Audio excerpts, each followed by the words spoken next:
Plutarch's Morals. By Plutarch. On Education. Come, let us consider what one might say on the education of free children, and by what training they would become good citizens. It is perhaps best to begin with birth. I would therefore warn those who desire to be fathers of notable sons, not to form connections with any kind of women, such as courtesans or mistresses, for those who either on the father or mother's side are ill-born have the disgrace of their origin all their life long irretrievably present with them, and offer a ready handle to abuse and vituperation. So that the poet was wise, who said, unless the foundation of a house be well laid, the descendants must of necessity be unfortunate. Good birth indeed brings with it a store of assurance, which ought to be greatly valued by all who desire legitimate offspring. For the spirit of those who are a spurious and bastard breed is apt to be mean and abject, for as the poet truly says, it makes a man even of noble spirit servile, when he is conscious of the ill fame of either his father or mother. On the other hand, the sons of illustrious parents are full of pride and arrogance. As an instance of this it is recorded of Diophantus, the son of Themistocles, that he often used to say to various people, that he could do what he pleased with the Athenian people, for what he wished his mother wished. And what she wished Themistocles wished, and what Themistocles too wished all the Athenians wished. All praise also ought we to bestow on the Lacedaemonians for their loftiness of soul in fining their king Archidamus for venturing to marry a small woman, for they charged him with intending to furnish them not with kings but kinglets. Next must we mention, what was not overlooked even by those who handled this subject before us, that those who approach their wives for procreation must do so either without having drunk any wine or at least very little. For those children, that their parents begot in drink, are wont to be fond of wine and apt to turn out drunkards. And so Diogenes, seeing a youth out of his mind and crazy, said, Young man, your father was drunk when he begot you. Let this hint serve as to procreation. Now let us discuss education. To speak generally, what we are wont to say about the arts and sciences is also true of moral excellence, for to its perfect development three things must meet together: natural ability, theory, and practice. By theory I mean training, and by practice working at one's craft. Now the foundation must be laid in training, and practice gives facility, but perfection is attained only by the junction of all three. For if any one of these elements be wanting, excellence must be so far deficient. For natural ability without training is blind, and training without natural ability is defective, and practice without both natural ability and training is imperfect. For just as in farming the first requisite is good soil, next a good farmer, next good seed, so also here, the soil corresponds to natural ability, the training to the farmer, the seed to precepts and instruction. I should therefore maintain stoutly that these three elements were found combined in the souls of such universally famous men as Pythagoras, and Socrates, and Plato, and of all who have won undying fame. Happy at any rate and dear to the gods is he to whom any deity has vouchsafed all these elements. But if anyone thinks that those who have not good natural ability cannot to some extent make up for the deficiencies of nature by right training and practice, let such a one know that he is very wide of the mark, if not out of it altogether. For good natural parts are impaired by sloth, while inferior ability is mended by training, and while simple things escape the eyes of the careless, difficult things are reached by painstaking. The wonderful efficacy and power of long and continuous labor you may see indeed every day in the world around you. Thus water continually dropping wears away rocks, and iron and steel are molded by the hands of the artificer, and chariot wheels bent by some strain can never recover their original symmetry, and the crooked staves of actors can never be made straight. But by toil what is contrary to nature becomes stronger than even nature itself. And are these the only things that teach the power of diligence? Not so, 10,000 things teach the same truth. A soil naturally good becomes by neglect barren, and the better its original condition, the worse its ultimate state if uncared for. On the other hand, a soil exceedingly rough and sterile by being farmed well produces excellent crops. And what trees do not by neglect become gnarled and unfruitful, whereas by pruning they become fruitful and productive? And what constitution so good but it is marred and impaired by sloth, luxury, and too full habit? And what weak constitution has not derived benefit from exercise and athletics? And what horses broken in young are not docile to their riders? While if they are not broken until late they become hard-mouthed and unmanageable. And why should we be surprised at similar cases, seeing that we find many of the savagest animals docile and tame by training? Rightly answered the Thessalian, who was asked who the mildest Thessalians were, those who have done with fighting. But why pursue the line of argument further? For the Greek name for moral virtue is only habit, and if anyone defines moral virtues as habitual virtues, he will not be beside the mark. But I will employ only one more illustration, and dwell no longer on this topic. Lycurgus, the Lacedaemonian legislator, took two puppies of the same parents, and brought them up in an entirely different way. The one he pampered and cosseted up, while he taught the other to hunt and be a retriever. Then on one occasion, when the 4 Lacedaemonians were convened in assembly, he said, "Mighty, O Lacedaemonians, is the influence on moral excellence of habit, and education, and training, and modes of life, as I will prove to you at once." So saying he produced the 2 puppies, and set before them a platter and a hare. The one darted on the hare, while the other made for the platter. And when the Lacedaemonians could not guess what his meaning was, or with what intent he had produced the puppies, he said, "These puppies are of the same parents, but by virtue of a different bringing up the one is pampered, and the other a good hound. Let so much suffice for habit and modes of life. The next point to discuss will be nutrition. In my opinion mothers ought to nurse and suckle their own children. For they will bring them up with more sympathy and care, if they love them so intimately and, as the proverb puts it, from their first growing their nails. Whereas the affection of wet or dry nurses is spurious and counterfeit, being merely for pay. And nature itself teaches that mothers ought themselves to suckle and rear those they have given birth to. And for that purpose she has supplied every female parent with milk. And Providence has wisely provided women with 2 breasts, so that if they should bear twins, they would have a breast for each. And besides this, as is natural enough, they would feel more affection and love for their children by suckling them. For this supplying them with food is as it were a tightener of love, for even the brute creation, if taken away from their young, pine away, as we constantly see.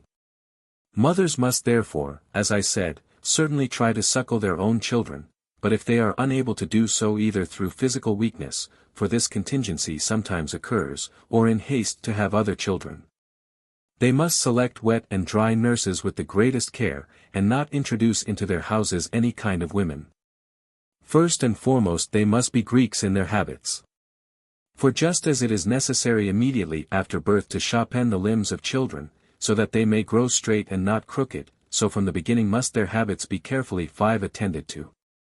For infancy is supple and easily molded, and what children learn sinks deeply into their souls while they are young and tender, whereas everything hard is softened only with great difficulty. For just as seals are impressed on soft wax, so instruction leaves its permanent mark on the minds of those still young. And divine Plato seems to me to give excellent advice to nurses not to tell their children any kind of fables, that their souls may not in the very dawn of existence be full of folly or corruption. Phocylides the poet also seems to give admirable advice when he says, "We must teach good habits while the pupil is still a boy."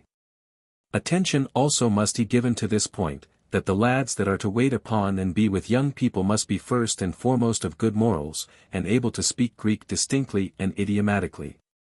That they may not by contact with foreigners of loose morals contract any of their viciousness. For as those who are fond of quoting proverbs say not amiss, if you live with a lame man, you will learn to halt.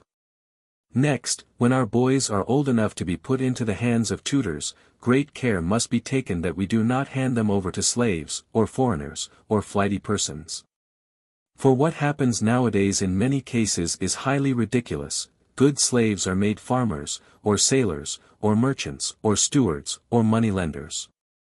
But if they find a wine-bibbing, greedy, and utterly useless slave, to him parents commit the charge of their sons, whereas the good tutor ought to be such a one as was Phoenix, the tutor of Achilles.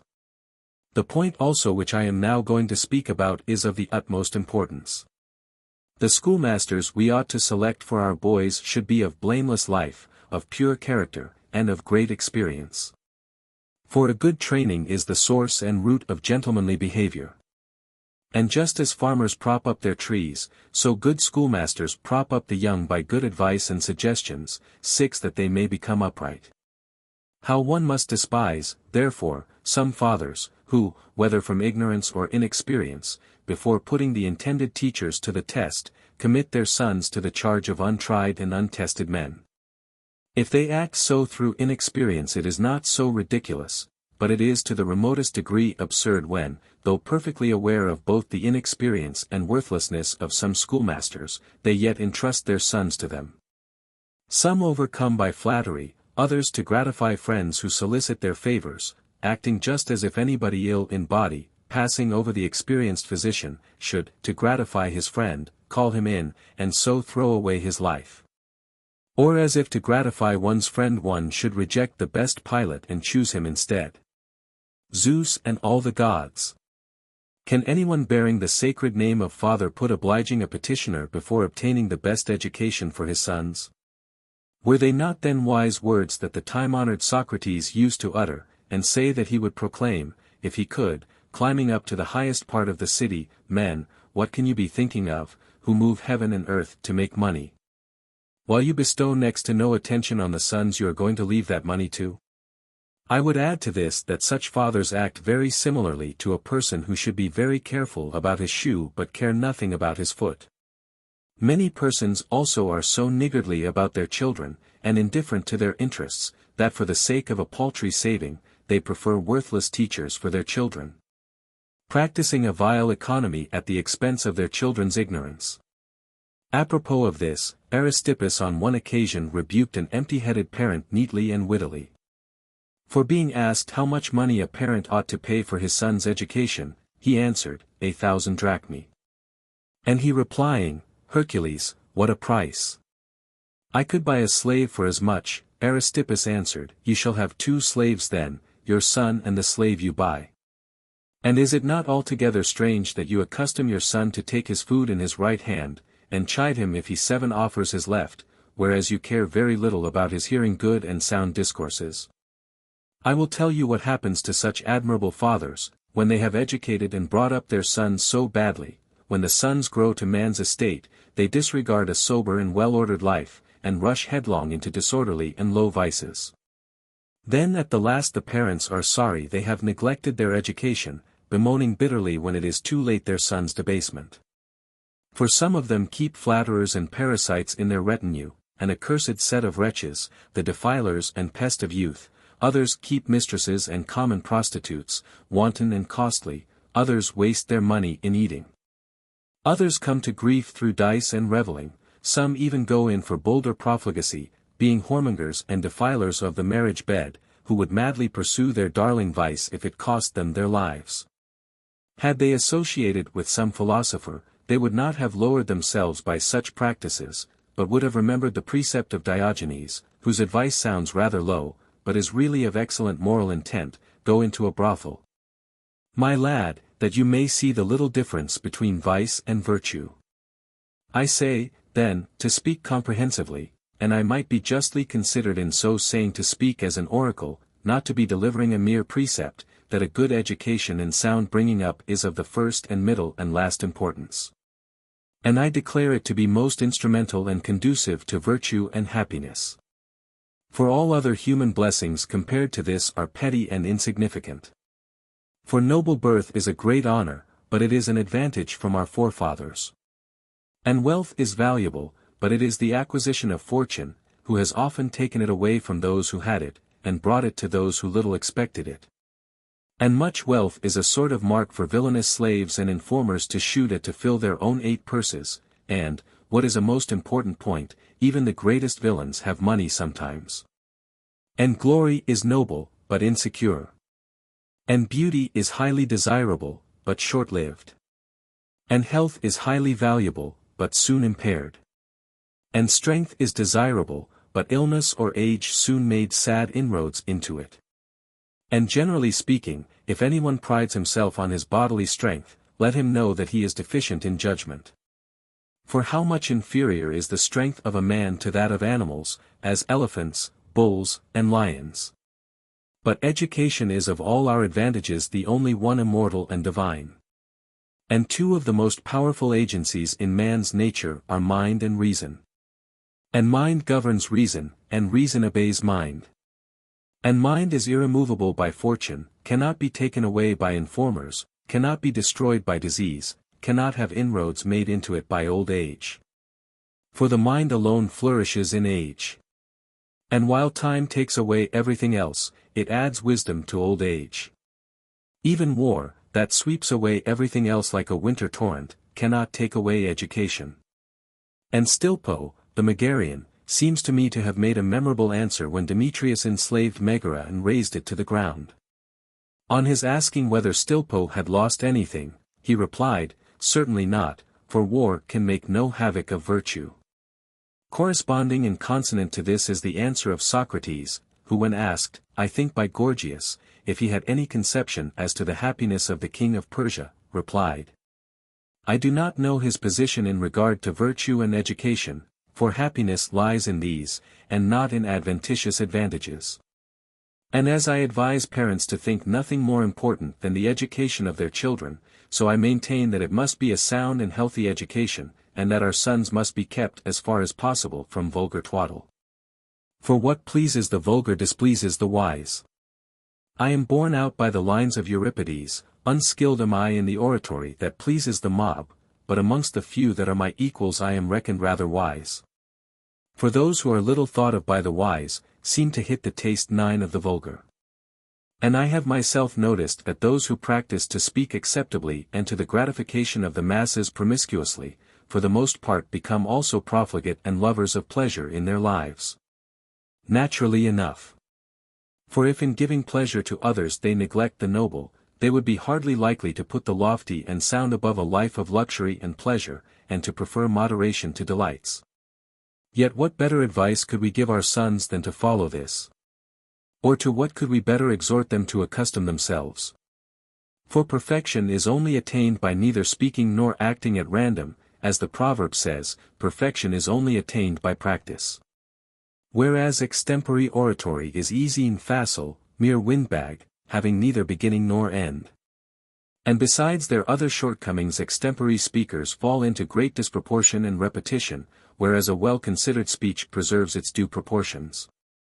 It is recorded by tradition that Pericles, when called on by the people for a speech, frequently refused on the plea that he was unprepared. Similarly Demosthenes, his state rival, when the Athenians called upon him for his advice, refused to give it, saying, I am not prepared. But this you will say, perhaps, is mere tradition without authority.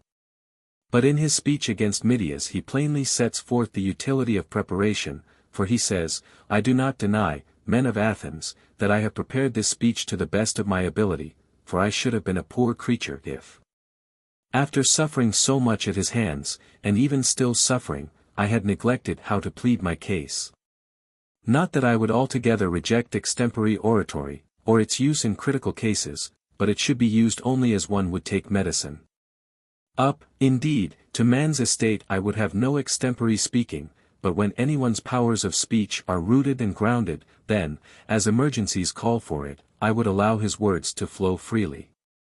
For as those who have been for a long time in fetters stumble if unloosed, not being able tend to walk from being long used to their fetters, so those who for a long time have used compression in their words, if they are suddenly called upon to speak offhand, retain the same character of expression. But to let mere lads speak extempore is to give rise to the acme of foolish talk. A wretched painter once showed Apelles, they say, a picture, and said, I have just done it.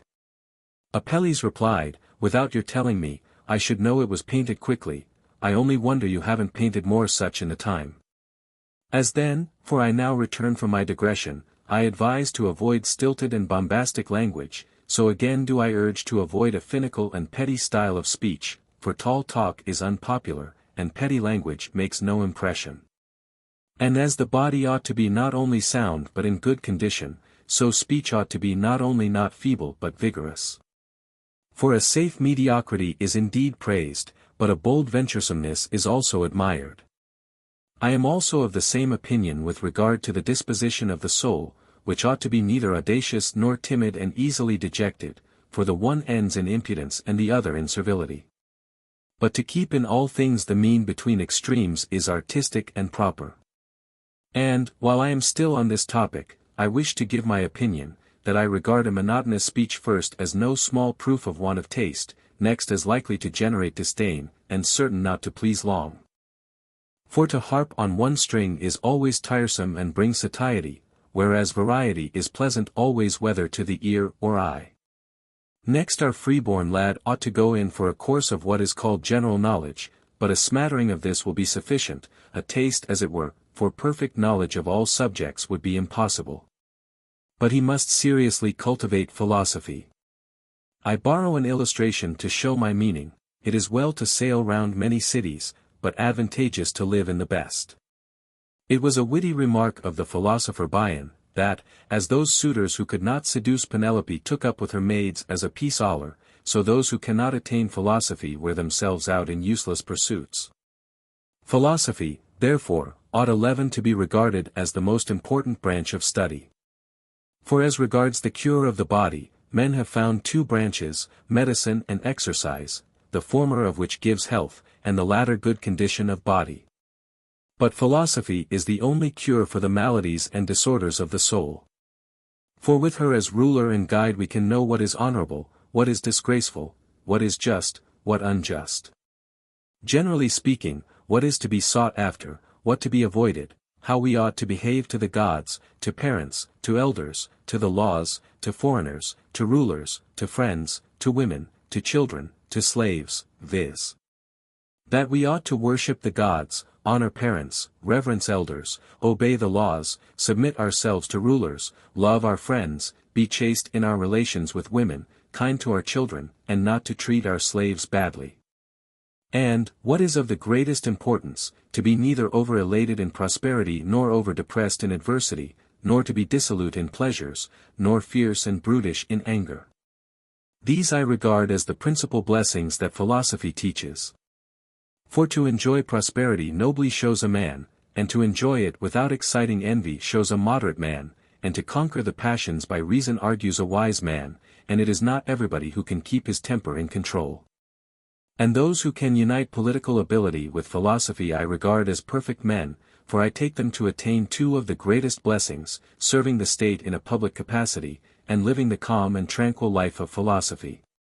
For, as there are three kinds of life, the practical, the contemplative, and the life of enjoyment, and of these three the one devoted to enjoyment is a paltry and animal life, and the practical without philosophy an unlovely and harsh life.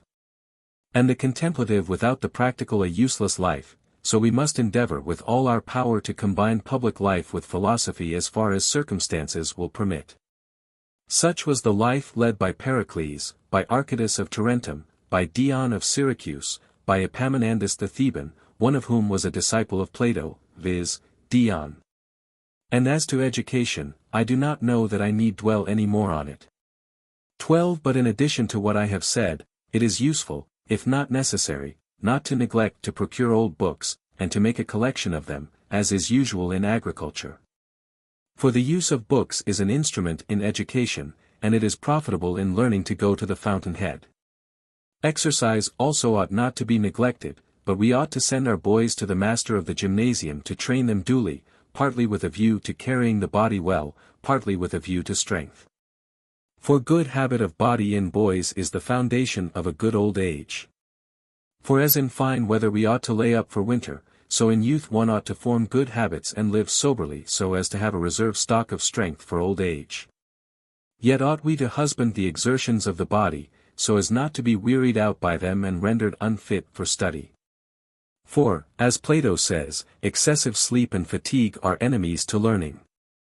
But why dwell on this? For I am in a hurry to pass to the most important point. Our lads must be trained for warlike encounters, making themselves efficient in hurling the javelin and darts, and in the chase. For the possessions of those who are defeated in battle belong to the conquerors as booty of war. And war is not the place for delicately brought up bodies, it is the spare warrior that makes the best combatant, who as an athlete cuts his way through the ranks of the enemies. Supposing anyone objects, how so? As you undertook to give advice on the education of freeborn children, do you now neglect the poor and plebeian ones, and give instructions only suitable to the rich? It is easy enough to meet such critics. I should prefer to make my teaching general and suitable to all, but if any, through their poverty, shall be unable to follow up my precepts, let them blame fortune, and not the author of these hints. We must try with all our might to procure the best education for the poor as well as the rich, but if that is impossible, then we must put up with the practicable. I inserted those matters into my discourse here, that I might hereafter confine myself to all that appertains to the right education of the young. And this I say that we ought to try to draw our boys to good pursuits by entreaties and exhortation, but 13 certainly not by blows or abusive language. For that seems to be more fitting for slaves than the freeborn. For slaves try to shirk and avoid their work, partly because of the pain of blows, partly on account of being reviled. But praise or censure are far more useful than abuse to the freeborn, praise pricking them on to virtue, censure deterring them from vice. But one must censure and praise alternately. When they are too saucy we must censure them and make them ashamed of themselves, and again encourage them by praise, and imitate those nurses who, when their children sob, give them the breast to comfort them. But we must not puff them up and make them conceited with excessive praise, for that will make them vain and give themselves airs. And I have ere now seen some fathers, whose excessive love for their children has turned into hatred. My meaning I will endeavor to make clearer by illustration. While they are in too great a hurry to make their sons take the lead in everything, they lay too much work upon them, so that they faint under their tasks, and, being overburdened, are disinclined for learning. For just as plants grow with moderate rain, but are done for by too much rain, so the mind enlarges by a proper amount of work, but by too much is unhinged. We must therefore give our boys remission from continuous labor, bearing in mind that all our life is divided into labor and rest. Thus we find not only wakefulness but sleep, not only war but peace, not only foul weather but fine also, not only working days but also festivals. And, to speak concisely, rest is the sauce of labor. And we can see this not only in the case of animate, but even inanimate things, for we make bows and lyres slack that we may be able to stretch them. And generally the body is preserved by repletion and evacuation, and the soul by rest and work. We ought also to censure some fathers who, after entrusting their sons to tutors and preceptors, neither see nor hear how the teaching is done. This is a great mistake. For they ought after a few days to test the progress of their sons, and not to base their hopes on the behavior of a hireling. And the preceptors will take all the more pains with the boys, if they have from time to time to give an account of their progress. 14 Hence the propriety of that remark of the groom, that nothing fats the horse so much as the king's eye. And especial attention, in my opinion, must be paid to cultivating and exercising the memory of boys, for memory is, as it were, the storehouse of learning. And that was why they fabled Mnemosyne to be the mother of the Muses, hinting and insinuating that nothing so generates and contributes to the growth of learning as memory. And therefore the memory must be cultivated, whether boys have a good one by nature, or a bad one. For we shall so add to natural good parts, and make up somewhat for natural deficiencies, so that the deficient will be better than others, and the clever will outstrip themselves. For good is that remark of Hesiod, if to a little you keep adding a little, and do so frequently, it will soon be a lot. And let not fathers forget, that thus cultivating the memory is not only good for education, but is also a great aid in the business of life. For the remembrance of past actions gives a good model how to deal wisely in future ones. We must also keep our sons from filthy language. For, as Democritus says, language is the shadow of action. They must also be taught to be affable and courteous. For as one of affability is justly hateful, so boys will not be disagreeable to those they associate with, if they yield occasionally in disputes. For it is not only excellent to know how to conquer, but also to know how to be defeated, when victory would be injurious, for there is such a thing as a Cadmean victory. I can cite wise Euripides as a witness of the truth of what I say, who says, when two are talking, and one of them is in a passion, he is the wiser who first gives way. I will next state something quite as important, indeed, if anything, even more important. That is, that life must be spent without luxury, the tongue must be 15 under control, so must the temper and the hands. All this is of extreme importance, as I will show by examples. To begin with the last case, some who have put their hands to unjust gains, have lost all the fruits of their former life, as the Lacedaemonian Gylippus, who was exiled from Sparta for embezzling the public money. To be able to govern the temper also argues a wise man. For Socrates, when a very impudent and disgusting young fellow kicked him on one occasion, seeing all the rest of his class vexed and impatient, even to the point of wanting to prosecute the young man, said, "What? If a young ass kicked me, would you have me kick it back?" Not that the young fellow committed this outrage on Socrates with impunity, for as all reviled him and nicknamed him the kicker, he hung himself. And when Aristophanes brought his clouds on the stage, and bespattered Socrates with his jibes and flouts, and one of the spectators said, "Aren't you vexed, Socrates, at his exhibiting you on the stage in this comic light?" He answered, "Not I, by Zeus, for I look upon the theatre as only a large supper party." Very similar to this was the behavior of Archytas of Tarentum and Plato. The former, on his return from war, where he had been general, finding his land neglected, called his bailiff, and said to him, "You would have caught it, had I not been very angry." And Plato, very angry with a gluttonous and shameless slave, called his sister's son Speusippus, and said, "Go and beat him, for I am too angry." But someone will say, these examples are difficult and hard to follow. I know it. But we must try, as far as possible, following these examples, to avoid ungovernable and mad rage. For we cannot in other respects equal those distinguished men in their ability and virtue, nevertheless we must, like initiating priests of the gods and torchbearers of wisdom, attempt as far as possible to imitate and nibble at their practice. Then, again, if anyone thinks it a small and unimportant matter to govern the tongue, another point I promise to touch on, he is very far from the reality. For silence at the proper season is wisdom, and better than any speech. And that is, I think, the reason why the ancients instituted the mysteries, that we, learning therein to be silent, might transfer our secrecy to the gods to human affairs. And no one ever yet repented of his silence, while multitudes have repented of their speaking. And what has not been said is easy to say, while what has been once said can never be recalled. I have heard of myriads who have fallen into the greatest misfortunes through inability to govern their tongues. Passing over the rest, I will mention one or two cases in point. When Ptolemy Philadelphus married his sister Arsinoe, Sotade said, "You are contracting an unholy marriage." For this speech he long lingered in prison, and paid the righteous penalty for his unseasonable babbling, and had to weep a long time for making others laugh. Theocritus the sophist similarly cracked his jokes, and had to pay even a greater penalty.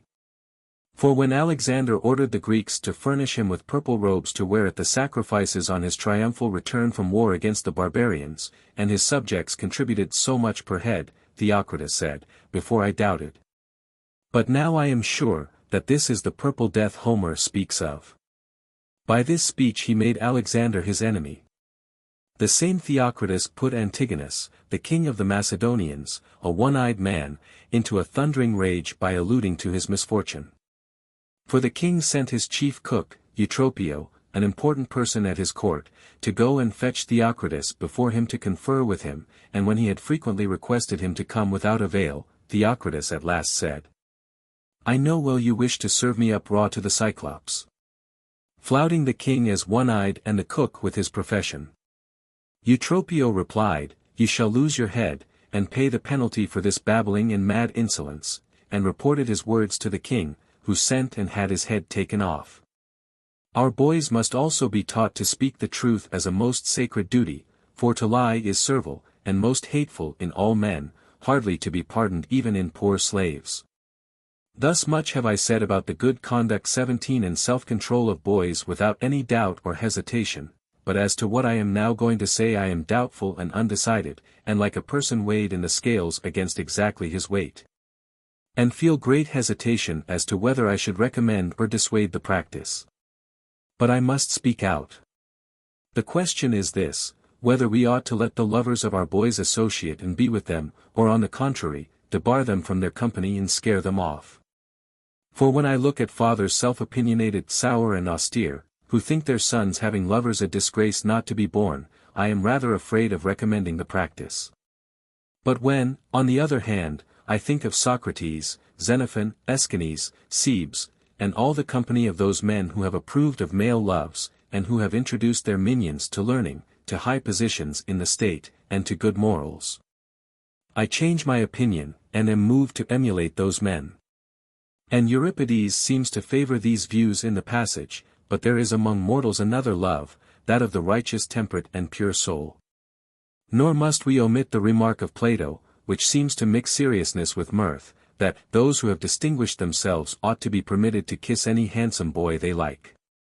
Those then that seek only carnal enjoyment must be kept off, but those that love the soul must be encouraged. And while the loves common at Thebes and Elis, and the so-called rape at Crete, must be avoided, the loves of Athens and Lacedaemon should be emulated. As to this matter, therefore, let every parent follow his inclination. And now, as I have spoken about the good and decent behavior of boys, I shall change my subject and speak a little about youths. For I have often censured the introducers of bad habits, who have set over boys tutors and preceptors, but have given to youths full liberty, when they ought, on the contrary, to have watched and guarded them more than boys. For who does not know that the offences of boys are petty and easily cured, and proceed from the carelessness of tutors or want of obedience to preceptors? But the faults of young men are often grave and serious, as gluttony, and robbing their fathers, and dice, and revellings, and drinking bouts, and deflowering of maidens, and seducing of married women. Such outbreaks ought to be carefully checked and curbed. For that prime of life is prodigal in pleasure, and frisky, and needs a bridle, so that those parents who do not strongly check that period, are foolishly, if unawares, giving their youths license for vice. Sensible parents, therefore, ought during all that period to guard and watch and restrain their youths, by precepts, by threats, by entreaties, by advice, by promises, by citing examples, on the one hand, of those who have come to ruin by being too fond of pleasure, on the other hand, of those who by their self-control have attained to praise and good report.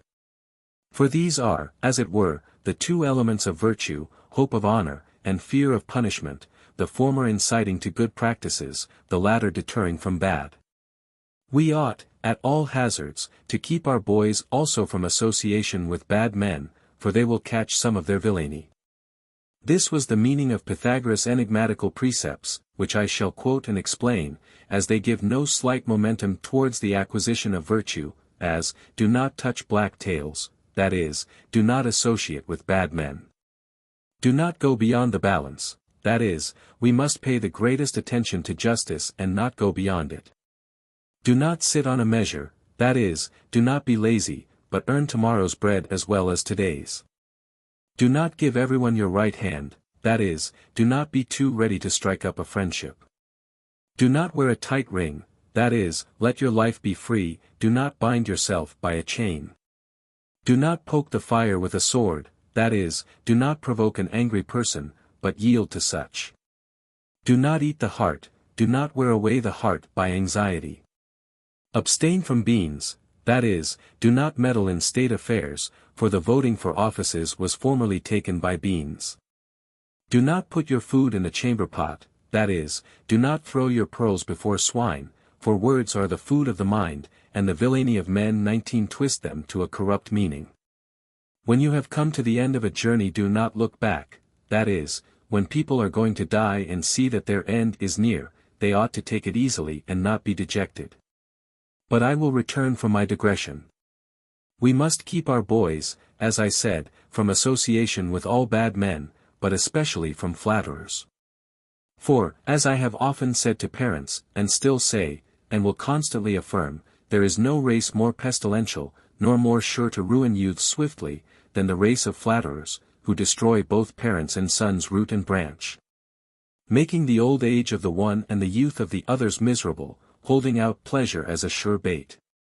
The sons of the rich are by their fathers urged to be sober, but by them to be drunk, by their fathers to be chaste, by them to wax wanton, by their fathers to save, by them to spend, by their fathers to be industrious, by them to be lazy. For they say, our life's but a span, we can only live once, why should you heed your father's threats? He's an old twaddler, he has 1 foot in the grave, we shall soon hoist him up and carry him off to burial. Some even pimp for them and supply them with prostitutes or even married women, and cut huge slices off the father's savings for old age, if they don't run off with them altogether. An accursed tribe, feigning friendship, knowing nothing of real freedom, flatterers of the rich, despisers of the poor, drawn to young men by a sort of natural logic, showing their teeth and grinning all over when their patrons laugh. Misbegotten brats of fortune and bastard elements in life, living according to the nod of the rich, free in their circumstances, but slaves by inclination, when they are not insulted thinking themselves insulted. Because they are parasites to no purpose. So, if any father cares for the good bringing up of his sons, he must banish from his house this abominable race. He must also be on his guard against the viciousness of his sons' schoolfellows, for they are quite sufficient to corrupt the best morals. What I have said hitherto is apropos to my 20 subject, I will now speak a word to the men. Parents must not be over harsh and rough in their natures, but must often forgive their sons' offenses, remembering that they themselves were once young. And just as doctors by infusing a sweet flavor into their bitter potions find delight a passage to benefit, so fathers must temper the severity of their censure by mildness. And sometimes relax and slacken the reins of their sons' desires, and again tighten them, and must be especially easy in respect to their faults, or if they are angry must soon cool down. For it is better for a father to be hot-tempered than sullen, for to continue hostile and irreconcilable looks like hating one's son. And it is good to seem not to notice some faults, but to extend to them the weak sight and deafness of old age, so as seeing not to see, and hearing not to hear, their doings. We tolerate the faults of our friends. Why should we not that of our sons? Often even our slaves' drunken debauches we do not expose. Have you been rather near? Spend more freely. Have you been vexed? Let the matter pass. Has your son deceived you by the help of a slave? Do not be angry. Did he take a yoke of oxen from the field, did he come home smelling of yesterday's debauch? Wink at it. Is he scented like a perfume shop? Say nothing. Thus frisky youth gets broken in. Those of our sons who are given to pleasure and pay little heed to rebuke, we must endeavor to marry, for marriage is the surest restraint upon youth. And we must marry our sons to wives not much richer or better born, for the proverb is a sound one, marry in your own walk of life. For those who marry wives superior to themselves in rank are not so much the husbands of their wives as unawares slaves to their dowries. I shall add a few remarks, and then bring my subject to a close. Before all things fathers must, by a good behavior, set a good example to their sons, that, looking at their lives as a mirror, they may turn away from 21 bad deeds and words. For those fathers who censure their sons' faults while they themselves commit the same, are really their own accusers, if they know it not, under their son's name. And those who live a depraved life have no right to censure their slaves, far less their sons. And besides this they will become counselors and teachers of their sons in wrongdoing. For where old men are shameless youths will of a certainty have no modesty. We must therefore take all pains to teach our sons self-control, emulating the conduct of Eurydice, who, though an Illyrian and more than a barbarian, to teach her sons educated herself though late in life. And her love to them is well depicted in the inscription which she offered to the Muses. Eurydice of Hierapolis made this offering to the Muses, having conceived a vast love for knowledge. For when a mother with sons full-grown she learnt letters, the preservers of knowledge. To carry out all these precepts would be perhaps a visionary scheme. But to attain to many, though it would need a happy disposition and much care, is a thing possible to human nature. Euripides, here. Fur. 1261, 1262. Euripides, Hip Pol. For 24, 425. Cleophantus is the name given to this lad by other writers. Compare Sophocles, Oedipus Tyrannus, 112, 113. The Thessalians were very pugnacious. Cf. Isocrates, Oratio de Pace. Omicron mu nu, theta epsilon tau tau alpha lambda omicron, sigma phi sigma iota nu alpha sigma tau omicron epsilon pi omicron lambda epsilon mu omicron sigma iota nu. A proverbial expression among the ancients for earliest childhood. See Erasmus, Adagia. Plato, Republic, 2. E. See Erasmus, Adagia. It is difficult to know how to render the word pi alpha iota delta alpha gamma omega gamma in English. He was the slave who took the boy to school, and generally looked after him from his 7th year upward. Tutor or governor seems the best rendering. He had great power over the boy entrusted to him. Plato, Cleitophon. D. Compare Diogenes Laertius, 2. 72. Reading kappa omicron iota tau omicron phi theta omicron rho omicron nu tau epsilon, the excellent emendation of Wittenbach. From the heathen standpoint of course, not from the Christian. Compare the advice of Cato in Horace's Satires, Book I, Saturday 2. 31-35. It is a little difficult to know what Diogenes' precept really means. Is it that vice is universal? Like Shakespeare's Measure for Measure, Act 2. Sc 2. 5, all sex, all ages smack of this vice. He was asked by Polus, see Plato, Gorgias. F. Hippolytus, 986-989. Cf. Plato, Cratylus. E. Pi alpha pi omicron nu kappa omicron upsilon rho mu gamma epsilon nu epsilon, pi alpha lambda alpha iota pi alpha rho omicron iota mu alpha, tau iota chi alpha lambda epsilon pi tau kappa alpha lambda sigma iota nu pi eta chi epsilon iota mu alpha theta epsilon nu. So Horace, Saturday, I, 9. 59, 60, nil sine magno vita labor dedit mortalibus. Midias. C. i.e., occasionally and sparingly. Diogenes Laertius assigns the remark to Aristippus, while Stobaeus fathers it on Aristo. A favorite thought with the ancients. Compare Isocrates, Admonitio ad Demonicum.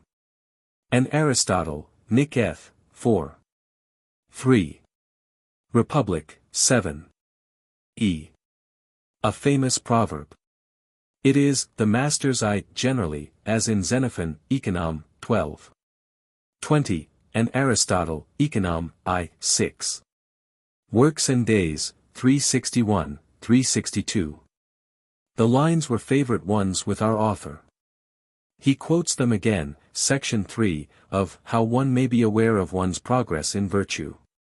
See Pausanias, 9. 9, also Erasmus, Adagia. A fragment from the Protesilaus of Euripides. Our, It takes two to make a quarrel. See Plutarch's Lysander. Or Symposium, where all sorts of liberties were taken. I have softened his phrase. His actual words were very coarse, and would naturally be resented by Ptolemy. See Athenaeus, 621, a. See Iliad, v. 83, 16. 334, XX, 477. A fragment from the Dictys of Euripides. Republ. v. 463, F. Sq. Cf. Shakespeare's Winter Tale, Act 3. Sc 3. 59-63. As Horace's father did. See Satires, Book I, Saturday 4. 105-129. What we call black sheep. From Simonides. Cf. Seneca, Epist. 49. Punctum est quod vivimus, edi et hoc puncto minus. Reading with Wittenbach, kappa lambda omicron gamma iota kappa tau chi nu eta. Like Carker in Dombey. Compare the character of Mitio in the Adelphi of Terence. This saying is assigned by Diogenes Laertius to Pittacus. Compare Plautus, Asinaria, IL, 74.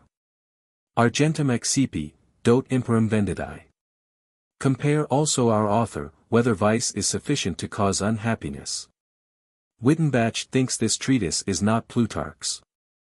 He bases his conclusion partly on external, partly on internal, grounds. It is not quoted by Stobaeus, or any of the ancients, before the 14th century. And its style is not Plutarch's. It has many words foreign to Plutarch. It has, Nescio quid novum ac peregrinum, abela Plutarchia copia et gravitate diversum leve et inane. Certainly its matter is superior to its manner. On love to one's offspring. Appeals to foreign law courts were first devised among the Greeks through mistrust of one another's justice, for they looked on justice as a necessity not indigenous among them. Is it not on much the same principle that the philosophers, in regard to some of their questions, owing to their variety of opinion, have appealed to the brute creation as to a strange state, and submitted the decision to their instincts and habits as not to be talked over 22 and impartial? Or is it a general charge against human infirmity that, having different opinions on the most necessary and important things, we seek in horses and dogs and birds how to marry and beget and rear children? As though we had no means of making our own nature known, and appeal to the habits and instincts of the brute creation, and call them in to bear witness against the many deviations from nature in our lives, which from the first are confused and disorderly. For among the brutes nature remains ever the same, pure and simple, but in men, owing to reason and habit, like oil in the hands of the perfumers, being mixed up with many added opinions, it becomes various and loses its original simplicity. And let us not wonder that the brutes follow nature more closely than human beings, for in that respect even they are outstripped by inanimate things, which, being dowered neither with imagination nor any appetite or inclination contrary to nature, ever continue in the one path which nature has prescribed for them, as if they were tied and bound. But in brutes the gentleness of mood inspired by reason, the subtlety, the love of freedom, are not qualities found in excess, but they have unreasonable appetites and desires, and act in a roundabout way within certain limits, riding, as it were, at the anchor of nature, and only going straight under bit and bridle. But in man reason, which is absolute master, inventing different modes and fashions of life, has left no plain or evident trace of nature. Consider in their marriages how much the animals follow nature. For they do not wait for any legislation about bachelor or late married, like the citizens of Lycurgus and Solon, nor do they fear penalties for childlessness, nor are they anxious for the just trium liberorum, like many of the Romans, who only marry and have children for the privileges it bestows, not to have heirs, but to be qualified for succeeding themselves to inheritances. Then, again, 23 The male animal does not go with the female at all times. For its aim is not pleasure but procreation, so in the season of spring, the most appropriate time for such pairings, the female being submissive and tender attracts the male by her beautiful condition of body, coming as she does from the dew and fresh pastures, and when pregnant modestly retires and takes thought for the birth and safety of her offspring. We cannot adequately describe all this, but every animal exhibits for its young affection and forethought and endurance and unselfishness. We call the bee wise, and celebrate its making the yellow honey, flattering it for its tickling sweetness. But we neglect the wisdom and ingenuity of other creatures, both as regards the birth and bringing up of their young. For example, the kingfisher after conception weaves its nest with the thorns of the marine needle, making it round and oblong in shape like a fisherman's basket, and after deftly and closely weaving it together, subjects it to the action of the sea waves, that its surface may be rendered waterproof by this plash and cement, and it is hard for even iron or stone to break it. And what is more wonderful still, so symmetrically is the entrance of the nest adjusted to the kingfisher's shape and size, that no beast either greater or smaller can enter it. They even say that it does not admit the sea, or even the very smallest things. And cats, when they breed, very often let their kittens go out and feed, and take them back into their entrails again. And the bear, a most savage and ugly beast, gives birth to its young without shape or joints, and with its tongue as with an instrument molds its features, so that it seems to give form as well as life to its progeny. And the lion in Homer, whom the hunters meet in the wood with its whelps, exulting in its strength, which so frowns that it hides its eyes, does it not intend to bargain with the hunters for its whelps? For universally the love of animals for their offspring makes timid ones bold, and lazy ones energetic, and greedy ones 24 unselfish. And so the bird in Homer, feeding its young, with its beak, with whatever it has captured, even though it goes ill with itself, nourishes its young at the cost of its own hunger, and when the food is near its maw abstains from it, and holds it tightly in its mouth, that it may not gulp it down unawares.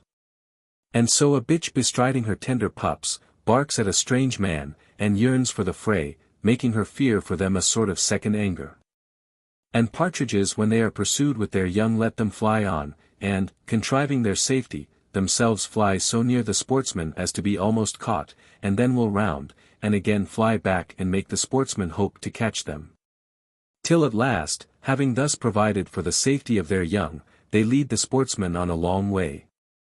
As to hens, we see every day how they watch over their chicks, dropping their wings over some, and letting others climb on their backs, or anywhere about them.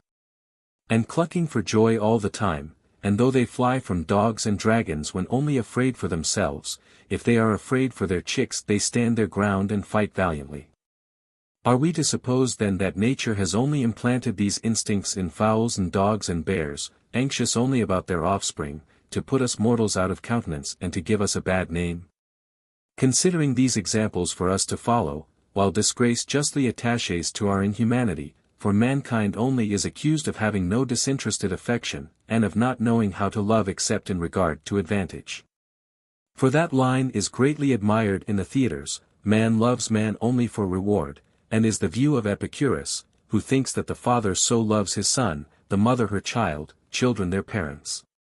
Whereas, if the brutes could understand conversation, and if anyone were to introduce horses and cows and dogs and birds into a common theatre, and were to change the sentiment into neither do dogs love their pups, nor horses their foals, nor birds their young, out 25 of interest, but gratuitously and by nature, it would be recognized by the affections of all of them to be a true sentiment. Why it would be disgraceful, great God, that birth and travail and procreation should be gratis and mere nature among the beasts, while among mankind they should be merely mercenary transactions. But such a statement is not true or worthy of credit. For as nature, in wild growths, such as wild vines, wild figs, or wild olives, makes the fruit imperfect and inferior to the fruit of cultivated trees, so has she given to the brutes an imperfect affection for their kind. One neither marked by justice nor going beyond commodity, whereas to man, a logical and social animal, she has taught justice and law, and honor to the gods, and building of cities, and philanthropy. And has contributed the noble and goodly and fruitful seeds of all these in love to one's offspring, thereby following the very first elements that are found in the construction of the body. For nature is everywhere perfect and artistic and complete, and, to borrow the expression of Erasistratus, has nothing tawdry about her, but one cannot adequately describe all the processes appertaining to birth. Nor would it be perhaps decent to pry too closely into such hidden matters, and to particularize too minutely all their wondrous ingenuity. But her contrivance and dispensation of milk alone is sufficient to prove nature's wonderful care and forethought. For all the superfluous blood in women, that owing to their languor and thinness of spirit floats about on the surface and oppresses them, has a safety valve provided by nature in the menses, which relieve and cleanse the rest of the body, and fit the womb for conception in due season. But after conception nature stops the menses, and arrests the flow of the blood, using it as aliment for the babe in the womb, until the time arrives for its birth, and it requires a different kind of food. At this stage the blood is most ingeniously changed into a supply of milk, not diffused all over the body, but externally in the breasts, so that the babe can with its mouth imbibe the gentle and soothing nutriment. But all these various 26 processes of nature, all this economy, all this forethought, would be useless, had not nature also implanted in mothers love to their offspring and anxiety for their welfare? For of all things, that on the earth do breathe or creep, man is by far the wretchedest. And the poet's words are especially applicable to a newborn babe.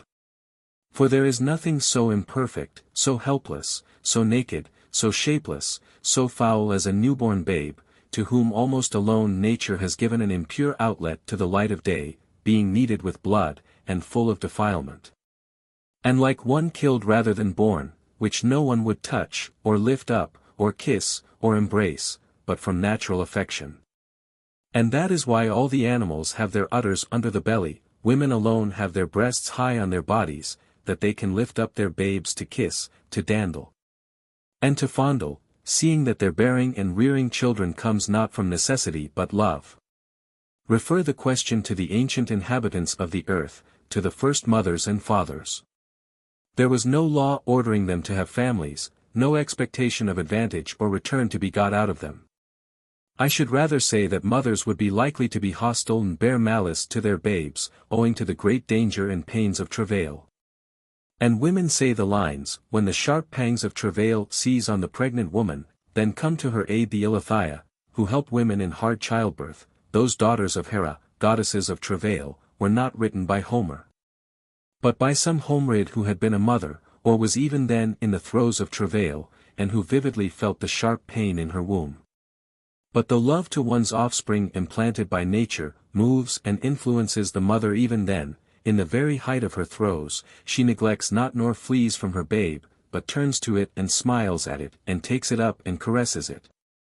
Though she derives no pleasure or utility from it, but with pain and sorrow receives it, warming it and fostering it 27 inches swaddling clothes, with unintermittent assiduity both night and day.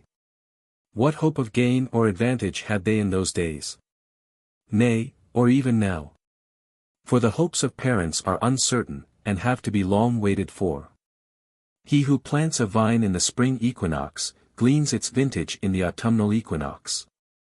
He who sows corn when the Pleiads set, reaps it when they rise.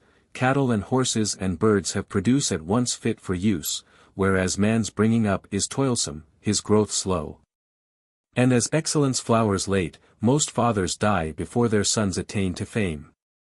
Neocles lived not to see Themistocles' victory at Salamis, nor Miltiades' Simons at the Eurymedon, nor did Xanthippus hear Pericles haranguing, nor did Aristo hear Plato philosophizing.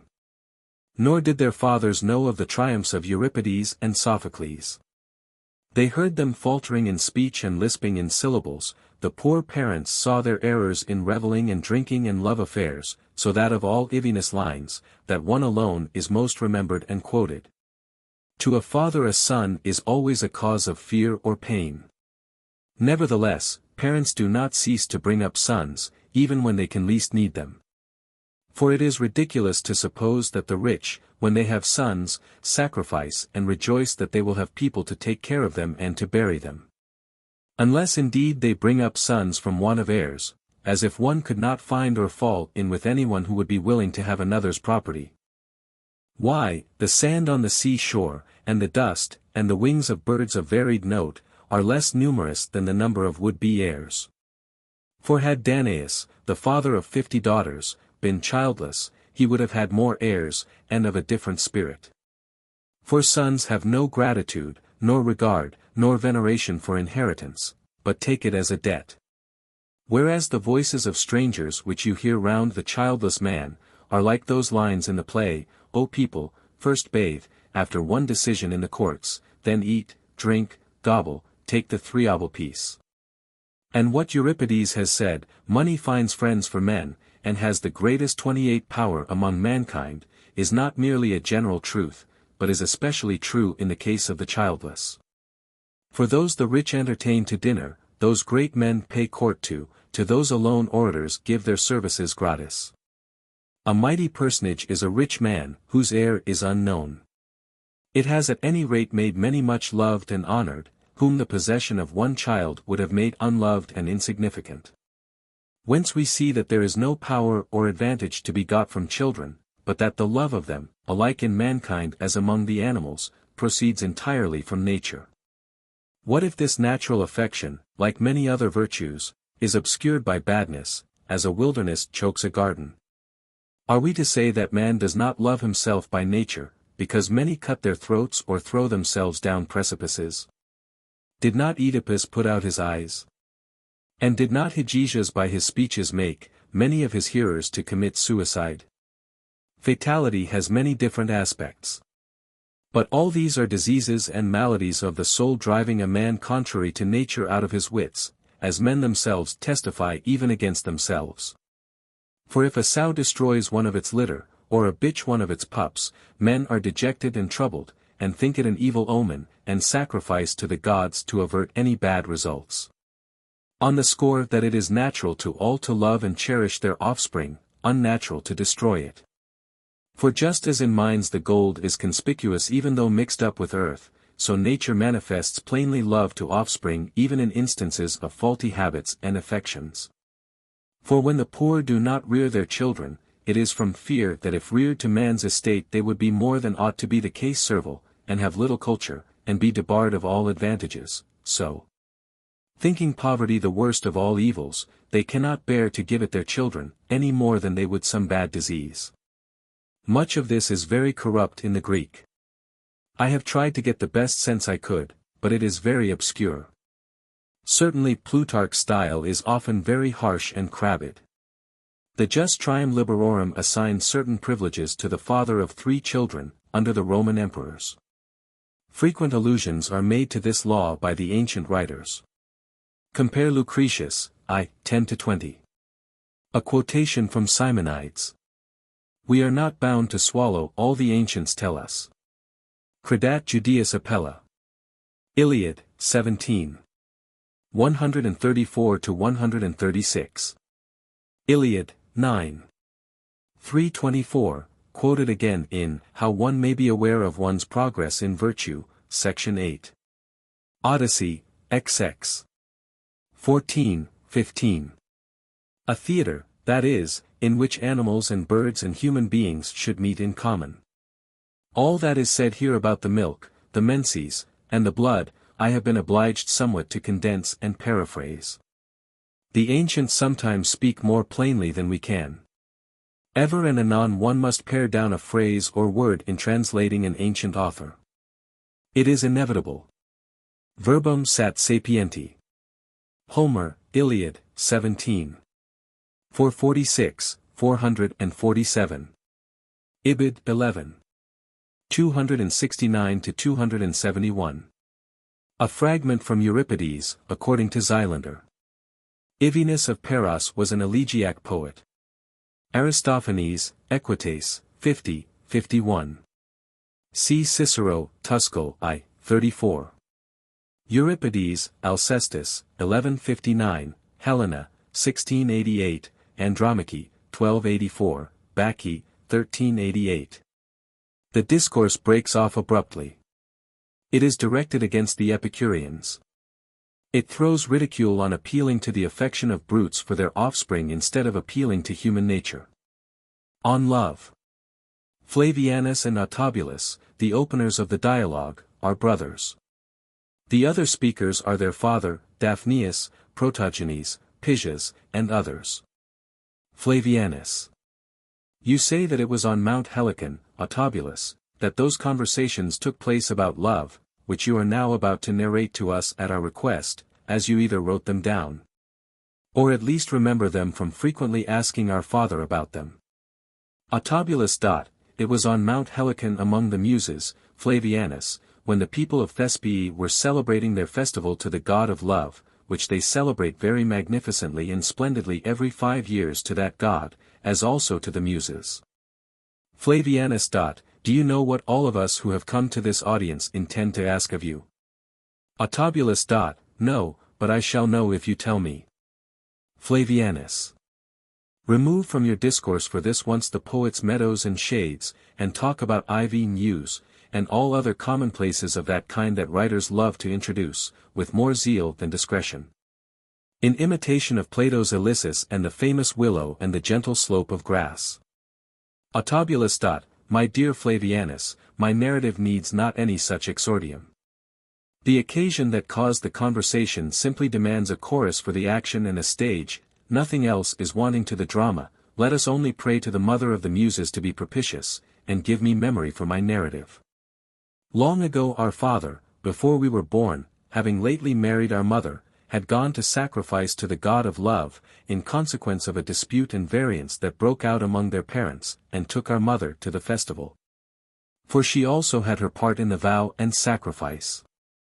Some of their intimate friends journeyed with them from the town where they lived, and when they got to Thespii 30 they found there Daphneus the son of Archidamus, a lover of Lysandra the daughter of Simo. And of all her suitors the one who stood highest in her favor, and Soclarus the son of Aristo, who had come from Titharia. And there were there also Protogenes of Tarsus, and Zosippus from Sparta, strangers, and my father said most of the most notable Boeotians were there also. For 2 or 3 days they went about the town in one another's company, as it was likely they would do, quietly carrying on philosophical discussions in the wrestling schools and theatres, after that, to avoid a wearisome contest of harpers. Decided beforehand by canvassing and cabal, most broke up their camp as if they had been in a hostile country, and removed to Mount Helicon, and bivouacked there with the Muses. In the morning they were visited by Anthemion and Pygias, both men of good repute, and very great friends of Baccho, who was surnamed the Handsome, and also rivals of one another somewhat through their affection for him. Now you must know that there was at Thespii a lady called Ismenedora, famous for her wealth and good family, and of uncommon good repute for her virtuous life, for she had been a widow some time without a breath of slander lighting upon her. Though she was young and good-looking. As Baccho was the son of a friend and crony of hers, she had tried to bring about a marriage between him and a maiden who was her own relation, but by frequently being in his company and talking to him she had got rather smitten with him herself. And hearing much in his favor, and often talking about him, and seeing that many noble young men were in love with him, she fell violently in love with him, and, being resolved to do nothing unbecoming to her fair fame, determined to marry and live openly with him. And the matter seeming in itself rather odd, Baccho's mother looked rather askance at the proposed matrimonial alliance as being too high and splendid for her son, while some of his companions who used to go out hunting with him, frightening him and flouting him with Ismenedora's being rather too old for him, really did more to break off the match than those who seriously opposed it. And Baccho, being only a youth, somehow felt a little ashamed at the idea of 31 marrying a widow, but, neglecting the opinions of everybody else, he submitted the decision as to the expediency of the marriage to Pygias and Anthemion. The latter being his cousin, though older than him, and the former the gravest of his lovers. Pygias objected to the marriage, and upbraided Anthemion with throwing the youth away on Ismenedora. Anthemion replied that it was not well in Pygias, being a good fellow in other respects, to imitate depraved lovers by shutting out his friend from house and marriage and wealth. Merely that he might enjoy the sight of him as long as possible naked and in all his virgin bloom at the wrestling schools. To avoid getting estranged by provoking one another on the question, they came and chose our father and his companions as umpires on the matter. And of the other friends, as if by concerted arrangement, Daphneus espoused the view of Anthemion, and Protogenes the view of Pygias. And Protogenes inveighing somewhat too freely against Ismenedora, Daphneus took him up and said, Hercules, what are we not to expect, if Protogenes is going to be hostile to love? He whose whole life, whether in work or at play, has been devoted to love, in forgetfulness of letters, in forgetfulness of his country, not like Laius, away from his country only 5 days.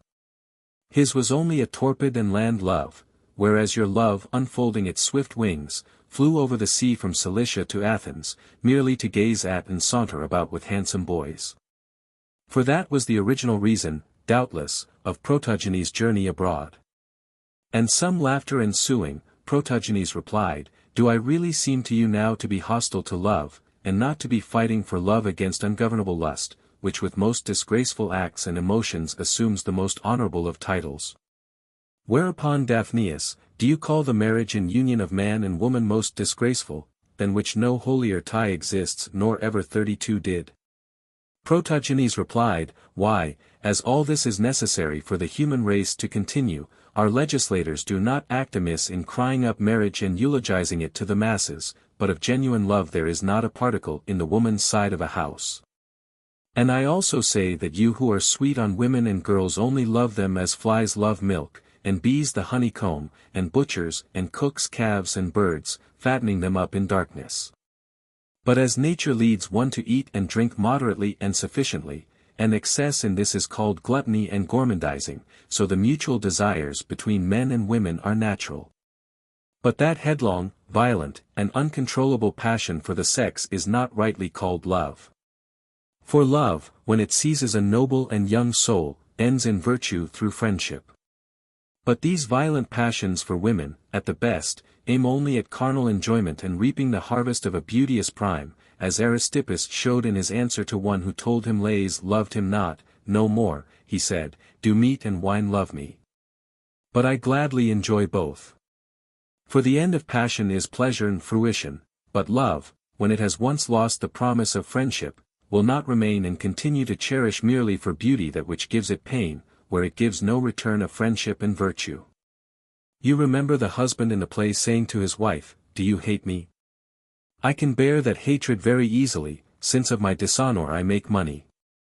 Not a whit more really in love than this husband is the one, who, not for gain but merely for the sexual appetite, puts up with a peevish and unsympathetic wife, as Philippides, the comic poet, ridiculed the orator, Stratocles. You scarce can kiss her if she turns her back on you.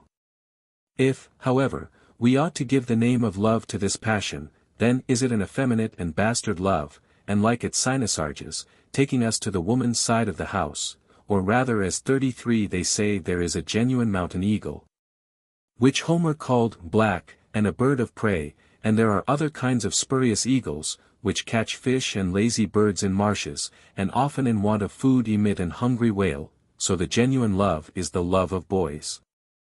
A love not flashing with desire, as Anacreon said the love of maidens was, nor redolent of ointment and sprightly, but you will see it plain and without airs in the schools of the philosophers, or perhaps in the gymnasiums and wrestling schools. Keenly and nobly pursuing youths, and urging on to virtue those who are well worthy of attention, but that soft and stay-at-home love, spending all its time in women's bosoms and beds, always pursuing effeminate delights, and enervated by unmanly, unfriendly, and unimpassioned pleasures, we ought to condemn as Solon condemned it, for he forbade slaves to love boys or to anoint them with oil, while he allowed them to associate with women. For friendship is noble and refined, whereas pleasure is vulgar and illiberal. Therefore, for a slave to love boys is neither liberal or refined, for it is merely the love of copulation, as the love of women. Protogenes was intending to go on at greater length, when Daphneus stopped him and said, "You do well, by Zeus, to mention Solon, and we too may use him as the test of an amorous man. Does he not define such a one in the lines, as long as you love boys in the glorious flower of their youth for their kisses and embraces? And add to Solon the lines of Aeschylus, you did not disdain the honor of the thighs, O thankless one after all my frequent kisses. For some laugh at them if they bid lovers, like sacrificing priests and seers, to inspect thighs and loins. But I think this a mighty argument in behalf of the love of women. For if the unnatural commerce with males does not take away or mar the amorous propensity, much more likely is it that the natural love of women will end in friendship after the favor. For Protogenes, the yielding of the female to the male was called by the ancients the favor. Thus Pindar says Hephaestus was the son of Hera 34 foot without any favors, and Sappho, addressing a girl not yet ripe for marriage, says to her, "You seem to me a little girl, too young for the favor." And someone asks Hercules, "Did you obtain the girl's favor by force or by persuasion?" But the love of males for males, whether rape or voluntary, Pat Hicks effeminately submitting, to use Plato's words, to be treated bestially, is altogether a foul and unlovely favor. And so I think Solon wrote the lines quoted above, in his hot youth, as Plato puts it. But when he became older wrote these other lines, "Now I delight in Cyprus-born Aphrodite, and in Dionysus, and in the Muses, all these give joys to men, as if, after the heat and tempest of his boyish loves, He had got into a quiet haven of marriage and philosophy.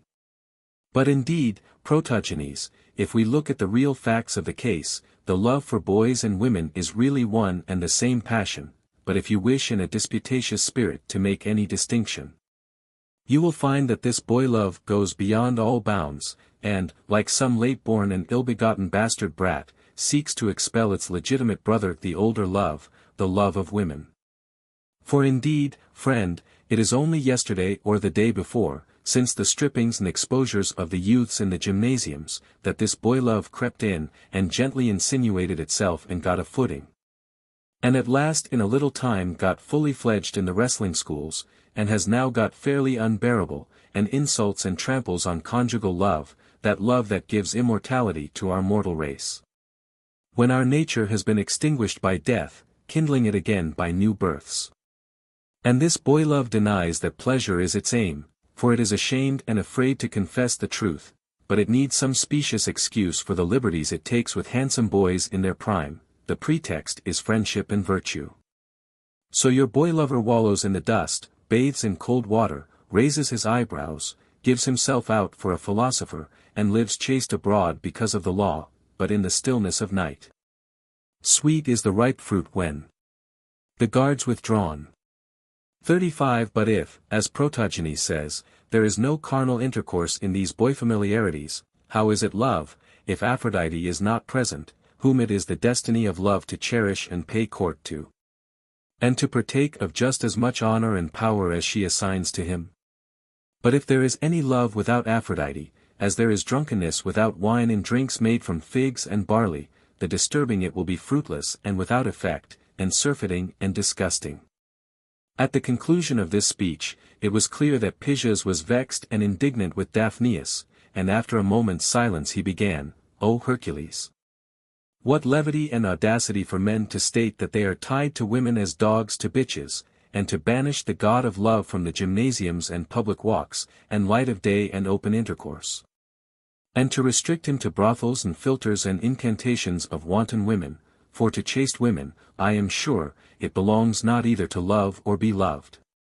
At this point our father told me he interposed, and took Protogenes by the hand, and said to him, This word of yours rouses the Argive host.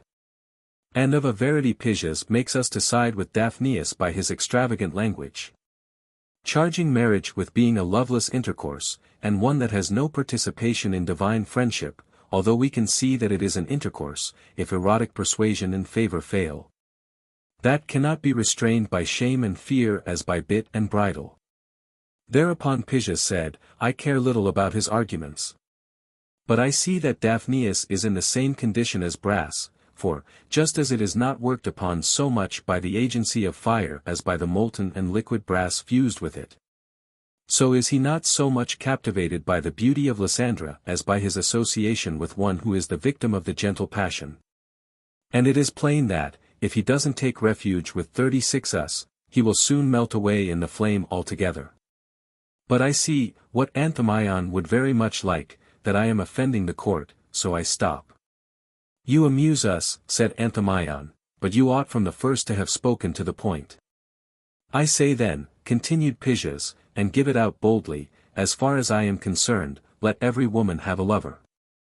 But we ought to guard against giving the wealth of Ismenedora to Baccho, lest, if we involve him in so much grandeur and magnificence, we unwittingly lose him in it, as tin is lost in brass. For if the lad were to marry quite a plain and insignificant woman, it would be great odds whether he would keep the upper hand, as wine mixed with water, and Ismenedora seems already marked out for sway and command. For otherwise she would not have rejected such illustrious and wealthy suitors to woo a lad hardly yet arrived at man's estate, and almost requiring a tutor still. And therefore men of sense prune the excessive wealth of their wives, as if it had wings that required clipping. For this same wealth implants in them luxury, caprice, and vanity, by which they are often elated and fly away altogether, but if they remain, it would be better to be bound by golden fetters, as in Ethiopia, than to a woman's wealth. Here Protogenes put in, you say nothing about the risk we run of unseasonably and ridiculously reversing the well-known advice of Hesiod. If seasonable marriage you Would make, let about 30 be the bridegroom's age. The bride be in the 5th year of her womanhood. If we thus marry a lad hardly old enough for marriage to a woman so many years older than himself, as dates and figs are forced, you will say she loves him passionately. Who prevents her, then, from serenading at his doors, singing her amorous ditty, putting garlands on his statues, and wrestling and boxing with her rivals in his affections? For all these are what people in love do. And let her lower her eyebrows, and give up the airs of a coquette, and 37 assume the appearance of those that are deeply smitten. But if she is modest and chaste, let her decorously stay at home and await there her lovers and sweethearts. For any sensible man would be disgusted and flee from a woman who took the initiative in love, far less would he be likely to marry her after such a barefaced wooing. When Protogenes had done speaking, my father said, Do you see, Anthemion, that they force us to intervene again, who have no objection to dance in the retinue of conjugal love?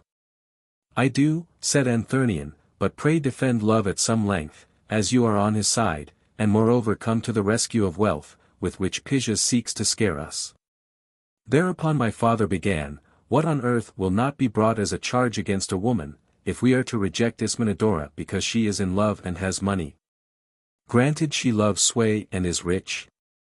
What then, if she is young and handsome? And what if she plumes herself somewhat on the luster of her race? Have not chaste women often something of the morose and peevish in their character almost past bearing?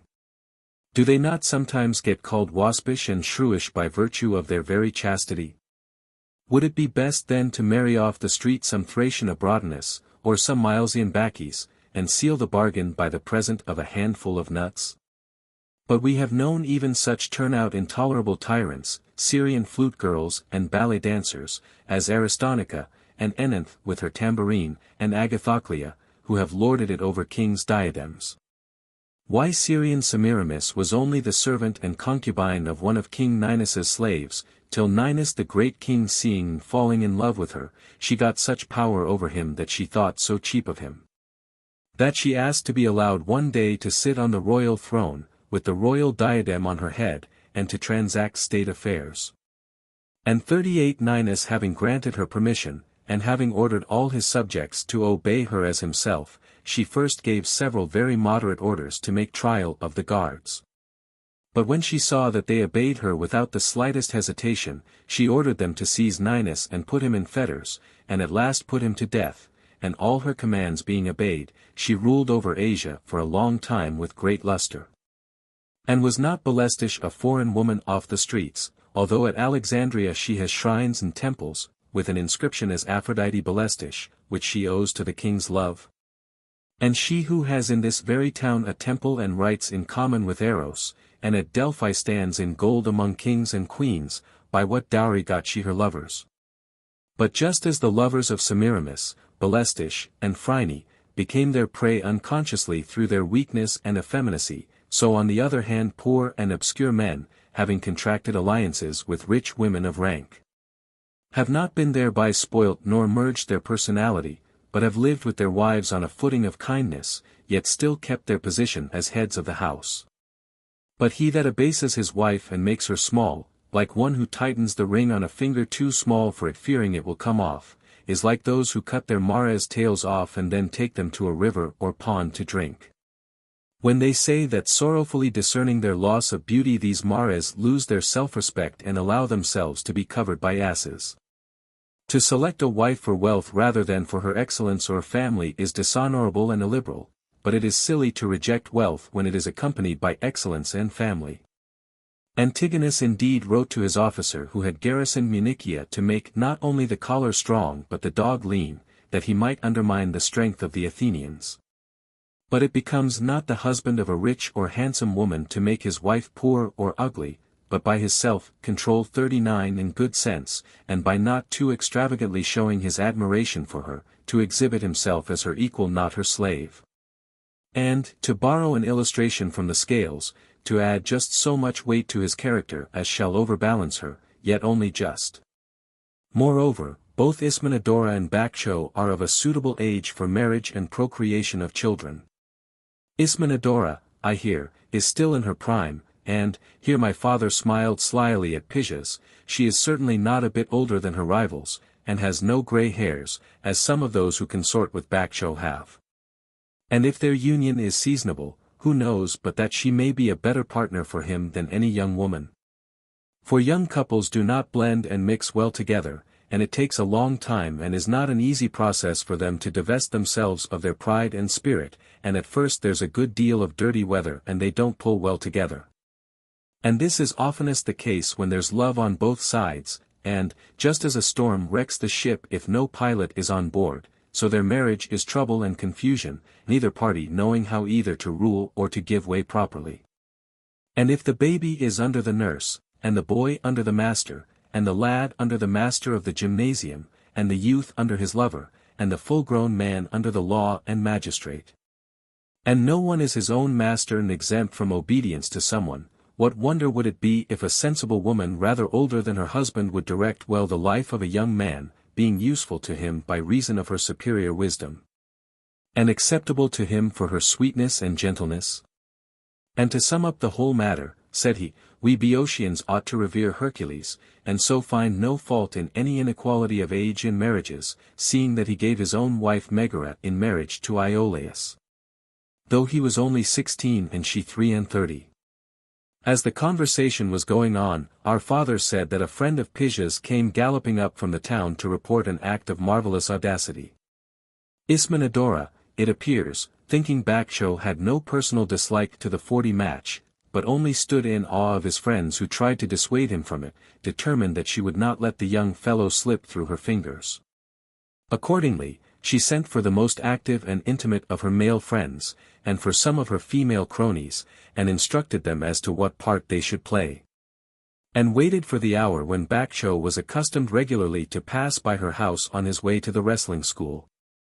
And as he passed by on this occasion with 2 or 3 of his companions, anointed for the exercise, Ismenadora met him at the door and just touched his cloak. And her friends rushed out all together and prettily seized the pretty fellow as he was in his cloak and jersey, and hurried him into the house and at once locked the doors. And the women inside at once divested him of his cloak and put on him a bridal robe. And the servants ran about the town and put olive wreaths and laurel garlands at the doors of Bakcho's house as well as Ismenadora's, and a flute girl went up and down the street playing and singing the wedding song. And some of the inhabitants of Thespii and the strangers laughed, others were indignant and tried to make the superintendents of the gymnasium move in the matter, for they have great power in Thespii over the youths, and pay great attention to their actions. And now there was no more talk about the sports, but everyone left the theatre for the neighborhood of Ismenadora's house, and there stood in groups talking and disputing about what had happened. Now when Pyja's friend had come up like an aide-de-camp in war, bloody with spurring, fiery red with haste, to report this news that Ismenadora had seized Bakcho, my father said that Xanthippus smiled, and being a great lover of Euripides repeated the line, "Lady, though rich, thou hast thy sex's feelings." But Pyjas jumped up and cried out, "Ye gods, what will be the end of license like this which will overthrow our town? Already we are fast tending to lawlessness through our independence. And yet it is perhaps ridicule 41 louse to be indignant about law and justice, when nature itself is trampled upon by being thus subjected to women. Saw even Lemnos ever the like of this? Let us go," he continued, "let us go and hand over to the women the gymnasium and council hall, if the townsmen have lost all their nerve." Pyjas then left the company, and Protogenes went with him, partly sympathizing with his indignation, but still endeavoring to cool him. And Anthemion said, "'Twas a bold deed and certainly does savor somewhat of Lemnos. I own it now we are alone, this Ismenadora must be most violently in love." Hereupon Soclaris said, with a sly smile, "You don't think then that this rape and detention was an excuse and stratagem on the part of a wily young man to escape from the clutches of his lovers, and fly of his own volition to the arms of a rich and handsome widow?"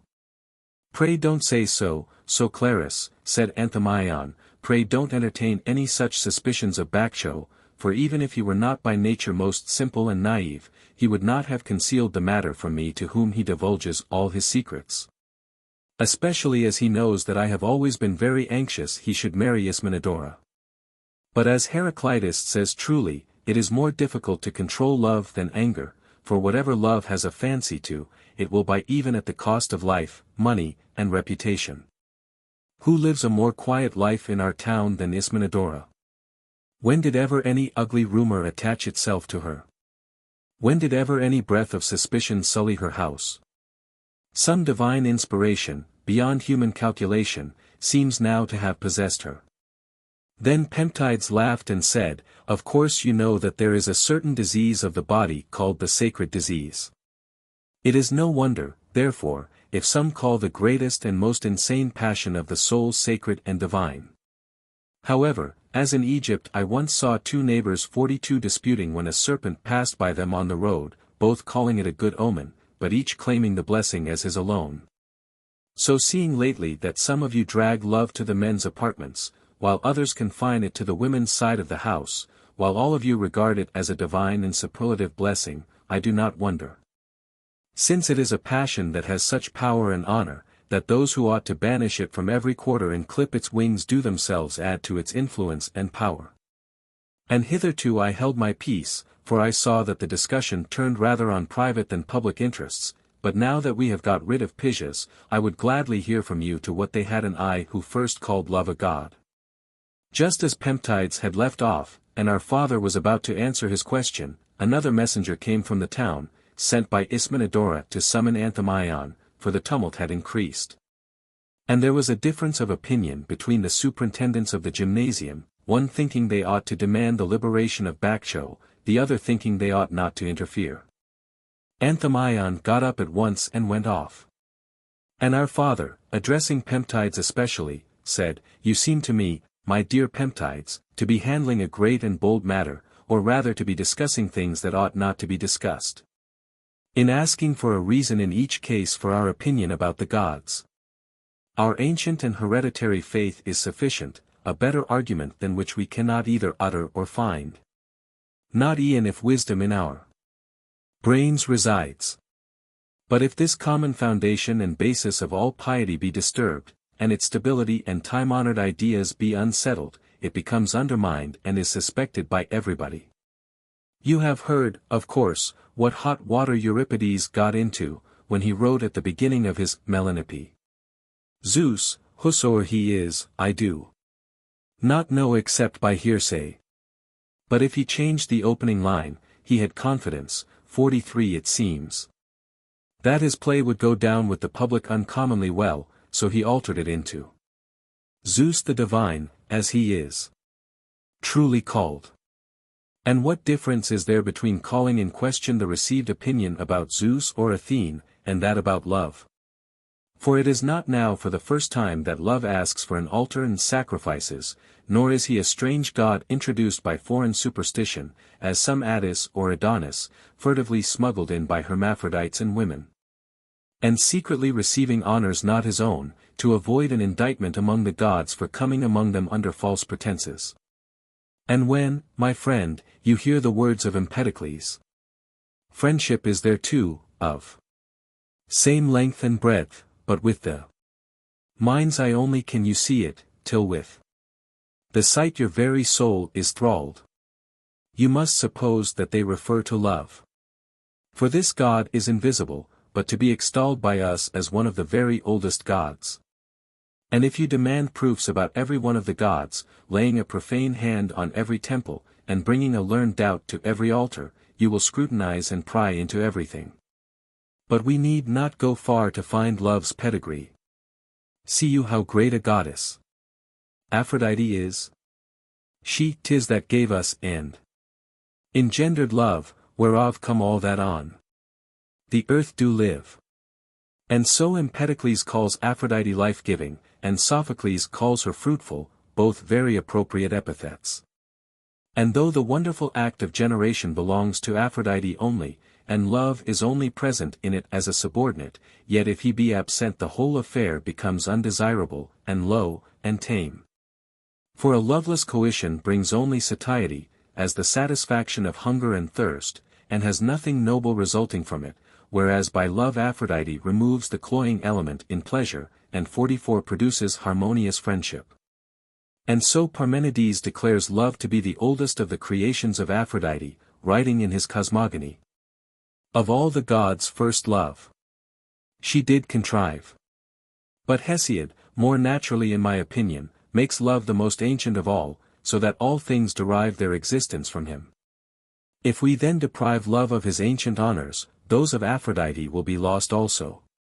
For we cannot argue that, while some revile love, all spare Aphrodite, for on the same stage we hear of love. Love is an idle thing and for the idle. And again of Aphrodite. Cyprus, my boys, is not her only name, for many names has she. She is a hell, a power remorseless, nay a raging madness. Just as in the case of the other gods there is hardly one that has not been reviled, or escaped the scurrility of ignorance. Look, for example, at Ares, who may be considered as it were the counterpart of love, what honors he has received from men, and again what abuse, as Ares is blind, ye women, has no eyes, and with his pig snout roots up all good things. And Homer calls him blood-stained and fickle. And Chrysippus brings a grievous charge against him, in defining his name to mean destroyer, thereby giving a handle to those who think that Ares is only the fighting, wrangling, and quarrelsome instinct among mankind. Others again will tell us that Aphrodite is simply desire, and Hermes eloquence, and the Muses the arts and sciences, and Athene wisdom. You see what an abyss of impiety opens up before us, if we describe each of the gods, as only a passion, a power, or a virtue. I see it, said Pemptides, and it is impious either to make the gods passions, or to do just the con 45 trari, and make the passions gods. What then, said my father, do you consider Ares a god, or only a human passion? And Pemptides, answering that he looked on Ares as god of the passionate and manly element in mankind, what, cried my father, shall the passionate and warlike and antagonistic instincts in man have a god? But the affectionate and social and clubable have none. Shall Ares, under his names of Enyalius and Stratius, preside over arms and war and sieges and sacks of cities, and shall there be no god to witness and preside over, to direct and guide, conjugal affection? That friendship of closest union and communion? Why even those who hunt gazelles and hares and deer have a sylvan deity who harks and halloos them on, for to Aristeus they pay their vows when in pitfalls and snares they trap wolves and bears. For Aristeus first set traps for animals. And Hercules invoked another god, when he was about to shoot at the bird, as the line of Aeschylus shows. Hunter Apollo, make my bolt go straight. And shall no god or good genius assist and prosper the man who hunts in the best chase of all, the chase of friendship? For I cannot for my part, my dear Daphneus, consider man a less beautiful or important plant than the oak, or sacred olive, or the vine which Homer glorifies, seeing that man too has his growth and glorious prime alike of soul and body. Then said Daphneus, in the name of the gods, who thinks differently? All those certainly must, answered my father, who think that the gods care only about ploughing and planting and sowing. Have they not nymphs attending upon them, called dryads, whose age is coeval with the trees they live in, and Dionysus the mirth-giving does he not increase the yield of the trees, the sacred splendor of autumn, as Pindar says? And if they care about all this, is there no god or genius who is interested in the nurture and growth of boys and youths in all their glorious flower? Is there no one that cares that 46 the growing man may be upright and virtuous, and that the nobility of his nature may not be warped and corrupted, either through want of a guardian or by the depravity of those he associates with? Is it not monstrous and thankless to say so, seeing that we enjoy the divine bounty, which is dealt out to us richly, and never abandons us in our straits? And yet some of these same straits have more necessity than beauty. For example, our birth, in spite of the unpleasant circumstances attending it, is witnessed by the divine Alithea and Artemis, and it would be better not to be born at all than to become bad through want of a good guardian and guide. Moreover in sickness the god who is over that province does not desert us, nor even in death, for even then there is a conductor and guide for the departed, to lay them to sleep and convey their souls to Hades, as the poet says. Night bore me not to be lord of the lyre, nor to be seer, or healer of diseases, but to conduct the souls of the departed. And yet these duties involve much unpleasantness, whereas we cannot mention a holier work, nor any struggle or contest more fitting for a god to attend and play the umpire in, than the guidance of the young and beautiful in the prosecution of their love affairs. For there is here nothing of an unpleasant nature, no compulsion of any kind, but persuasion and grace, truly making toil sweet and labor delightful, lead the way to virtue and friendship, and do not arrive at that desired goal without the deity. For they have as their leader and lord no other god than love, the companion of the muses and graces and Aphrodite. For love, sowing in the heart of man the sweet harvest of desire, to borrow the language of Melanipides, mixes the sweetest and most beautiful things together. But perhaps you are of a different opinion, Zeuxippus. Not I, by Zeus, replied Zeuxippus. To have a different opinion would be ridiculous.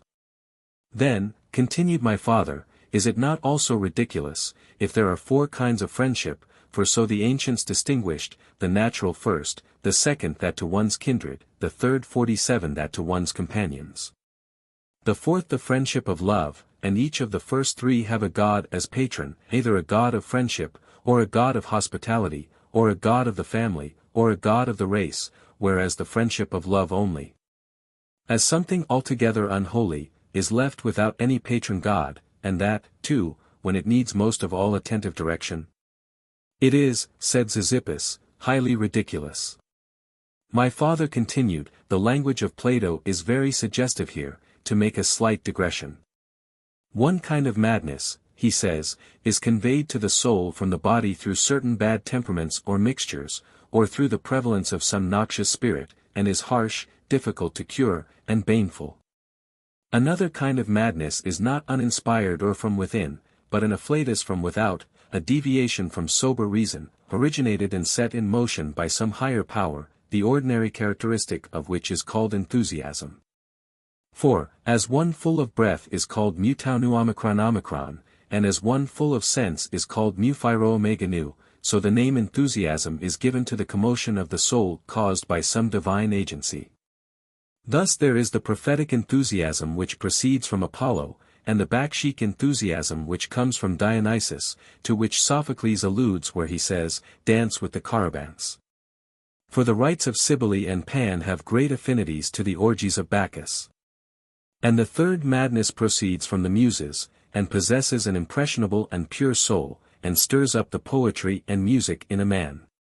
As to the martial and warlike madness, it is well known from what god it proceeds, namely, Ares, kindling tearful war, that puts an end to the dance and the song, and exciting civic strife.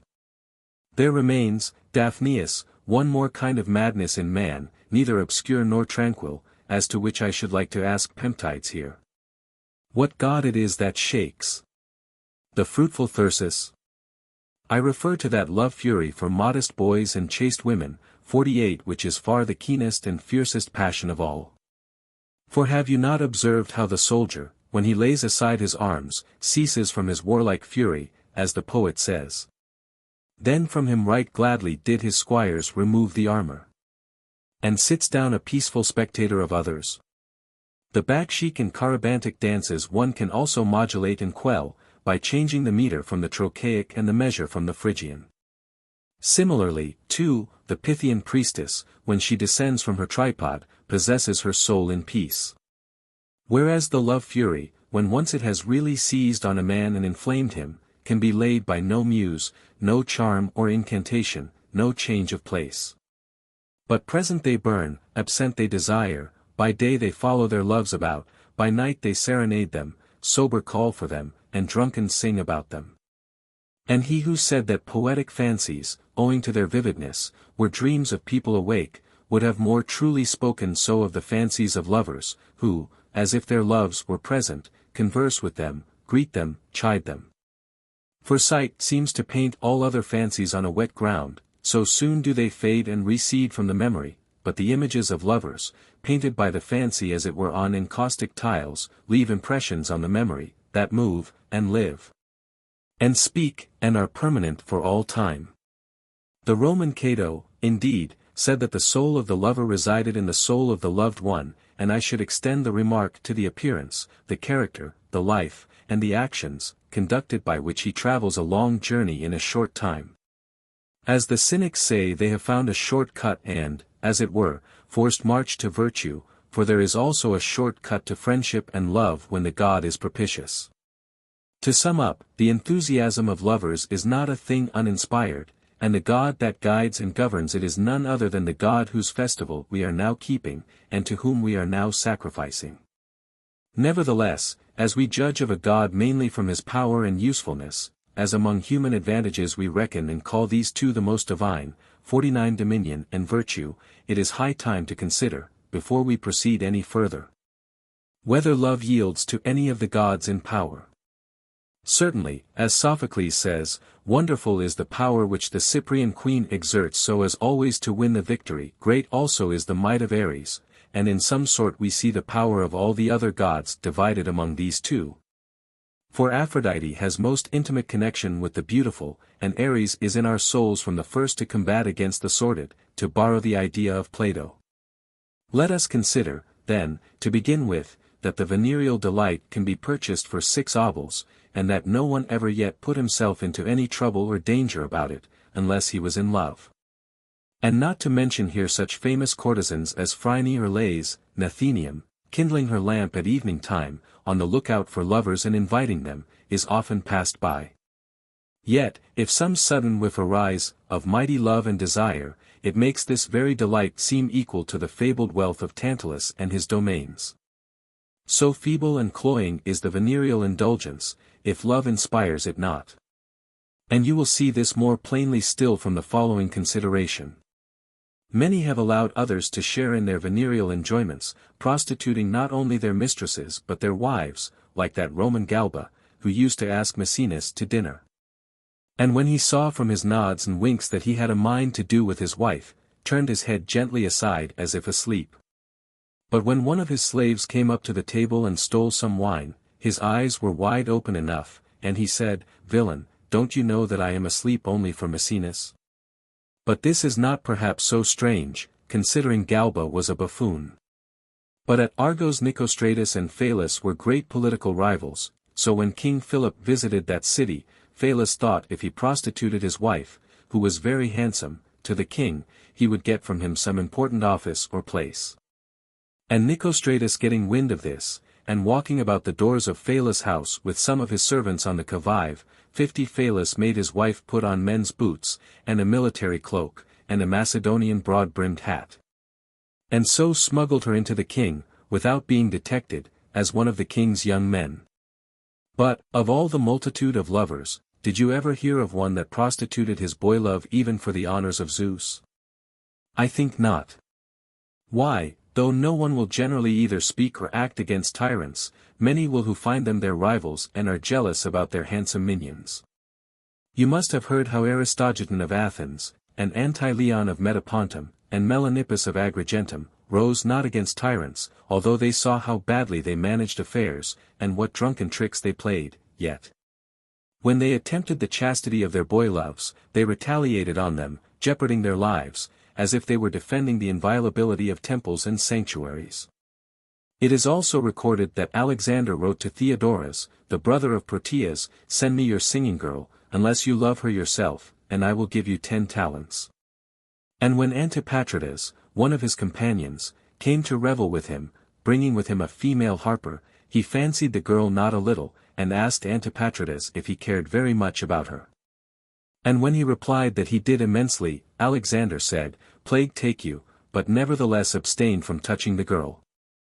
Consider also how love excels in warlike feats, and is by no means idle, as Euripides called him, nor a carpet knight, nor sleeping on a maiden's soft cheeks. For a man inspired by love needs not Ares to help him when he goes out as a warrior against the enemy, but at the bidding of his own god is ready for his friend to go through fire and water and whirlwinds. And in Sophocles' play, when the sons of Niobe are being shot at and dying, one of them calls out for no helper or assister but his lover. And you know of course how it was that Cleomachus the Pharsalian fell in battle. We Sir 51 tamely don't, said Pemptides and those near him, but we should very much like to. Well, said my father, the tale's worth hearing. When the war between the Eretrians and Chalcidians was at its height, Cleomachus had come to aid the latter with a Thessalian force, and the Chalcidian infantry seemed strong enough, but they had great difficulty in repelling the enemy's cavalry. So they begged that high-souled hero Cleomachus to charge the Eretrian cavalry first. And he asked his boy love, who was by, if he would be a spectator of the fight, and he saying he would, and affectionately kissing him and putting his helmet on his head. Cleomachus with a proud joy put himself at the head of the bravest of the Thessalians, and charged the enemy's cavalry with such impetuosity that he threw them into disorder and routed them. And the Eretrian infantry also fleeing in consequence, the Chalcidians won a splendid victory. However, Cleomachus got killed, and they show his tomb in the marketplace at Chalcis, over which a huge pillar stands to this day, and whereas before that the people of Chalcis had censured boy loves. From that time forward they preferred that kind of love to the normal love. Aristotle gives a slightly different account, namely, that this Cleomachus came not from Thessaly, but from Chalcis in Thrace, to the help of the Chalcidians in Euboea. And that was the origin of the song in vogue among the Chalcidians. Ye boys, who come of noble sires and beauteous are in face, grudge not to give to valiant men the joy of your embrace, for love that does the limbs relax combined with bravery in the Chalcidian cities has fame, that ne'er shall die. But according to the account of the poet Dionysius, in his Causes, the name of the lover was Anton, and that of the boy love was Philistus. And among you Thebans, Pemptides, is it not usual for the lover to give his boy love a complete suit of armor when he is enrolled among the men? And did not the erotic Pamines change the disposition of the heavy-armed infantry, censuring Homer as knowing nothing about love, because he drew up the Achaeans in 52 order of battle in tribes and clans, and did not put lover and love together? That so. Spear should be next to spear, helmet to helmet. Seeing that love is the only invincible general. For men in battle will leave in the lurch clansmen and friends, aye, and parents and sons, but what warrior ever broke through or charged through lover and love? Seeing that even when there is no necessity lovers frequently display their bravery and contempt of life. As Thero the Thessalian, who put his left hand on a wall, and drew his sword, and chopped off his thumb, and challenged his rival to do the same. And another in battle falling on his face, as his enemy was about to give him the coup de grace, begged him to wait a little till he could turn round, that his love should not see him with a wound in his back. And not only are the most warlike nations most amorous, as the Boeotians, the Lacedaemonians and the Cretans, but also of the old heroes, who were more amorous than Meleager, Achilles, Aristomenes, Cimon, and Epaminondas. Why, Epaminondas had as his boy loves Aesopicus and Cephisidorus, the latter of whom fell with him at Mantinia, and is buried near him. As to who was most formidable and a source of terror to the enemy, Eucnamus of Amphissa, who first stood up against him and smote him, received hero honors from the Phocians for his exploit. And as to all the loves of Hercules, it would take up too much time to enumerate them, but those who think that Iolaus was one of them do up to this day worship and honor him, and make their loves swear fidelity at his tomb.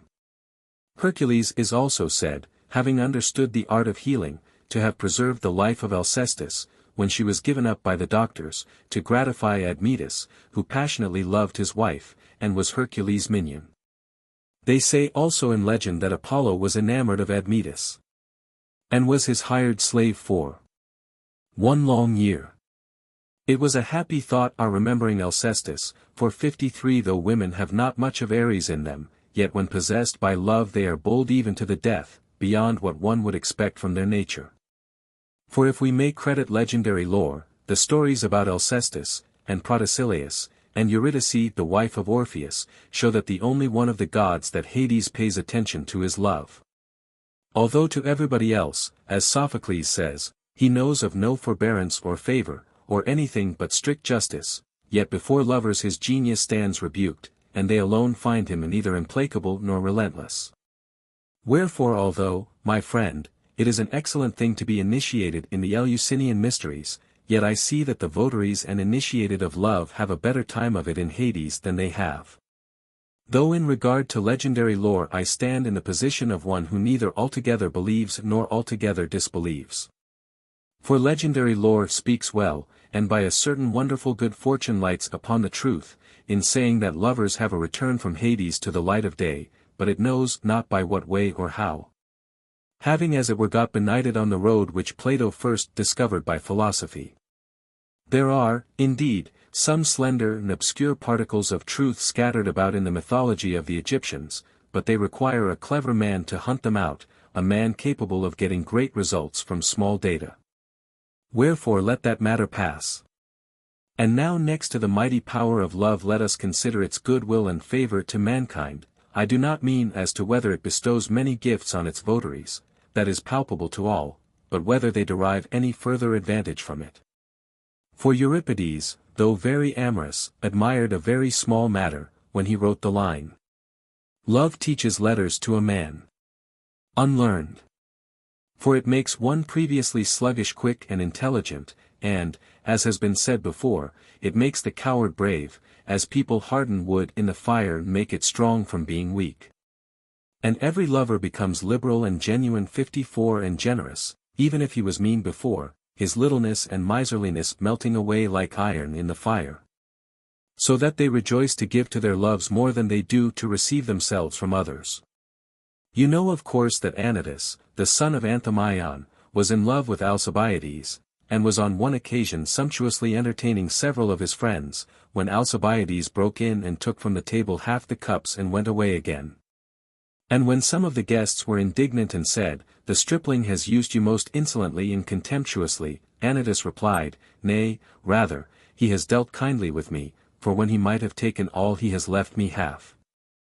Zeuxippus was pleased with this story, and said, "O Hercules, you have been within an ace of making me forget my hereditary hatred to Anytus for his behavior to Socrates and philosophy, since he was so mild and noble to his love." "Be it so," said my father, "love also makes peevish and gloomy persons kind and agreeable to those they live with, for as, when the fire blazes the house looks brighter, so man, it seems, becomes more cheerful through the heat of love. But most people are affected rather curiously, if they see by night a light in a house, they look on it with admiration and wonder. But if they see a little, mean, and ignoble soul suddenly filled with noble-mindedness, freedom, dignity, grace, and liberality, they do not feel constrained to say with Telemachus, 'Surely, some god is there within.' And is it not wonderful, Daphneus," continued my father, "in the name of the Graces, that the lover who cares about hardly anything, either his companions and friends, or even the laws and magistrates and kings, who fears nothing, admires nothing, courts nothing, but can even endure to gaze on the forked lightning, yet directly he looks on his love, he crouches like a cock with drooping feathers, and his boldness is 55 broken and his pride is cowed." And among the muses it would not be amiss to mention Sappho. For as the Romans say Cacus the son of Hephaestus vomited out of his mouth fire and flames, so she really speaks words that burn like fire, and in her songs shows the warmth of her heart, as Philoxenus puts it, by euphonious songs assuaging the pains of love. And if you have not in your love for Lysandra forgot all your old love songs, do repeat to us, Daphneus, the lines in which beautiful Sappho says that, when her love appeared her voice failed and her body burned. And she was seized with paleness and trembling and vertigo. And when Daphneus had repeated the lines, my father resumed, "In the name of Zeus, is not this plainly a divine seizure? Is not this a wonderful commotion of soul? Why, the Pythian priestess on the tripod is not moved so much as this. Who of those inspired by Cybele are made beside themselves to this extent by the flute and the kettledrum? Moreover, while many see the same body in the same beauty, only the lover is taken by it. Why is this the case? We get no light on it from Menander's words, 'Love is opportunity, and he that is smitten is the only one wounded.' But the god is the cause of it, striking one and letting another go scot-free. But I will not pass over now, since it has come into my mouth, as Aeschylus says, what perhaps would have been better spoken before, for it is a very important point. Perhaps, my friend, of all other things which we do not perceive through the senses, some got believed through legend, some through the law, some through reason. Whereas we owe our conception of the gods altogether to the poets and legislators and philosophers, all alike teaching the existence of gods, but greatly differing as to their number and order, nature and power. For the gods of the philosophers know nothing of disease or old age or pain, and have not to cross the resounding Acheron, nor do the philosophers accept as God strifes or prayers, which are found in poetry. Nor will they admit terror and fear as gods or as the sons of Ares. And on many points also they are at variance with the legislators, as Xenophanes bade the 56 Egyptians, if they regarded Osiris as mortal, not to honor him as a god. But if they thought him a god not to mourn for him. And, again, the poets and legislators will not listen to, nor can they understand, the philosophers who make gods of ideas and numbers and units and spirits. And their views generally are very different. As there were formerly 3 parties at Athens, the Parali, the Epacrii, and the Pedii, all at variance with one another, yet all agreed to vote for Solon, and chose him with one accord as their mediator and ruler and lawgiver. As he seemed indisputably to hold the first place in merit. So the 3 parties that entertain different views about the gods are all unanimous on one point, for poets, legislators and philosophers all alike register love as one of the gods, loudly singing his praises with one voice. As Alcaeus says, the people of Mytilene chose Pittacus as their monarch. But our king and ruler and governor, Love, is brought down crowned from Helicon to the Academy by Hesiod and Plato and Solon, and in royal apparel rides in a chariot drawn by friendship and intimacy, not such as Euripides speaks of in the line. He has been bound in fetters not of brass, shamefully throwing round him cold and heavy necessity, and soars aloft to the most beautiful and divine things, about which others have spoken better than I can. When my father had spoken thus much, so Clarus began, do you see that a second time you have committed the same fault, not cancelling your debts as you ought to do, for I must speak my mind, but evading them on purpose? And not delivering to us your promised ideas on a sacred subject? For as some little time back you only just touched on Plato and the Egyptians as if unwilling to enter on the subject more fully, so now you are doing again. However, as to what has been eloquently told by Plato, or rather by the Muses through Plato's mouth, do not tell us that, my good friend, even if we ask for it. But as to your hint that the Egyptian legend about love corresponded with Plato's views, you need not discuss it fully and minutely, we shall be satisfied if we hear a little of 57 such mighty matters. And as the rest of the company made the same request, my father said, the Egyptians, like the Greeks, recognize 2 loves, the Pandemian and the Celestial, to which they add the sun, they also highly venerate Aphrodite. We also see much similarity between love and the sun, for neither is a fire, as some think, but a sweet and productive radiance and warmth, the sun bringing to the body nourishment and light and growth, and love doing the same to the soul. And as the heat of the sun is more powerful when it emerges from clouds and after mist, so love is sweeter and hotter after a jealous tiff with the loved one, and moreover, as some think the sun is kindled and extinguished. So also do people conceive of love as mortal and uncertain. Moreover, just as without training the body cannot easily bear the heat of the sun, so neither can the untrained soul easily bear the yoke of love, but both are equally out of tune and suffer. For which they blame the deity and not their own weakness. But in this respect they seem to differ, in that the sun exhibits to the eye things beautiful and ugly alike, whereas love throws its light only on beautiful things, and persuades lovers to concentrate their attention on these, and to neglect all other things. As to those that call Aphrodite the moon, they, too, find some points in common between them. For the moon is divine and heavenly and a sort of halfway house between mortal and immortal, but inactive in itself and dark without the presence of the sun, as is the case with Aphrodite in the absence of love. So we may say that Aphrodite resembles the moon, and Love the sun, more than any other deities, yet are not Love and the sun altogether the same, for just as body and soul are not the same, but something different, so is it with the sun and Love. The former can be seen, the latter only felt. And if it should not seem too harsh a saying, one might argue that the sun acts entirely opposite to Love, for it turns the mind away from the world of fancy to the world of reality, beguiling us by its grace and splendid appearance, and persuading us to seek for truth and everything else in and round it and nowhere else. For as Euripides says, too passionately do we love the sun, because it always shines upon the earth, from inexperience of another life, or rather from forgetfulness of those things which love brings to our remembrance.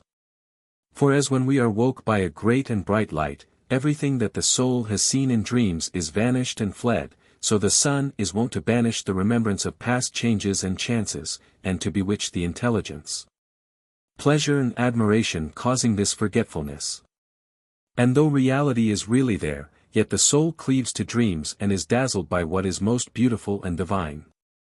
For round the soul are poured sweet yet deceiving dreams, so that the soul thinks everything here good and valuable, unless it obtain divine and chaste love as its physician and preserver.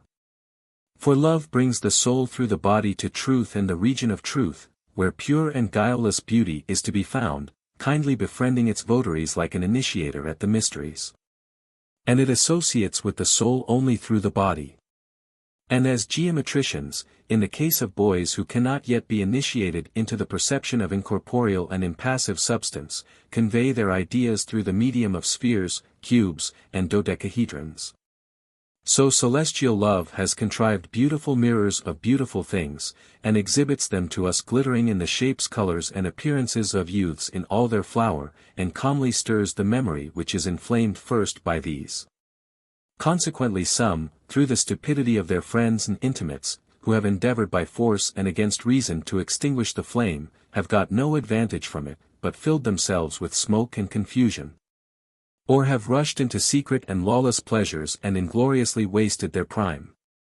But as many as by sober reason and modesty have abetted the extravagance of the passion, and left in the soul only a bright glow, not exciting a tornado of passion, but a wonderful and productive diffusion, as in a growing plant, opening the pores of complaisance and friendliness, these in no long time cease to regard the personal charms of those they love, and study their inward 59 characters, and gaze at one another with unveiled eyes, and associate with one another in words and actions, if they find in their minds any fragment or image of the beautiful. And if not, they bid them farewell and turn to others, like bees that only go to those flowers from which they can get honey. But wherever they find any trace or emanation or pleasing resemblance of the divine, in an ecstasy of pleasure and delight they indulge their memory, and revive to whatever is truly lovely and felicitous and admired by everybody. The poets indeed seem for the most part to have written and sung about love in a playful and merry manner, but have sometimes spoken seriously about him, whether out of their own mind, or the God helping them to truth. Among these are the lines about his birth, well sandalled Iris bare the most powerful of the gods to golden-haired Zephyr. But perhaps the learned have persuaded you that these lines are only a fanciful illustration of the variety and beauty of love. Certainly, said Daphneus, what else could they mean? Hear me, said my father, for the heavenly phenomenon compels us so to speak. The rainbow is, I suppose, a reflection caused by the sun's rays falling on a moist cloud, making us think the appearance is in the cloud. Similarly, erotic fancy in the case of noble souls causes a reflection of the memory, from things which here appear and are called beautiful, to what is really divine and lovely and felicitous and wonderful. But most lovers pursuing and groping after the semblance of beauty in boys and women, as in mirrors, can derive nothing more certain than pleasure mixed with pain. And this seems the love delirium of Ixion, who instead of the joy he desired embraced only a cloud, as children who desire to take the rainbow into their hands, clutching at whatever they see. But different is the behavior of the noble and chaste lover, for he reflects on the divine beauty that can only be felt, while he uses the beauty of the visible body only as an organ of the memory, though he embraces it and loves it. And associating with it is still more inflamed in mind. And so neither in the body do they sit ever gazing at and desiring this light, nor after death do they return to this world again, and skulk and loiter about the doors and bedchambers of newly married people. Disagreeable ghosts of pleasure-loving and sensual men and women, who do not rightly deserve the name of lovers. For the true lover, when he has got into the other world and associated with beauties as much as is lawful, has wings and is initiated and passes his time above in the presence of his deity, dancing and waiting upon him. Until he goes back to the meadows of the moon and Aphrodite, and sleeping there commences a new existence. But this is a subject too high for the present occasion. However, it is with love as with the other gods, to borrow the words of Euripides, he rejoices in being honored by mankind, and vice versa, for he is most propitious to those that receive him properly, but visits his displeasure on those that affront him. For neither does Zeus as god of hospitality punish and avenge any outrages on strangers or suppliants, nor as god of the family fulfill the curses of parents, as quickly as love hearkens to lovers unfairly treated, being the chastiser of boorish and haughty persons. Why need I mention the story of Euxinthides and Lycomantis, the latter of whom is called the peeping girl to this day in Cyprus? But perhaps you have not heard of the punishment of the Cretan Gorgo, a somewhat similar case to that of Lycomantis, except that she was turned into stone as she peeped out of window to see her lover carried out to burial. For this Gorgo had a lover called Asander, a proper young man and of a good family, but reduced in fortune, though he thought himself worthy to mate with anybody. So he wooed Gorgo, being a relation of hers, and though he had many rivals, as she was much run after for her wealth belike, yet he had won the esteem of all the guardians and relations of the young girl. Now the origins and causes of love are not peculiar to either sex, but common to both. For those attractions that make men amorous may as well proceed from women as from boys. And as to those beautiful and holy reminiscences and invitations to the divine and genuine and Olympian beauty, by which the soul soars aloft, what hinders but that they may come either from boys or lads, maidens or grown women? Whenever a chaste and orderly nature and beauteous prime are associated together, just as a neat shoe exhibits the shapeliness of the foot, to borrow the illustration of Aristo. Whenever connoisseurs of beauty descry in beautiful forms and pure bodies clear traces of an upright and unenervated soul. For if the man of pleasure, who was asked whether he was most given to the love of women or boys, and answered, I care not which so beauty be but there, is considered to have given an appropriate answer as to his erotic desires. Shall the noble lover of beauty neglect beauty and nobility of nature, and make love only with an eye to the sexual parts? Why, the lover of horses will take just as much pleasure in the good points of Podargus, as in those of Aethé, Agamemnon's mare, and the sportsman rejoices not only in dogs, but also rears Cretan and Spartan bitches. And shall the lover of the beautiful and of humanity be unfair and deal unequally with either sex, and think that the difference between the loves of boys and women is only their different dress?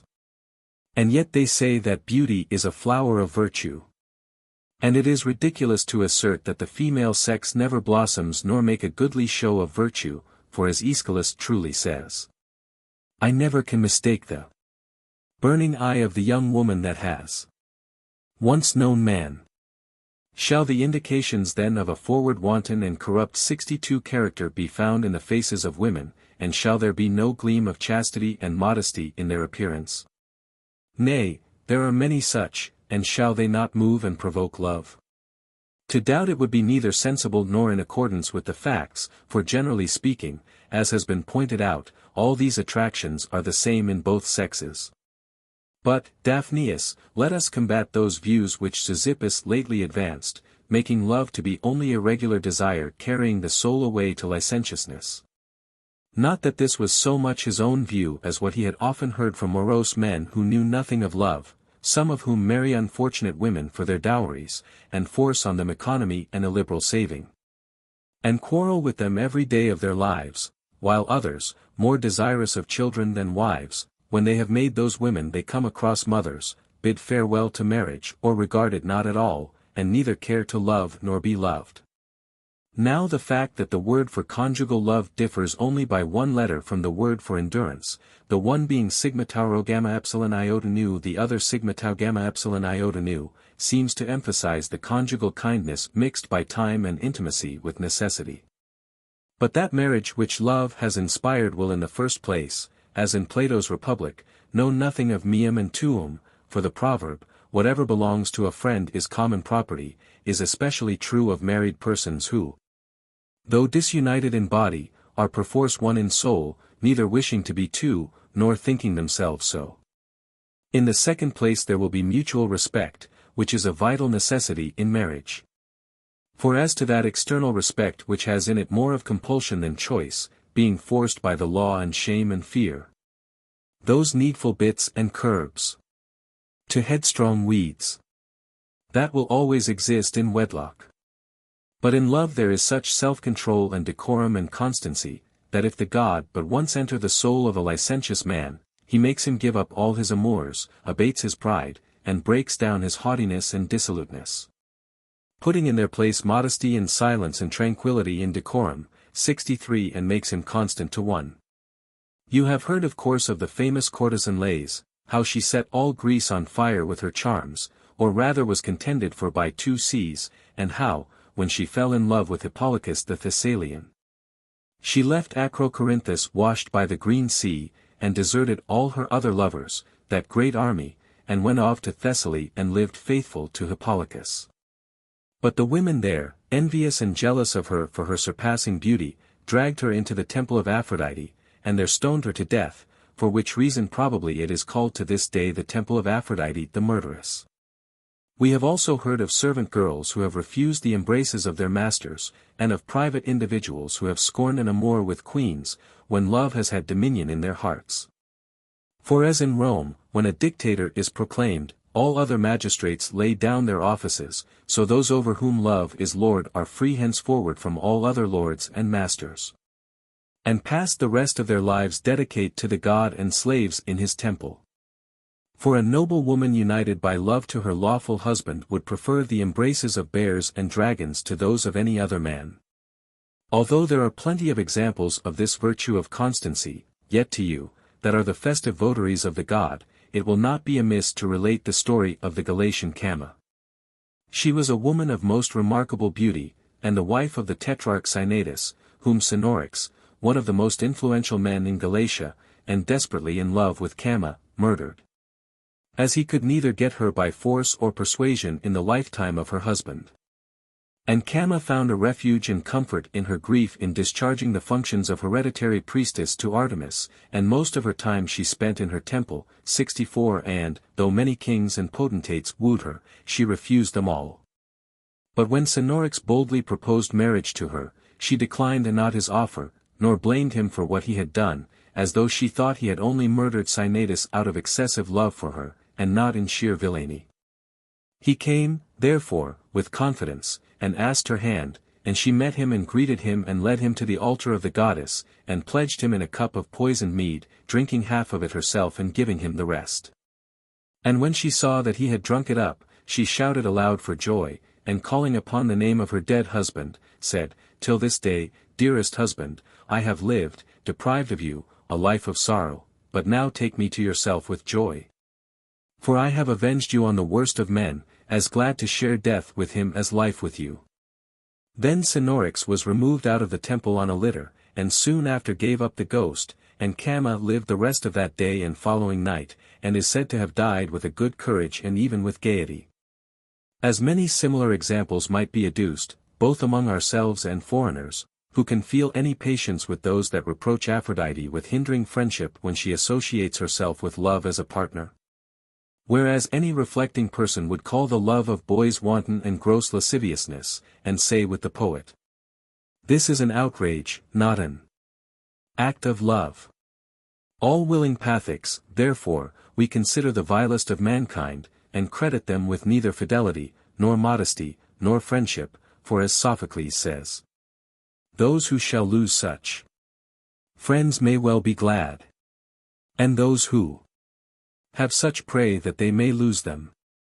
But as for those who, not being by nature vicious, have been seduced or forced, they are apt all their life to despise and hate their seducers.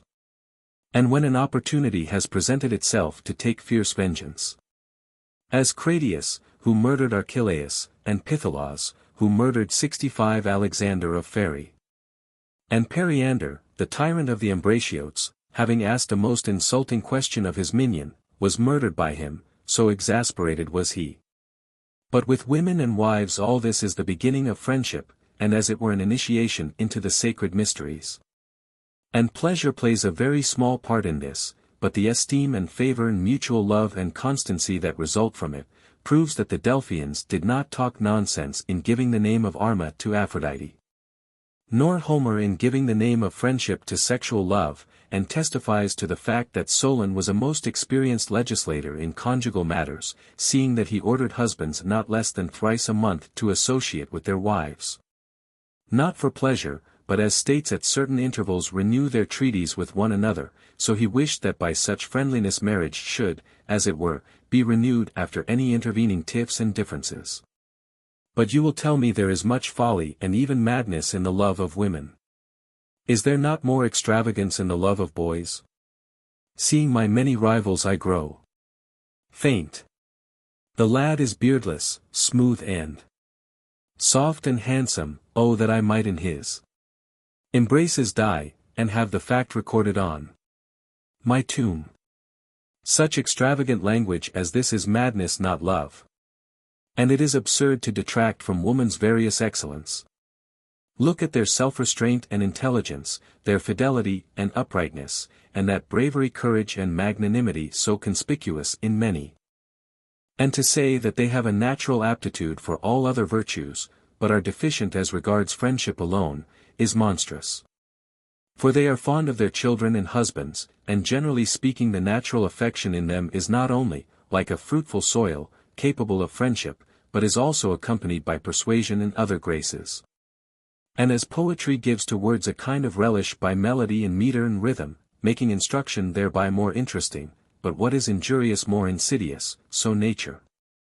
66 Investing woman with beautiful appearance and attractive voice and bewitching figure, does much for a licentious woman in making her wiles more formidable, but makes a modest one more apt thereby to win the goodwill and friendship of her husband.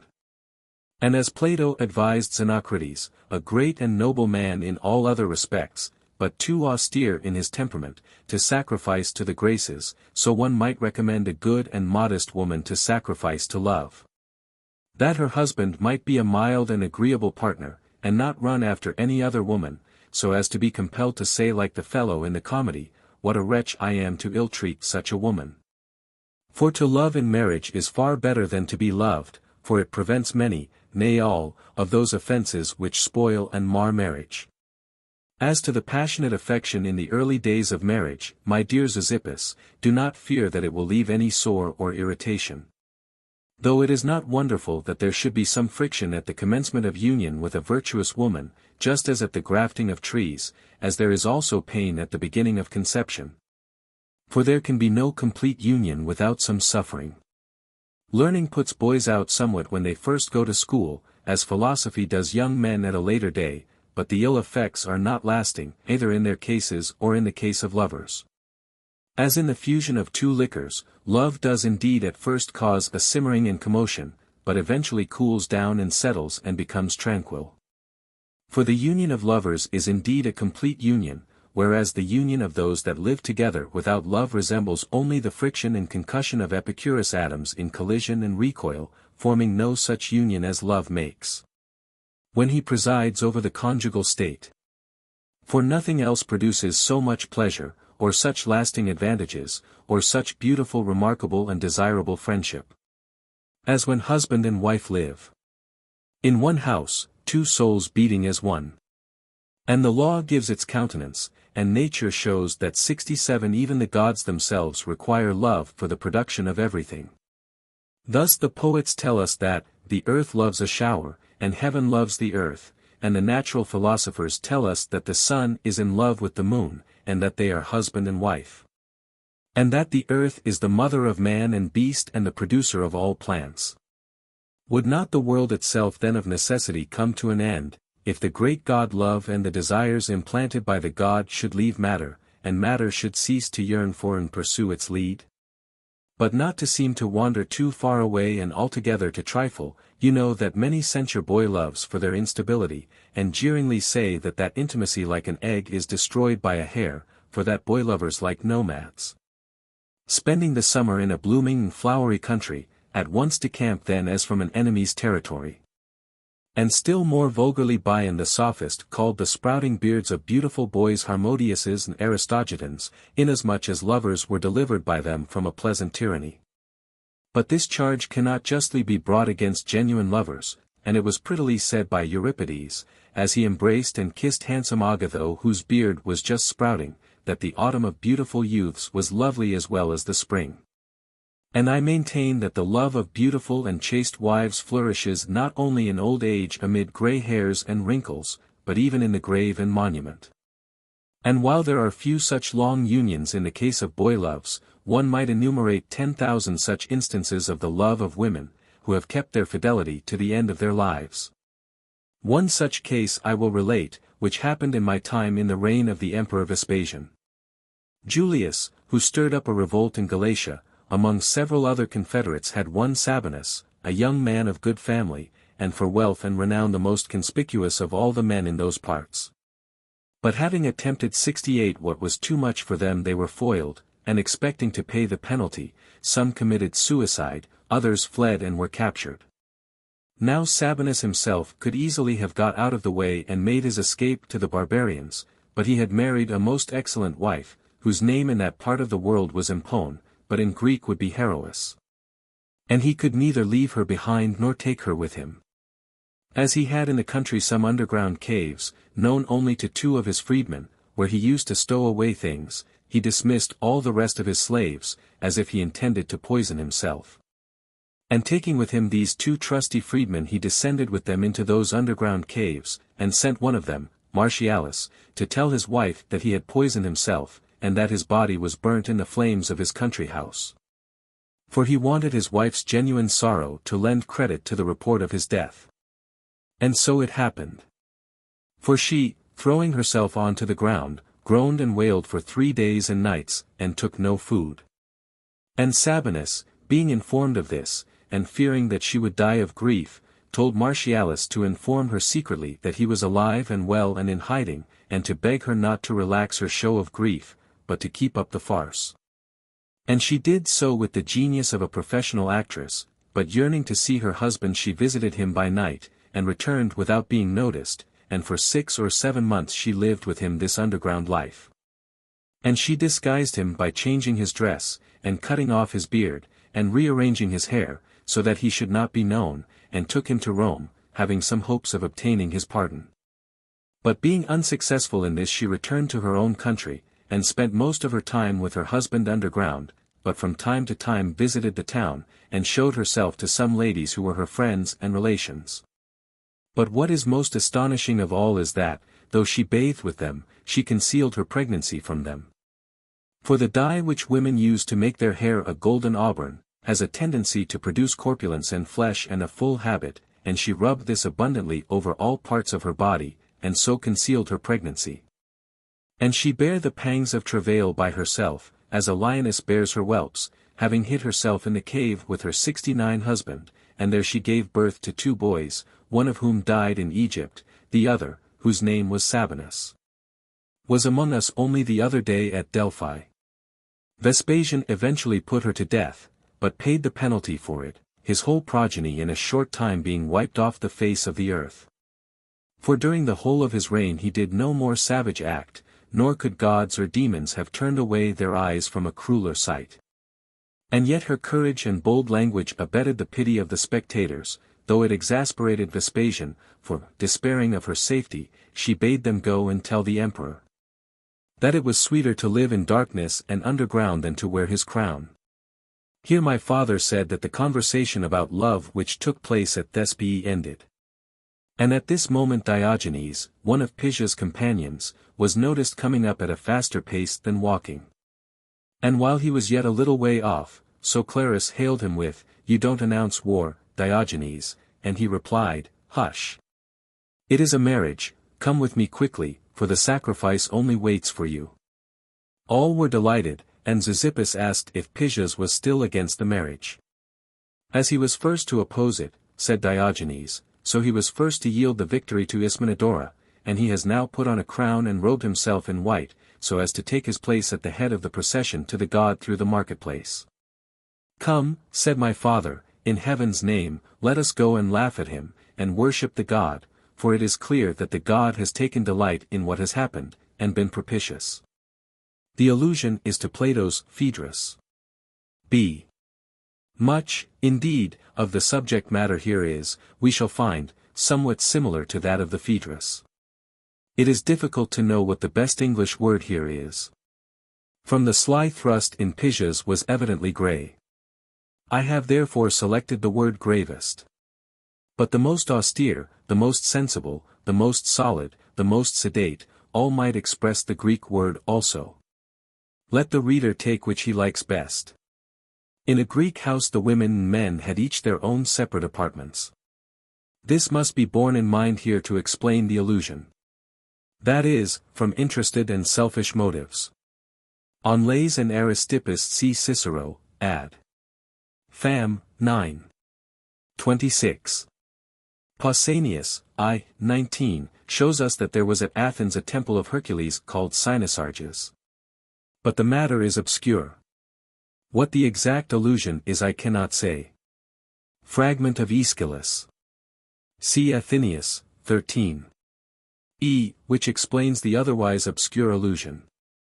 That is the son of Hera alone, who was unwilling to be outdone by Zeus, who had given birth to Pallas Athene alone. Hesiod has the same view, Theog. 927. Pyro-alpha is so used also in Esh. Supple, 998, 1015.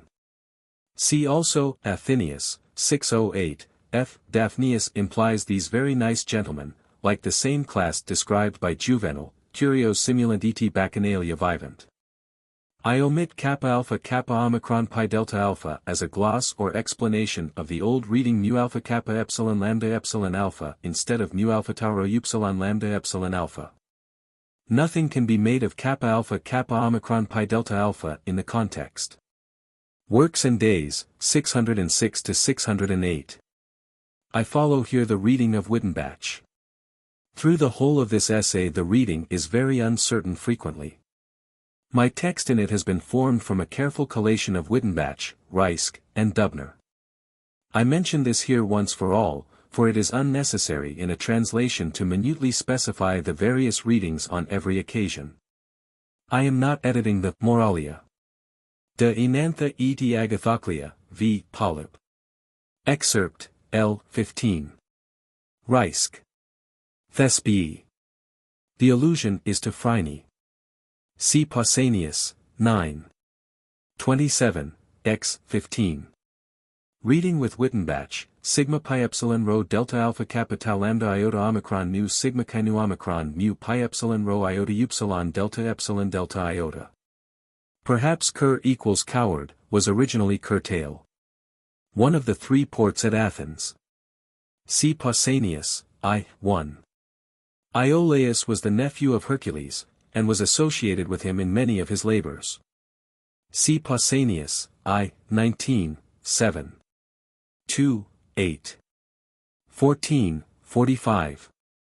I read sigma upsilon nu omicron alpha rho zeta omicron nu tau alpha. The general reading sigma upsilon nu epsilon rho nu tau alpha will hardly do here. Wittenbach suggests sigma upsilon nu epsilon alpha rho zeta omicron nu tau alpha. What the delta iota beta omicron lambda alpha was is not quite clear. I have supposed a jersey. The women of Lemnos were very masterful. On one memorable occasion they killed all their husbands in one night. Thus the line of Ovid has almost a proverbial force, lemniadesc viros nimium quoque vincere norant. Heroids, 6. 53, Sibelius in his preface to Pausanias, page 21, gives from an old scholia a sort of excuse for the action of the women of Lemnos. Probably the epilepsy. See Herodotus, 3. 33. Euripides, Bacchae, 203. Euripides, fragment of the Thmelinope. I take Wittenbach's suggestion as to the reading here. This line is taken bodily by Aristophanes in his Frogs, 1244. The first line is the first line of a passage from Euripides, consisting of 13 lines, containing similar sentiments to this. See Athenaeus, 13. F. The last two lines are from Euripides, Hippolytus, 449, 450. Compare Lucretius, I, 1-5. Hesiod, Theogony, 116-120. Euripides, Danae, Frag. Compare Ovid, Sedet Amor Rebus, Residential Age, 2-Xeris. Sophocles, Fragm. 678, Dindorf. Compare a remark of Sophocles, recorded by Cicero, De Senectute, ch. 14. Sophocles, Fragm. 720. Reading Kappa Alpha Lambda with Reisk. Iliad, v. 831. Connecting rho with nu alpha iota rho epsilon nu. The Saint Hubert of the Middle Ages. Aeschylus, Frag. 1911, Dindorf. Odyssey, v. 69. Fragm. 146, 125. Hermes is alluded to. All these four were titles of Zeus. They are very difficult to put into English so as to convey any distinctive and definite idea to an English reader. Enthusiasm is the being nu theta epsilon omicron, or inspired by some god. From Aeschylus, Supplices, 681, 682. Iliad, 7. 121, 122. Like the character described in Lucretius, 2. 1-6. Sophocles, Trachiniae, 497. The Cyprian queen is, of course, Aphrodite. Hence the famous proverb, non omnibus dormio. CCIC. Ad. Fam. 7. 24. Above, in. See Sophocles, Antigone, 783, 784. And compare Horace, Odes, Book 4. Ode 13. 6-8, Alvarentis edi docti salera cae pulchris excubat in genus. That Niobe, which exists only in a few fragments. This was the name of Dionysius' poem. He was a Corinthian poet. Iliad, 13. 131. Reading according to the conjecture of Wittenbach, tau nu rho omega tau alpha upsilon nu omicron nu tau tau eta tau omicron nu tau alpha tau nu sigma tau rho alpha tau eta gamma nu. Something has probably dropped out here, as Dubner suspects. Fragment from the Sthenibia of Euripides. Anytus was one of the accusers of Socrates, and so one of the causers of his death. So Horace calls Socrates Enitai Riem, Saturday, 2. 4, 3. Homeric Epigrammata, 13. 5, quoted also in On Virtue and Vice. Odyssey, 19. 40. I adopt the suggestion of Wittenbach, epsilon pi epsilon nu delta alpha phi nu alpha epsilon. Pindar, Pyth I, 8. See for example Homer, Iliad, 11. 3, 73, 9. 502. Euripides, Perithoeus, Fragm. 591, Dindorf. An allusion to Homer, Odyssey, 12. 453. So Terence, Andrea, 555. Amantium ire amoris integratiust. Euripides, Hippolytus, 194-196. The lines are from Alcaeus. Thus love was the child of the rainbow and the west wind. A pretty conceit. Greek Iris. The mirrors of the ancients were of course not like our mirrors. They were only burnished bronze. Hence the view in them would be at best somewhat obscure. This explains 1 Cor 13. 12, 2 Cor 3. 18, James I, 23. See Euripides, Hippolytus, 7, 8. Here the story unfortunately ends, and for all time we shall know no more of it. Reisk somewhat forcibly says, Vel lipus videat gorgus historiam non esse finitam, iti multa, ut iti alias, Paris. Like Reisk we condense here a little. Reading with Reisk rho theta kappa alpha iota theta rho pi tau omicron upsilon. I read epsilon gamma rho. See, Iliad, 23. 295. Podargus was an entire horse. See Ovid, Metamorph, 3. 206 to 208. Aeschylus, Toxotides, Fragm. 224. A very favorite proverb among the ancients. See Platt. Phedre, Finn. Martial, 2. 43. Sophomore Fragm. 712. On Lays, see Pausanias, 2. 2. Her Thessalian lover is there called Hippostratus. Her favors were so costly that the famous proverb is said to owe its origin to her, non quibus homini contingit adire Corinthum. The Aegean and Ionian. Cf. Horace, Odes, I, 7, 2. On Acrocorinthus, see Pausanias, 2. 4. The words in inverted commas are from Euripides, Fragm. 921. On Lays generally, and her end, see Athenaeus, 13. 54, 55. See the festival of love was being kept at this very time. This story is also told by Plutarch, De Mulierum Virtutibus. Sophocles, Fragm. 741, quoted again in On Abundance of Friends. A Delphic word for love. Can it be connected with Romualpha? Very frequent in Homer, e.g., Iliad, 2. 232. 6, 165, 13. 636, 14. 353, etc. See Lucretius, 4. 1105 to 1114, I toned down the original here a little. Homer, Odyssey, 6. 183, 184. Cf. Europe. Medea, 14, 15. This means when the mustache and beard and whiskers begin to grow. The whole story about Harmodius and Aristogiton and how they killed Hipparchus is told by Thucydides, 6. 54 to 59, Bion therefore practically called these sprouting beards tyrant killers, tyrannicides. Scriptus igitur hic libellus est post quidem Domitiani. Reisk. Vespasian certainly was not cruel generally.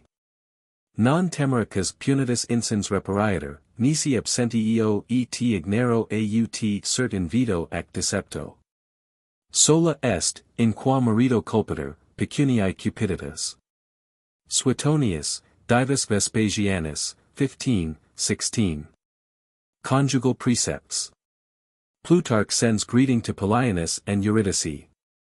After the customary marriage rites, by which, the priestess of Demeter has united you together, I think that to make an appropriate discourse, and one that will chime in with the occasion, will be useful to you and agreeable to the law.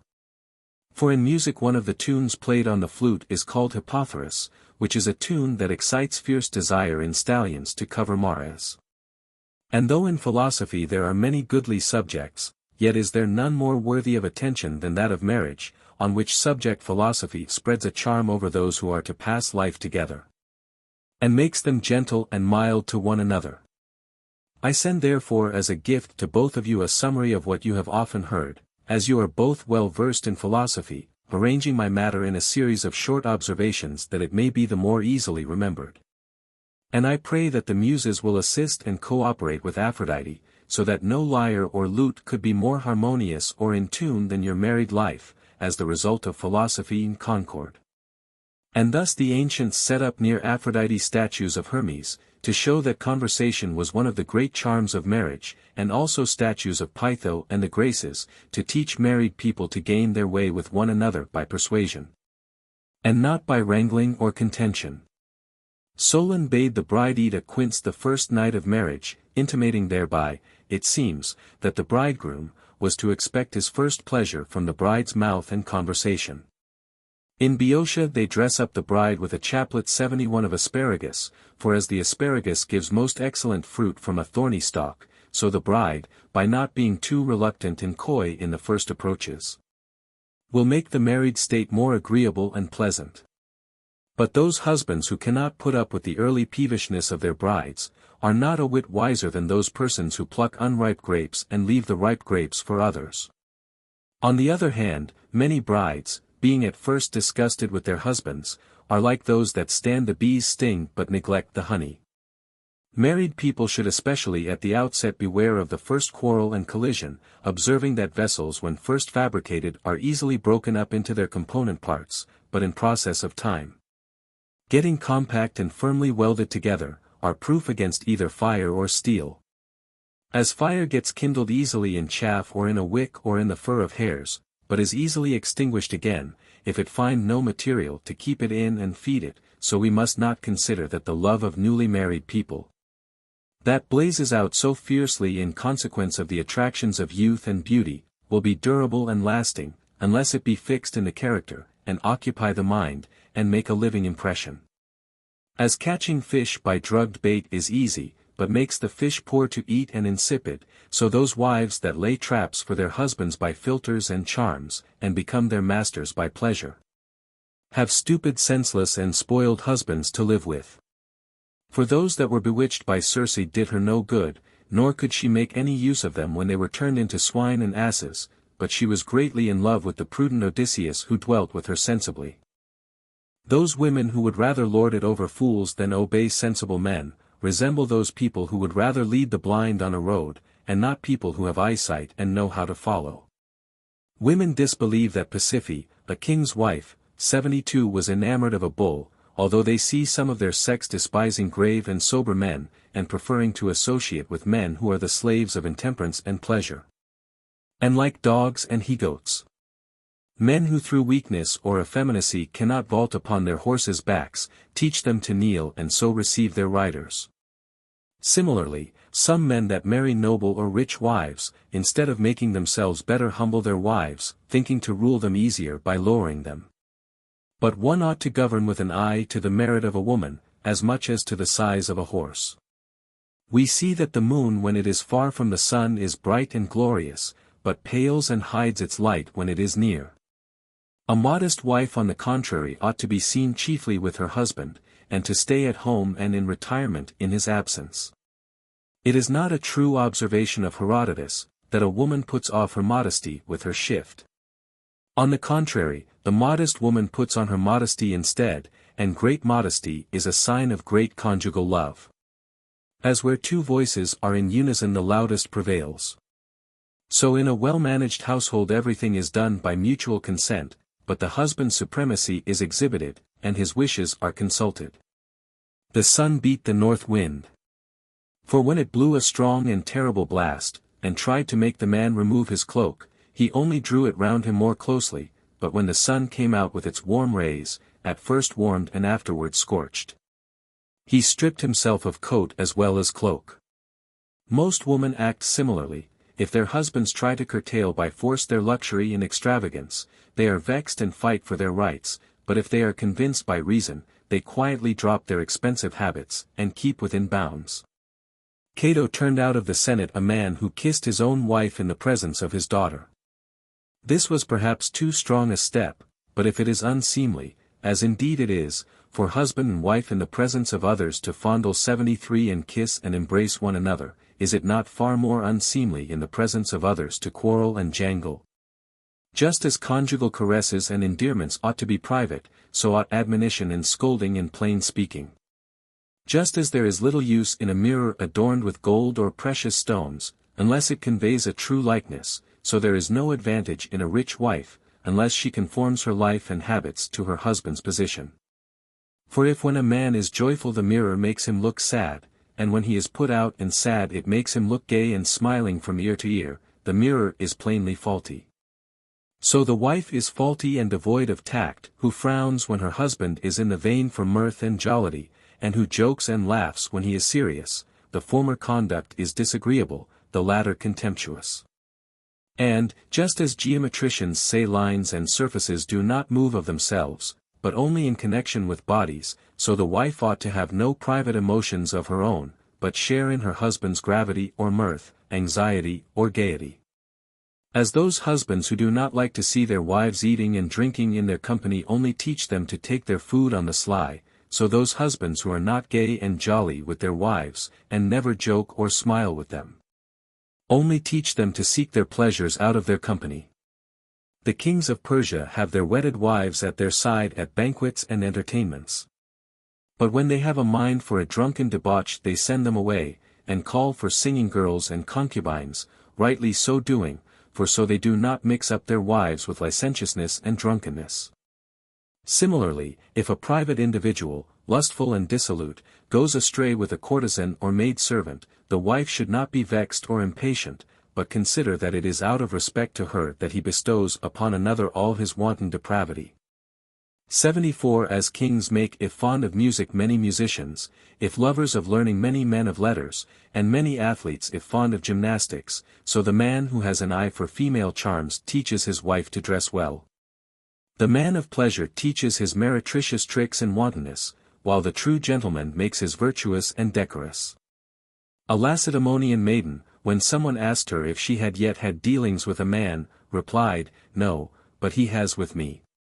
This methinks is the line of conduct a matron should pursue, neither to decline the embraces of a husband when he takes the initiative, nor to provoke them herself, for the one is forward and savours of the courtesan. The other is haughty and unnatural. The wife ought not to have her own private friends, but cultivate only those of the husband. Now the gods are our first and greatest friends, so the wife ought only to worship and recognize her husband's gods, and the door ought to be shut on all superfluous worship and strange superstitions.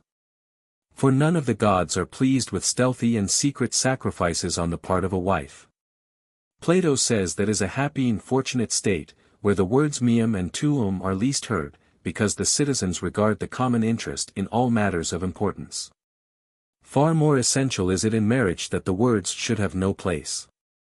For, as the doctors say, that blows on the left shoulders are also felt on the right, so is it good for husband and wife to mutually sympathize with one another, that just as the strength of ropes comes from the twining and interlacing of fibers together, so the marriage knot may be confirmed and strengthened by the interchange of mutual affection and kindness. Nature itself teaches this by the birth of children, which are so much a joint result, that neither husband nor wife can discriminate or discern which part of the child is theirs. So, too, it is well for married persons to have one purse, and to throw all their property into one common stock, that here also there may be no meum and tuum. And just as we call the mixture of water and wine by the name of wine, even though the water should preponderate, so we say that the house and property belongs to the man, even though the wife contribute most of the money. Helen was fond of wealth, Paris of pleasure, whereas Odysseus was prudent, Penelope chaste. So the marriage of the last two was happy and enviable, while that of the former two brought an Iliad of woe on Greeks and barbarians alike. The Roman who was taken to task by his friends for repudiating a chaste wealthy and handsome wife, showed them his shoe and said, "Although this is new and handsome, none of you know where it pinches me." A wife ought not therefore to put her trust in her dowry, or family, or beauty, but in matters that more vitally concern her husband, namely, in her disposition and companionableness and complaisance with him. Not to make everyday life vexatious or annoying, but harmonious and cheerful and agreeable. For as doctors are more afraid of fevers that are generated from uncertain causes, and from a complication of ailments, than of those that have a clear and adequate cause, so the small and continual and daily matters of offense between husband and wife, that the world knows nothing about, set the household most at variance, and do it the greatest injury. King Philip was desperately enamored of a Thessalian woman, who was accused of bewitching him. His wife Olympias therefore wished to get this woman into her power. But when she came before her, and was 76 evidently very handsome, and talked to her in a noble and sensible manner, Olympias said, "Farewell to calumny. Your charms lie in yourself. So invincible are the charms of a lawful wife to win her husband's affection by her virtuous character, bringing to him in herself dowry, and family, and philters, and even Aphrodite's cestus. Olympias, on another occasion, when a young courtier had married a wife who was very handsome, but whose reputation was not very good, remarked, "This fellow has no sense, or he would not have married with his eyes. We ought neither to marry with our eyes, nor with our fingers, as some do, who reckon up on their fingers what dowry the wife will bring, not what sort of partner she will make." It was advice of Socrates, that when young men looked at themselves in the mirror, those who were not handsome should become so through virtue, and those who were so should not by vice deform their beauty. Good also is it for the matron, when she has the mirror in her hands, if not handsome to say to herself, "What should I be, if I were not virtuous?" and if handsome to say to herself, "How good it were to add virtue to beauty." For it is a feather in the cap of a woman not handsome to be loved for herself and not for good looks. Dionysius, the tyrant of Sicily, sent some costly dresses and necklaces to the daughters of Lysander, but he would not receive them, and said, "These presents will bring my daughters more shame than adornment." And Sophocles said still earlier than Lysander, "Your madness of mind will not appear handsome, wretch, but most unhandsome."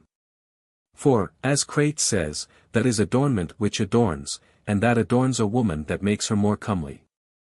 And it is not gold or diamonds or scarlet robes that make her so, but her dignity, her correct conduct, and her modesty. Those who sacrifice to Hera as goddess of 77 marriage, do not burn the gall with the other parts of the victim, but when they have drawn it throw it away beside the altar, the lawgiver thus hinting that gall and rage have no place in marriage. For the austerity of a matron should be, like that of wine, wholesome and pleasant, not bitter as aloes, or like a drug. Plato advised Xenocrates, a man rather austere but in all other respects a fine fellow, to sacrifice to the graces.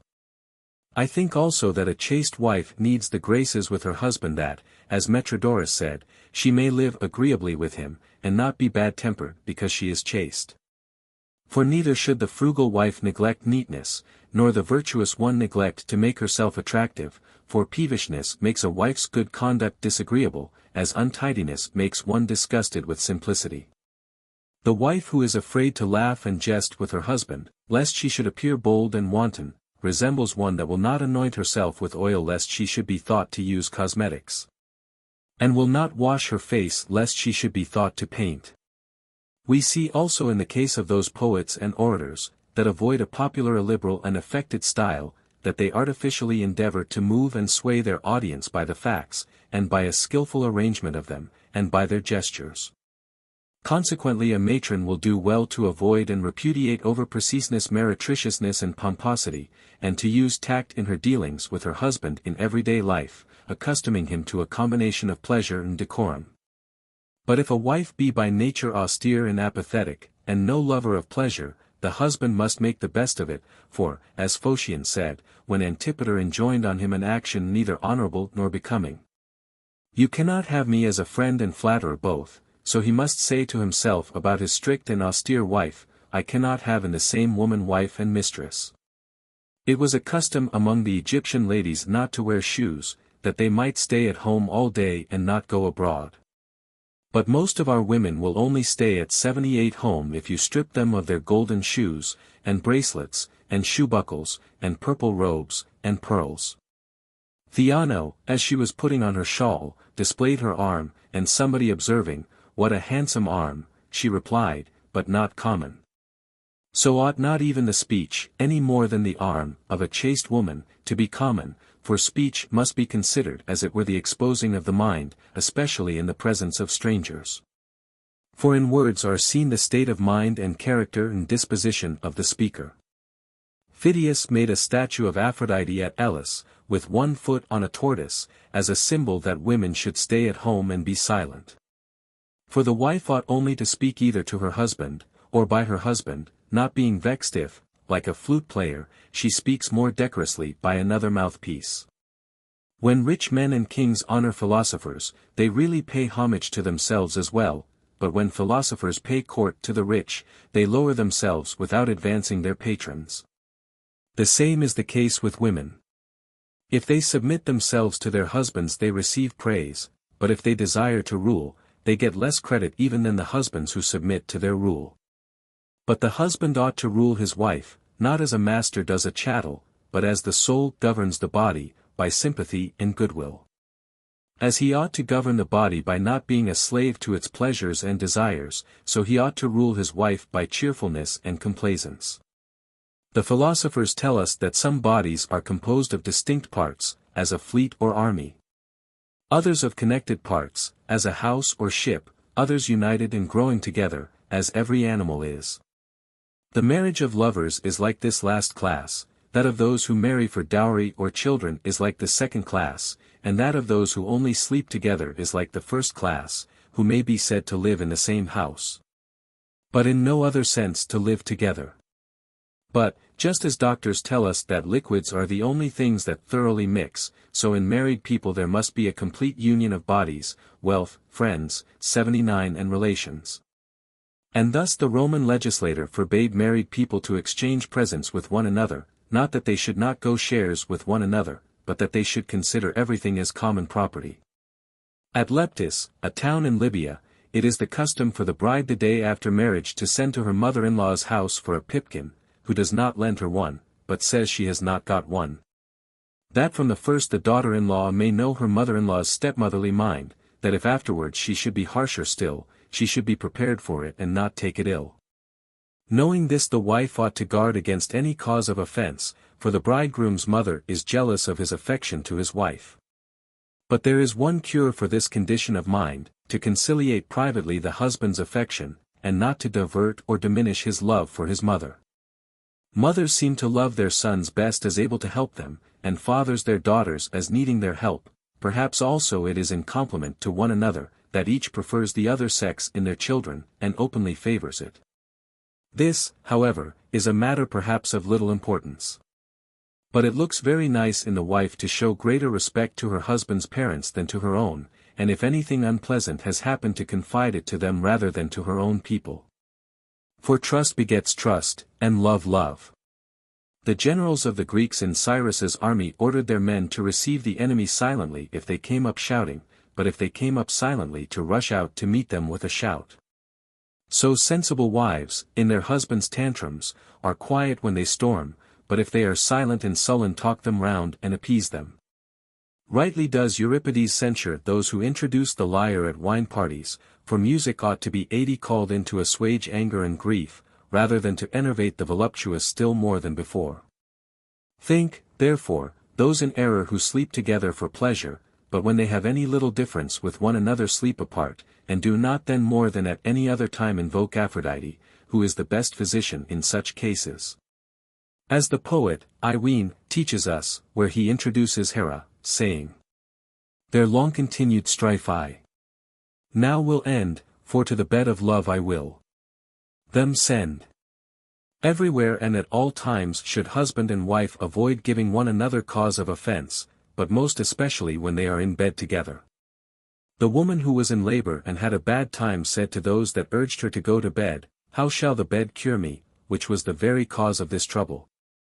And those differences and quarrels which the bed generates will not easily be put an end to at any other time or place. Hermione seems to speak the truth where she says, the visits of bad women ruined me. But this case does not happen naturally, but only when dissension and jealousy has made wives open not only their doors but their ears to such women.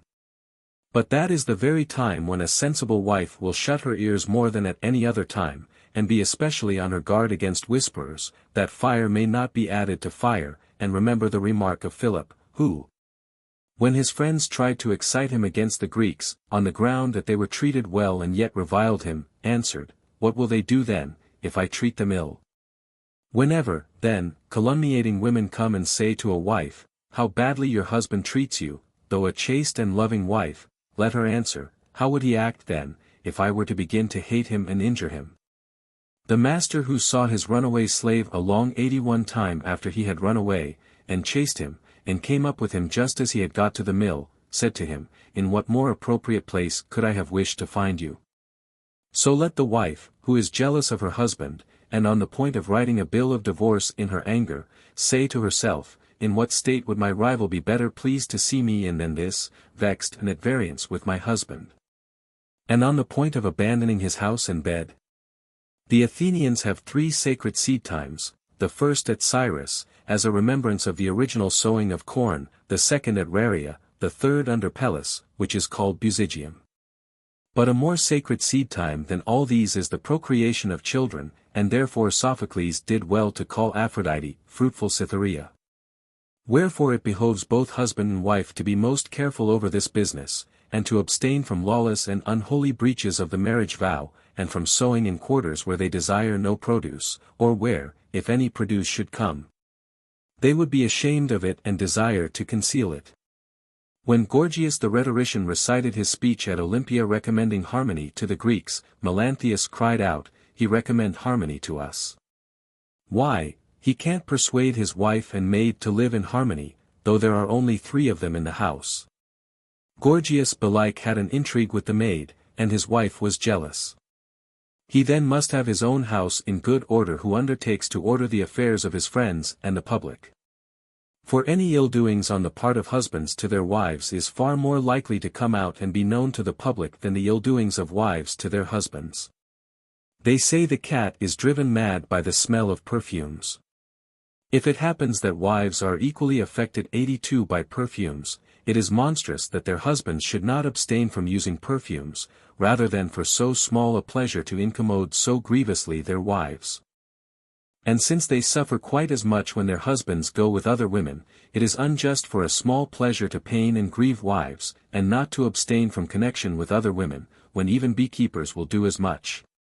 Because bees are supposed to dislike and sting those that have had dealings with women.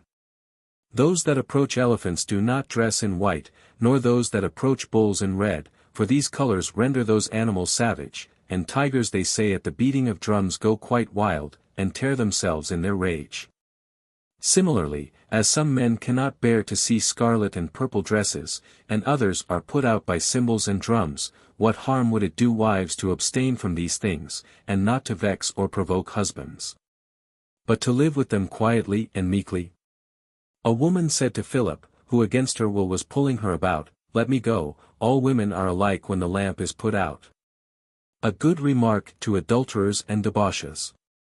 But the married woman ought to show when the light is put out that she is not like all other women, for then, when her body is not visible, she ought to exhibit her chastity and modesty as well as her personal affection to her husband. Plato recommended old men to act with decorum especially before young men, that they too might show respect to them, for where the old behave shamelessly, no modesty or reverence will be exhibited by the young. The husband ought to remember this, and show no one more respect than his wife, knowing that the bridal chamber will be to her either a school of virtue or of vice. And he who enjoys pleasures that he forbids his wife, is like a man that orders his wife to go on fighting against an enemy to whom he has himself surrendered. As to love of show, Eurydice, read and try to 83 remember what was written by Timoxena to Aristilla, and do you, Polyanus, not suppose that your wife will abstain from extravagance and expense. If she sees that you do not despise such vanities in others, but delight in gilt cups, and pictures in houses, and trappings for mules, and ornaments for horses. For it is not possible to banish extravagance from the women's side of the house if it is always to be seen in the men's apartments. Moreover, Polyanus, as you are already old enough for the study of philosophy, adorn your character by its teaching, whether it consists of demonstration or constructive reasoning, by associating and conversing with those that can profit you. And for your wife gather honey from every quarter, as the bees do, and whatever knowledge you have yourself acquired impart to her, and converse with her, making the best arguments well known and familiar to her. For now, father thou art to her, and mother dear, and brother too. And no less decorous is it to hear the wife say, "Husband, you are my teacher and philosopher and guide in the most beautiful and divine subjects." For such teaching in the first place detaches women from absurdities, for the woman who has learnt geometry will be ashamed to dance, nor will she believe in incantations and spells, if she has been charmed by the discourses of Plato and Xenophon. And if anyone should undertake to draw the moon down from the sky, she will laugh at the ignorance and stupidity of women that credit such nonsense, well understanding geometry, and having heard how Aglaonus, the daughter of the Thessalian Hegetor, having a thorough knowledge of the eclipses of the moon, and being aware beforehand of the exact time when the moon would be in eclipse, cheated the women, and persuaded them that she herself had drawn it down from the sky. For no woman was ever yet credited with having had a child without intercourse with a man, for those shapeless embryos and gobbets of flesh that take form from corruption are called moles. We must guard against such false conceptions as these arising in the minds 84 of women, for if they are not well informed by good precepts, and share in the teaching that men get, they generate among themselves many foolish and absurd ideas and states of mind. But do you, Eurydice, study to make yourself acquainted with the sayings of wise and good women, and ever have on your tongue those sentiments which as a girl you learnt with us, that so you may make your husband's heart glad. And be admired by all other women, being in yourself so wonderfully and splendidly adorned. For one cannot take or put on, except at great expense, the jewels of this or that rich woman, or the silk dresses of this or that foreign woman, but the virtues that adorn Theano, and Cleobuline, and Gorgo the wife of Leonidas, and Timoclea the sister of Theagenes, and the ancient Claudia, and Cornelia the sister of Scipio, and all other such noble and famous women, these one may array oneself in without money and without price, and so adorned lead a happy and famous life. For if Sappho plumed herself so much on the beauty of her lyrical poetry as to write to a certain rich woman, you shall lie down in your tomb, nor shall there be any remembrance of you, for you have no part in the roses of Pieria. How shall you not have a greater right to plume yourself on having a part not in the roses but in the fruits which the Muses bring, and which they freely bestow on those that admire learning and philosophy? This tune is again alluded to by Plutarch in Question. Convival. F. See also Clemens Alexandrinus, Pedagogue, 2. Alpha tau alpha delta pi pi omicron iota mu iota gamma nu upsilon mu nu alpha iota omicron omicron nu mu nu alpha iota omicron pi alpha upsilon lambda epsilon tau alpha iota nu mu omicron alpha lambda omega delta iota alpha pi pi theta omicron rho omicron nu tau omicron nu kappa epsilon kappa lambda eta kappa alpha sigma iota nu omicron mu omicron upsilon sigma iota kappa omicron. Pytho means persuasion, and is represented as one of the graces by Hermes Anax. See Pausanias, 9. 35. Compare the proverb epsilon iota kappa epsilon lambda mu phi alpha kappa zeta epsilon tau alpha iota, and Tibullus, 3. 5, 19, quid fraudar juvat vitam crescentibus juvis. Cf. Shakespeare, Romeo and Juliet, A2. SC 6. 9-15. Herodotus, I. 8. An allusion to the well-known fable of Aesop, number 82 in Holmes' edition. This comparison of the mirror is beautifully used by Keble in his Christian Year. Without a hope on earth to find a mirror in an answering mind. Wednesday before Easter. Does this throw light on Esther, I. 10-12? By their patronage. Republic, v. C. By the power of sympathy. This is especially true of eyes. Wittenbach compares the epigram in the Anthology, I. 46. 9. Kappa alpha gamma rho delta xi iota omicron nu mu alpha kappa omicron mu epsilon nu omicron nu mu alpha tau iota lambda alpha pi omicron lambda kappa iota tau omicron delta omicron upsilon nu tau iota delta omega sigma iota pi nu omicron upsilon. Reading kappa alpha lambda omicron nu with Hercher. The ancients hardly ever drank wine neat. Hence the allusion. The symposiarch, or arbiter by Bendy, settled the proportions to be used. Compare the French proverb, le beau soulier blesse sauvent l'opide. Thessaly was considered by the ancients famous for enchantments and spells. So Juvenal, 6. 610, speaks of Thessala Philtia, and see Horace, Odes, I. 27. 21, 22, Epodes, v. 45. Wittenbach well compares the lines of Menander. Nu epsilon sigma tau lambda eta theta. Phi lambda tau rho omicron nu. Epsilon gamma nu mu omega nu. Tau rho pi, tau omicron tau. Kappa alpha kappa rho alpha tau epsilon nu. Nu delta rho. Epsilon omega theta epsilon nu. Gamma upsilon nu. An allusion to Homer, Iliad, 14. 214 to 217. Called by the Romans, Pronuba Juno. See Virg. Aeneid, 4. 166. Ovid, Heroids, 6. 43. See Pausanias, 6. 25. The statue was made of ivory and gold. Compare Terence, Hysaira, 201. Uno animo omnes socris oderunt neurus.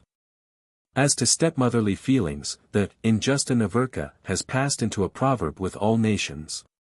See for example Hesiod, Works and Days, 823, lambda omicron tau epsilon mu eta tau rho upsilon iota pi lambda epsilon iota mu rho eta, lambda omicron tau epsilon mu tau eta rho. Wittenbach compares Seneca's Fidelum si Putaveris Facies. EP 3. Euripides, Medea, 190 to 198. Homer, Iliad, 14. 205, 209. See Mulier Parturians, Phaedrus, Fables, I. 18. Euripides, Andromache, 930. Proverb. Cf. Horace, Oleum Ada Camino, 2. Saturday, 3. 321. See Aesop's Fables, No. 121, Hom. Delta Rho Alpha Pi Tau Eta is the title. All readers of Plautus and Terence know what a bugbear to slaves the threat of being sent to the mill was.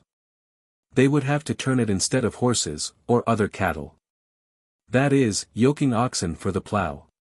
Procreation of children was among the ancients frequently called plowing and sowing. Hence the allusions in this paragraph. So, too, Shakespeare, Measure for Measure, Act I, SC 4. 41 to 44. The reference is to the rights of Cybele. See Lucretius, 2. 618. See Erasmus, Adagia. The French proverb is La nuit tu les chat sont gris. Laws. C. From the words of Andromache to Hector, Iliad, 6. For 29, 430. Theano was the wife of Pythagoras. See Livy, 29. 14. Propertius, v. 11. 51, 52. Ovid, Fasti, 4. 305 SQ. And mother of the Gracchi. Jeremy Taylor, in his beautiful sermon on The Marriage Ring, has borrowed not a few hints from this treatise of Plutarch, as usual investing with a new beauty whatever he borrows, from whatever source.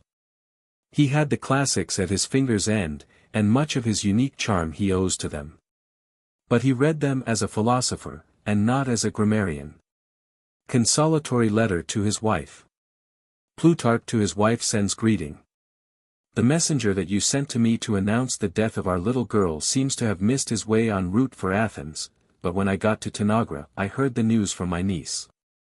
I suppose the funeral has already taken place, and I hope everything went off so as to give you least sorrow both now and hereafter. But if you left undone anything you wished to do, waiting for my opinion, and thinking your grief would then be lighter, be it without ceremoniousness or superstition, both which things are indeed foreign to your character. Only, my dear wife, let us both be patient at this calamity. I know and can see very clearly how great it is, but should I find your grief too excessive, it would trouble me even more than the event itself. And yet I have not a heart hard as heart of oak or flintstone, as you yourself know very well, who have shared with me in the bringing up of so many children, as they have all been educated at home by ourselves. And this one I know was more especially beloved by you, as she was the first daughter after 4 sons, when you longed for a daughter, and so I gave her your name. And as you are very fond of children your grief must have a peculiar bitterness when you call to mind her pure and simple gaiety, which was without a tincture of passion or querulousness. For she had from nature a wonderful contentedness of mind and meekness, and her affectionateness and winning ways not only pleased one but also afforded a means of observing her kindliness of heart. For she used to bid her nurse give the teat not only to other children but even to her favourite playthings, and so invited them as it were to her table in kindliness of heart, and gave them a share of her good things, and provided the best entertainment for those that pleased her. But I see no reason, my dear wife, why these and similar traits in her character, that gave us delight in her lifetime 86 should now, when recalled to the memory, grieve and trouble us. Though, on the other hand, I fear that if we cease to grieve we may also cease to remember her, like Clymene, who says in the play, "I hate the supple bough of Cornel wood, and would put down athletics," because she ever avoided and trembled at anything that reminded her of her son, for it brought grief with it, and it is natural to avoid everything that gives us pain. But as she gave us the greatest pleasure in embracing her and even in seeing and hearing her, so ought her memory living and dwelling with us to give us more, many times more, joy than grief. Since those arguments that we have often used to others ought to be profitable to us in the present conjuncture, nor should we sit down and rail against fortune, opposing to those joys many more griefs. Those who were present at the funeral tell me with evident surprise that you put on no mourning, and that you bedizened up neither yourself nor your maids with the trappings of woe. And that there was no ostentatious expenditure of money at the funeral, but that everything was done orderly and silently in the presence of our relations. I am not myself surprised that you, who never made a display either at the theatre or on any other public occasion, and thought extravagance useless even in the case of pleasure, should have been frugal in your grief. For not only ought the chaste woman to remain uncorrupt in bacchanalian revels, but she ought to consider her self-control not a whit less necessary in the surges of sorrow and emotion of grief. Contending not, as most people think, against natural affection, but against the extravagant wishes of the soul. For we are indulgent to natural affection in the regret, and honor, and memory that it pays to the dead, but the insatiable desire for a passionate display of funeral grief, coming to the climax in coronets and beatings of the breast, is not less unseemly than intemperance in 87 pleasure, and is unreasonably forgiven only because pain and grief instead of delight are elements in the unseemly exhibition. For what is more unreasonable than to curtail excessive laughter or any other demonstration of joy, and to allow a free vent to copious lamentation and wailing that come from the same source? And how unreasonable is it, as some husbands do, to quarrel with their wives about perfume and purple robes, while they allow them to shear their heads in mourning, and to dress in black, and to sit in idle grief, and to lie down in weariness? And what is worst of all, how unreasonable is it for husbands to interfere if their wives chastise the domestics and maids immoderately or without sufficient cause, yet allow them to ill-treat themselves cruelly in cases and conjunctures that require repose and kindness? But between us, my dear wife, there never was any occasion for such a contest, nor do I think there ever will be. For as to your economy in dress and simple way of living, there is no philosopher with whom you are acquainted whom you did not amaze, nor is there any citizen who has not observed how plainly you dressed at sacred rites, and sacrifices, and theatres. You have also already on similar painful occasions exhibited great fortitude, as when you lost your eldest son, and again when our handsome Sharon died. For when I was informed of his death, I well remember some guests from the sea were coming home with me to my house as well as some others, but when they saw the great quiet and tranquillity of the household, they thought, as they afterwards told some other people, that no such disaster had really happened, but that the news was untrue. So well had you ordered everything in the house, at a time when there would have been great excuse for disorder. And yet you had suckled that son, though your breast had had to be lanced owing to a contusion. This was noble conduct and showed your great natural affection. But most mothers we see, when their children are 88 brought to them clean and tidy, take them into their hands as playthings, and when they die burst out into idle and unthankful grief. Not so much out of affection, for affection is thoughtful and noble, but a great yearning for vain glory mixed with a little natural affection makes their grief fierce and vehement and hard to appease. And this does not seem to have escaped Aesop's notice, for he says that when Zeus assigned their honors to various gods, grief also claimed his. And Zeus granted his wish, with this limitation that only those who chose and wished need pay him honor. It is thus with grief at the outset, everyone welcomes it at first, but after it has got by process of time settled, and become an inmate of the house, it is with difficulty dislodged again, however much people may wish to dislodge it. Wherefore we ought to keep it out of doors, and not let it approach the garrison by wearing mourning or shearing the hair, or by any similar outward sign of sorrow. For these things occurring daily in being importunate make the mind little, and narrow, and unsocial, and harsh and timid, so that, being besieged and taken in hand by grief, it can no longer laugh, and shuns daylight, and avoids society. This evil will be followed by neglect of the body, and dislike to anointing and the bath and the other usual modes of life, whereas the very opposite ought to be the case. For the mind ill at ease especially requires that the body should be in a sound and healthy condition. For much of grief is blunted and relaxed and the body is permeated by calm, like the sea in fine weather. But if the body get into a dry and parched condition from a low diet, and gives no proper nutriment to the soul, but only feeds it with sorrow and grief, as it were with bitter and injurious exhalations, it cannot easily recover its tone however people may wish it should. Such is the state of the soul that has been so ill-treated. Moreover, I should not hesitate to assert that the 89 most formidable peril in connection with this is, the visits of bad women, and their chatter, and joint lamentation, all which things fan the fire of sorrow and aggravate it, and suffer it not to be extinguished either by others or by itself. I am not ignorant what a time of it you had lately, when you went to the aid of Theon's sister, and fought against the women who came on a visit of condolence and rushed up with lamentation and wailing, adding fuel as it were to her fire of grief in their simplicity. For when people see their friends' houses on fire they put it out as quickly and energetically as they can, but when their souls are on fire they themselves bring fuel. And if anybody has anything the matter with his eyes they will not let him put his hands to them, however much he wish, nor do they themselves touch the inflamed part. But a person in grief sits down and gives himself up to every chance comber, like a river, that all make use of, to stir up and aggravate the sore, so that from a little tickling and discomfort it grows into a great and terrible disease. However, as to all this I know you will be on your guard. Try also often to carry yourself back in memory to that time when, this little girl not having been then born, we had nothing to charge fortune with, and to compare that time and this together, as if our circumstances had gone back to what they were then. Otherwise, my dear wife, we shall seem discontented at the birth of our little daughter, if we consider our position before her birth as more perfect. But we ought not to erase from our memory the 2 years of her life, but to consider them as a time of pleasure giving us gratification and enjoyment, and not to deem the shortness of the blessing as a great evil, nor to be unthankful for what was given us, because fortune did not give us a longer tenure as we wished. For ever to be careful what we say about the gods, and to be cheerful and not rail against fortune, brings a sweet and goodly profit.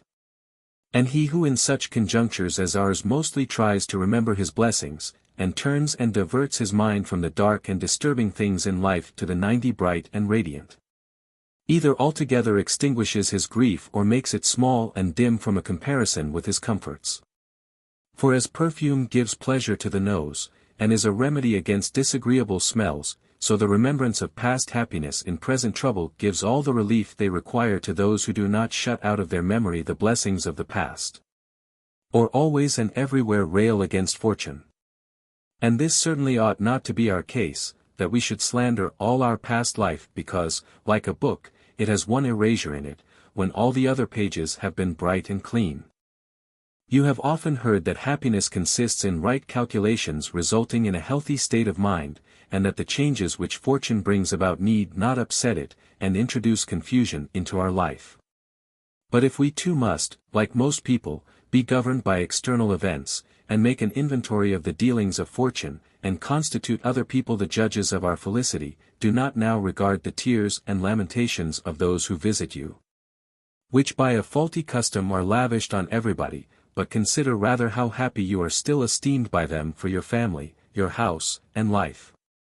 For it would be monstrous, if others would gladly prefer your destiny to theirs, even taking into account our present sorrow, that you should rail against and be impatient at our present lot. And in consequence of our bitter grief not reflect how much comfort is still left to us. But like those who quote imperfect verses of Homer and neglect the finest passages of his writings, to enumerate and complain of the trials of life, while you pay no attention to its blessings, is to resemble those stingy misers, who heap up riches and make no use of them when they have them, but lament and are impatient if they are lost. And if you grieve over her dying unmarried and childless, you can comfort yourself with the thought that you have had both those advantages. For they should not be reckoned as great blessings in the case of those who do not enjoy them, and small blessings in the case of those who do. And that she has gone to a 91 place where she is out of pain ought not to pain us, for what evil can we mourn for on her account if her pains are over? For even the loss of important things does not grieve us when we have no need of them. But it was only little things that your Timoxena was deprived of, little things only she knew, and in little things only did she rejoice. And how can one be said to be deprived of things of which one had no conception, nor experience, nor even desire for? As to what you hear from some people, who get many to credit their notion, that the dead suffer no evil or pain. I know that you are prevented from believing that by the tradition of our fathers and by the mystic symbols of the mysteries of Dionysus, for we are both initiated. Consider then that the soul, being incorruptible, is in the same condition after death as birds that have been caught. For if it has been a long time in the body, and during this mortal life has become tame by many affairs and long habit, it swoops down again and a second time enters the body, and does not cease to be involved in the changes and chances of this life that result from birth. For do not suppose that old age is abused and ill spoken of only for its wrinkles and white hair and weakness of body, but this is the worst feature about it, that it makes the soul feeble in its remembrance of things in the other world, and strong in its attachment to things in this world, and bends and presses it, if it retain the form which it had in the body from its experience. But that soul, which does indeed enter the body, but remains only a short time in it, being liberated from it by the higher powers, rears as it were at a damp and soft turning post in the race of life, and hastens on to its destined goal. For just as if anyone put out a fire, and light it again at once, it is soon rekindled, and burns up again quickly, but if it has been out a long time, to light it again will be a far more difficult and irksome task. So the soul that has sojourned only a short time in this dark and mortal life, quickly recovers the light and blaze of its former bright life, whereas for those who have not had the good fortune very early, to use the language of the poet, to pass the gates of Hades, nothing remains but a great 92 passion for the things of this life, and a softening of the soul through contact with the body, and a melting away of it as if by the agency of drugs. And the truth of this is rendered more apparent in our hereditary and time-honored customs and laws. For when infants die no libations are poured out for them, nor are any other rites performed for them, such as are always performed for adults. For they have no share in the earth or in things of the earth, nor do parents haunt their tombs or monuments, or sit by their bodies when they are laid out. For the laws do not allow us to mourn for such, seeing that it is an impious thing to do so in the case of persons who have departed into a better and more divine place and sphere. I know that doubts are entertained about this, but since to doubt is harder for them than to believe, let us do externally as the laws enjoin, and internally let us be more holy and pure and chaste. Timoxena, as we see later on. Adopting Reisk's reading, mu alpha sigma tau nu kappa epsilon lambda epsilon omicron upsilon sigma alpha, pyro omicron epsilon kappa alpha lambda epsilon tau omicron kappa alpha theta pi epsilon rho. Euripides, Phaeton, which exists only in fragments. Clymene was the daughter of Oceanus, and mother of Phaeton. An allusion to Euripides, Bacchae, 317, 318. Reading with Reisk omicron delta nu iota lambda gamma delta, or lambda gamma omega delta. Some such reading seems necessary to comport with the tau gamma rho lambda omicron gamma tau epsilon rho omicron nu 2 lines later. Reading pi alpha rho epsilon chi epsilon with Xylander. A great craving for sympathy would be the modern way of putting it. See the fable of Aesop, entitled Pi nu theta omicron upsilon gamma epsilon rho alpha, number 355. See also Plutarch's Consolation to Apollonius, where the fable is told at some length.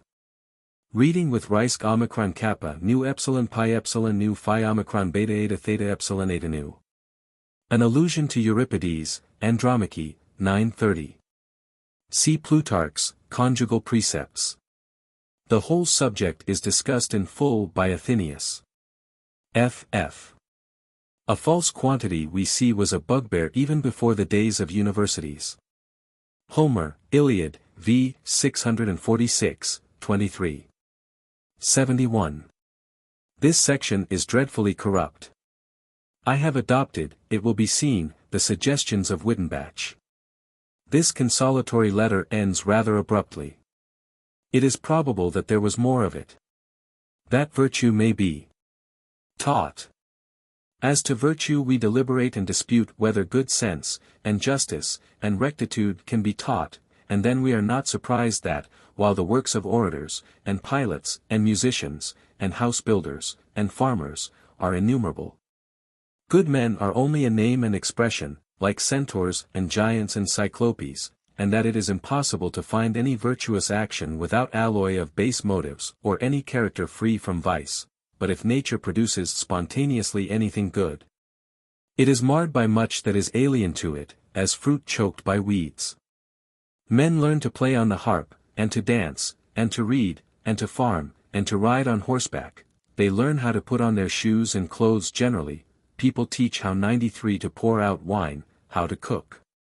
And all these things cannot be properly performed, without being learned.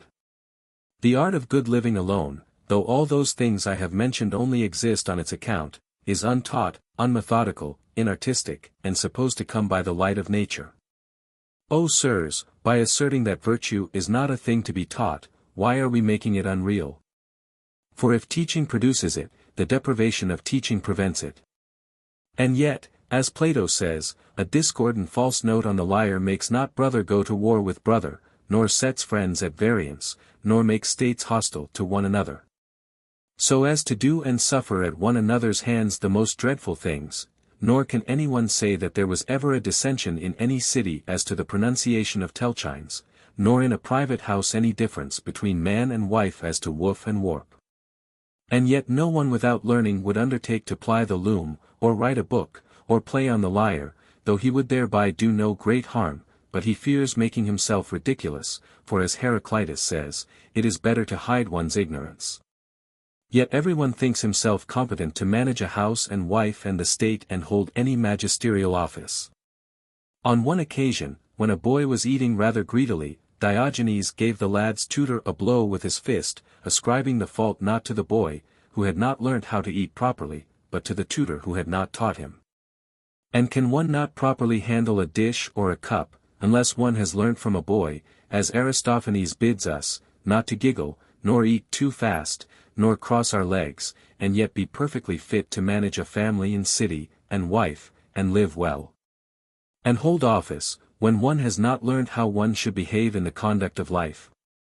When Aristippus was asked by someone, "Are you everywhere then?" he smiled and said, "If I am everywhere, I lose my passage money." Why should not you also say, if men are not better for learning, the money paid to tutors is also lost? For just as nurses mold with their hands 90 for the child's body, so tutors, receiving it immediately it is weaned, mold its soul, teaching it by habit the first vestiges of virtue. And the Lacedaemonian, who was asked, what good he did as a tutor, replied, I make what is good pleasant to boys. Moreover, tutors teach boys to walk in the streets with their heads down, to touch salt fish with one finger only, other fish bread and meat with two, to scratch themselves in such a way, and in such a way to put on their cloak. What then? He that says that the doctor's skill is wanted in the case of a slight skin eruption or whitlow, but is not needed in the case of pleurisy, fever, or lunacy. In what respect does he differ from the man that says that schools and teaching and precepts are only for small and boyish duties, while great and important matters are to be left to mere routine and accident? For, as the man is ridiculous who says we ought to learn to row but not to steer, so he who allows all other arts to be learnt, but not virtue, seems to act altogether contrary to the Scythians. For they, as Herodotus tells us, blind their slaves that they may remain with them, but such an one puts the eye of reason into slavish and servile arts, and takes it away from virtue. And the general Iphicrates well answered Callias, the son of Chabrias, who asked him, What are you? An archer? A targeteer? Cavalry, or infantry? None of these, said he, but the commander of them all.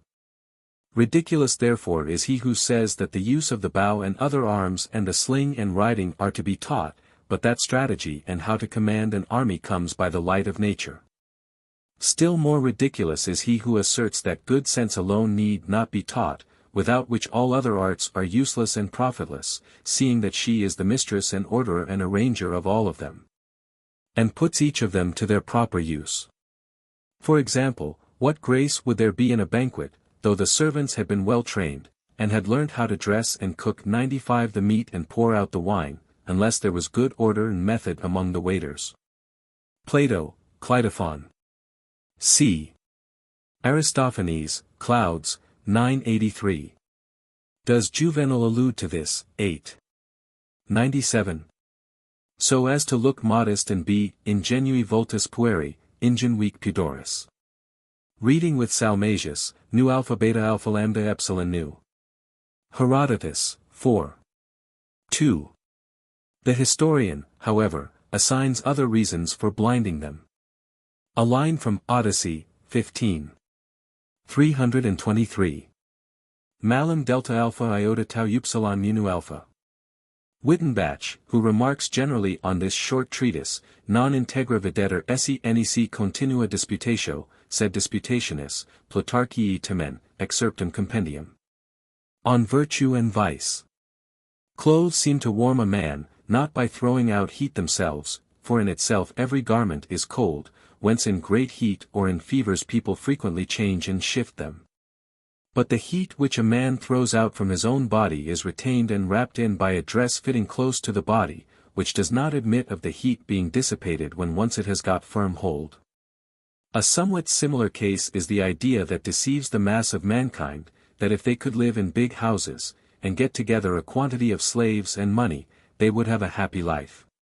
But a happy and cheerful life is not from without, on the contrary, a man adds the pleasure and gratification to the things that surround him, his temperament being as it were the source of his feelings. But when the fire blazes the house is brighter to look at. So, too, wealth is pleasanter, and fame and power more splendid, when a man has joy in his heart, seeing that men can bear easily and quietly poverty and exile and old age if their character is a contented and mild one. For as perfumes make threadbare coats and rags to smell sweet, while the body of Anchises sent forth a fetid 96 discharge, distilling from his back on to his linen robe, so every kind of life with virtue is painless and pleasurable. Whereas vice if infused into it makes splendor and wealth and magnificence painful, and sickening, and unwelcome to its possessors. He is deemed happy in the marketplace, but when he gets him home, thrice miserable, his wife rules all. Quarrels, and domineers. And yet there would be no great difficulty in getting rid of a bad wife, if one was a man and not a slave.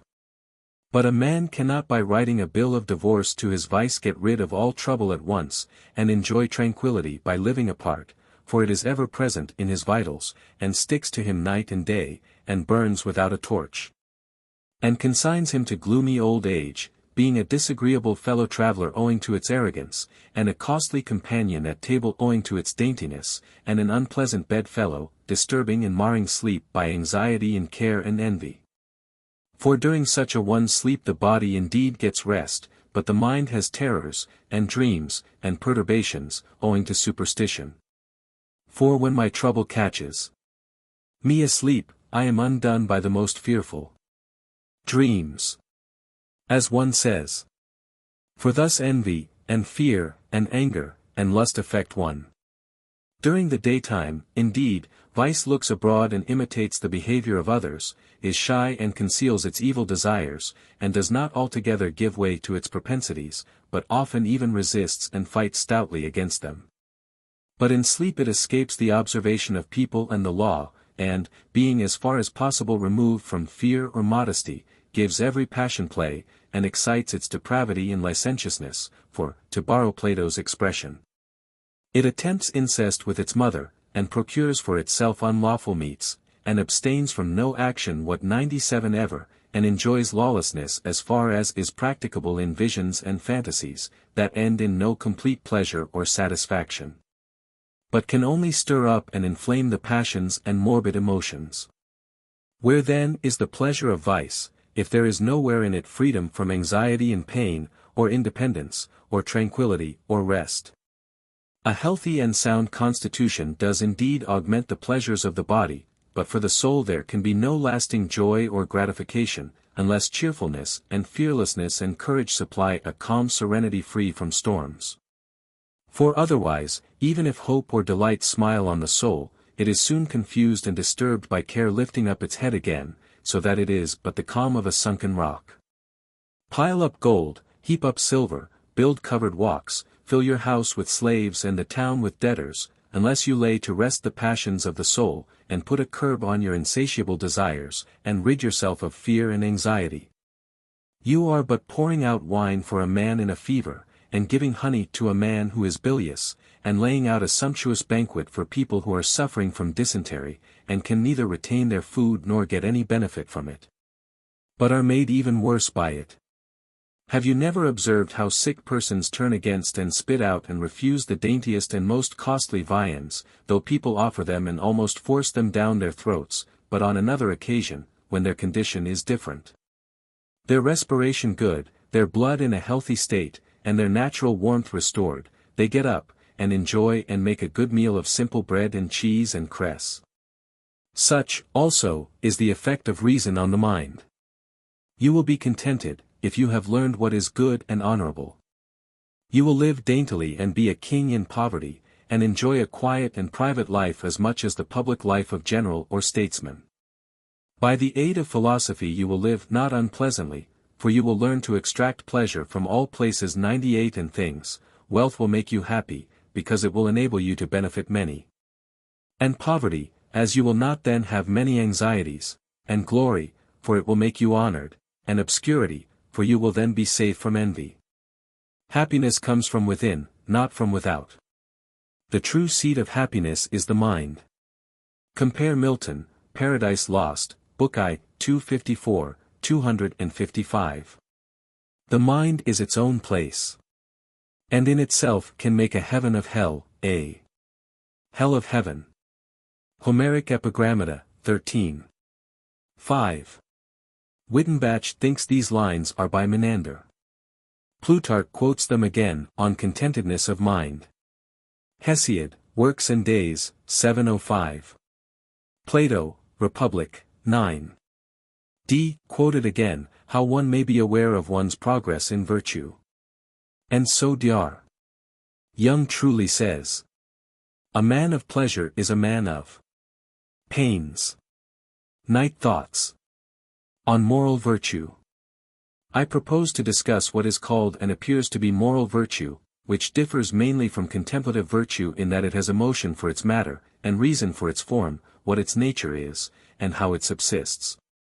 And whether that part of the soul which takes it in is furnished with reason of its own, or participates in something foreign, and if the latter, whether as things that are mixed with something better than themselves, or rather as that which is subject to superintendence and command, and may be said to share in the power of that which commands. For I think it is clear that virtue can exist and continue altogether free from matter and mixture. My best course will be to run briefly over the views of others, not so much to display my research as because, when their ideas have been set forth, mine will become more clear and be on a firmer basis. Menedemus of Eretria took away the number and differences of virtues, on the ground that virtue was one though it had many names, for that just as mortal is synonymous with man, so temperance and bravery and justice were the same thing. And Aristo of Chios also made virtue one in substance, and called it soundness of mind, its diversities and varieties only existing in certain relations, as if one called our sight when it took in white objects white sight, and when it took in black objects black sight, and so on. For virtue, when it considers what it ought to do and what it ought not to do, is called prudence, and when it curbs passion, and sets a fit and proper limit to pleasure, it is called self-control. And when it is associated with our dealings and covenants with one another, it is called justice. Just as a knife is one article, 99 though at different times it cuts different things in half, and so, too, fire acts on different matter though it has but one property.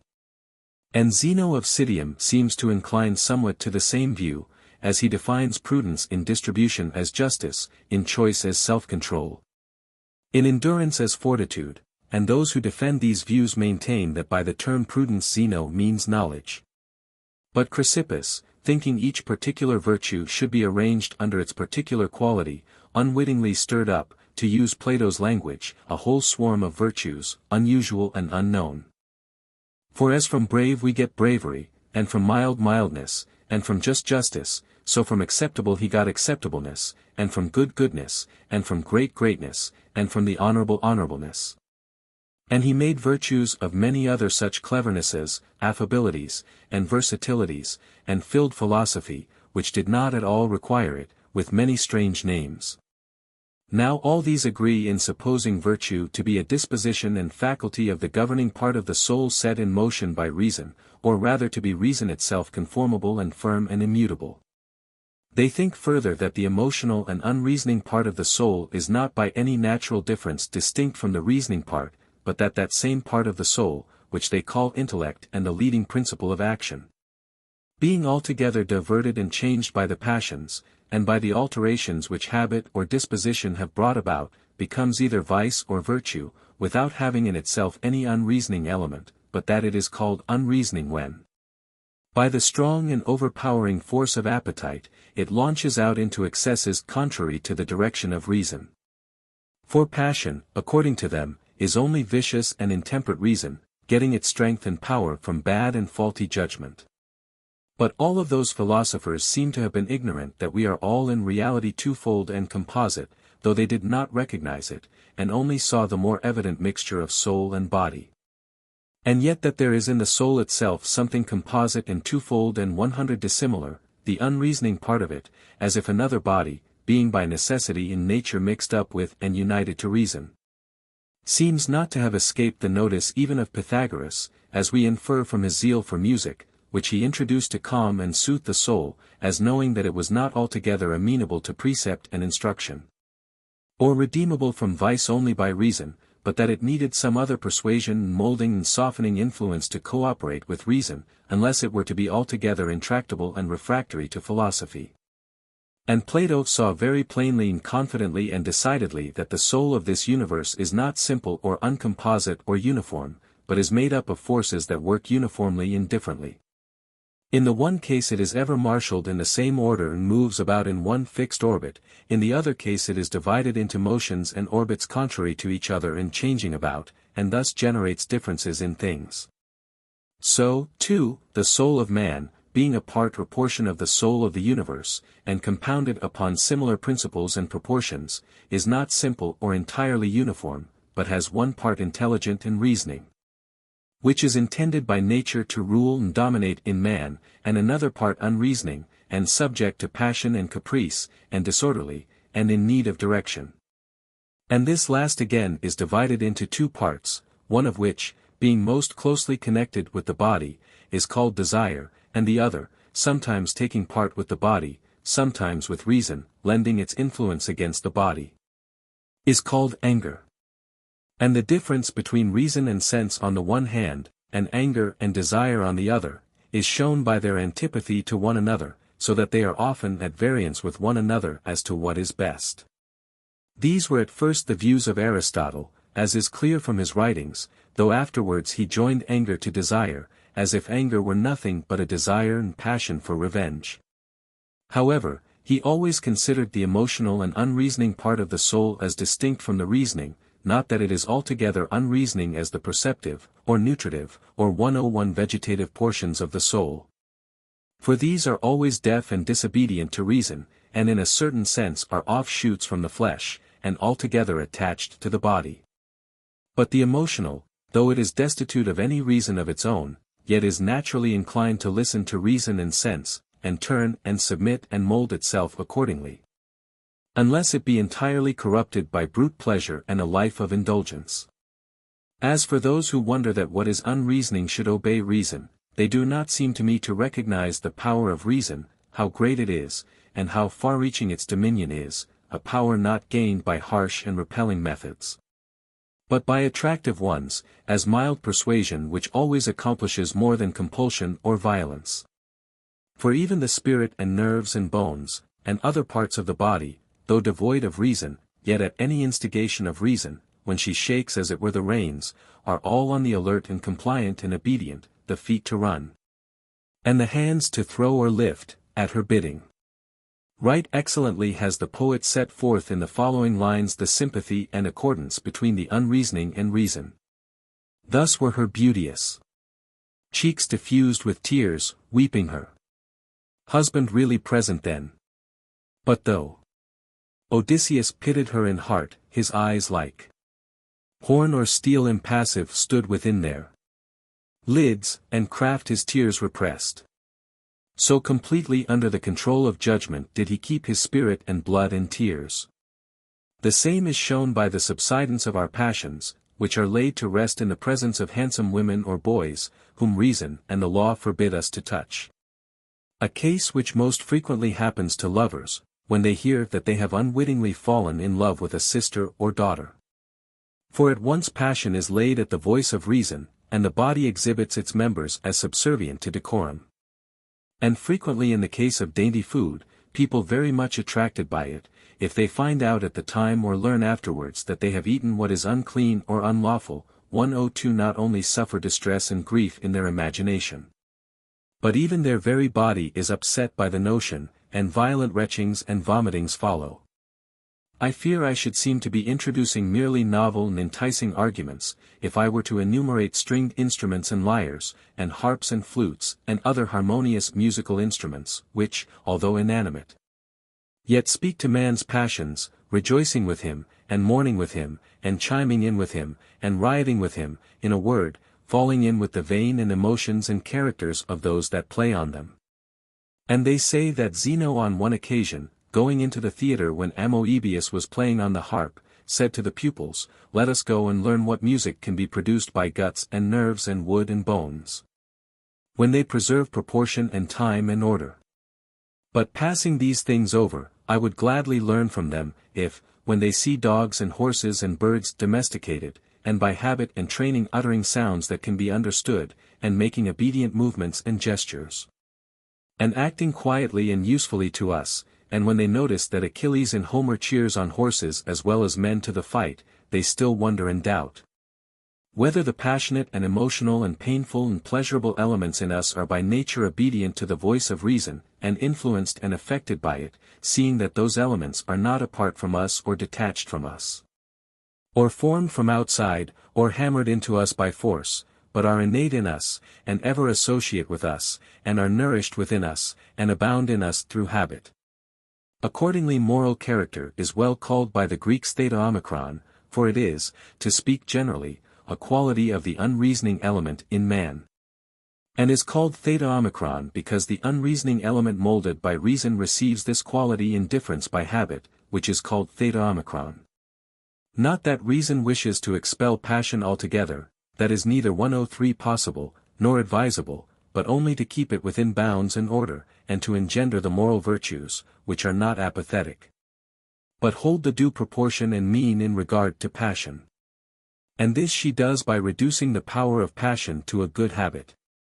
For there are said to be three things existing in the soul: power, passion, and habit. Power is the principle or matter of passion, as power to be angry, ashamed, or confident, and passion is the actual setting in motion of that power, being itself anger, confidence, or shame. And habit is the strong formation of power in the unreasoning element engendered by use, being vice if the passions are badly tutored by reason, virtue if they are well tutored. But since they do not regard every virtue as a mean, nor call it moral, we must discuss this difference by approaching the matter more from first principles. Some things in the world exist absolutely, as the earth, the sky, the stars, and the sea. Others have relation to us, as good and evil, as what is desirable or to be avoided, as pleasant and painful, and since reason has an eye to both of these classes, when it considers the former it is scientific and contemplative. When it considers the latter it is deliberative and practical. And prudence is the virtue in the latter case, as knowledge in the former. And there is this difference between prudence and knowledge. Prudence consists in applying the contemplative to the practical and emotional so as to make reason paramount. On which account it often needs the help of fortune, whereas knowledge needs neither the help of fortune nor deliberation to gain its ends, for it considers only things which are always the same. And as the geometrician does not deliberate about the triangle, as to whether its interior angles are together equal to 2 right angles. For he knows it as a fact, and deliberation only takes place in the case of things which differ at different times, not in the case of things which are certain and unchangeable, so the contemplative mind having its scope in first principles. And things that are fixed, and that ever have one nature which does not admit of change, has no need for deliberation. But prudence, which has to enter into matters full of obscurity and confusion, frequently has to take its chance, and 104 to deliberate about things which are uncertain, and, in carrying the deliberation into practice, has to cooperate with the unreasoning element, which comes to its help, and is involved in its decisions, for they need an impetus. Now this impetus is given to passion by the moral character, an impetus requiring reason to regulate it, that it may render moderate and not excessive help, and at the seasonable time. For the emotional and unreasoning elements are subject to motions sometimes too quick and vehement, at other times too remiss and slow. And so everything we do may be a success from one point of view, but a failure from many points of view. As to hit the mark one thing only is requisite, but one may miss it in various ways, as one may shoot beyond or too short. This then is the function of practical reason following nature, to prevent our passions going either too far or too short. For where from weakness and want of strength, or from fear and hesitation, the impetus gives in and abandons what is good, their reason is by to stir it up and rekindle it. And where on the other hand it goes ahead too fast and in disorder, there it represses and checks its zeal. And thus setting bounds to the emotional motions, it engenders in the unreasoning part of the soul moral virtues, which are the mean between excess and deficiency. Not that we can say that all virtue exists in the mean, but knowledge and prudence being in no need of the unreasoning element, and being situated in the pure and unemotional part of the soul, is a complete perfection and power of reason, whereby we get the most divine and happy fruit of understanding. But that virtue which is necessary because of the body, and needs the help of the passions as an instrument towards the practical, not destroying or doing away with but ordering and regulating the unreasoning part of the soul, is perfection as regards its power and quality, but in quantity it is a mean correcting both excess and deficiency. But since the word mean has a variety of meanings, for there is one kind of mean compounded of 2 simple extremes, as gray is the mean between white and black. And there is another kind of mean, where that which contains and is contained is the mean between the containing and contained, as 8 is the mean between 12 and 1054.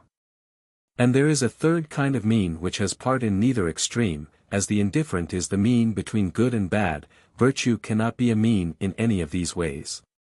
For neither is it a mixture of vices, nor containing that which is defective is it contained by that which is excessive, nor is it again altogether free from emotional storms of passion, wherein are excess and deficiency. But it is, and is commonly so called, a mean like that in music and harmony. For as in music there is a middle note between the highest and lowest in the scale, which being perfectly in tune avoids the sharpness of the one and the flatness of the other. So virtue, being emotion and power in the unreasoning part of the soul, takes away the remissness and strain, and generally speaking the excess and defect of the appetite, by reducing each of the passions to a state of mean and rectitude. For example, They tell us that bravery is the mean between cowardice and foolhardiness, whereof the former is a defect. The latter an excess of anger, and that liberality is the mean between stinginess and prodigality, and that meekness is the mean between insensibility and savageness, and so of temperance and justice, that the latter, being concerned with contracts, is to assign neither too much nor too little to litigants, and that the former ever reduces the passions to the proper mean between apathy, or insensibility, and gross intemperance. This last illustration serves excellently to show us the radical difference between the unreasoning and reasoning parts of the soul, and to prove to us that passion and reason are wide as the poles asunder. For the difference would not be discernible between temperance and continence, nor between intemperance and incontinence, in pleasure and desires, if the appetite and judgment were in the same portion of the soul. Now temperance is a state, wherein reason holds the reins, and manages the passions as a quiet and well-broken-in animal, finding them obedient and submissive to the reins and masters over their desires. Continence on the other hand is not driven by reason without some trouble, not being docile but jibbing and 106 kicking, like an animal compelled by bit and bridle and whip and backing, being in itself full of struggles and commotion. Plato explains this by his simile of the chariot horses of the soul, the worst one of which ever kicking against the other and disturbing the charioteer, he is obliged ever to hold them in with all his might, and to tighten the reins, lest, to borrow the language of Simonides, he should drop from his hands the purple reins. And so they do not consider continence to be an absolute virtue, but something less than a virtue. For no mean arises from the concord of the worse with the better, nor is the excess of the passion curtailed, nor does the appetite obey or act in unison with reason, but it both gives and suffers trouble, and is constrained by force.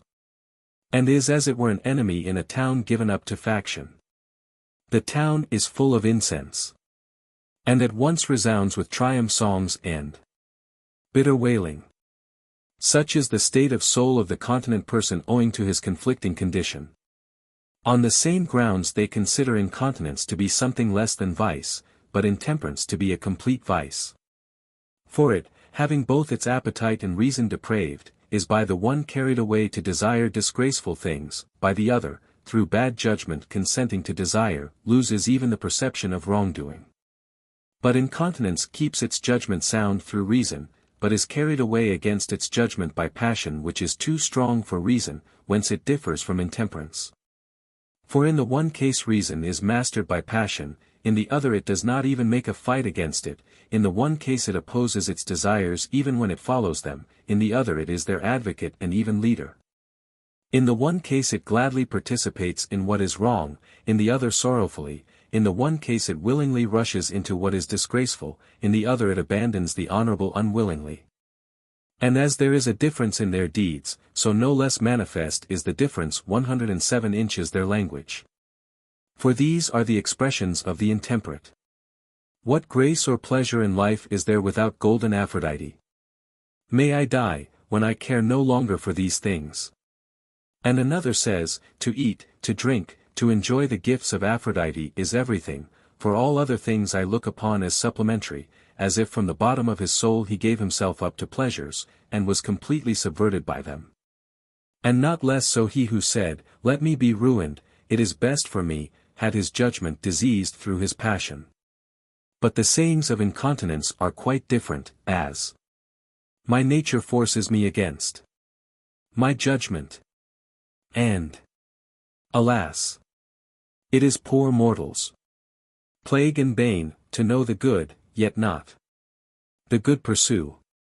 And again, my anger draws me on, has no control, 'tis but a sandy hook against a tempest.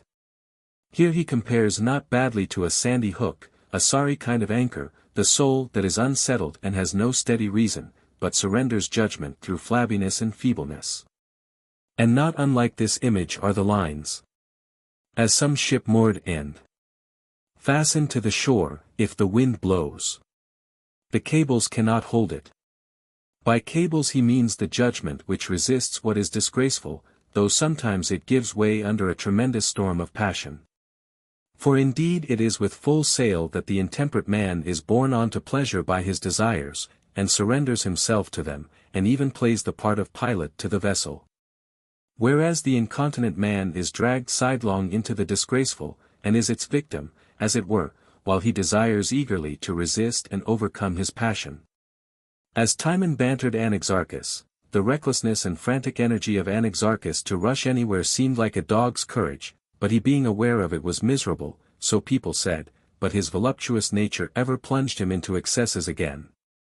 Nature which even 108 most sophists are afraid of.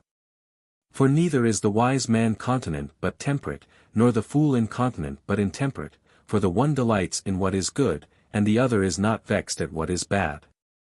Incontinence, therefore, is a mark of a sophistical soul, endued with reason which cannot abide by what it knows to be right. Such, then, are the differences between incontinence and intemperance, and continence and temperance have their counterpart and analogous differences. For remorse and trouble and annoyance are companions of continence, whereas in the soul of the temperate person there is everywhere such equability in calm and soundness, by which the unreasoning is adjusted and harmonized to reason.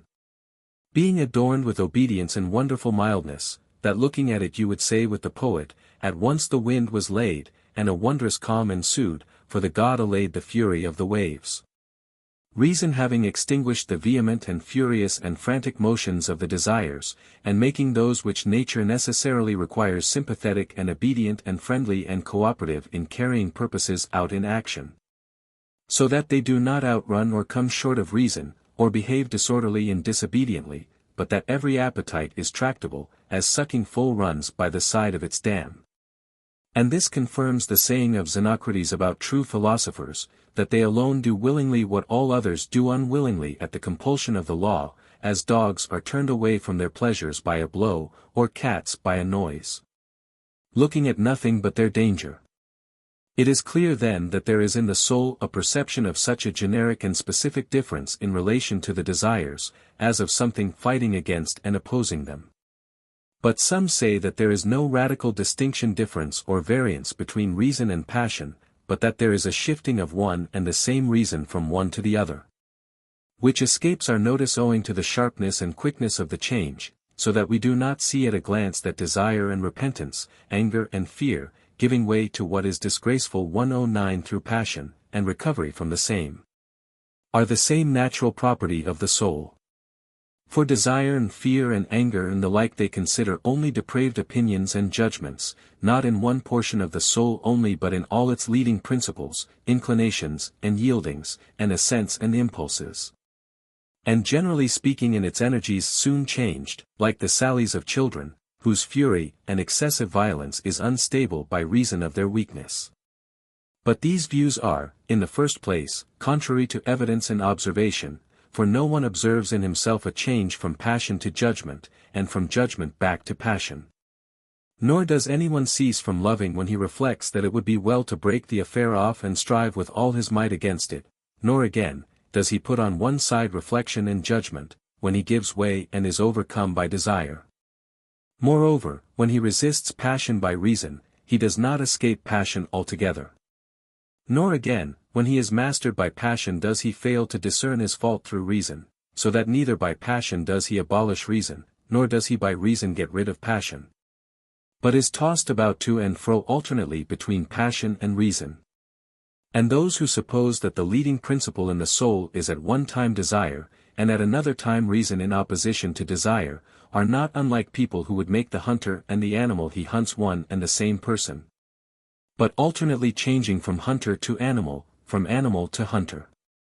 As their eyesight is plainly deficient, so these are faulty in regard to their perceptions, seeing that they must perceive in themselves not a change of one and the same thing, but a difference and struggle between two opposing elements. What then, say they, does not the deliberative element in a man often hold different views, and is it not swayed to different opinions as to expediency, and yet it is one and the same thing? Certainly, I reply, but the case is not similar. For the rational part of the soul does not fight against itself, but though it has only one faculty, it makes use of different reasonings, or rather the reasoning is one, but employs itself in different subjects as on different matter. And so there is neither pain in reasonings without passion, nor are men compelled, as it were, to choose something contrary to one tend their judgment, unless indeed some passion, as in a balance, secretly predominates in the scale. For this often happens, reason not opposing reason, but ambition, or contention, or favor, or jealousy, or fear opposing reason, that we do but think there is a difference between two reasons, as in the line, they were ashamed to refuse, and feared to accept, or, to die in battle is dreadful but glorious. But not to die, though cowardly, is more pleasant. Moreover, in judgments about contracts passions come in and cause the greatest delay. And in the councils of kings those who speak to ingratiate themselves do not favor either of the two cases, but give themselves up to passion without regard to what is expedient. And so those that rule in aristocracies do not allow orators to be pathetic in their pleadings. For reasoning without passion has a direct tendency to justice, while if passion is infused, a contest and difference is excited between pleasure and pain on the one hand, and judgment and justice on the other. For otherwise how is it that in philosophical speculations people are with little pain frequently induced by others to change their opinions, and even Aristotle himself and Democritus and Chrysippus have rejected without trouble or pain?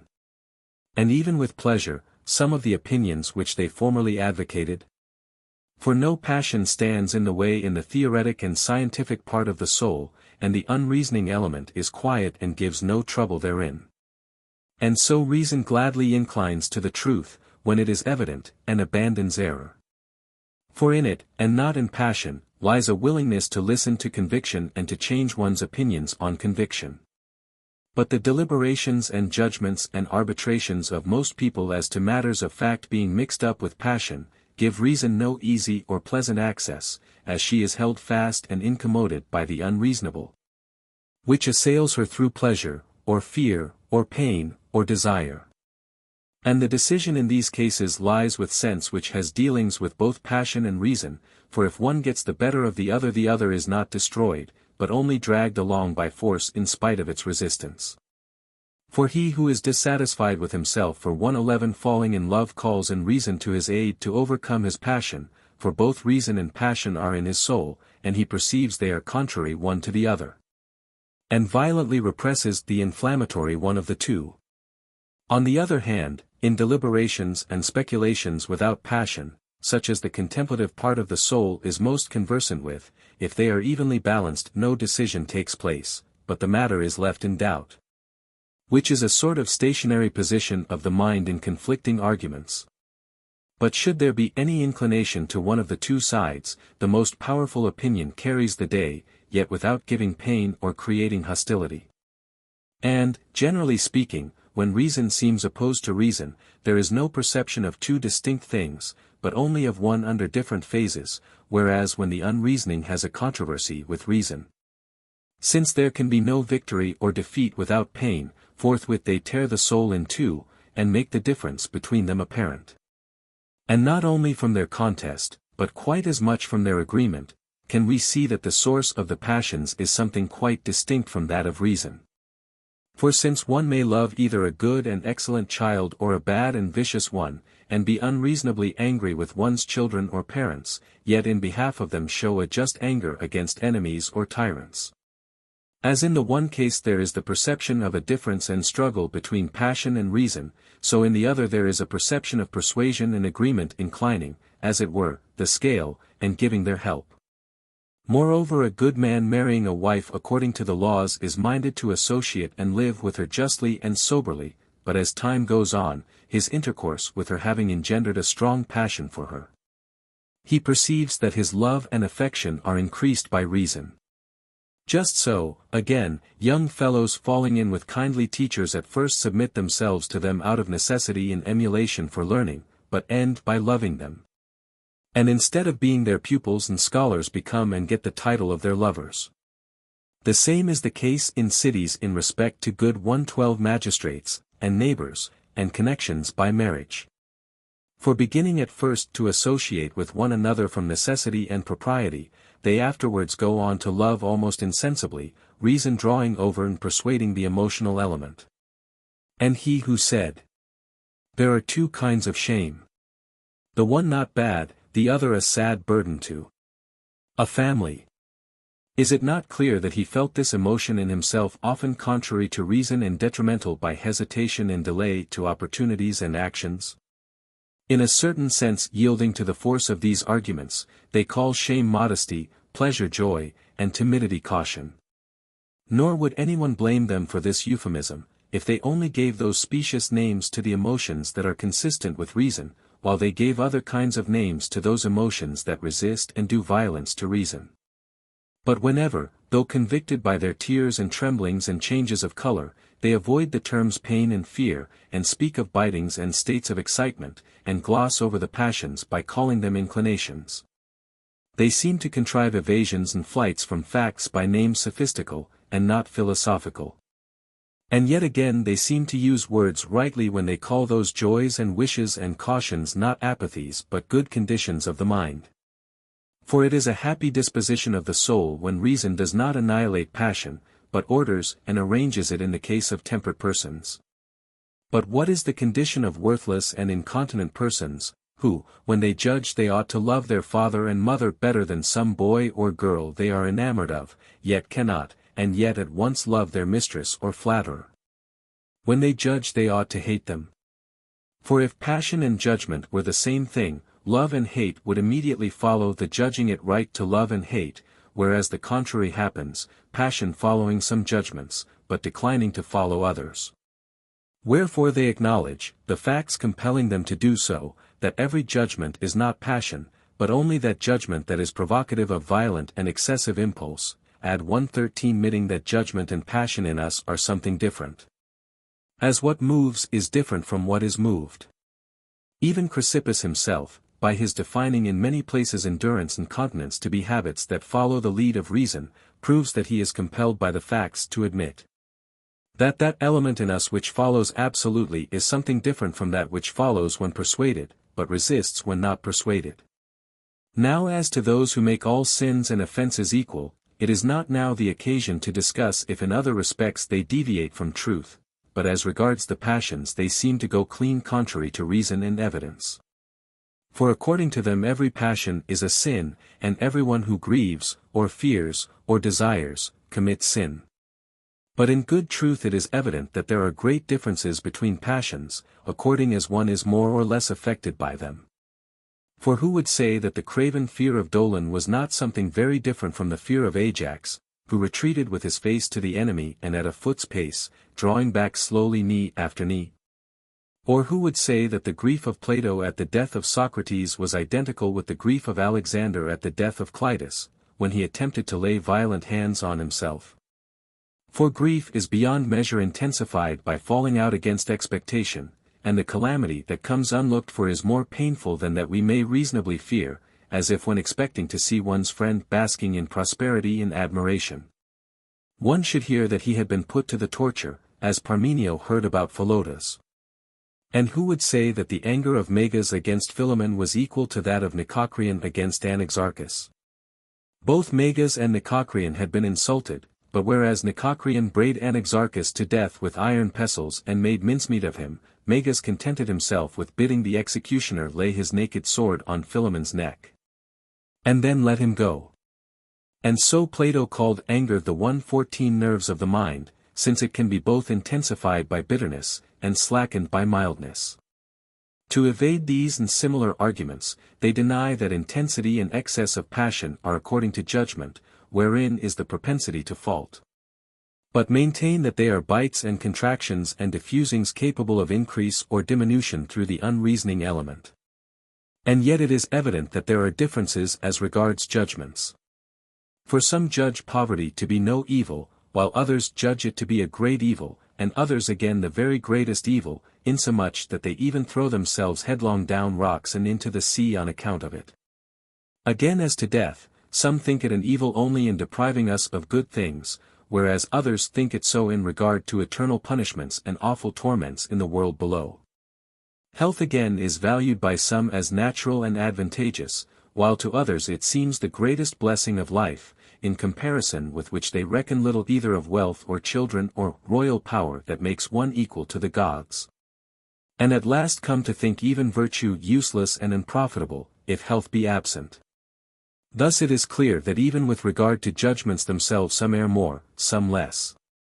But I shall bring no further proof of this now, but this one may assume therefrom, that they themselves concede that the unreasoning element is something different from judgment.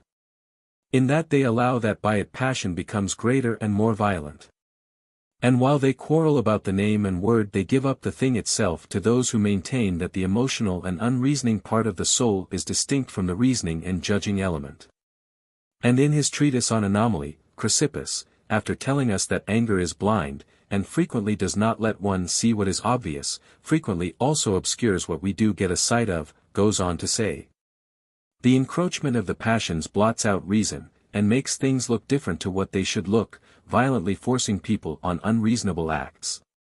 And he quotes as witness Menander, who says, alas! 115 Poor me, wherever were my brains in my body at the time when I chose that line of conduct, and not this? And Chrysippus proceeds, though every living creature endowed with reason is naturally inclined to use reason and to be governed by it on every occasion, yet often do we reject it, being borne away by a more violent impulse. Thus admitting what results from the difference between passion and reason. For otherwise it is ridiculous, as Plato says, to argue that a man is sometimes better than himself, sometimes worse, sometimes master of himself, sometimes not master of himself. For how is it possible that the same person can be both better and worse than himself, both master of himself and not master, unless everyone is in some way twofold, having in himself both a better and worse self? For so he that makes the baser element subject to the better has self-control and is a superior man, whereas he who allows the nobler element of the soul to follow and be subservient to the incorrigible and unreasoning element, is inferior to what he might be, and is called incontinent, and is in an unnatural condition. For by nature it appertains to reason, which is divine, to rule and govern the unreasoning element, which has its origin from the body, which it also naturally resembles and participates in its passions, being placed in it and mixed up with it. As is proved by the impulses to bodily delights, which are always fierce or languid according to the changes of the body. And so it is that young men are keen and vehement in their desires, being red-hot and raging from their fullness of blood and animal heat, whereas with old men the liver, which is the seat of desire, is dried up and weak and feeble. And reason has more power with them than passion which decays with the body. This principle also no doubt characterizes the nature of animals as regards the sexual appetite.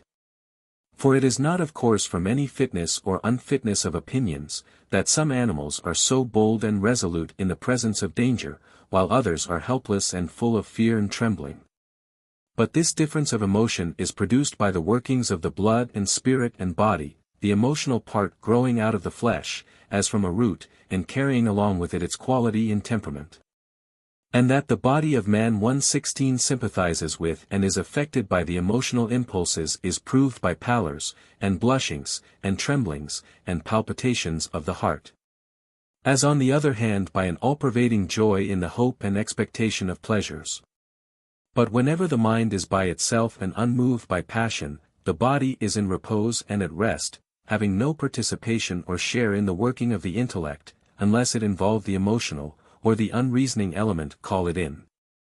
So that it is clear that there are two distinct parts of the soul differing from one another in their faculties. And generally speaking of all existing things, as they themselves admit and is clear, some are governed by nature, some by habit, some by an unreasoning soul, some by a soul that has reason and intelligence. Man too participates in all this, and is subject to all those differences here mentioned, for he is affected by habit, and nourished by nature, and uses reason and intelligence. He has also a share of the unreasoning element, and has the principle of passion innate in him, not as a mere episode in his life but as a necessity, which ought not therefore to be entirely rooted out, but requires care and attention. For the function of reason is no Thracian or Lycurgian one to root up and destroy all the good elements in passion indiscriminately with the bad, but, as some genial and mild god, to prune what is wild, and to correct disproportion. And after that to train and cultivate the useful part. For as those who are afraid to get drunk do not pour on the ground their wine, but mix it with water, so those who are afraid of the disturbing element in passion do not eradicate passion altogether but temper it. Similarly with oxen and horses, people try to restrain their mad bounds and restiveness, not their movements and powers of work, and so reason makes use of the passions when they have become tame and docile. Not by cutting out the sinews or altogether mutilating the serviceable part of the soul. For as Pindar says, the horse to the chariot, and the ox to the plough, while he that meditates destruction for the boar must find a staunch hound. But much more useful than these are the whole tribe of passions when they wait on reason, and 117 run parallel to virtue. Thus moderate anger is useful to courage, and hatred of evil to uprightness, and righteous indignation against those who are fortunate beyond their deserts, when they are inflamed in their souls with folly and insolence and need a check. And no one, if they wished, could pluck away or sever natural affection from friendship, or pity from philanthropy, or sympathy both in joy and grief from genuine goodwill. And if those err who wish to banish love because of erotic madness, neither are they right who blame all desire because of love of money, but they act like people who refuse to run because they might stumble, or to throw because they might throw wide of the mark, or object to sing altogether because they might make a false note. For as in sounds music does not create melody by the banishment of sharps and flats, and as in bodies the art of the physician procures health not by the doing away of cold and heat but by their being blended in due proportions and quantities. So is victory won in the soul by the powers and motions of the passions being reduced by reason to moderation and due proportion. For excessive grief or fear or joy in the soul, I speak not of mere joy, grief or fear, resembles a body swollen or inflamed.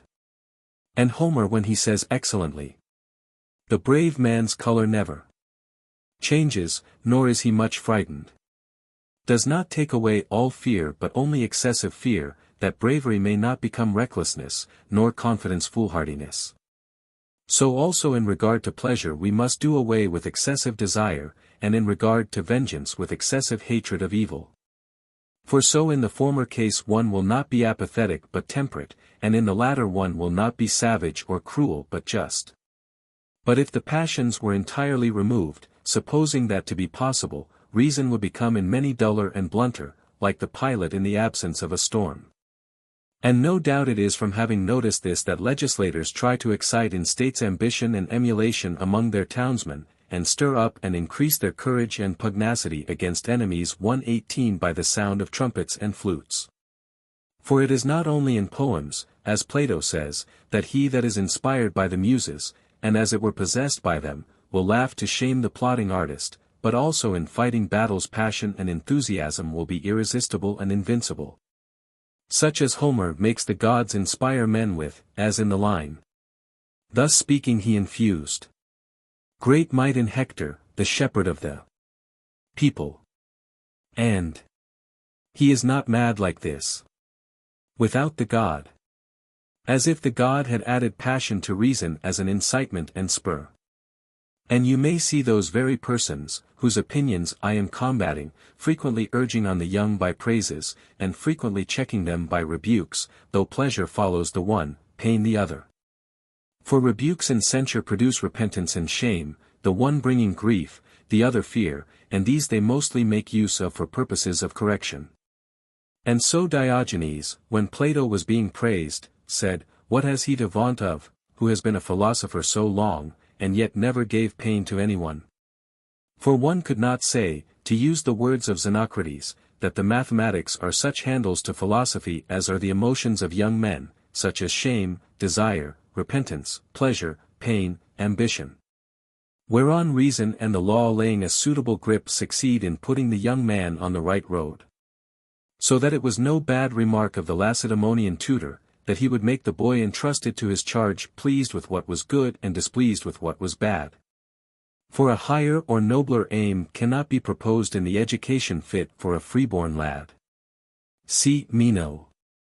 A. Omitting tau epsilon rho alpha, which Rice justly suspects. Reading Pyro tau omicron nu with Wittenbach. Homer, Odyssey, 19. 208-212. As in the story in Gil Blas of the person who, after eating a ragout of rabbit, was told it was a ragout of cat. Book X, Chapter 12. As to Amoebius, see Athenaeus. D. Iliad, 16. 167. Generally speaking, theta omicron is the habit, theta omicron the moral character generated by habit. The former is Aristotle's neuro gamma epsilon iota alpha, the latter his xi iota. I have adopted, it will be seen, the suggestion of Wittenbach, tau lambda omicron gamma iota sigma mu mutandum videtur in tau nu chi alpha lambda iota nu nu. Sophocles, Oedipus Tyrannus, 4, 5. Quoted by our author again, on abundance of friends. Reading with Reisk, xi gamma epsilon tau alpha iota pi rho tau pi iota theta upsilon mu epsilon nu tau alpha sigma chi rho. In the Chrysippus of Euripides, Fragm. Compare Romans 8. 19. Odyssey, 12. 168, 169. This line is from Simonides, and is quoted again in How One May Be Aware of One's Progress in Virtue. Iliad, 7. 93. Reading with Reisk, epsilon delta omicron. Reading tau epsilon with Reisk and Wittenbach. Euripides, Hippolytus, 385, 386. Reading with Reisk pi theta epsilon sigma iota for pi lambda epsilon omicron sigma iota. See, Iliad, x, 374, sq. Iliad, 11. 547. De Anazarchi Supplicio Nota Res. V. Menage ad Diog. Laert. 9, 59. De Magi, Reguli Cyrenarum, Adversus Feliminum Lenitate v. De Coabenda Ira, Reisk. Celebras fur quandam crucipi sex libri pi epsilon rho tau kappa alpha tau lambda xi epsilon iota nu omega mu alpha lambda alpha, in cabus auctor veron, propositum habuit ostendra, similes residential dissimilibus verbis eti similibus dissimiles esse notatus vocabulus. V. Menage ad Diog. Laert. 7, 192. Reisk. Compare, On Contentedness of Mind. Reading with Reisk, pi omicron xi epsilon iota epsilon nu. Iliad, 13. 284, 285. Iliad, 15. 262. Iliad, v. 185. Compare, that virtue may be taught. How one may be aware of one's progress in virtue. What amount of argument, saucia senecio, will make a man know that he is improving in respect to virtue, 119 if his advances in it do not bring about some diminution in folly, but vice, weighing equally with all his good intentions, acts like the lead that makes the net go down. For neither in music or grammatical knowledge could anyone recognize any improvement, if he remained as unskillful in them as before, and had not lost some of his old ignorance. Nor in the case of anyone ill with medical treatment, if it brought no relief or ease, by the disease somewhat yielding and abating, give any perception of improvement of health. Till the opposite condition was completely brought about by the body recovering its full strength. But just as in these cases there is no improvement unless, by the abatement of what weighs them down till they rise in the opposite scale, they recognize a change. So in the case of those who profess philosophy no improvement or sign of improvement can be supposed, unless the soul lay aside and purge itself of some of its imperfection. And if it continue altogether bad until it become absolutely good and perfect. For indeed a wise man cannot in a moment of time change from absolute badness to perfect goodness, and suddenly abandon for ever all that vice, of which he could not during a long period of time divest himself of any portion. And yet you know, of course, that those who maintain these views frequently give themselves much trouble and bewilderment about the difficulty, that a wise man does not perceive that he has become wise, but is ignorant and doubtful that in a long period of time by little and little, by removing some things and adding others, there will be a secret and quiet improvement, and as it were passage to virtue. But if the change were so great and sudden that the worst man in the morning could become the best man at night, or should the change so happen that he went to bed vicious and woke up in the morning wise, and, having dismissed from his mind all yesterday's follies and errors, should say, "False dreams, away, you had no meaning then.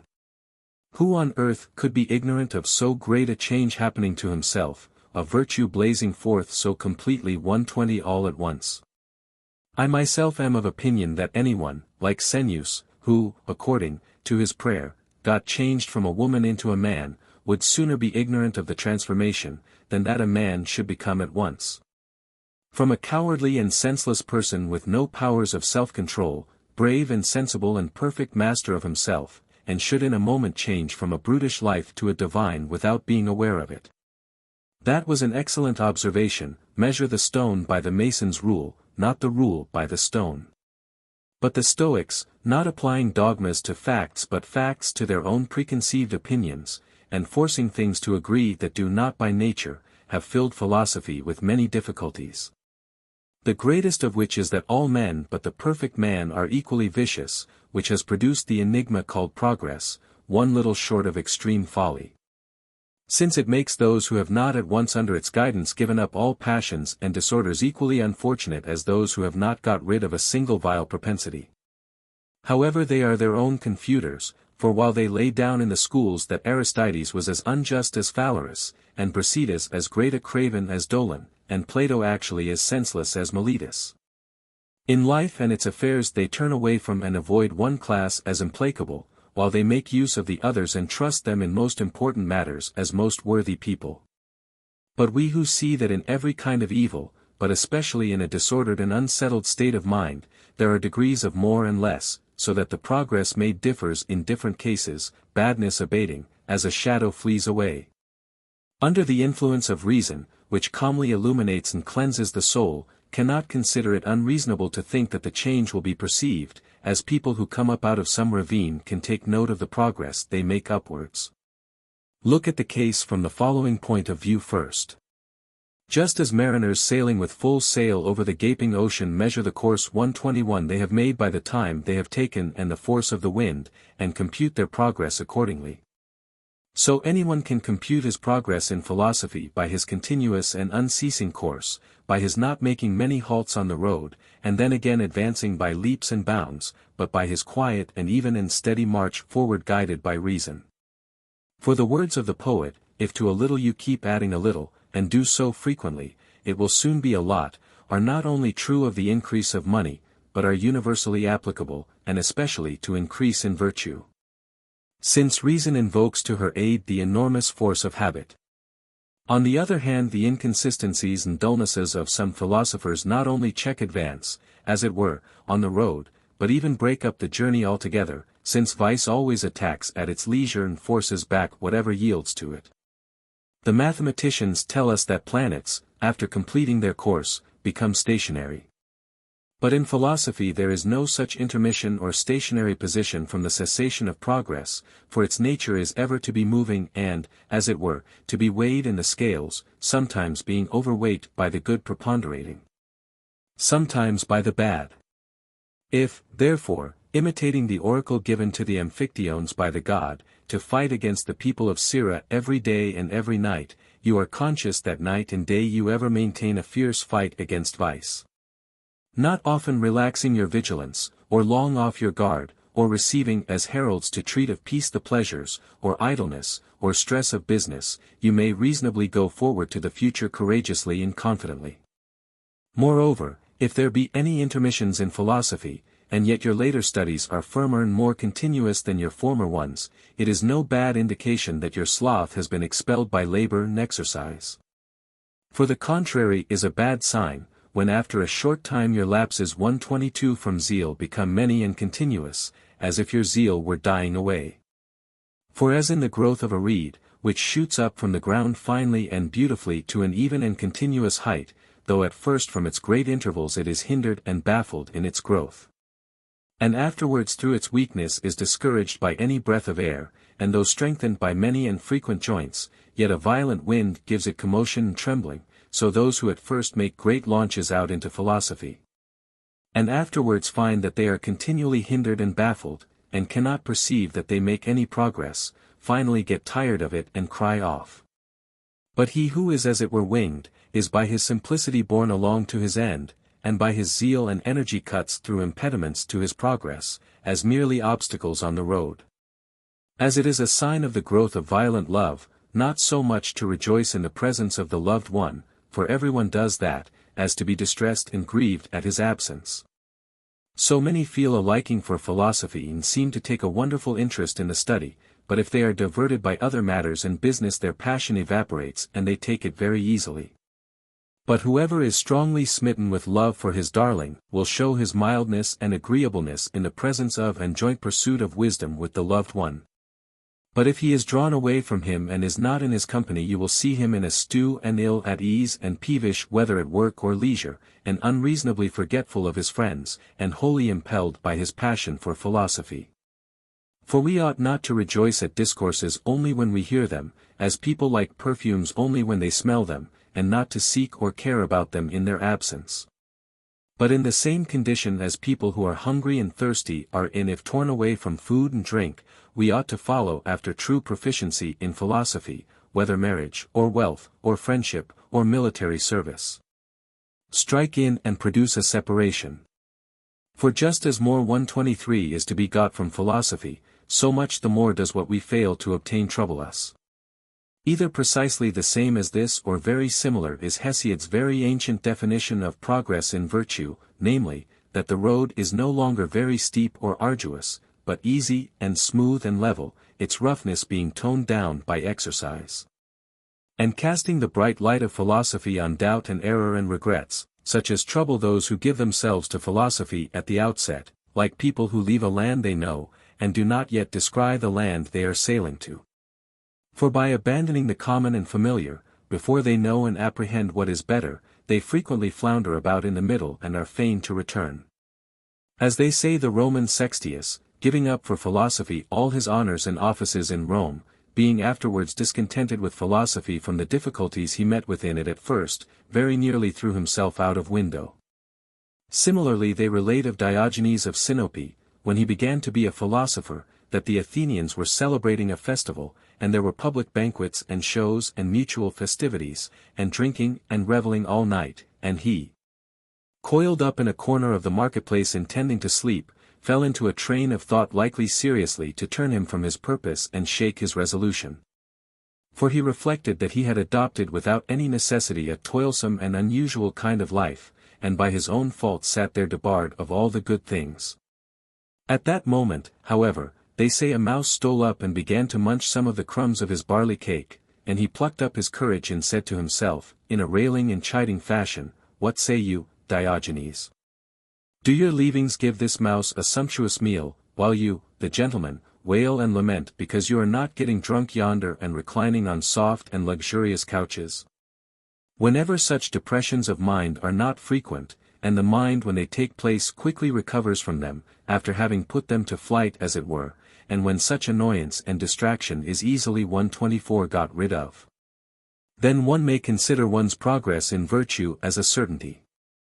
And since not only the things that in themselves shake and turn them in the opposite direction are more powerful in the case of weak philosophers, but also the serious advice of friends, and the playful and jeering objections of adversaries bend and soften people, and have ere now shaken some out of philosophy altogether, it will be no slight indication of one's progress in virtue if one takes all this very calmly, and is neither disturbed nor aggravated by people who tell us and mention to us that some of our former comrades are flourishing in king's courts, or have married wives with dowries, or are attended by a crowd of friends when they come down to the forum to solicit some office or advocateship. He that is not moved or affected by all this is already plainly one upon whom philosophy has got a right hold. For it is impossible that we should cease to be envious of what most people admire, unless the admiration of virtue was strongly implanted in us. For overconfidence may be generated in some by anger and folly, but to despise what men admire is not possible without a true and steady elevation of mind. And so people in such a condition of mind, comparing it with that of others, pride themselves on it, and say with Solon, "We would not change virtue for wealth, for while virtue abides, wealth changes hands, and now one man, now another, has it." And Diogenes compared his shifting about from Corinth to Athens, and again from Thebes to Corinth, to the different residences of the king of Persia, as his spring residence at Susa, his winter residence at Babylon. and his summer residence in Media. And Agesilaus said of the great king, how is he better than me, if he is not more upright?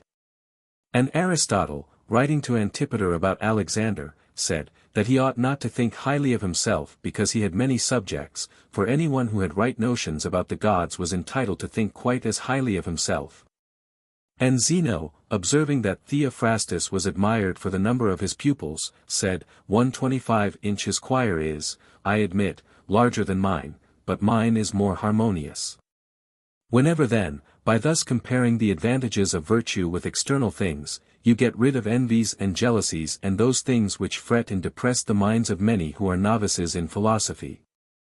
This also is a great indication of your progress in virtue. Another and no slight indication is a change in the style of your discourses. For generally speaking all novices in philosophy adopt most such as tend to their own glorification. Some, like birds, in their levity and ambition soaring to the height and brightness of physical things, others like young puppies, as Plato says, rejoicing in tearing and biting, betake themselves to strifes and questions and sophisms. But most plunging themselves into dialectics immediately store themselves for sophistry. And some collect sentences and histories and go about, as Anacharsis said he saw the Greeks used money for no other purpose but to count it up, merely piling up and comparing them, but making no practical use of them. Applicable here is that saying of Antiphanes, which someone applied to Plato's pupils. Antiphanes said playfully that in a certain city words were frozen directly they were spoken, owing to the great cold, and were thawed again in the summer, so that one could then hear what had been said in the winter. So he said of the words which were spoken by Plato to young men, that most of them only understood them late in life when they were become old men. And this is the condition people are in respect to all philosophy, until the judgment gets into a sound and healthy state, and begins to adapt itself to those things which can produce character and greatness of mind. And to seek discourses whose footsteps turn inwards rather than outwards, to borrow the language of Aesop. For as Sophocles said he had first toned down the pompous style of Aeschylus, then his harsh and over-artificial method, and had in the third 126 place changed his manner of diction. A most important point and one that is most intimately connected with the character, so those who go in for philosophy, when they have passed from flattering and artificial discourses to such as deal with character and emotion, are beginning to make genuine and modest progress in virtue. Furthermore, take care, in reading the writings of philosophers or hearing their speeches, that you do not attend to words more than things, nor get attracted more by what is difficult and curious than by what is serviceable and solid and useful. And also, in studying poems or history, let nothing escape you of what is said to the point, which is likely either to correct the character or to calm the passions. For as Simonides says, the bee hovers among the flowers, making the yellow honey, while others value and pluck flowers only for their beauty and fragrance. So of all that read poems for pleasure and amusement he alone that finds and gathers what is valuable seems capable of knowledge from his acquaintance with and friendship for what is noble and good. For those who study Plato and Xenophon only for their style, and cull out only what is pure and Attic, and as it were the dew and the bloom, do they not resemble people who love drugs for their smell and color, but care not for them as anodynes or purges, and are not aware of those properties? Whereas those who have more proficiency can derive benefit not from discourses only, but from sights and actions, and cull what is good and useful, as is recorded of Aeschylus and other similar kind of men. As to Aeschylus, when he was watching a contest in boxing at the Isthmus, and the whole theatre cried out upon one of the boxers being beaten, he nudged with his elbow Ion of Chios, and said, "Do you observe the power of training? The beaten man holds his peace, while the spectators cry out." And Brasidas having caught hold of a mouse among some figs, being bitten by it let it go, and said to himself, "Hercules, there is no creature so small or weak that it will not fight for its life." 127. And Diogenes, seeing a lad drinking water out of the palm of his hand, threw away the cup which he kept in his wallet. So much does attention and assiduous practice make people perceptive and receptive of what contributes to virtue from any source. And this is the case still more with those who mix discourses with actions, who not only, to use the language of Thucydides, exercise themselves in the presence of danger, but also in regard to pleasures and strifes, and judgments. And advocateships and magistrateships make a display of their opinions, or rather form their opinions by their practice. For we can no more think those philosophers who are ever learning and busy in investigating what they have got from philosophy, and then straightway publish it in the marketplace or in the haunt of young men, or at a royal supper party, any more than we give the name of physicians to those who sell drugs and mixtures. Nay, rather, such a sophist differs very little at all from the bird described in Homer, offering his scholars like it whatever he has got, and as it feeds its callow young from its own mouth, though it goes ill with itself. So he gets no advantage or food from what he has got for himself. We must therefore see to it that our discourse be serviceable to ourselves, and that it may not appear to others to be vainglorious or ambitious, and we must show that we are as willing to listen as to teach. And especially must we lay aside all disputatiousness and love of strife in controversy, and cease bandying fierce words with one another as if we were contending with one another at boxing. And leave off rejoicing more in smiting and knocking down one another than in learning and teaching. For in such cases moderation and mildness, and to commence arguing without quarrelsomeness and to finish without getting into a rage, and neither to be insolent if you come off best in the argument, nor dejected if you come off worst, is a sufficient sign of progress in virtue.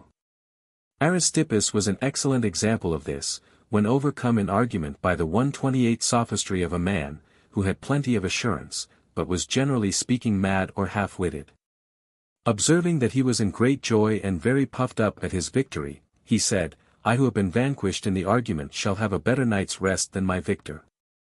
We can also test ourselves in regard to public speaking, if we are not timid and do not shrink from speaking when a large audience has unexpectedly been got together, nor dejected when we have only a small one to harangue to, and if we do not, when we have to speak to the people or before some magistrate, miss the opportunity through want of proper preparation. For these things are recorded both of Demosthenes and Alcibiades. As for Alcibiades, though he possessed a most excellent understanding, yet from want of confidence in speaking he often broke down, and in trying to recall a word or thought that slipped his memory had to stop short. And Homer did not deny that his first line was unmetrical, though he had sufficient confidence to follow it up by so many other lines, so great was his genius. Much more then ought those who aim at virtue and what is noble to lose no opportunity of public speaking, paying very little attention to either uproar or applause at their speeches. And not only ought each to see to his discourses but also to his actions whether he regards utility more than show, and truth more than display. For if a genuine love for youth or maiden seeks no witnesses, but is content to enjoy its delights privately, far more does it become the philosopher and lover of the beautiful, who is conversant with virtue through his actions, to pride himself on his silence, and not to need people to praise or listen to him. As that man who called his maid in the house, and cried out to her, See, Dionysia, I am angry no longer, so he that does anything agreeable and polite, and then goes and spreads it about the town, plainly shows that he looks for public applause and has a strong propensity to vainglory, and as yet has no acquaintance with virtue as a reality but only as a dream, restlessly roving about amid 129 phantoms and shadows, and making a display of whatever he does as painters display a picture. It is therefore a sign of progress in virtue not merely to have given to a friend or done a good turn to an acquaintance without mentioning it to other people, but also to have given an honest vote among many unjust ones, and to have withstood the dishonorable request of some rich man or of some man in office, and to have been above taking bribes, and, by Zeus, to have been thirsty all night and not to have drunk, or, like Agesilaus, to have resisted, though strongly tempted, the kiss of a handsome youth or maiden, and to have kept the fact to oneself and been silent about it. For one's being satisfied with one's own good opinion and not despising it, but rejoicing in it and acquiescing in it as competent to see and decide on what is honorable, proves that reason is rooted and grounded within one, and that, to borrow the language of Democritus, one is accustomed to draw one's delights from oneself. And just as farmers behold with greater pleasure those ears of corn which bend and bow down to the ground, while they look upon those that from their lightness stand straight upright as empty pretenders, So also among those young men who wish to be philosophers, those that are most empty and without any solidity show the greatest amount of assurance in their appearance and walk. And a face full of haughtiness and contempt that looks down on everybody, but when they begin to grow full and get some fruit from study they lay aside their proud and vain bearing. And just as in vessels that contain water the air is excluded, so with men that are full of solid merit their pride abates, and their estimate of themselves becomes a lower one. And they cease to plume themselves on a long beard and threadbare cloak, and transfer their training to the mind, and are most severe and austere to themselves, while they are milder in their intercourse with everybody else. And they do not as before 130 eagerly snatch at the name and reputation of philosopher, nor do they write themselves down as such, but even if he were addressed by that title by anyone else, an ingenuous young man would say, smiling and blushing, "I am not a god, why do you liken me to the immortals?"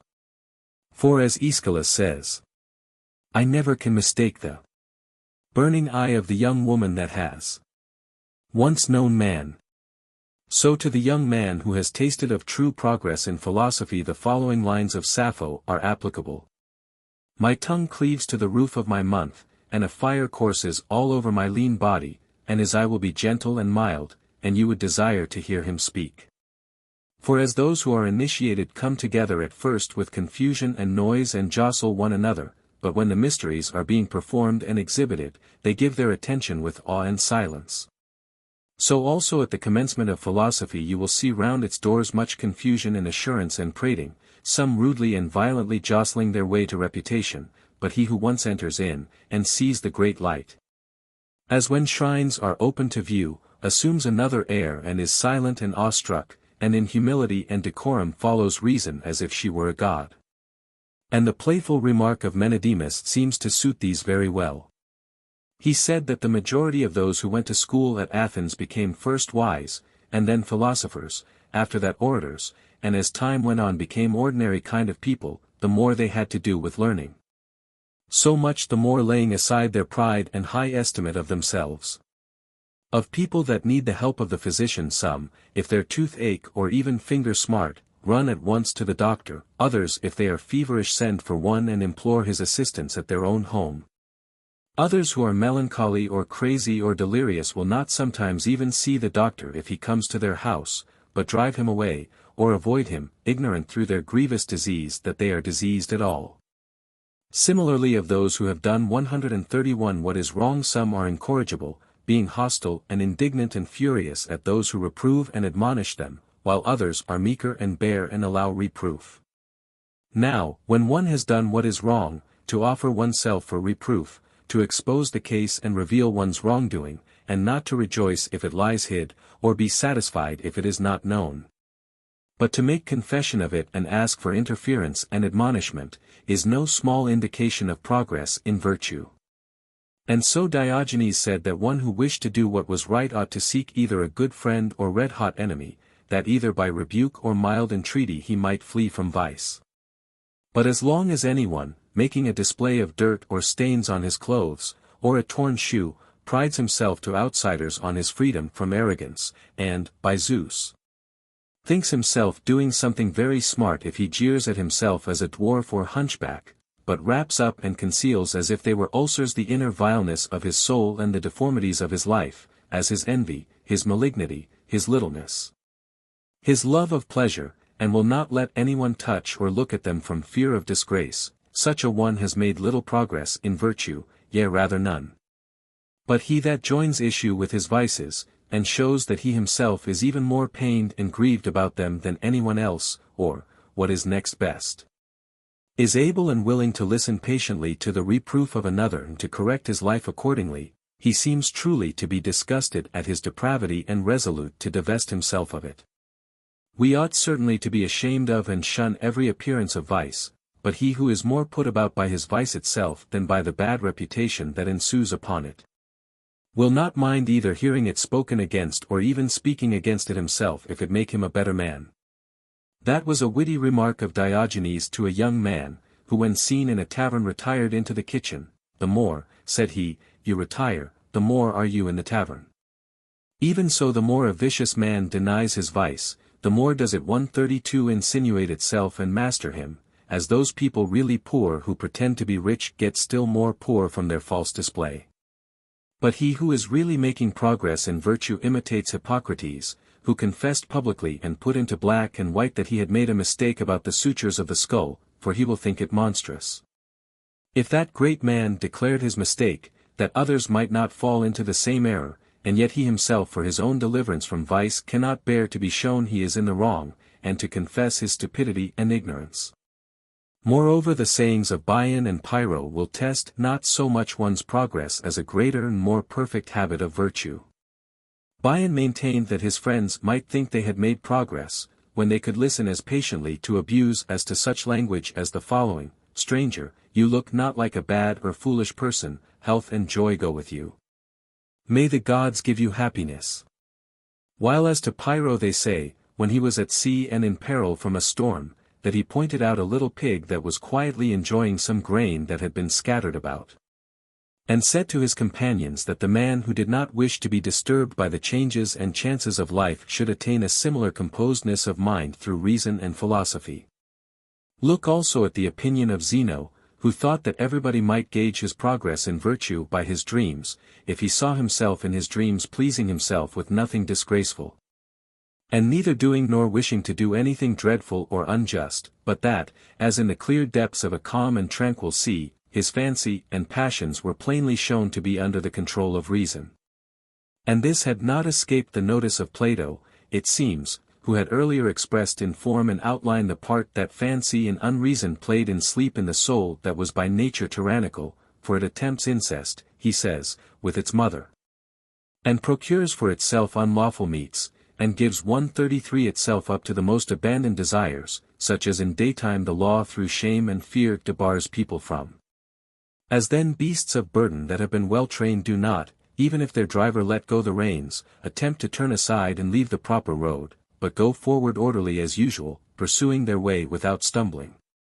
So those whose unreason has become obedient and mild and tempered by reason, will not easily wish either in dreams or in illnesses, to deal insolently or lawlessly through their desires, but will keep to their usual habits, which acquire their power and force by attention.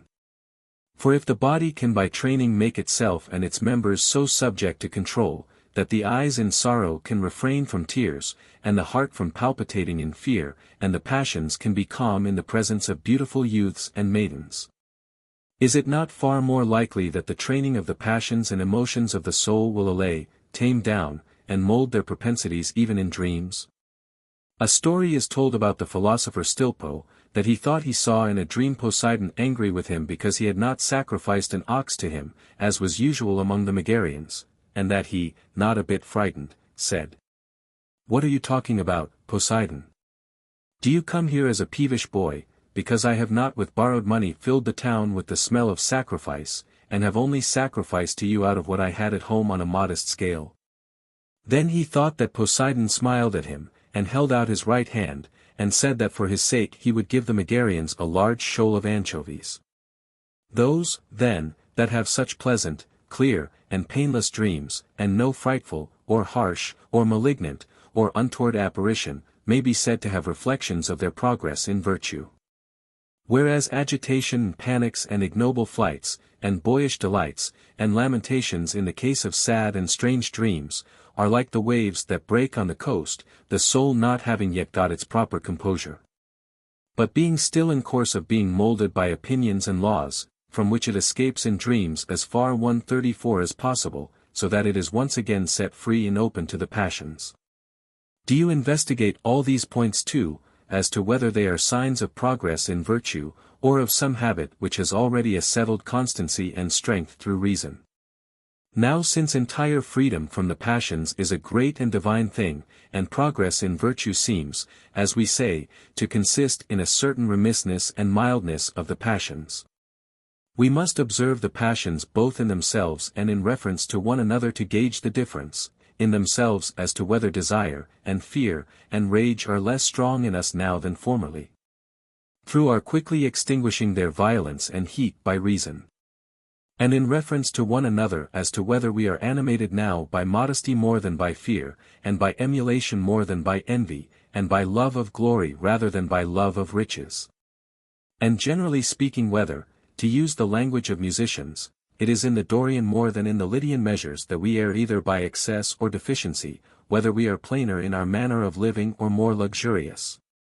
Whether we are slower in action or quicker, whether we admire men and their discourses more than we should or despise them.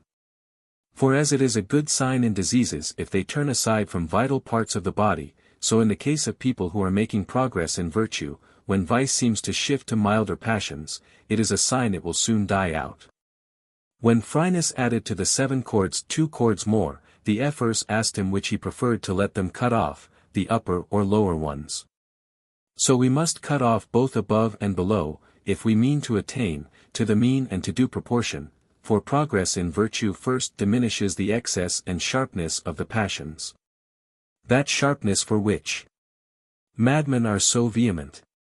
As Sophocles says, I have already said that it is a very great indication of progress in virtue to transfer our judgment to action, 135, and not to let our words remain merely words, but to make deeds of them. A manifestation of this is in the first place emulation as regards what we praise, and a zeal to do what we admire, and an unwillingness either to do or allow what we censure. To illustrate my meaning by an example, it is probable that all Athenians praised the daring and bravery of Miltiades. But Themistocles alone said that the trophy of Miltiades would not let him sleep, but woke him up of a night, and not only praised and admired him, but manifestly emulated and imitated his glorious actions. Small, therefore, can we think the progress we have made, as long as our admiration for those who have done noble things is barren, and does not of itself incite us to imitate them. For as there is no strong love without jealousy, so there is no ardent and energetic praise of virtue, which does not prick and goad one on, and make one not envious but emulous of what is noble, and desirous to do something similar.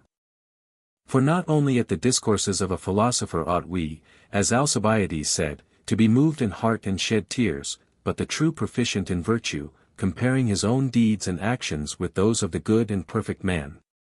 And grieved at the same time at the knowledge of his own deficiency, yet rejoicing in hope and desire, and full of impulses that will not let him rest, is, as Simonides says, like sucking full running by side of dam, being desirous all but to coalesce with the good man. For it is a special sign of true progress in virtue to love and admire the disposition of those whose deeds we emulate, and to resemble them with a goodwill that ever assigns due honor and praise to them. But whoever is steeped in contentiousness and envy against his betters, let him know that he may be pricked on by a jealous desire for glory or power, but that he neither honors nor admires virtue. Whenever, then, we begin so much to love good men that we deem happy, not only, as Plato says, the temperate man himself, but also the man who hears 136 the words that flow from his wise lips. And even admire and are pleased with his figure and walk and look and smile, and desire to adapt ourselves to his model and to stick closely to him, then may we think that we are making genuine progress. Still more will this be the case, if we admire the good not only in prosperity, but like lovers who admire even the lispings and paleness of those in their flower. As the tears and dejection of Panthea in her grief and affliction won the affections of Araspes, so we fear neither the exile of Aristides, nor the prison of Anaxagoras, nor the poverty of Socrates, nor the condemnation of Phocion. But think virtue worthy our love even under such trials, and join her, ever chanting that line of Euripides. Unto the noble everything is good. For the enthusiasm that can go so far as not to be discouraged at the sure prospect of trouble, but admires and emulates what is good even so, could never be turned away from what is noble by anybody. Such men ever, whether they have some business to transact, or have taken upon them some office, or are in some critical conjuncture, put before their eyes the example of noble men, and consider what Plato would have done on the occasion. What Epaminondas would have said, how Lycurgus or Agesilaus would have dealt. That so, adjusting and remodeling themselves, as it were, at their mirrors, they may correct any ignoble expression, and repress any ignoble passion. For as those that have learnt the names of the Idaean dactyli make use of them to banish their fear by quietly repeating them over, so the bearing in mind and remembering good men, which soon suggests itself forcibly to those who have made some progress in virtue in all their emotions and difficulties, keeps them upright and not liable to fall. Let this also then be a sign to you of progress in virtue. In addition to this, not to be too much disturbed, 137 nor to blush, nor to try and conceal oneself, or make any change in one's dress, on the sudden appearance of a man of distinction and virtue, but to feel confident and go and meet such a one, is the confirmation of a good conscience. It is reported that Alexander, seeing a messenger running up to him full of joy and holding out his right hand, said, "My good friend, what are you going to tell me? Has Homer come to life again?"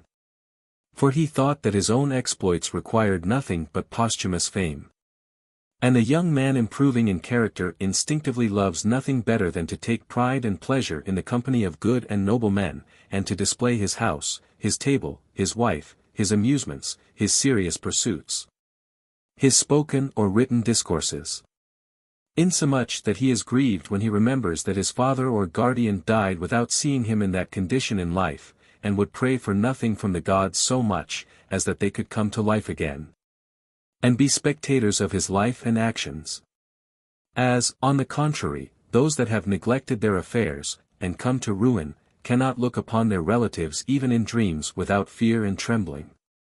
Add, if you please, to what I have already said, as no small indication of progress in virtue, the thinking no wrongdoing small, but being on your guard and heed against all. For as people who despair of ever being rich make no account of small expenses, thinking they will never make much by adding little to little, but when hope is nearer fruition, then with wealth increases the love of it.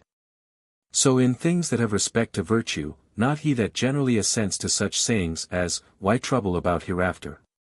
If things are bad now, they will some day be better," but the man who pays heed to everything, and is vexed and concerned if vice gets pardon, when it lapses into even the most trifling wrongdoing, plainly shows that he has 138 already attained to some degree of purity, and deigns not to contract defilement from anything whatever. For the idea that we have nothing of any importance to bring disgrace upon, makes people inclined to what is little and careless. To those who are building a stone wall or coping it matters not if they lay on any chance wood or common stone, or some tombstone that has fallen down, as bad workmen do, heaping and piling up pell-mell every kind of material. But those who have made some progress in virtue, whose life has been wrought on a golden base, like the foundation of some holy or royal building, undertake nothing carelessly, but lay and adjust everything by the line and level of reason. Thinking the remark of Polycletus superlatively good, that work is most excellent, where the model stands the test of the nail. See Erasmus, Adagia, Idem Pensari Trutina. Euripides, Iphigenia in Taurus, 569. See Ovid, Metamorphoses, 12. 189, SQ. See Erasmus, Adagia. Compare Shakespeare, Tempest, Sci. 63, and gape at widest to glut him. Hesiod, Works and Days, 361, 362. Quoted again by our author, on Education, Section 13.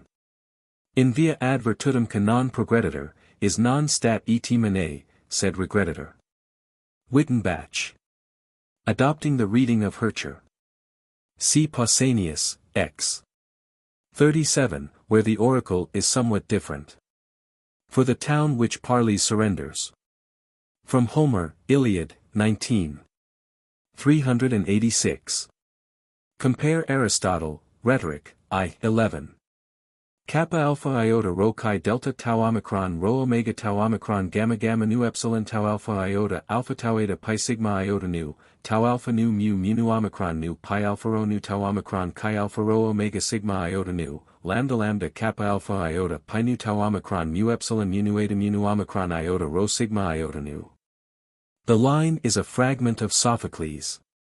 See Hesiod, Works and Days, 289 to 292. The well-known Cynic philosopher. Burke. Fr. 15. Compare Homer, Iliad, 6. 339, nu kappa eta delta pi alpha mu epsilon beta epsilon tau alpha iota nu delta rho alpha. We are told by Diogenes Laertius, v. 37, that Theophrastus had 2,000 hearers sometimes at once. Republic, 7. b. Sentences borrowed from some author or other, such as we still possess from the hands of Hermogenes and Aphthonius, compare the collection of bon mots of Greek courtesans in Athenaeus. A reference to Aesop's fable, Lambda Omega Nu Kappa Alpha Iota Lambda Pi Eta Xi, cf. Horace, Epistles, I, 73-75. This passage is alluded to also in On Love to One's Offspring. Madvig's text. Thucydides, I, 18. Homer, Iliad, 9. 323, 324. Quoted also in On Love to One's Offspring. The remark about Demosthenes has somehow slipped out, as Wittenbach has suggested. Does this refer to pi eta lambda eta alpha delta epsilon omega before chi iota lambda omicron in Iliad, I 1? An allusion to some passage in a play that has not come down to us. Compare our author, De Audiendis Potes, sigma pi epsilon rho gamma eta sigma lambda alpha omicron kappa pi mu epsilon iota nu pi tau omicron kappa alpha lambda omicron phi iota lambda eta theta nu alpha iota pi rho omicron sigma iota nu tau omicron. Reading with Madvig and Hercher, tau gamma rho alpha tau nu, sq. Literally cork-like, so vain, empty. So Horace, Levier Cordice, Odes, 3. 9, 22. Marks of a philosopher among the ancients. Compare our author, how one may discern a flatterer from a friend. Odyssey, 16. 187. Aeschylus, Toxotides, Fragm. 224, quoted again by our author, On Love. Terp habitum fuis in copona conspici, e hoc exemplo apparet, etialia sunt indicia. Isocrates orat. Areopagitica laudens antiquorum Atheniensium mores. Nu kappa alpha pi eta lambda epsilon delta phi alpha gamma epsilon nu pi iota epsilon nu omicron delta epsilon nu omicron kappa tau eta pi iota epsilon iota kappa tau lambda mu eta sigma epsilon, quem locum sittens Athenius alia etiam advert 13. F. Wittenbach. Wittenbach compares Quintilian, Institute. Orat, 3. 6. Nam et Hippocrates claris arte medicinae videtur honestisime facis, que quastum errors suas, any posteri errarent, confesses est. Homer, Odyssey, 6. 187. Homer, Odyssey, 24.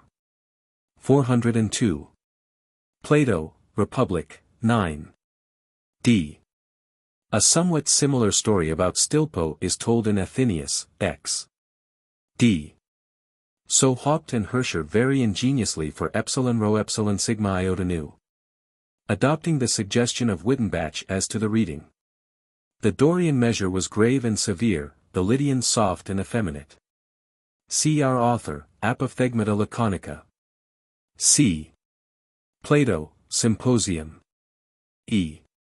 This line is quoted again by our author, on moral virtue. Plato, Laws, 4. E. See those splendid lines of Lucretius, 4. 1155-1169. Residential Vald Celebrata ex institution Series Xenophontia, v. 1, 2, 6. 1, 17. Wittenbach. This line is very like a fragment in the Danae of Euripides. Dined. 328. On these see Pausanias, v. 7. Such as Homer could have brought. Compare Horace, Odes, 4. 9, 25-28, and Cicero, Pro Archia, x. Magnus Il Alexander, cum insigio ad Achilles tumulum et stitisit, O fortunate, inquit, adolescens, que tui virtutis homerum precanem inveneris. Contrary to Hesiod saw, Works and Days, 361, 362. So Juvenal, 14. 138-140. Like Horace's, non si male nunc, vidi olim sic erit. Odes, 2. X 16, 17. Noblesse oblige in fact. Pinder, Frag. 206. Like Horace's factus ad unguium, because the sculptor tries its polish and the niceness of the joints by drawing his nail over the surface. Casaub. Pers I, 64, Horace, Saturday, I, v. 32, 33, a. Erasmus, Adagia. Whether vice is sufficient to cause unhappiness.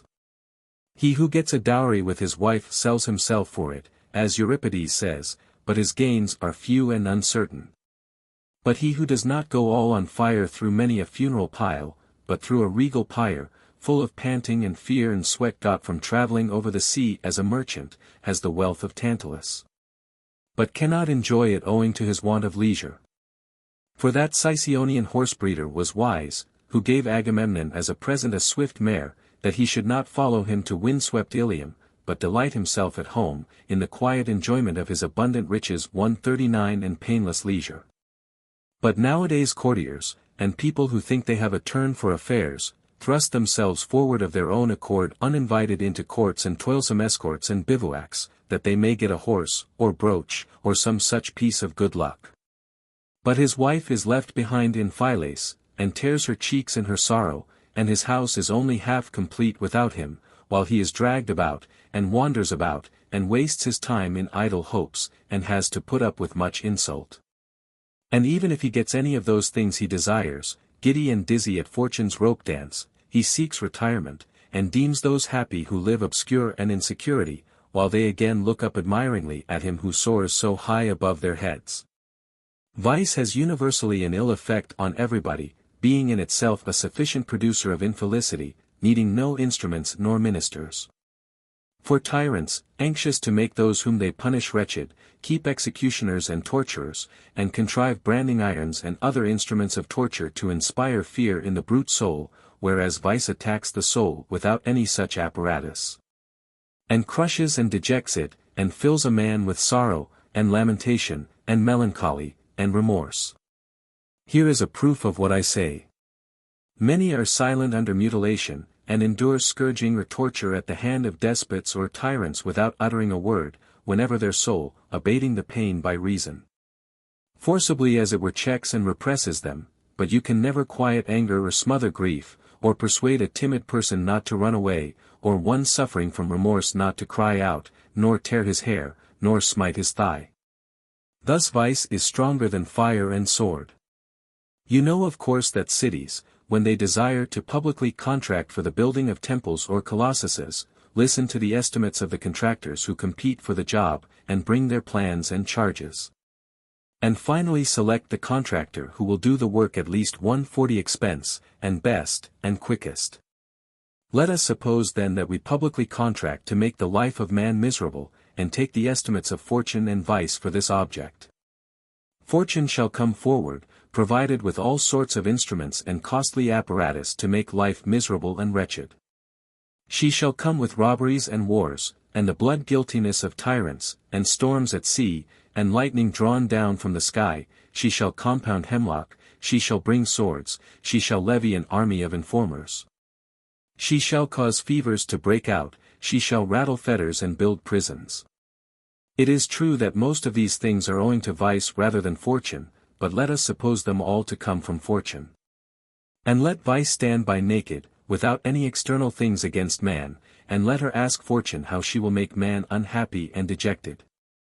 Fortune, dost thou threaten poverty? Metricles laughs at thee, who sleeps during winter among the sheep, in summer in the vestibules of temples, and challenges the king of the Persians, who winters at Babylon, and summers in Media, to vie with him in happiness. Dost thou bring slavery, and bondage, and sale? Diogenes despises thee, who cried out, as he was being sold by some robbers, who will buy a master? Dost thou mix a cup of poison? Didst not thou offer such a one to Socrates? And cheerfully, and mildly, without fear, without changing color or countenance, he calmly drank it up, and when he was dead, all who survived deemed him happy, as sure to have a divine lot in Hades. And as to thy fire, did not Decius, the general of the Romans, anticipate it for himself, having piled up a funeral pyre between the two armies, and sacrificed himself to Cronos, dedicating himself for the supremacy of his country? And the chaste and loving wives of the Indians strive and contend with one another for the fire, and she that wins the day and gets burnt with the body of her husband, is pronounced happy by the rest, and her praises sung. And of the wise men in that part of the world no one is esteemed or pronounced happy, who does not in his 141 lifetime, in good health and in full possession of all his faculties, separate soul from body by fire, and emerge pure from flesh, having purged away his mortal part. Or wilt thou reduce a man from a splendid property, and house, and table, and sumptuous living, to a threadbare coat and wallet, and begging of daily bread? Such was the beginning of happiness to Diogenes, of freedom and glory to Crates. Or wilt thou nail a man on a cross, or impale him on a stake? What cares Theodorus whether he rots above ground or below? Such was the happy mode of burial amongst the Scythians, and among the Hyrcanians dogs, among the Bactrians birds, devour according to the laws the dead bodies of those who have made a happy end. Who then are made unhappy by these things? Those who have no manliness or reason, the enervated and untrained, who retain the opinions they had as children. Fortune therefore does not produce perfect infelicity, unless vice cooperate. For as a thread saws through a bone that has been soaked in ashes and vinegar, and as people bend and fashion ivory only when it has been made soft and supple by beer, and cannot under any other circumstances, so fortune, lighting upon what is in itself faulty and soft through vice, hollows it out and wounds it. And as the Parthian juice, though hurtful to no one else nor injurious to those who touch it or carry it about, yet if it be communicated to a wounded man straightway kills him through his previous susceptibility to receive its essence. So he who will be upset in soul by fortune must have some secret internal ulcer or sore to make external things so piteous and lamentable. Does then vice need fortune to bring about infelicity? By no means. She lashes not up the rough and stormy sea, she girds not lonely mountain passes with robbers lying in wait by the way, she makes not clouds of hail to burst on the fruitful plains, she suborns not Miletus or Anytus or Calixenus as accusers. She takes not away wealth, excludes not people from the praetorship to make them wretched. But she scares the rich, the well-to-do, and great heirs. By land and sea she insinuates herself and 142 sticks to people, infusing lust, inflaming with anger, afflicting them with superstitious fears, tearing them in pieces with envy. The beginning of this short treatise is lost. Nor is the first paragraph at all clear. We have to guess somewhat at the meaning. In a fragment of the Phaeton. Compare also, On Education. Iliad, 23. 297, 298. Iliad, 2. 700, 701. 'Tis ever so. Compare Horace, Saturday, I, 1-14. Adopting Reisch's reading. Proverbial for extreme good fortune. Cf. Horace, Odes, 3. 9, 4, Persarum vigi rege bedier. See Herodotus, 4. 72. Whether the disorders of mind or body are worse. Homer, looking at the mortality of all living creatures, and comparing them with one another in their lives and habits, gave vent to his thoughts in the words.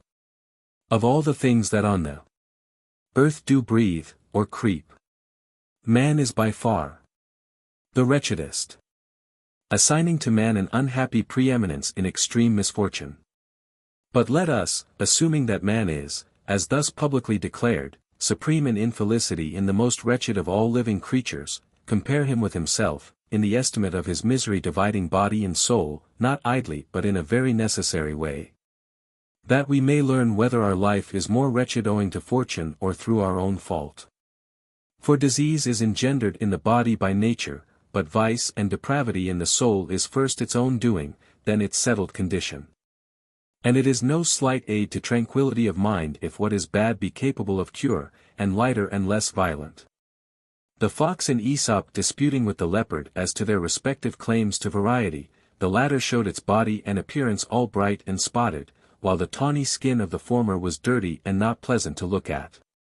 Then the fox said, "Look inside me, Sir Judge, and you will see that I am more full of variety than my opponent," referring to his trickiness and versatility in shifts.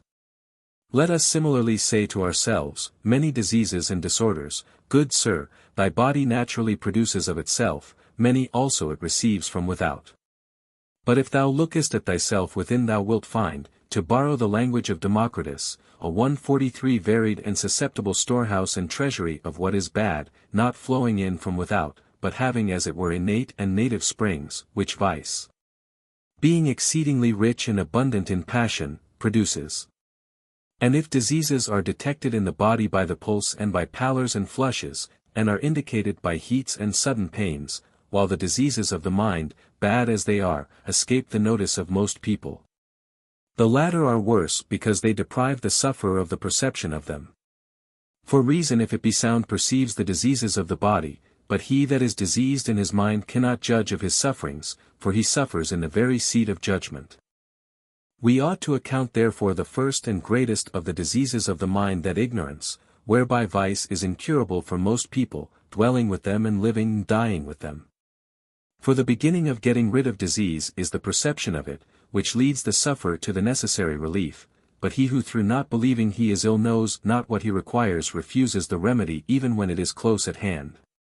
For amongst the diseases of the body those are the worst which are accompanied by stupor, as lethargies, headaches, epilepsies, apoplexies, and those fevers which raise inflammation to the pitch of madness, and disturb the brain as in the case of a musical instrument, and move the mind strings, hitherto untouched. And so doctors wish a man not to be ill, or if he is ill to be ignorant of it, as is the case with all diseases of the soul. For neither those who are out of their minds, nor the licentious, nor the unjust think themselves faulty, some even think themselves perfect. For no one ever yet called a fever health, or consumption a good condition of body, or gout swift-footedness, or paleness a good color, but many call anger manliness, and love friendship, and envy competition, 144 and cowardice prudence. Then again those that are ill in body send for doctors, for they are conscious of what they need to counteract their ailments. But those who are ill in mind avoid philosophers, for they think themselves excellent in the very matters in which they come short. And it is on this account that we maintain that ophthalmia is a lesser evil than madness, and gout than frenzy. For the person ill in body is aware of it and calls loudly for the doctor, and when he comes allows him to anoint his eye, to open a vein, or to plaster up his head. But you hear Mad Agave in her frenzy not knowing her dearest ones, but crying out, "We bring from the mountain to the halls a young stag recently torn limb from limb, a fortunate capture." Again he who is ill in body straightway gives up and goes to bed and remains there quietly till he is well, and if he toss and tumble about a little when the fit is on him, any of the people who are by saying to him, "Gently, stay in the bed. Poor wretch, and take your ease. Restrain him and check him." But those who suffer from a diseased brain are then most active and least at rest, for impulses bring about action, and the passions are vehement impulses. And so they do not let the mind rest, but when the man most requires quiet and silence and retirement, then is he dragged into the open air, and becomes the victim of anger, contentiousness, lust, and grief, and is compelled to do and say many lawless things unsuitable to the occasion.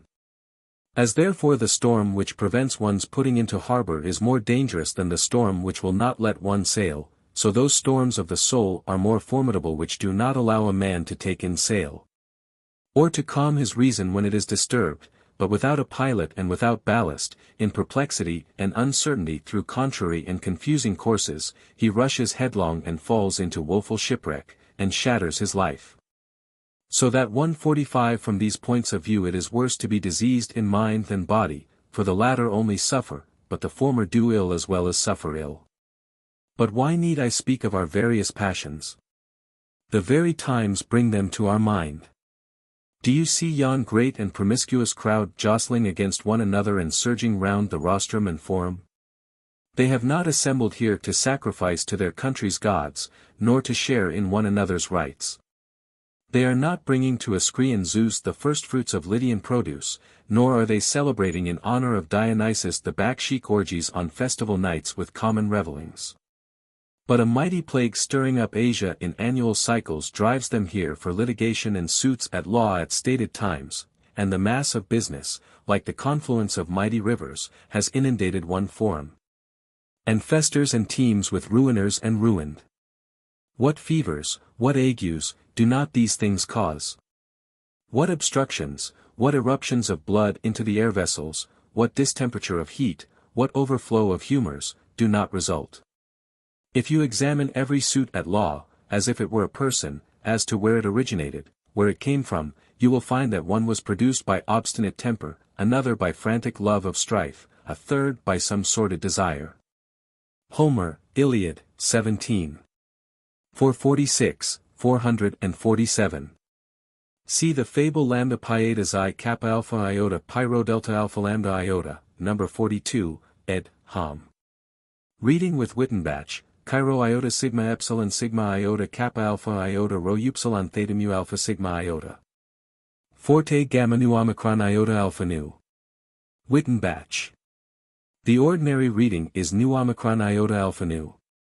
E scylla descendit gamma nu theta iota sigma epsilon alpha upsilon tau nu, says Juvenal truly, 11. 27. Compare the image in Shakespeare, Hamlet, A3.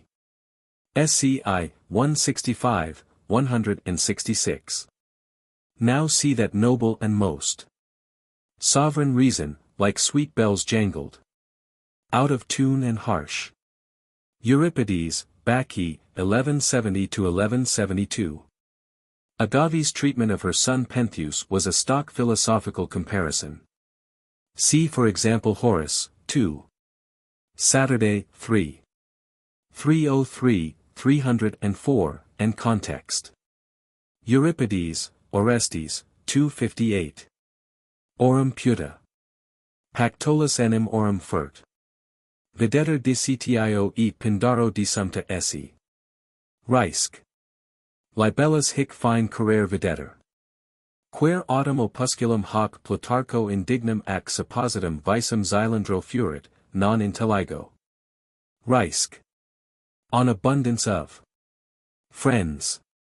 Menon the Thessalian, who thought he was a perfect adept in discourse, and, to borrow the language of Empedocles, had attained the heights of wisdom, was asked by Socrates, what virtue was, and upon his answering quickly and glibly, that virtue was a different thing in boy and old man, and in man and woman, and in magistrate and private person, and in master and servant, capital, said Socrates, you were asked about one virtue, but you 146 have raised up a whole swarm of them. Conjecturing not amiss that the man named many because he knew not one. Might not someone jeer at us in the same way, as being afraid, when we have not yet one firm friendship, that we shall without knowing it fall upon an abundance of friends? It is very much the same as if a man maimed and blind should be afraid of becoming hundred-handed like Briareus or all-eyes like Argus. And yet we wonderfully praise the young man in Menander, who said that he thought anyone wonderfully good, if he had even the shadow of a friend. But among many other things what stands chiefly in the way of getting a friend is the desire for many friends, like a licentious woman who, through giving her favors indiscriminately, cannot retain her old lovers, who are neglected and drop off. Or rather like the foster child of Hypsipyle, sitting in the meadow and plucking flower after flower, snatching at each prize with gladsome heart, insatiable in its childish delight, so in the case of each of us. Owing to our love of novelty and fickleness, the recent flower ever attracts, and makes us inconstant, frequently laying the foundations of many friendships and intimacies that come to nothing. Neglecting in love of what we eagerly pursue what we have already possession of. To begin therefore with the domestic hearth, as the saying is, with the traditions of life that time has handed down to us about constant friends, let us take the witness and counsel of antiquity, according to which friendships go in pairs. As in the cases of Theseus and Pirithous, Achilles and Patroclus, Orestes and Pylades, Phintias and Damon, Epaminondas and Pelopidas. For friendship is a creature that goes in pairs, and is not gregarious, or crow-like, and to think a 147 friend a second self, and to call him companion as it were second one, shows that friendship is a dual relation. For we can get neither many slaves nor many friends at small expense. What then is the purchase money of friendship? Benevolence and complaisance conjoined with virtue, and yet nature has nothing more rare than these.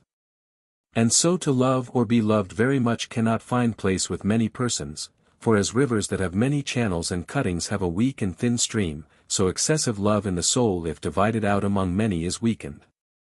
Thus love for their young is most strongly implanted in those that bear only one, as Homer calls a beloved son, the only one, the child of old age, that is, when the parents neither have nor are likely to have another child. Not that we insist on only one friend, but among the rest there should be one eminently so, like a child of old age, who according to that well-known proverb has eaten a bushel of salt with one. Not as nowadays many so-called friends contract friendship from drinking together once, or playing at ball together, or playing together with dice, or passing the night together at some inn, or meeting at the wrestling school or in the market. And in the houses of rich and leading men people congratulate them on their many friends, when they see the large and bustling crowd of visitors and handshakers and retainers, and yet they see more flies in their kitchens. And as the flies only come for the dainties, so they only dance attendance for what they can get.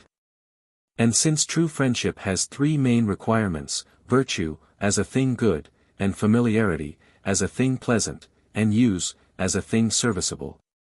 For we ought to choose a friend with judgment, and rejoice in his company, and make use of him in need, and all these things are prejudicial to abundance of friends, especially judgment, which is the most important point.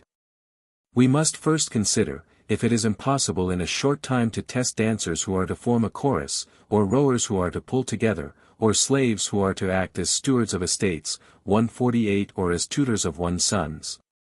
Far more difficult is it to meet with many friends who will take off their coats to aid you in every fortune, each of whom offers his services to you in prosperity, and does not object to share your adversity. For neither does a ship encounter so many storms at sea, nor do they fortify places with walls, or harbors with defences and earthworks, in the expectation of so many in great dangers. As friendship tested well and soundly promises defence and refuge from. But if friends slip in without being tested, like money prove to be bad. Those who shall lose such friends may well be glad, and those who have such pray that they may lose them. Yet is it difficult and by no means easy to avoid and bring to a close an unpleasant friendship, as in the case of food which is injurious and harmful, we cannot retain it on the stomach without damage and hurt. Nor can we expel it as it was taken into the mouth, but only in a putrid mixed up and changed form, so a bad friend is troublesome both to others and himself if retained, and if he be got rid of forcibly it is with hostility and hatred. And like the voiding of bile. We ought not, therefore, lightly to welcome or strike up an intimate friendship with any chance comers, or love those who attach themselves to us, but attach ourselves to those who are worthy of our friendship.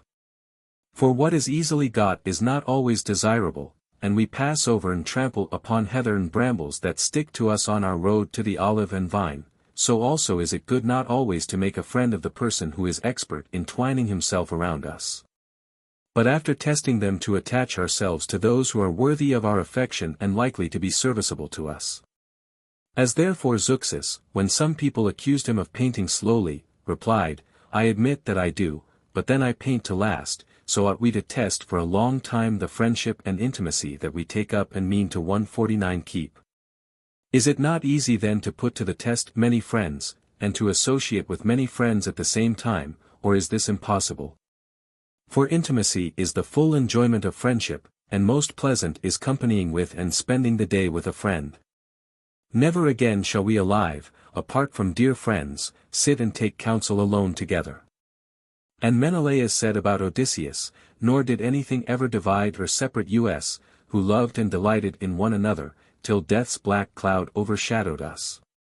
The contrary effect seems to be produced by abundance of friends.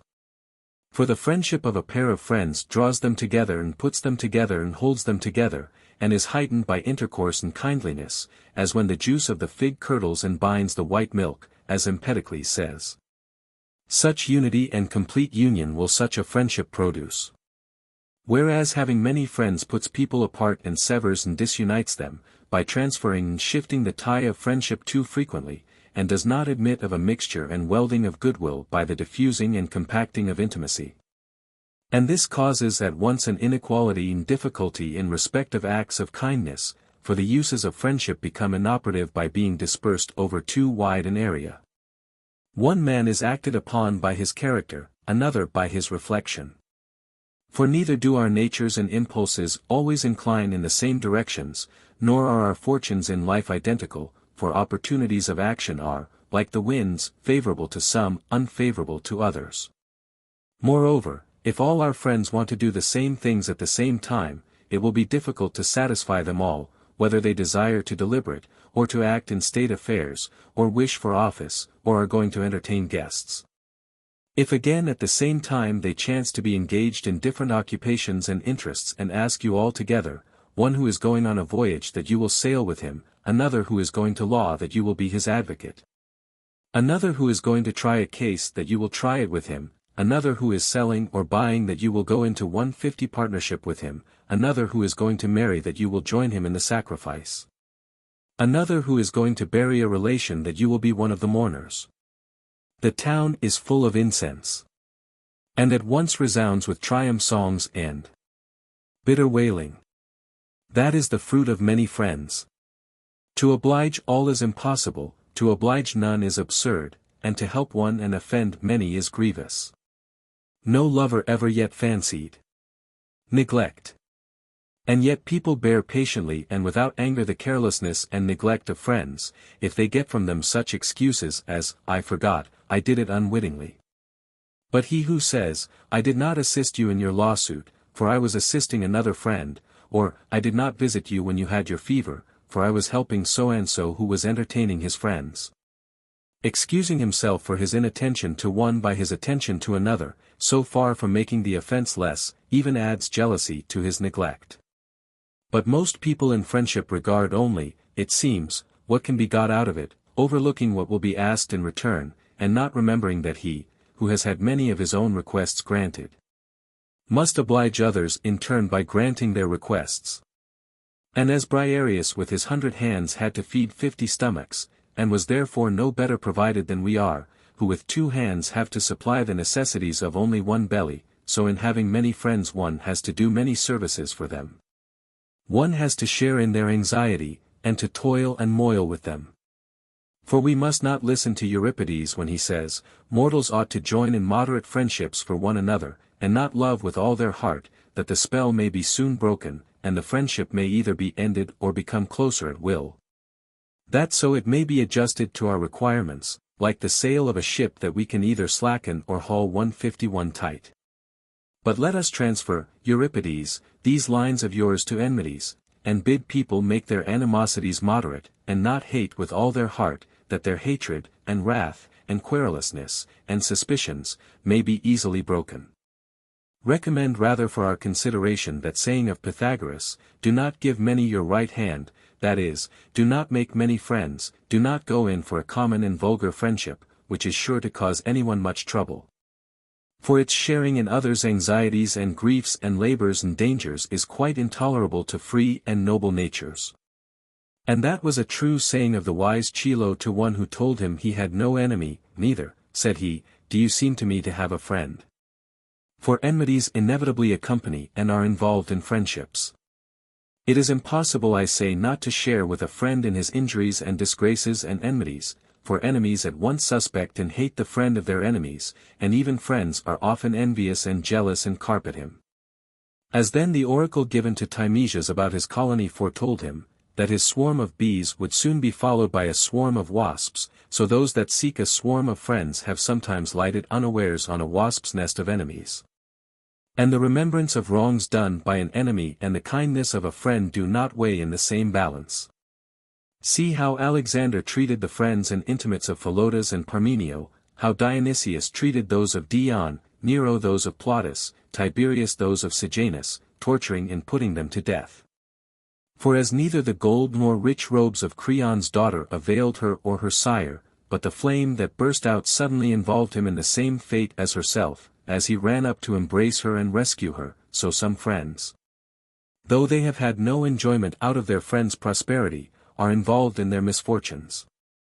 And this is especially the case with philosophers and kind people, as Theseus, when his friend Pirithous was punished and in 152 prisoned, was also bound in fetters not of brass. And Thucydides tells us that during the plague at Athens those that most displayed their virtue perished with their friends that were ill, for they neglected their own lives in going to visit them. We ought not therefore to be too lavish with our virtue, binding it together and implicating it in various people's fortunes, but we ought to preserve our friendship for those who are worthy of it, and are capable of reciprocating it. For this is indeed the greatest argument against many friends, that friendship is originated by similarity. For seeing that even the brutes can hardly be forced to mix with those that are unlike themselves, but crouch down, and show their dislike, and run away, while they mix freely with those that are akin to them and have a similar nature. And gently and gladly make friends with one another then, how is it possible that there should be friendship between people differing in characters and temperaments and ideas of life? For harmony on the harp or lyre is attained by notes in unison and not in unison, sharp and flat somehow or other producing concord, but in the harmony of friendship there must be no unlike, or uneven, or unequal element. But from all alike must come agreement in opinions and wishes and feeling, as if one soul were put into several bodies. What man then is so industrious, so changeable, and so versatile, as to be able to make himself like and adapt himself to many different persons, and not to laugh at the advice of Theognis, imitate the ingenuity of the polypus, that takes the color of whatever stone it sticks to? And yet the changes in the polypus do not go deep but are only on the surface, which, from its thickness or thinness takes the impression of everything that approaches it, whereas friends endeavor to be like one another in character, and feeling, and language, and pursuits, and disposition.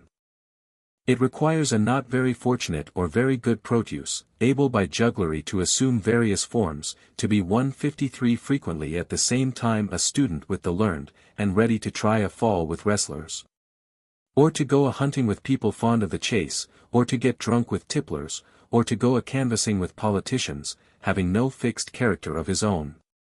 And as the natural philosophers say of unformed and colorless matter when subjected to external change, that it is now fire, now water, now air, now solid earth, so the soul suitable for many friendships must be impressionable, and versatile, and pliant, and changeable. But friendship requires a steady, constant and unchangeable character, a person that is uniform in his intimacy. And so a constant friend is a thing rare and hard to find. Plato, Men. E. Quoted more fully by our author, De Fraterno Amore.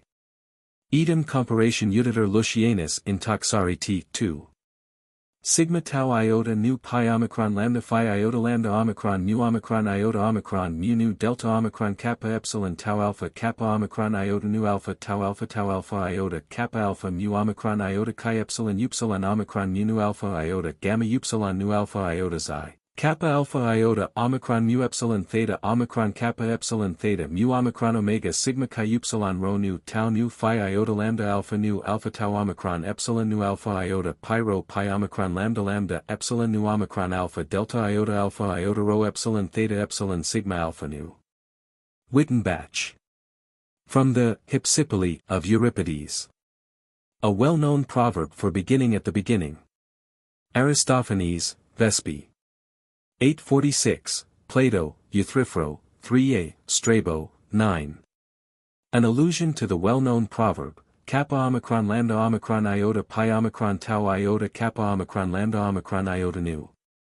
See Erasmus, Adagia. The paranomasia is on tau alpha rho omicron, tau epsilon rho omicron. Iliad, 9. 482, Odyssey, 16. 19. Cf. Cicero, De Amicitia, 19. Sophocles, Fragm. 741, quoted again by our author, On Love. For the image compare Lucio's speech, Shakespeare, Measure for Measure, A4. SC 3.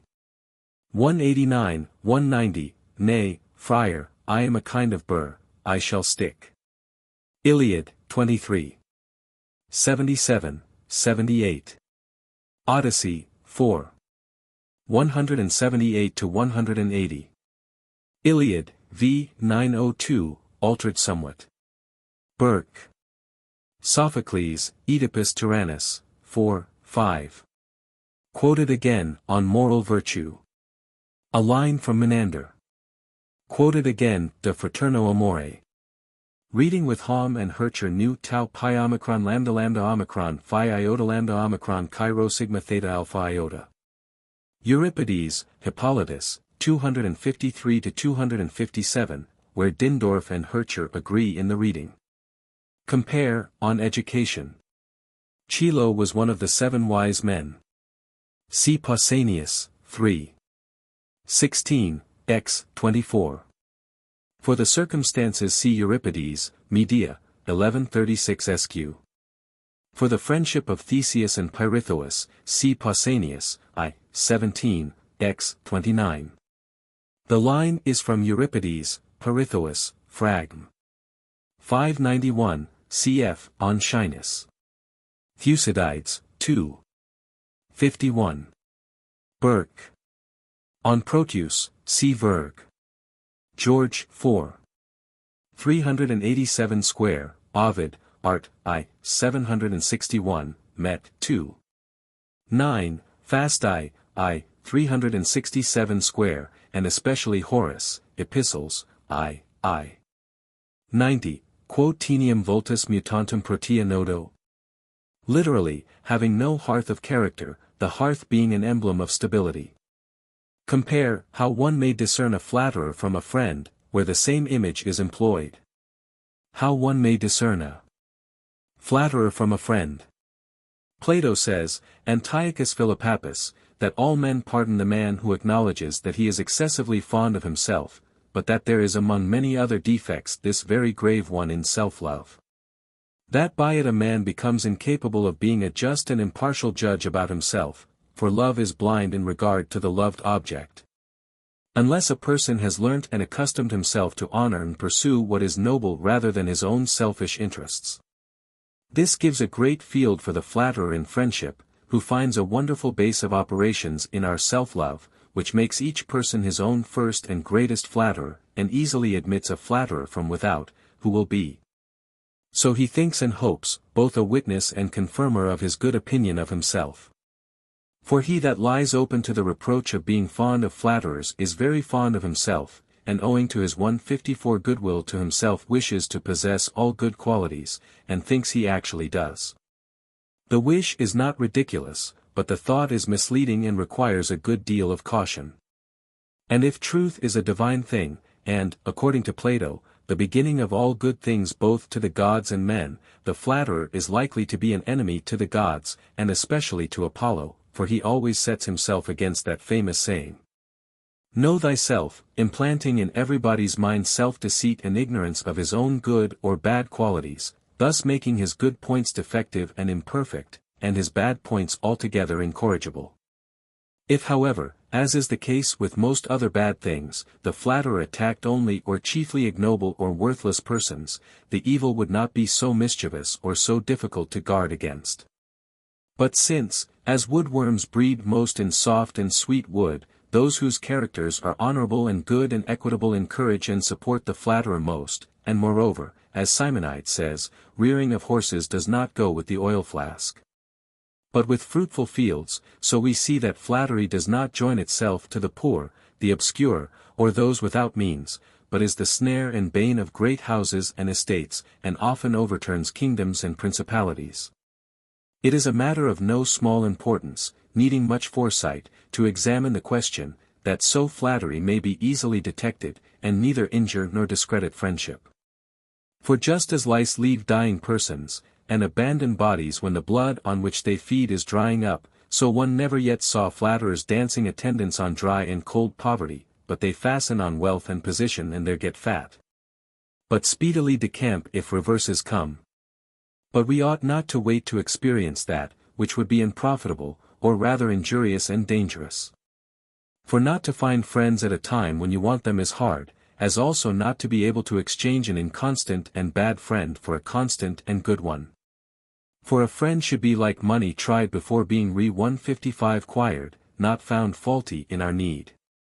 For we ought not to have our wits about us only when the mischief is done, but we ought to try and prevent the flatterer doing any harm to us, for otherwise we shall be in the same plight as people who test deadly poisons by first tasting them, and kill or nearly kill themselves in the experiment. We do not praise such, nor again all those who, looking at their friends simply from the point of view of decorum and utility, think that they can detect all agreeable and pleasant companions as flatterers in the very act. For a friend ought not to be disagreeable or unpleasant, nor ought friendship to be a thing high and mighty with sourness and austerity, but even its decorous deportment ought to be attractive and winning. For by it the graces and desire have pitched their tents. And not only to a person in misfortune is it sweet to look into the eyes of a friendly person, as Euripides says, but no less does it bring pleasure and charm in good fortune than when it relieves the sorrows and difficulties of adversity. And as Ivinus said, fire was the best sauce, so the deity, mixing up friendship with life, has made everything bright and sweet and acceptable by its presence and the enjoyment it brings. How else indeed could the flatterer insinuate himself by the pleasure he gives, unless he knew that friendship admitted the pleasurable element? It would be impossible to say.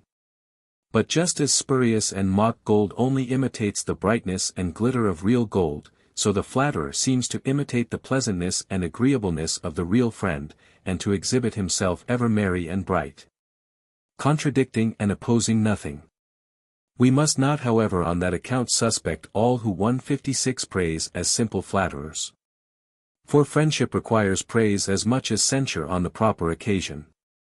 Indeed, peevishness and querulousness are altogether alien to friendship and social life, but when goodwill bestows praise ungrudgingly and readily upon good actions, people endure also easily and without pain admonition and plain speaking, believing and continuing to love the person who took such pleasure in praising, as if now he only blamed out of necessity. It is difficult then, someone may say, to distinguish between the flatterer and the friend, if they differ neither in the pleasure they give nor in the praise they bestow. For as to services and attentions you may often see friendship outstripped by flattery. Certainly it is so, I should reply, if we are trying to find the genuine flatterer who handles his craft with cleverness and art, but not if, like most people, we consider those persons flatterers who are called their own oil flask carriers and table men, men who begin to talk, as one said, the moment their hands have been washed for dinner, whose servility, ribaldry, and want of all decency is apparent at the first dish and glass. It did not of course require very much discrimination to detect Melanthius the parasite of Alexander of Phaerae of flattery, who, to those who asked how Alexander was murdered, answered, "Threw his side into my belly," or those who formed a circle round a wealthy table, whom neither fire, nor sword, nor steel, would keep from running to a feast, or those female flatterers in Cyprus, who after they crossed over into Syria were nicknamed stepladders, because they lay down and let the king's wives use their bodies as steps to mount their carriages. What kind of flatterer then must we be on our guard against? The one who neither seems to be nor acknowledges himself to be one, whom you will not always find in the vicinity of your kitchen, who is not to be 157 caught watching the dial to see how near it is to dinner time, nor gets so drunk as to throw himself down anyhow, but one who is generally sober, and a busybody, and thinks he ought to have a hand in your affairs, and wishes to share in your secrets. And as to friendship plays rather a tragic than a satiric or comic part. For as Plato says, it is the height of injustice to appear to be just when you are not really so we must deem the most dangerous kind of flattery not the open but the secret, not the playful but the serious. For it throws suspicion even upon a genuine friendship, which we may often confound with it, if we are not careful. When Gobryas pursued one of the Magi into a dark room, and was on the ground wrestling with him, and Darius came up and was doubtful how he could kill one without killing both, Gobryas bade him thrust his sword boldly through both of them. But we, since we give no assent to that saying, let friend perish so the enemy perish with him, in our endeavor to distinguish the flatterer from the friend, seeing that their resemblances are so many. ought to take great care that we do not reject the good with the bad, nor in sparing what is beneficial fall in with what is injurious. For as wild grains mixed up with wheat, if very similar in size and appearance, are not easily kept apart, for if the sieve have small holes they don't pass through, and if large holes they pass with the corn. So flattery is not easily distinguished from friendship, being mixed up with it in feeling and emotion, habit and custom. Because however friendship is the most pleasant of all things, and nothing more glads the heart of man, therefore the flatterer attracts by the pleasure he gives, pleasure being in fact his field.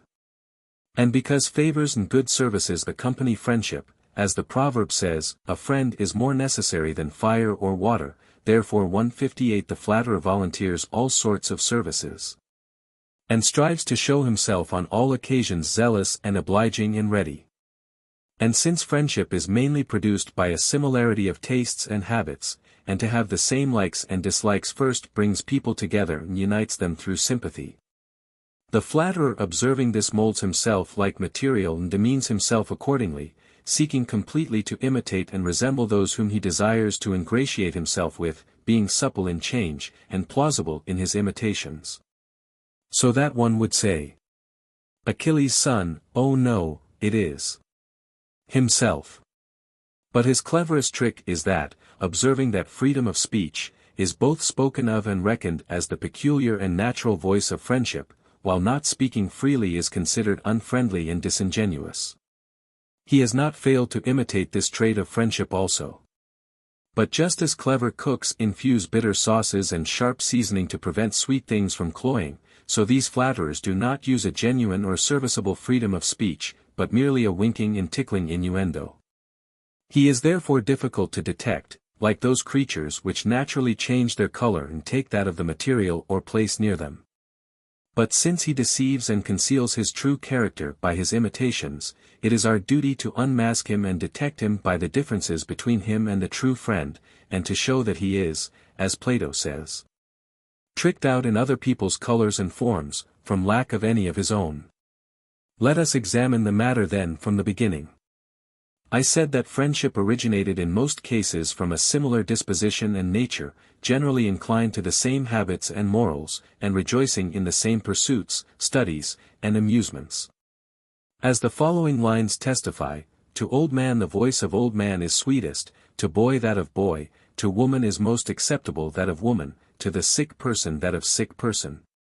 While he that is overtaken 159 by misfortune is a comforter to one in trouble. The flatterer knowing then that it is innate in us to delight in, and enjoy the company of, and to love, those who are like ourselves, attempts first to approach and get near a person in this direction. As one tries to catch an animal in the pastures, by the same pursuits and amusements and studies and modes of life quietly throwing out his bait, and disguising himself in false colors, till his victim give him an opportunity to catch him, and become tame and tractable at his touch. Then too he censures the things and modes of life and persons that he knows his victim dislikes, while he praises those he fancies immoderately, overdoing it indeed with his show of surprise and excessive admiration, making him more and more convinced that his likes and dislikes are the fruits of judgment and not of caprice. How then is the flatterer convicted, and by what differences is he detected, of being only a counterfeit, and not really like his victim? We must first then look at the even tenor and consistency of his principles, if he always delights in the same things, and always praises the same things, and directs and governs his life after one pattern, as becomes the noble lover of consistent friendship and familiarity. Such a person is a friend. But the flatterer having no fixed character of his own, and not seeking to lead the life suitable for him, but shaping and modeling himself after another's pattern, is neither simple nor uniform, but complex and unstable, assuming different appearances, like water poured from vessel to vessel, ever in a state of flux and accommodating himself entirely to the fashion of those who entertain him.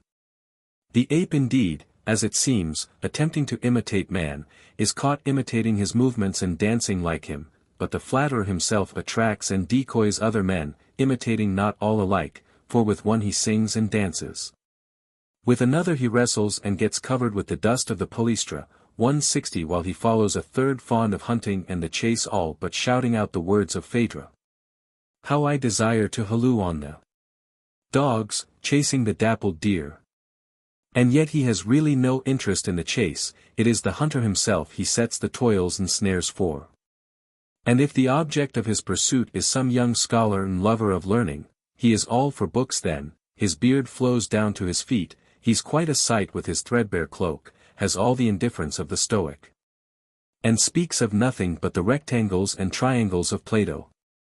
But if any rich and careless fellow fond of drink come in his way, then wise Odysseus stripped him of his rags. His threadbare cloak is thrown aside, his beard is shorn off like a fruitless crop, he goes in for wine coolers and tankards. And laughs loudly in the streets, and jeers at philosophers. As they say happened at Syracuse, when Plato went there, and Dionysius was seized with a furious passion for philosophy, and so great was the concourse of geometricians that they raised up quite a cloud of dust in the palace. But when Plato fell out of favor, and Dionysius gave up philosophy, and went back again headlong to wine and women and trifles and debauchery, then all the court was metamorphosed, as if they all had drunk of Circe's cup. For ignorance and oblivion and silliness reigned rampant. I am borne out in what I say by the behavior of great flatterers and demagogues, the greatest of whom Alcibiades, a jeerer and horse-rearer at Athens, and living a gay and merry life, wore his hair closely shaven at Lacedaemon, and washed in cold water, and attired himself in a threadbare cloak. While in Thrace he fought and drank, and at Tissaphernes' court lived delicately and luxuriously and in a pretentious style, and thus curried favor and was 161 popular with everybody by imitating their habits and ways. Such was not the way however in which Epaminondas or Agesilaus acted, for though they associated with very many men and states and different modes of life, they maintained everywhere their usual demeanor, both in dress and diet and language and behavior. So Plato at Syracuse was exactly the same man as in the academy, the same with Dionysius as with Dion. As to the changes of the flatterer, which resemble those of the polypus, a man may most easily detect them by himself pretending to change about frequently, and by censuring the kind of life he used formerly to praise, and anon approving of the words, actions and modes of life that he used to be displeased with.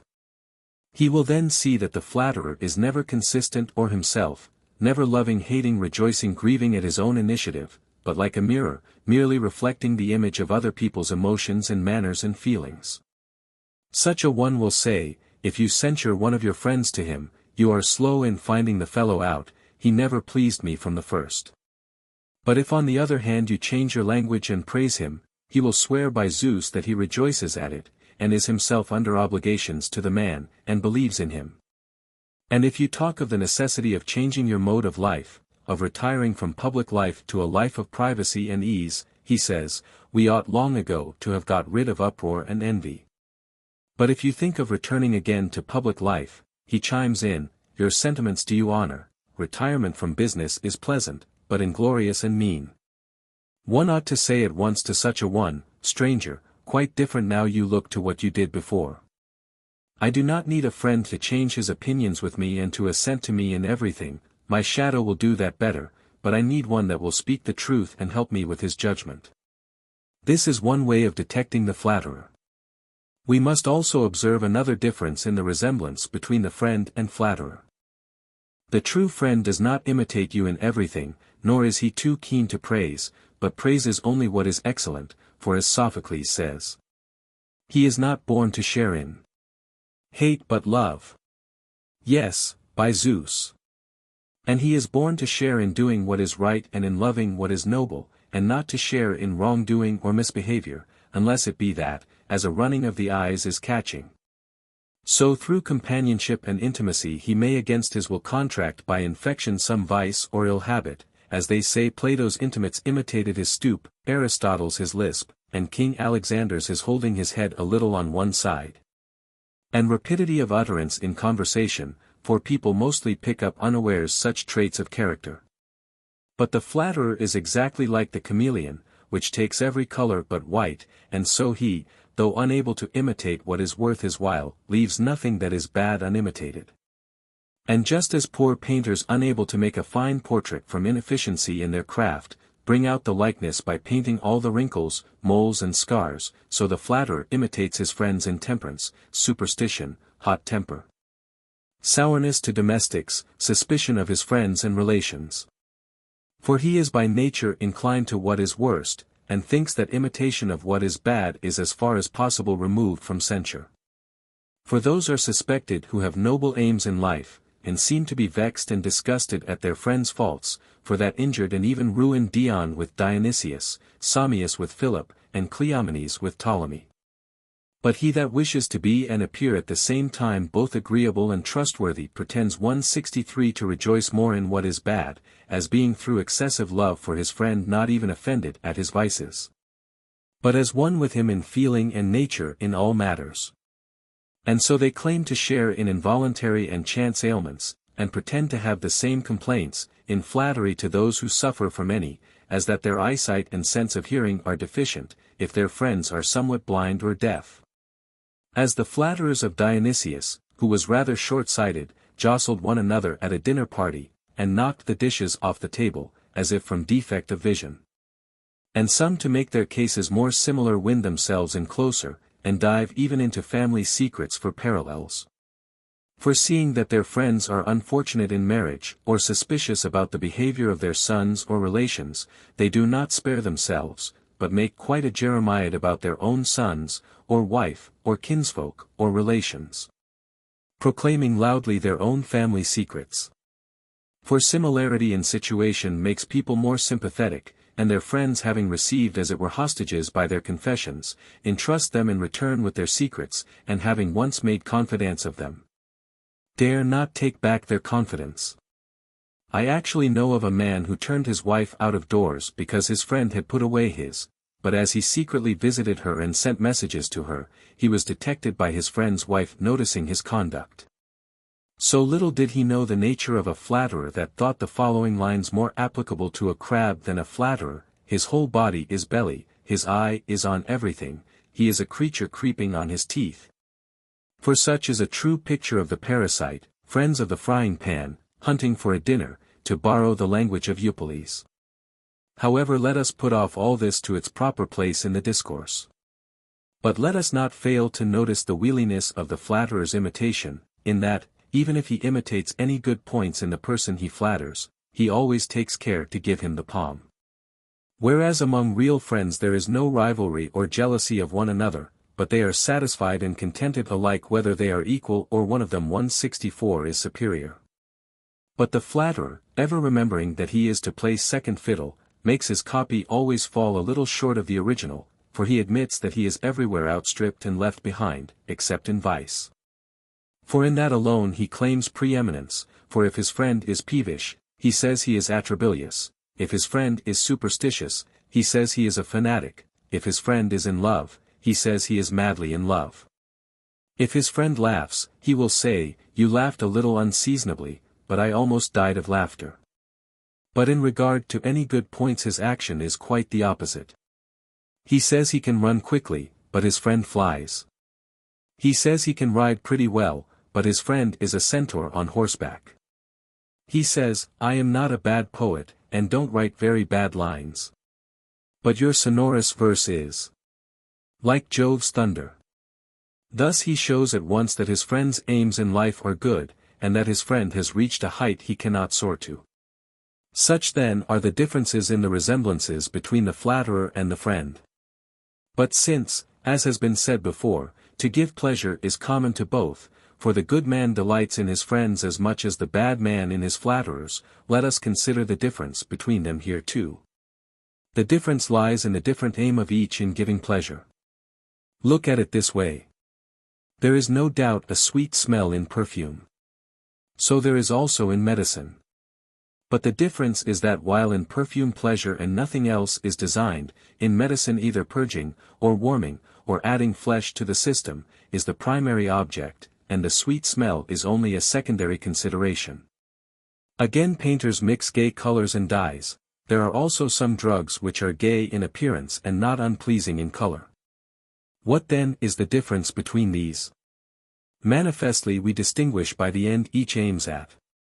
So too the social life of friends employs mirth to add a charm to some good and useful end, and sometimes makes joking and a good table and wine, and even chaff and banter, the seasoning to 165 noble and serious matters, as in the line. Much they enjoyed talking to one another. And again. Never did aught else disturb our love or joy in one another. But the flatterer's whole aim and end is to cook up and season his joke or word or action, so as to produce pleasure. And to speak concisely, the flatterer's object is to please in everything he does, whereas the true friend always does what is right, and so often gives pleasure, often pain, not wishing the latter, but not shunning it either, if he deems it best. For as the physician, if it be expedient, infuses saffron or spikenard, or uses some soothing fomentation or feeds his patient up liberally, and sometimes orders castor or poli, that so strong and foully smells, or pounds hellebore and compels him to drink it, neither in the one case making unpleasantness, nor in the other pleasantness, his end and aim, but in both studying only the interest of his patient, so the friend sometimes by praise and kindness, extolling him and gladdening his heart, leads him to what is noble, as Agamemnon. Teucer, dear head, thou son of Telamon, go on thus shooting, captain of thy men. Or Diomed. How could I e'er forget divine Odysseus? But where on the other hand there is need of correction, then he rebukes with biting words and with the freedom worthy of a friend. Zeus cherished Menelaus, art thou mad, and in thy folly taxed no heed of safety? Sometimes also he joins action to word, as Menedemus sobered the profligate and disorderly son of his friend Asclepiades, by shutting him out of his house, and not speaking to him. And Arcesilaus forbade Bato his school, 166 when he wrote a line in one of his plays against Cleanthes, and only got reconciled with him after he repented and made his peace with Cleanthes. For we ought to give our friend pain if it will benefit him, but not to the extent of breaking off our friendship, but just as we make use of some biting medicine, that will save and preserve the life of the patient. And so the friend, like a musician, in bringing about an improvement to what is good and expedient, sometimes slackens the chords, sometimes tightens them, and is often pleasant, but always useful. But the flatterer, always harping on one note, and accustomed to play his accompaniment only with a view to please and to ingratiate himself, knows not how either to oppose in deed, or give pain in word, but complies only with every wish, ever chiming in with and echoing the sentiments of his patron. As then Xenophon says Agesilaus took pleasure in being praised by those who would also censure him, so ought we to think that to please and gratify us is friendly in the person who can also give us pain and oppose us. But to feel suspicion at an intercourse which is merely for pleasure and gratification, and never pungent, and by Zeus to have ready that saying of the Lacedaemonian, who, on hearing King Charillus praised, said, how can he be a good man, who is not severe even to the bad? They say the gadfly attacks bulls, and the tick dogs, in the ear, so the flatterer besieges with praise the ears of those who are fond of praise, and sticks there and is hard to dislodge. We ought therefore here to make a wide-awake and careful discrimination, whether the praise is bestowed on the action or the man. It is bestowed on the action, if people praise the absent rather than the present, if also those that have the same aims and aspirations praise not only us but all that are similarly disposed, and do not evidently say and do one thing at one time, and the direct contrary at another. And the greatest test is if we are conscious, in the matters for which we get the praise, that we have not regretted them, and are not ashamed at them, and would not rather have said and done differently. For 167 our own inward judgment, testifying the contrary in not admitting the praise, is above passion, and impregnable and proof against the flatterer. But I know not how it is that most people in misfortune cannot bear exhortation, but are captivated more by condolence and sympathy, and when they have done something wrong acted amiss. He that by censure and blame implants in them the stings of repentance is looked upon by them as hostile and an accuser, while they welcome and regard as friendly and well-disposed to them the person who bestows praise and panegyric on what they have done. Those then that readily praise and join in applauding some word or action on the part of someone whether in jest or earnest, only do temporary harm for the moment, but those who injure the character by their praise, and by their flattery undermine the morals, act like those slaves who do not steal from the bin, but from the seed corn. For they pervert the disposition, which is the seed of actions, and the character, which is the principle and fountain of life, by attaching to vice names that belong properly only to virtue. For as Thucydides says, in times of faction and war, people changed the accustomed meaning of words as applied to acts at their will and pleasure, for reckless daring is then considered bravery to one's comrades, and prudent delay specious cowardice. And sober-mindedness the cloak of the coward, and taking everything into account before action a real desire to do nothing. So too in the case of flattery we must observe and be on our guard against wastefulness being called liberality, and cowardliness prudence, and madness quick-wittedness, and meanness frugality, and the amorous man called social and affectionate. And the term manly applied to the passionate and vain man, and the term civil applied to the paltry and mean man.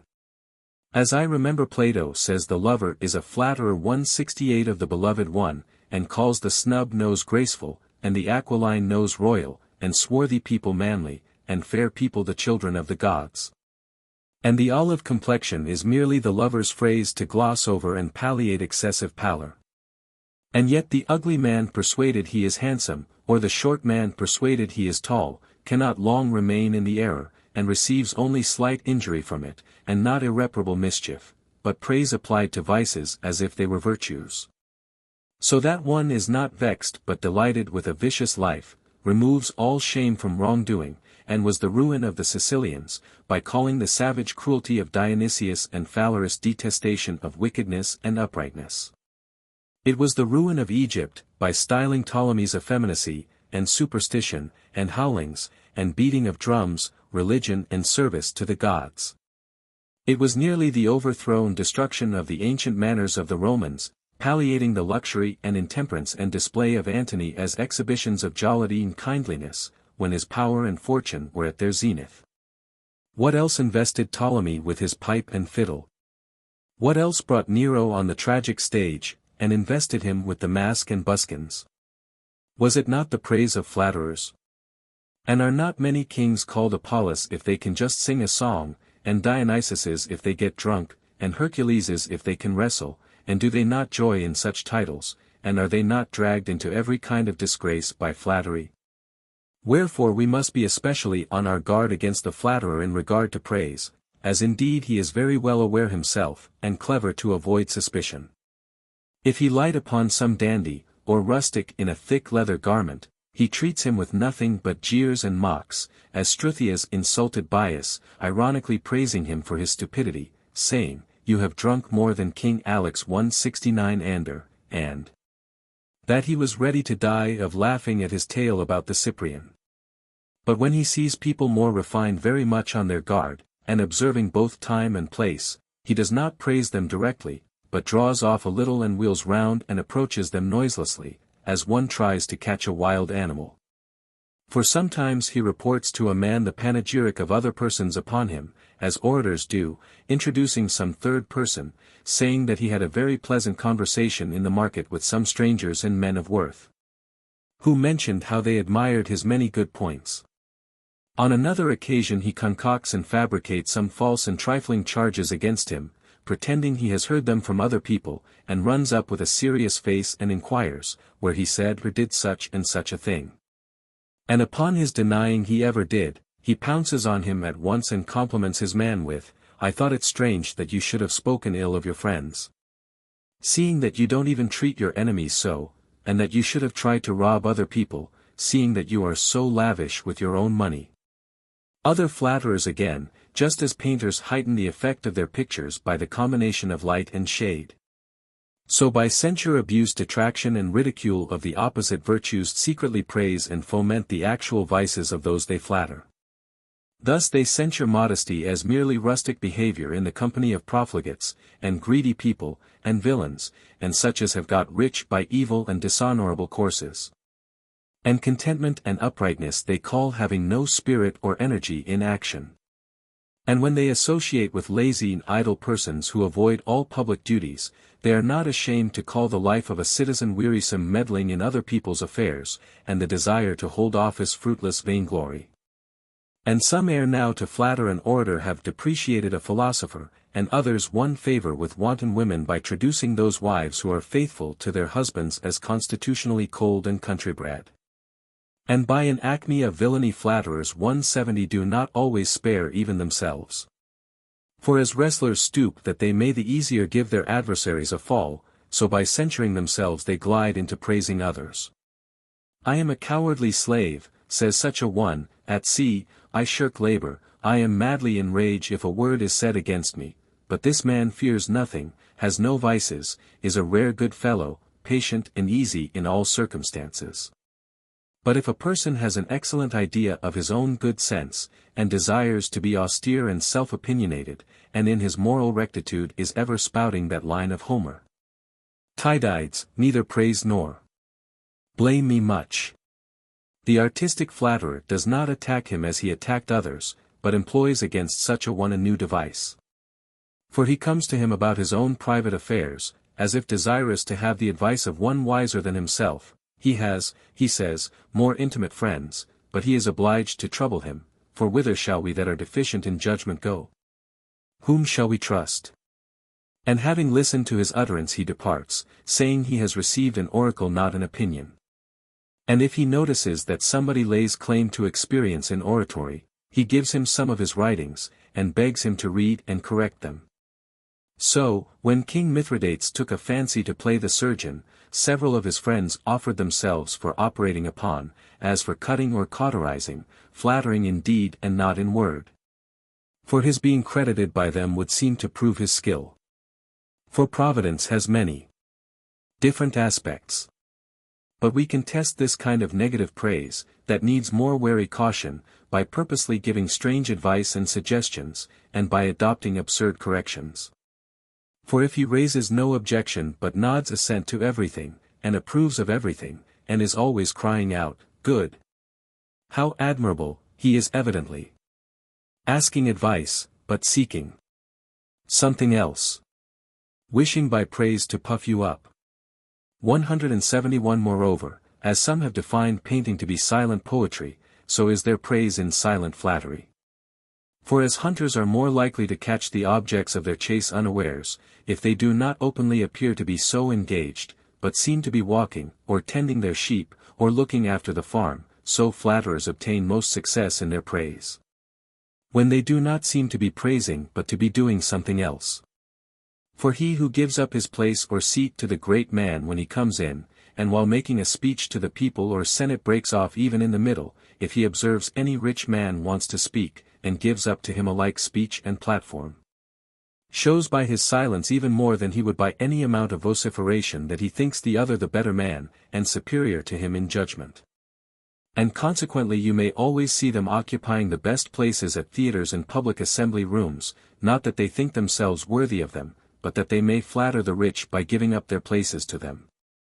And at public meetings they begin speaking first, and then make way as for better men, and most readily take back their own view, if any influential or rich or famous person espouse the contrary view.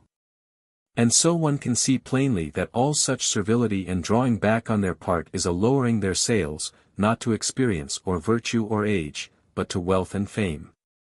Not so Apelles the famous painter, who, when Megabyzus sat with him, and wished to talk about lines and shades, said to him, "Do you see my lads yonder grinding colors? They admired just now your purple and gold. But now they are laughing at you for beginning to talk about what you don't understand." And Solon, when Croesus asked him about happiness, replied that Tellus, an obscure Athenian, and Beto and Cleobis were happier than he was. But flatterers proclaim kings and rich men and rulers not only happy and fortunate, but also preeminent for wisdom, and art, and every virtue. 172 Now some cannot bear to hear the assertion of the Stoics that the wise man is at once rich, and handsome, and noble, and a king. But flatterers declare that the rich man is at once orator and poet, and, if he likes, painter, and flute player, and swift-footed, and strong, falling down if he wrestles with them, and if contending with him in running letting him win the race. As Chryso of Himera purposely allowed Alexander to outrun him, which vexed the king very much when he heard of it. And Carneades said that the sons of rich men and kings learnt nothing really well and properly except how to ride, for their master praised and flattered them in their studies, and the person who taught them wrestling always let them throw him. Whereas the horse, not knowing or caring whether his rider were a private person or ruler, rich or poor, soon threw him over his head if he could not ride well. Simple therefore and fatuous was that remark of Bion, if you could by encomiums make your field to yield well and be fruitful, you could not be thought wrong in tilling it so rather than digging it and laboring in it, nor would it be strange in you to praise human beings if by so doing you could be useful and serviceable to them. For a field does not become worse by being praised, but those who praise a man falsely and against his deserts puff him up and ruin him. Enough has been said on this matter, let us now examine outspokenness. For just as Patroclus put on the armor of Achilles, and drove his horses to the battle, only durst not touch his spear from Mount Pelion, but let that alone, so ought the flatterer, tricked out and modelled in the distinctive marks and tokens of the friend, to leave untouched and uncopied only his outspokenness, as the special burden of friendship, heavy, huge, strong. But since flatterers, to avoid the blame they incur by their buffoonery, and drinking, and jibes, and jokes, sometimes work their ends by frowns and gravity, and intermixed in 173 sure and reproof, let us not pass this over either without examination. And I think, as in Menander's play the sham Hercules comes on the stage not with a club stout and strong, but with a light and hollow cane, so the outspokenness of the flatterer is to those who experience it mild and soft. And the very reverse of vigorous, and like those cushions for women's heads, which seem able to stand their ground, but in reality yield and give way under their pressure. So this sham outspokenness is puffed up and inflated with an empty and spurious and hollow bombast, that when it contracts and collapses draws in the person who relies on it. For true and friendly outspokenness attacks wrongdoers, bringing pain that is salutary and likely to make them more careful, like honey biting but cleansing ulcerated parts of the body, but in other respects serviceable and sweet. But we will speak of this anon. But the flatterer first exhibits himself as disagreeable and passionate and unforgiving in his dealings with others. For he is harsh to his servants, and a terrible fellow to attack and ferret out the faults of his kinsmen and friends, and to look up to and respect nobody who is a stranger, but to look down upon them. And is relentless and mischief-making in making people provoked with others, hunting after the reputation of hating vice, as one not likely knowingly to mince matters with the vicious, or ingratiate himself with them either in word or deed. Next he pretends to know nothing of real and great crimes, but he is a terrible fellow to inveigh against trifling and external shortcomings, and to fasten on them with intensity and vehemence, as if he sees any pot or pipkin out of its place, or anyone badly housed, or neglecting his beard or attire, or not adequately attending to a horse or dog. But contempt of parents, and neglect of children, and bad treatment of wife, and haughtiness to friends, and throwing away money, all this he cares nothing about, but is silent and does not dare to make any allusion to it, just as if the trainer in a gymnasium were to allow the athlete to get drunk and live in debauchery, 174 and yet be vexed at the condition of his oil flask or strigil if out of order. Or as if the schoolmaster scolded a boy about his tablet and pen, but paid no attention to a solecism or barbarism. The flatterer is like a man who should make no comment on the speech of a silly and ridiculous orator, but should find fault with his voice, and chide him for injuring his throat by drinking cold water. Or like a person bidden to read some wretched composition, who should merely find fault with the thickness of the paper, and call the copyist a dirty and careless fellow. So too when Ptolemy seemed to desire to become learned, his flatterers used to spin out the time till midnight, disputing about some word or line or history, but not one of them all objected to his cruelty and outrages, his torturing and beating people to death. Just as if, when a man has tumors and fistulas, one were to cut his hair and nails with a surgeon's knife, so flatterers use outspokenness only in cases where it gives no pain or distress. Moreover, some of them are cleverer still and make their outspokenness and censure a means of imparting pleasure. As Agis the Argive, when Alexander bestowed great gifts on a buffoon, cried out in envy and displeasure, "What a piece of absurdity!" And on the king turning angrily to him and saying, "What are you talking about?" he replied, "I admit that I am vexed and put out, when I see that all you descendants of Zeus alike take delight in flatterers and jesters, for Hercules had his Cercopes, and Dionysus his Silene. And with you too I see that such are held in good repute." And on one occasion, when the Emperor Tiberius entered the Senate, one of his flatterers got up and said, that being free men they ought to be outspoken, and not suppress or conceal anything that might be important.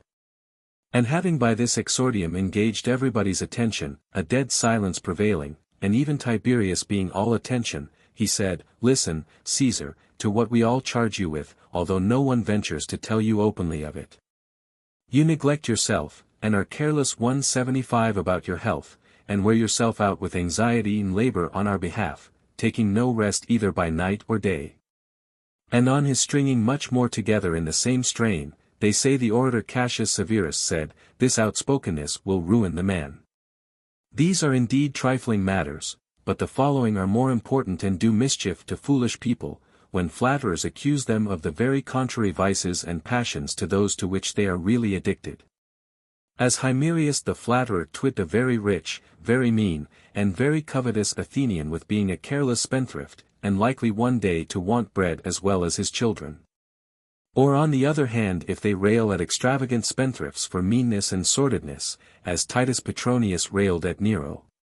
Or exhort rulers who make savage and cruel attacks on their subjects to lay aside their excessive clemency, and unseasonable and inexpedient mercy. Similar to these is the person who pretends to be on his guard against and afraid of a silly stupid fellow as if he were clever and cunning. And the one who, if any person fond of detraction, rejoicing in defamation and censure, should be induced on any occasion to praise some man of note, fastens on him and alleges against him that he has an itch for praising people. You are always extolling people of no merit, for who is this fellow, or what has he said or done out of the common?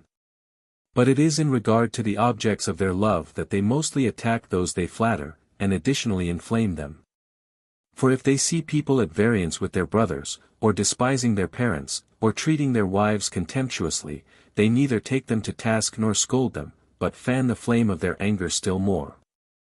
You don't sufficiently appreciate yourself, they say, you are yourself the cause of your being put upon in this way, through your constant submissiveness and humility. And if there is any tiff or fit of jealousy in regard to some courtesan or adulteress, the flatterer is at hand with remarkable outspokenness, adding fuel to flame, and taking the lady's part, and accusing her lover of acting in a very unkind, harsh and shameful manner to her. O ingrate, after all those frequent kisses! Thus Antony's friends, when he was passionately in love with the Egyptian woman, persuaded him that he was loved by her, and twit him with being cold and haughty to her. She, they said, has left her mighty kingdom and happy mode of life, and is wasting her beauty, taking the field with you like some camp follower. The while your heart is proof gainst all her charms, as you neglect her lovelorn as she is. But he that is pleased at being reproached with his wrongdoing, and delights in those that censure him, as he never did in those that praised him, is unconscious that he is really perverted also by what seems to be rebuke. For such outspokenness is like the bites of wanton women, that while seeming to hurt really tickle and excite pleasure. And just as if people mix pure wine, which is by itself an antidote against hemlock, with it and so offer it, they make the poison quite deadly, being rapidly carried to the heart by the warmth, so ill-disposed men, knowing that outspokenness is a great antidote to flattery, make it a means of flattering. And so it was rather a bad answer Bias made, to the person who inquired what was the most formidable animal, of wild animals the tyrant, and of tame the flatterer. For it would have been truer to observe that tame flatterers are those that are found round the baths and table, but the one that intrudes into the interior of the house and into the women's apartments with his curiosity and calumny and malignity, like the legs and arms of the polypus, is wild and savage and unmanageable. Now one kind of caution against his snares is to 177 know and ever remember that, whereas the soul contains true and noble and reasoning elements, as also unreasoning and false and emotional ones. The friend is always a counselor and advisor to the better instincts of the soul, as the physician improves and maintains health, whereas the flatterer works upon the emotional and unreasoning ones, and tickles and titillates them and seduces them from reason, employing sensuality as his bait. As then there are some kinds of food which neither benefit the blood or spirit, nor brace up the nerves and marrow, but stir the passions, excite the lower nature, and make the flesh unsound and rotten. So the language of the flatterer adds nothing to soberness and reason, but encourages some love passion, or stirs up foolish rage, or incites to envy, or produces the empty and burdensome vanity of pride, or joins in bewailing woes.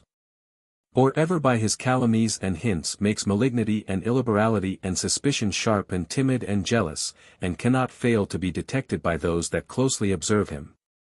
For he is ever anchoring himself upon some passion, and fattening it, and, like a bubo, fastens himself on some unsound and inflamed parts of the soul. Are you angry? Have your revenge, says he. Do you desire anything?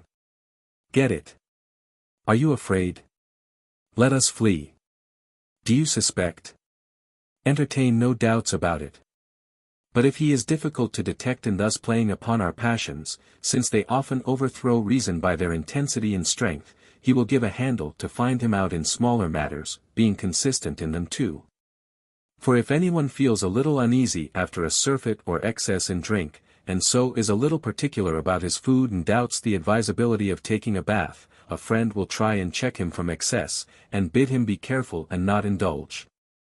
Whereas the flatterer will drag him to the bath, bid him serve up some fresh food, and not starve himself and so injure his constitution.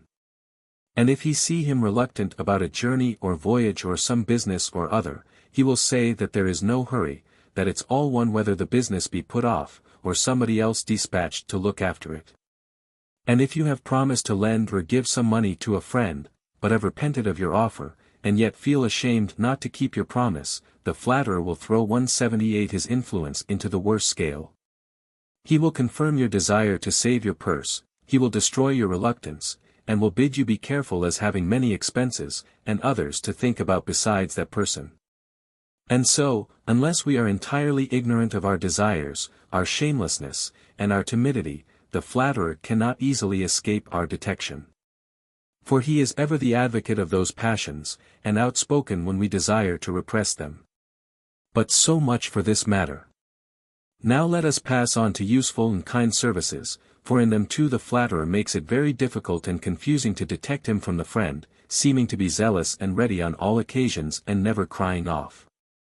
For, as Euripides says, a friend's behavior is, like the utterance of truth, simple, and plain and inartificial, while that of the flatterer is in itself unsound, and needs wise remedies, aye, by Zeus, and many such, and not ordinary ones.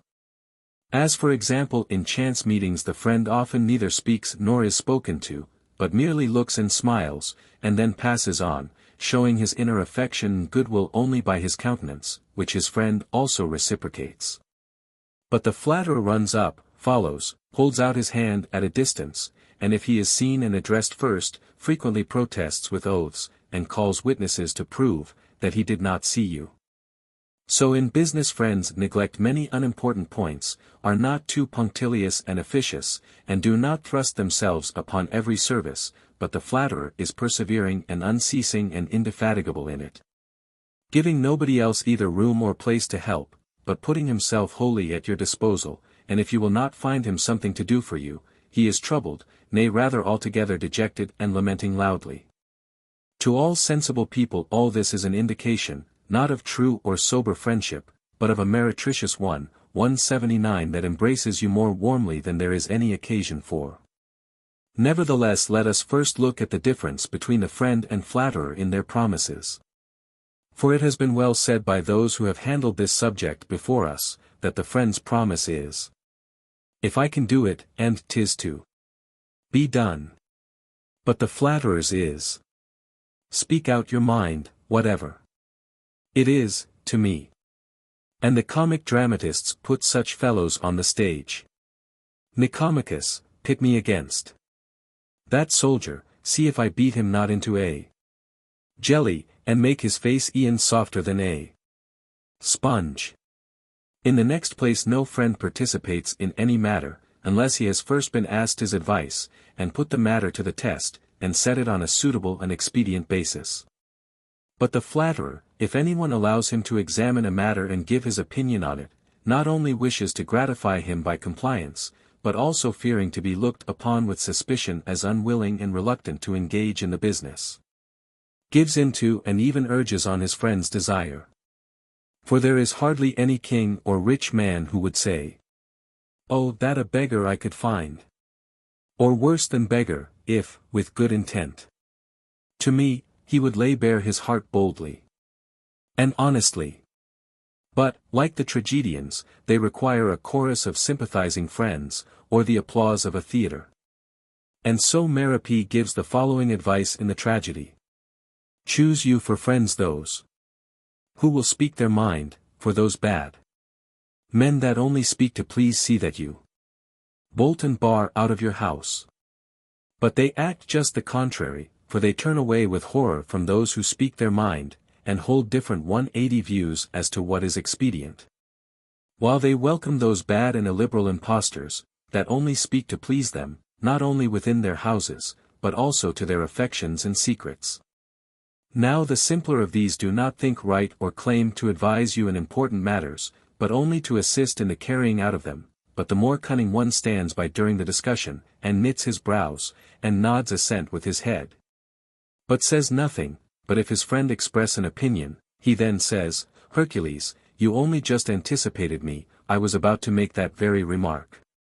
For as the mathematicians tell us that surfaces and lines neither bend nor extend nor move of themselves, being without body and only perceived by the mind, but only bend and extend and change their position with the bodies whose extremities they are, so you will catch the flatterer ever assenting with, and agreeing with, I, and feeling with, and being angry with, another. So easy of detection in all these points of view is the difference between the friend and the flatterer. Moreover, as regards the kind of good service. For the favor done by a friend, as the principal strength of an animal is within, is not for display or ostentation, but frequently as a doctor cures his patient imperceptibly, so a friend benefits by his intervention, or by paying off creditors, or by managing his friend's affairs, even though the person who receives the benefit may not be aware of it. Such was the behavior of Arcesilaus on various occasions, and when Apelles of Chios was ill, knowing his poverty, he took with him 20 drachmae when he visited him, and sitting down beside him he said, "There is nothing here but those elements of Empedocles, fire and water and earth and balmy expanse of air, but you don't lie very comfortably," and with that he moved his pillow, and privately put the money under it. And when his old housekeeper found it, and wonderingly told Apelles of it, he laughed and said, "This is some trick of Arcesilaus." And the saying is also true in philosophy that children are like their parents. For 181 when Sophistocrates had to stand his trial on a bill of indictment, Laceda, who was an intimate friend of Arcesilaus, stood by him with several other friends, and when the prosecutor asked for his ring, which was the principal evidence against him, Sophistocrates quietly dropped it on the ground, and Laceda noticing this put his foot on it and so hid it. And after sentence was pronounced in his favor, Sophistocrates going up to thank the jury, one of them who had seen the artifice told him to thank Laceda, and related to him all the matter, though Laceda had not said a word about it to anybody. So also I think the gods do often perform benefits secretly, taking a natural delight in bestowing their favors and bounties. But the good service of the flatterer has no justice, or genuineness, or simplicity, or liberality about it, but is accompanied with sweat, and running about, and noise, and knitting of the brow, creating an impression and appearance of toilsome and bustling service, like a painting over-curiously wrought in bold colors, and with bent folds, wrinkles and angles, to make the closer resemblance to life.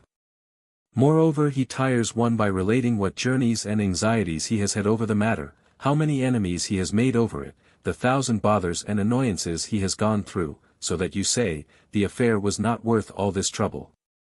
For being reminded of any favor done to one is always unpleasant and disagreeable and insufferable, but the flatterer not only reminds us of his services afterwards, but even during the very moment of doing them upbraids us with them and is importunate.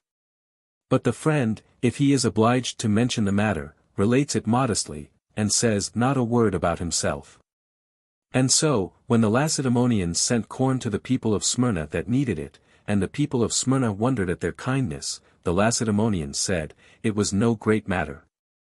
We only voted that 182 we and our beasts of burden should go without our dinner one day, and sent what was so saved to you." Not only is it handsome to do a favor in that way, but it is more pleasant to the receivers of it, because they think those who have done them the service have done it at no great loss to themselves. But it is not so much by the importunity of the flatterer in regard to services, nor by his facility in making promises, that one can recognize his nature, as by the honorable or dishonorable kind of service, and by the regard to please or to be of real use. For the friend is not, as Gorgias defined him, one who will ask his friend to help him in what is right, while he will himself do many services for his friend that are not right. For friend should share in good, not in bad action. He will therefore rather try and turn him away from what is not becoming, and if he cannot persuade him, good is that answer of Phocion to Antipater, "You cannot have me both as friend and flatterer, that is, as friend and no friend." For one must indeed assist one's friend but not do anything wrong for him, one must advise with him but not plot with him, one must bear witness for him but not join him in fraud, one must certainly share adversity with him but not crime. For since we should not wish even to know of our friends' dishonorable acts, much less should we desire to share their dishonor by acting with them. As then the Lacedaemonians, when conquered in battle by Antipater, on settling the terms of peace, begged that he would lay upon them what burdens he pleased, provided he enjoined nothing dishonorable, so the friend, if any necessity arise involving expense or danger or trouble, is the first to desire to be applied to and share in it with alacrity and without crying off. But if there be anything disgraceful in connection with it, he begs to have nothing to do with it. The flatterer on the contrary cries off from 183 toilsome and dangerous employments, and if you put him to the test by ringing him, he returns a hollow and spurious sound, and finds some excuse. Whereas use him in disgraceful and low and disreputable service, and trample upon him, he will think no treatment too bad or ignominious. Have you observed the ape? He cannot guard the house like the dog, nor bear burdens like the horse, nor plow like the ox, so he has to bear insult and ribaldry, and put up with being made sport of, exhibiting himself as an instrument to produce laughter. So too the flatterer, who can neither advocate your cause, nor give you useful counsel, nor share in your contention with anybody, but shirks all labor and toil, never makes any excuses in underhand transactions, is sure to lend a helping hand in any love affair, is energetic in setting free some harlot, and not careless in clearing off the account of a drinking score, nor remiss in making preparations for banquets, and obsequious to concubines. But if ordered to be uncivil to your relations, or to help in turning your wife out of doors, he is relentless and not to be put out of countenance. So that he is not hard to detect here too. For if ordered to do anything you please disreputable or dishonorable, he is ready to take any pains to oblige you. One might detect again how greatly the flatterer differs from the friend by his behavior to other friends. For the friend is best pleased with loving and being beloved by many, and also always tries to contrive for his friend that he too may be much loved and honored, for he believes in the proverb, "The goods of friends are common property," and thinks it ought to apply to nothing more than to friends. But the false and spurious and counterfeit friend, knowing how much he debases friendship, like debased and spurious coin, is not only by nature envious, but shows his envy even of those who are like himself, striving to outdo them in scurrility and gossip, while he quakes and trembles at any of his betters, not by Zeus merely walking on foot by their Lydian chariot, but, to use the language of Simonides, not even having pure lead by 184 comparison with their refined gold.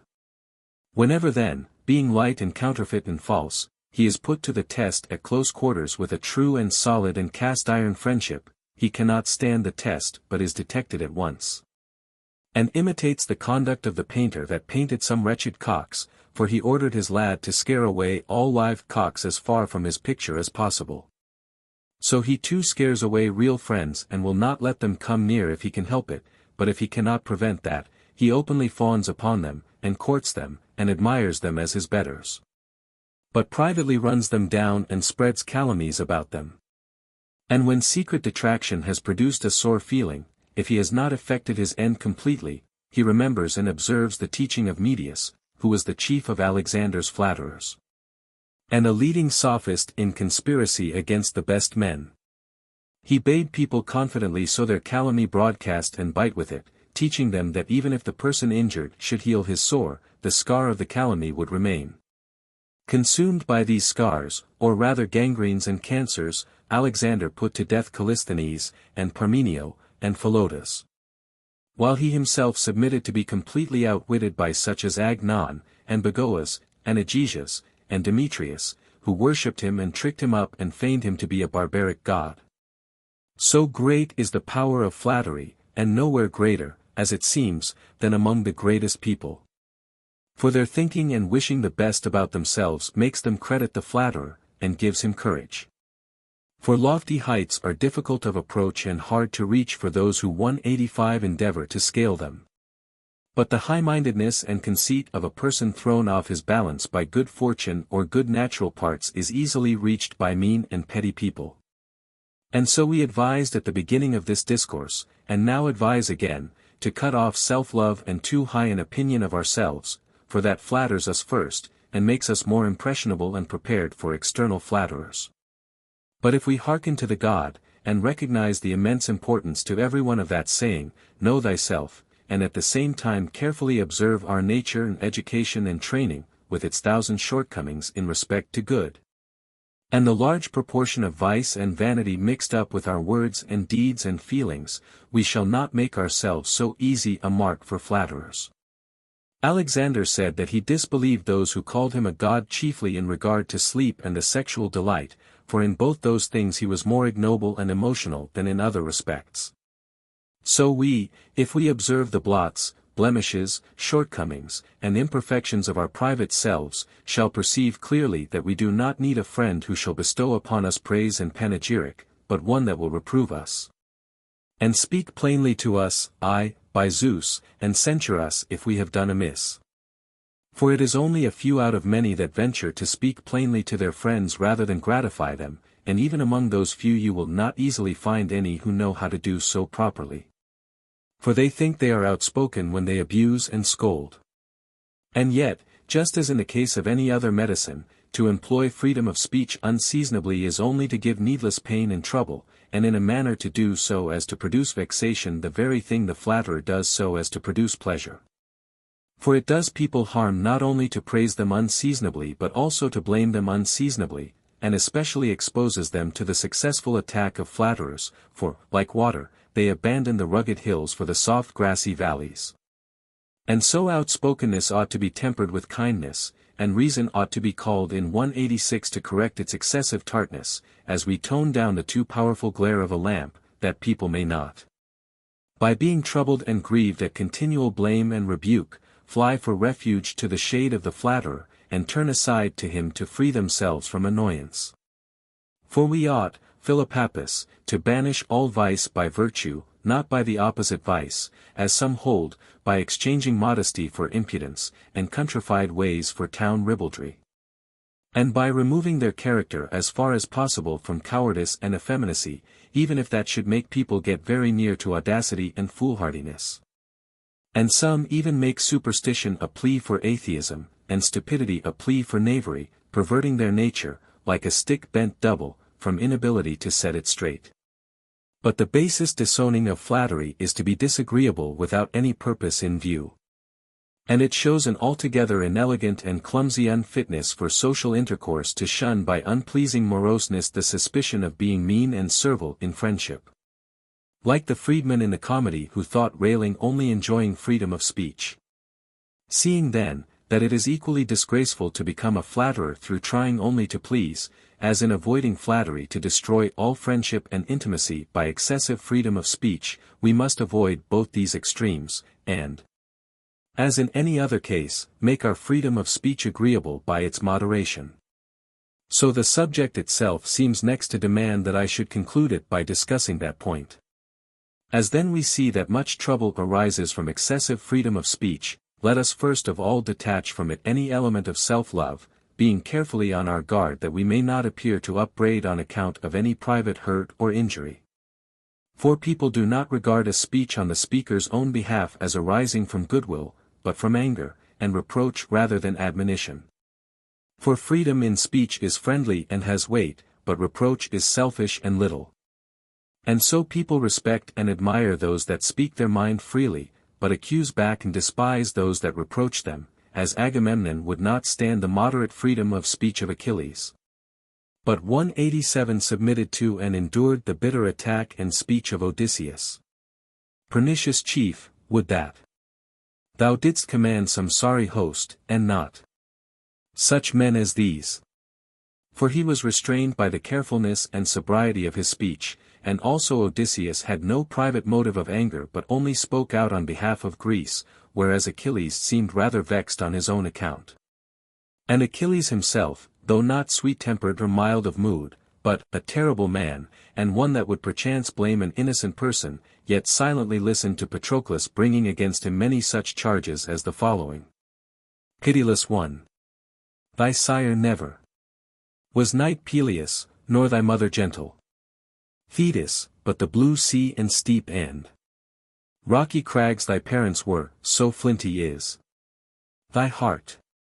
For as Hyperides the orator bade the Athenians consider not only whether he spoke bitterly, but whether he spoke so from interested motives. So the rebuke of a friend void of all private feeling is solemn and grave and what one dare not lightly face. And if anyone shows plainly in his freedom of speech, that he altogether passes over and dismisses any offences his friend has done to himself, and only blames him for other shortcomings, and does not spare him but gives him pain for the interests of others, the tone of his outspokenness is invincible, and the sweetness of his manner even intensifies the bitterness and austerity of his rebuke. And so it has well been said, that in anger and differences with our friends we ought more especially to act with a view to their interest or honor. And no less friendly is it, when it appears that we have been passed over and neglected, to boldly put in a word for others that are neglected too, and to remind people of them, as Plato, when he was out of favor with Dionysius, begged for an 188 audience, and Dionysius granted it, thinking that Plato had some personal grievance and was going to enter into it, but Plato opened the conversation as follows: If, Dionysius, you knew that some enemy had sailed to Sicily with a view to do you some harm, but found no opportunity, would you allow him to sail back again, and go off scot-free? Certainly not, Plato, replied Dionysius, for we must not only hate and punish the deeds of our enemies, but also their intentions. If then, said Plato, anyone has come here for your benefit, and wishes to do you good, and you do not find him an opportunity, is it right to let him go away with neglect and without thanks? And on Dionysius asking, who he meant, he replied, I mean Aeschines, a man of as good a character as any of Socrates' pupils whatever, and able to improve by his conversation any with whom he might associate, and he is neglected, though he has made a long voyage here to discuss philosophy with you. This speech so affected Dionysius, that he at once threw his arms round Plato and embraced him, admiring his benevolence and loftiness of mind, and treated Aeschines well and handsomely. In the next place, let us clear away as it were and remove all insolence, and jeering, and mocking, and ribaldry, which are the evil seasonings of freedom of speech. For as, when the surgeon performs an operation, a certain neatness and delicacy of touch ought to accompany his use of the knife, but all pantomimic and venturesome and fashionable suppleness and over-finicalness ought to be far away from his hand. So freedom of speech admits of dexterity and politeness, provided that a pleasant way of putting it does not destroy the power of the rebuke, for impudence and coarseness and insolence, if added to freedom of speech, entirely mar and ruin the effect.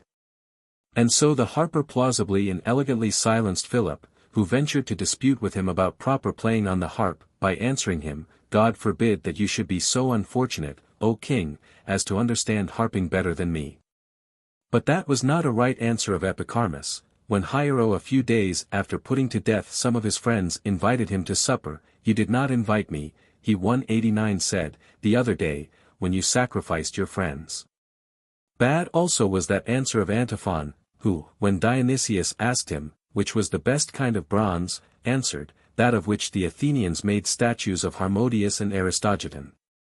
For this unpleasant and bitter kind of language profits not those that use it, nor does scurrility and puerile jesting please, but such kind of speeches are indications of an incontinent tongue inspired by hate, and full of malignity and insolence. And those who use such language do but ruin themselves, recklessly dancing on the verge of a well. For Antiphon was put to death by Dionysius, and Timagenes lost the friendship of Augustus, not by using on any occasion too free a tongue, but at supper parties and walks always declining to talk seriously. Only saying what he knew would make the Argives laugh, and thus virtually charging friendship with being only a cloak for abuse. For even the comic poets have introduced on the stage many grave sentiments well adapted to public life, but joking and ribaldry being mixed with them, like insipid sauces with food, destroy their effect and make them lose their nourishing power. So that the comic poets only get a reputation for malignity and coarseness, and the audience get no benefit from what is said. We may on other occasions jest and laugh with our friends, but let our outspokenness be coupled with seriousness and gravity, and if it be on important matters, let our speech be trustworthy and moving from its pathos, and animation, and tone of voice.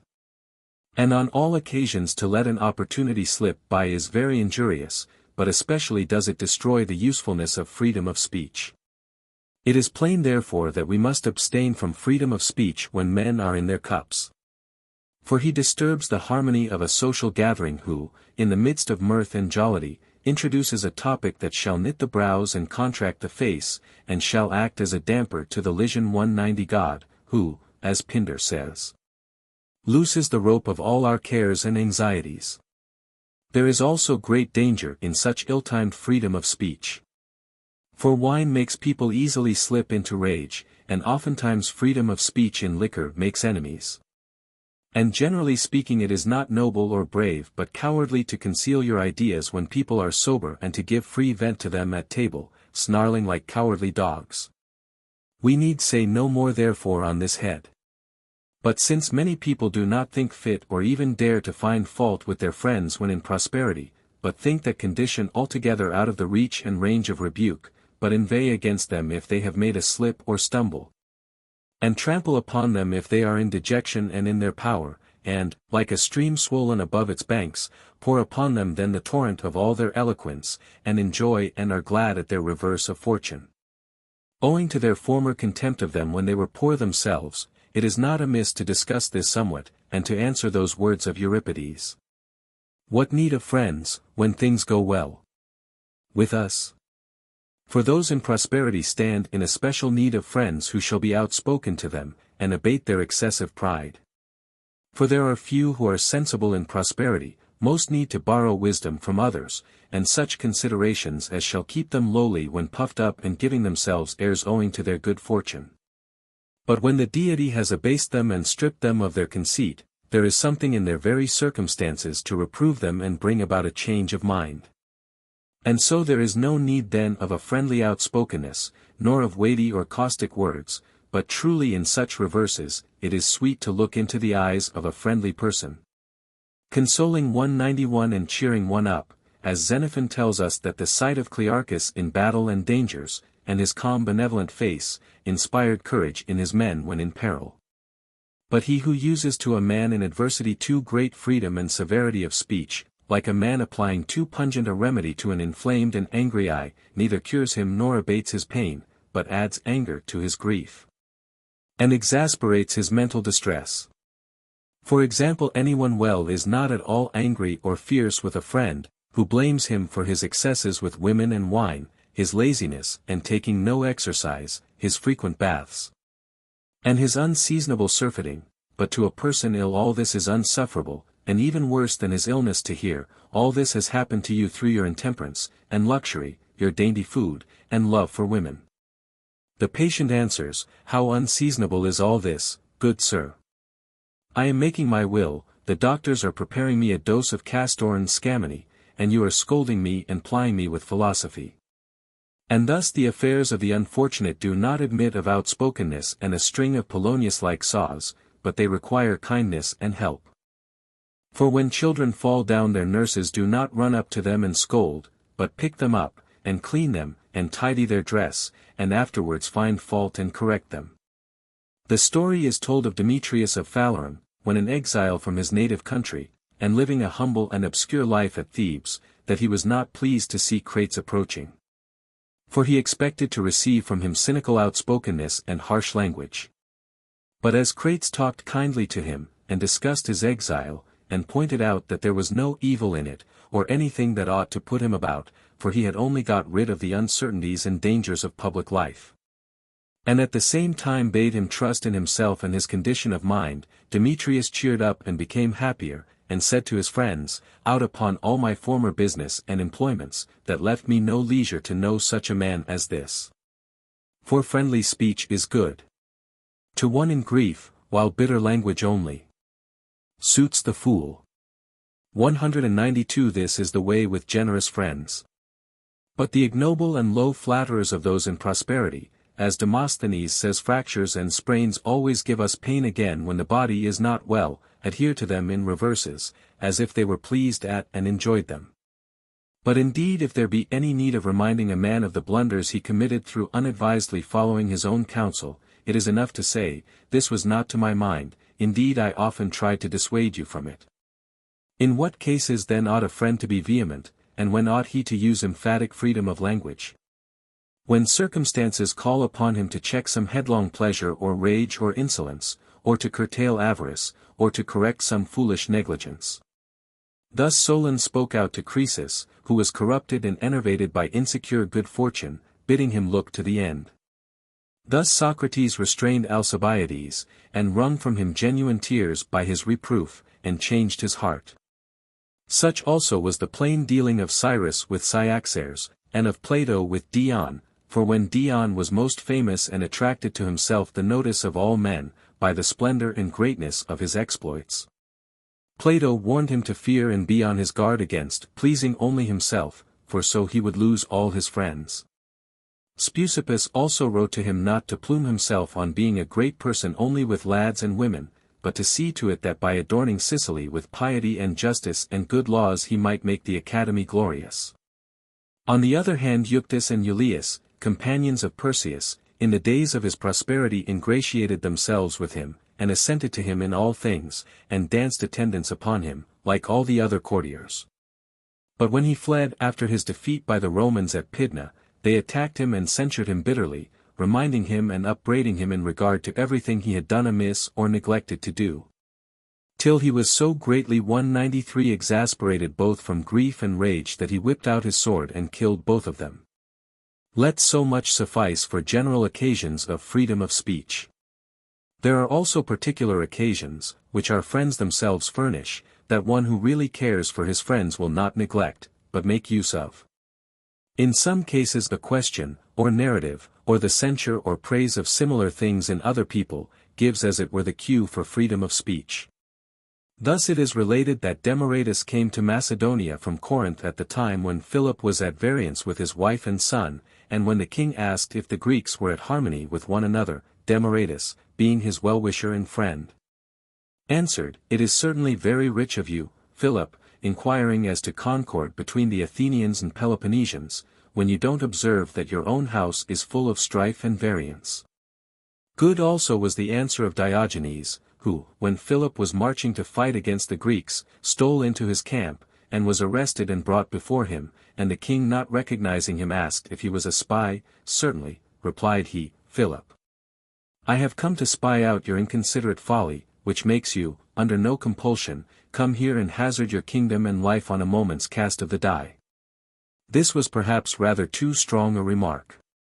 Another suitable time for reproof is when people have been abused by others for their faults, and have consequently become humble, and abetted their pride. The man of tact will ingeniously seize the occasion, checking and baffling those that use the abuse, but privately speaking seriously to his friend, and reminding him that he ought to be more careful if for no other reason than to take off the edge of his enemy's satire. He will say, "How can they open their mouths against you, or what can they urge, if you give up and abandon what you get this bad name about? Thus pain comes only from abuse, but profit from reproof. And some correct their friends more 194 daintily by blaming others, censuring others for what they know are their friends' faults. Thus my master Ammonius in afternoon school, noticing that some of his pupils had not dined sufficiently simply, bade one of his freedmen scourge his own son, charging him with being unable to get through his dinner without vinegar. But in acting thus he had an eye to us, so that this indirect rebuke touched the guilty persons. We must also beware of speaking too freely to a friend in the company of many people, remembering the well-known remark of Plato. For when Socrates reproved one of his friends too vehemently in a discussion at table, Plato said, "Would it not have been better to have said this privately?" Whereupon Socrates replied, "And you too, sir, would it not have become you to make this remark also privately?" And Pythagoras having rebuked one of his pupils somewhat harshly before many people, they say the young fellow went off and hung himself, and from that moment Pythagoras never again rebuked anyone in another's presence. For, as in the case of some foul disease, so also in the case of wrongdoing we ought to make the detection and exposure private, and not ostentatiously public by bringing witnesses and spectators. For it is not the part of a friend but a sophist to seek glory by the ill fame of another, and to show off in company, like the doctors that perform wonderful cures in the theatres as an advertisement. And independently of the insult, which ought not to be an element in any cure, we must remember that vice is contentious and obstinate. For it is not merely love, as Euripides says, that, if checked becomes more vehement, but an unsparing rebuke before many people makes every infirmity in vice more impudent. As then Plato urges old men who want to teach the young reverence to act reverently to them first themselves, so among friends a gentle rebuke is gently taken. And 195 A cautious and careful approach and mild censure of the wrongdoer undermines and destroys vice, and makes its own modesty catching. So that line is most excellent, holding his head near, that the others might not hear. And most especially indecorous is it to expose a husband in the hearing of his wife, or a father before his children, or a lover in the presence of the loved one, or a master before his scholars. For people are beside themselves with pain and rage if reproached before those with whom they desire to be held in good repute. And I think it was not so much wine that exasperated Alexander with Clitus, as his seeming to put him down in the presence of many people. And Aristomenes, the tutor of Ptolemy, because he went up to the king and woke him as he was asleep in an audience of some ambassadors, gave a handle to the king's flatterers who professed to be indignant on his behalf, and said, "If after your immense state labors and many vigils you have been overpowered by sleep, he ought to have rebuked you privately, and not put his hands upon you before so many people." And Ptolemy sent for a cup of poison and ordered the poor man to drink it up. And Aristophanes said Cleon blamed him for railing against the state when strangers were present, and so irritating the Athenians. We ought therefore to be very much on our guard in relation to this point too as well as others, if we wish not to make a display and catch the public ear, but to use our freedom of speech for beneficial purposes and to cure vice. Moreover, what Thucydides has represented the Corinthians saying of themselves, that they had a right to blame their neighbors, is not a bad precept for those to remember who intend to use freedom of speech. Lysander, it seems, on one occasion said to a Megarian, who was speaking somewhat boldly on behalf of Greece among the allies, "Your words require a state to back 196 them, similarly every man's freedom of speech requires character behind it." And especially true is this in regard to those who censure and correct others. Thus Plato said that his life was a tacit rebuke to Speusippus, and doubtless Xenocrates by his mere presence in the schools, and by his earnest look at Polemo, made a changed man of him. Whereas a man of levity in bad character, if he ventures to rebuke anybody, is likely to hear the line, "He doctors others, all diseased himself." Yet since circumstances frequently call on people who are bad themselves in association with other such to reprove them, the most convenient mode of reproof will be that which contrives to include the reprover in the same indictment as the reproved, as in the case of the line, "Tydides, how on earth have we forgot our old impetuous courage? And now are we all not worth one Single Hector. In this mild way did Socrates rebuke young men, as not himself without ignorance, but one that needed in common with them to prosecute virtue, and seek truth. For they gain goodwill and influence, who seem to have the same faults as their friends, and desire to correct themselves as well as them. But he who is high and mighty in setting down another, as if he were himself perfect and without any imperfections, unless he be of a very advanced age, or has an acknowledged reputation for virtue and worth, does no good, but is only regarded as a tiresome bore.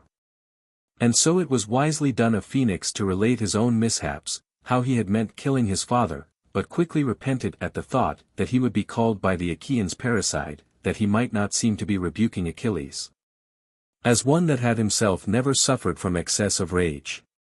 For kindness of this sort has great influence. 197 And people yield more to those who seem to be sympathetic and not supercilious. And since we ought not to expose an inflamed eye to a strong light, and a soul a prey to the passions cannot bear unmixed reproof and rebuke, one of the most useful remedies will be found to be a slight mixture of praise, as in the following lines. Ye will not sure give up your valiant courage, the best men in the host. I should not care if any coward left the fight, not I, but you to do so cuts me to the heart. And where is thy bow, where thy winged arrows, Pandarus, where thy great fame, which no one here can match? Such language again plainly cheers very much those that are down, as where now is Oedipus, and his famous riddles, and does much enduring Hercules say this? For not only does it soften the harsh imperiousness of censure, but also, by reminding a man of former noble deeds, implants a desire to emulate his former self in the person who is ashamed of what is low, and makes himself his own exemplar for better things. But if we make a comparison between him and other men, as his contemporaries, his fellow citizens, or his relations, then the contentious spirit inherent in vice is vexed and exasperated, and is often apt to chime in angrily. Why don't you go off to my betters then, and leave off bothering me? We must therefore be on our guard against praising others, when we are rebuking a man, unless indeed it be their parents, as Agamemnon says in Homer.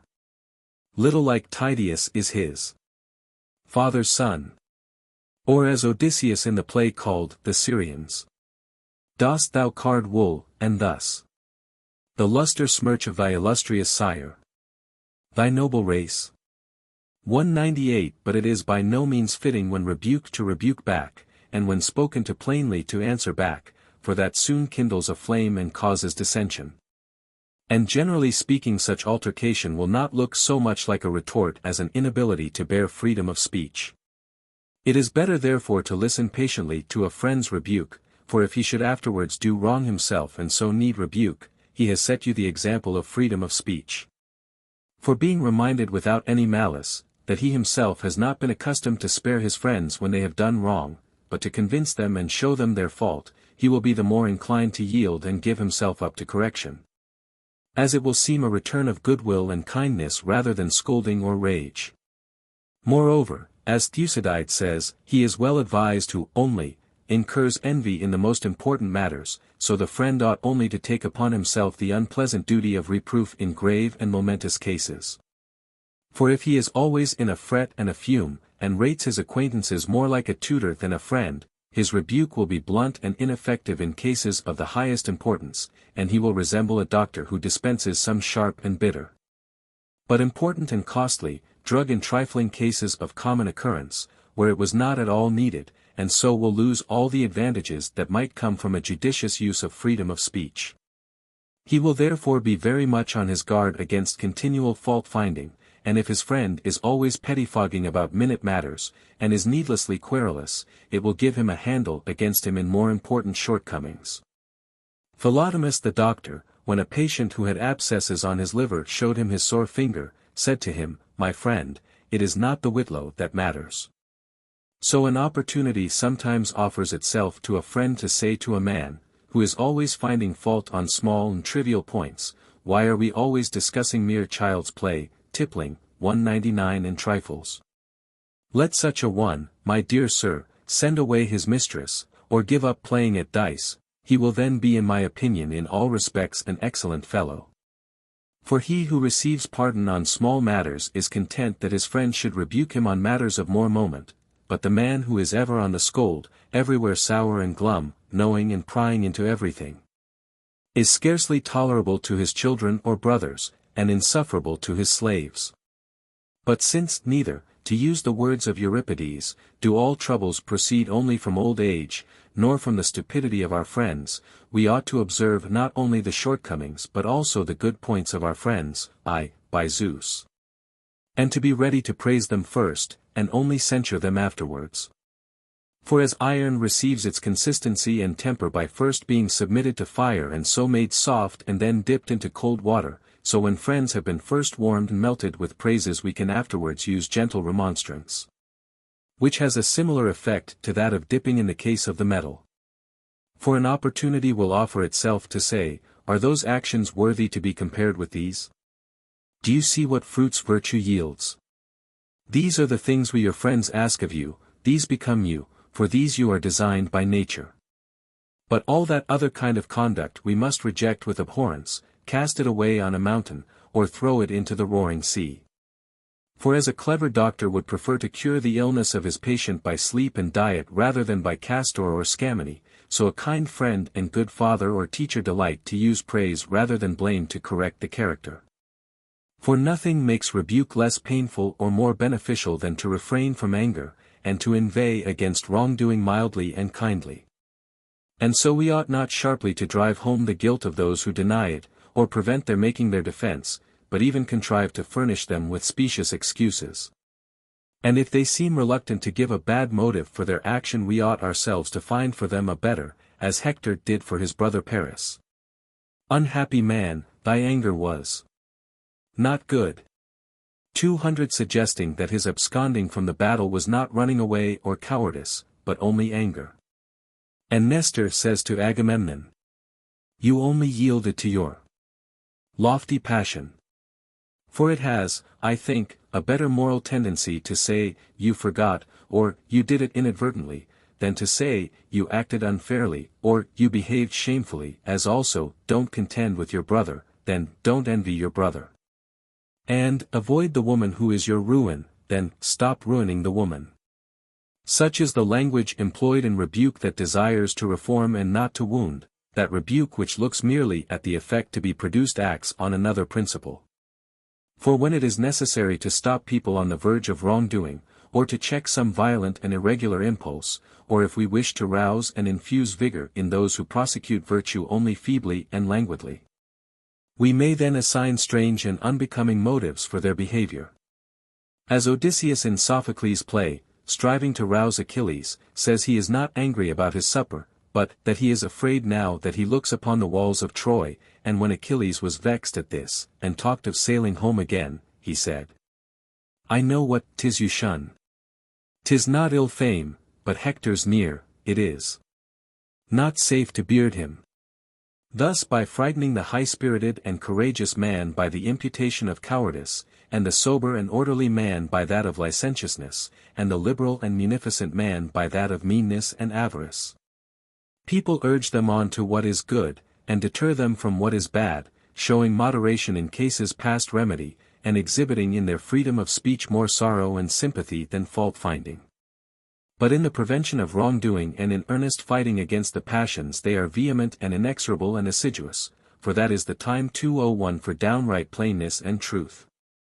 Besides we see that enemies censure one another for what they have done amiss, as Diogenes said, he who wished to lead a good life ought to have good friends or red-hot enemies, for the former told you what was right, and the latter blamed you if you did what was wrong. But it is better to be on our guard against wrong actions, through listening to the persuasion of those that advise us well, than to repent, after we have done wrong, in consequence of the reproaches of our enemies. And so we ought to employ tact in our freedom of speech, as it is the greatest and most powerful remedy in friendship, and always needs a well-chosen occasion, and moderation in applying it. Since then, as I have said before, freedom of speech is often painful to the person who is to receive benefit from it, we must imitate the surgeons, who, when they have performed an operation, do not leave the suffering part to pain and smart, but bathe and foment it. So those who do their rebuking daintily run off after paining and smarting, and by different dealing in kind words soothe and mollify them, as statuaries smooth and polish images which have been broken or chipped. But he that is broken and wounded by rebuke, if he is left sullen and swelling with rage and off his equilibrium, is henceforth hard to win back or talk over. And so people who reprove ought to be especially careful on this point, and not to leave them too soon, nor break off their conversation and intercourse with their acquaintances at the exasperating and painful stage. Plato, Laws, v. D. E. Laws, v. C. Inscribed in the vestibule of the Temple of Apollo at Delphi.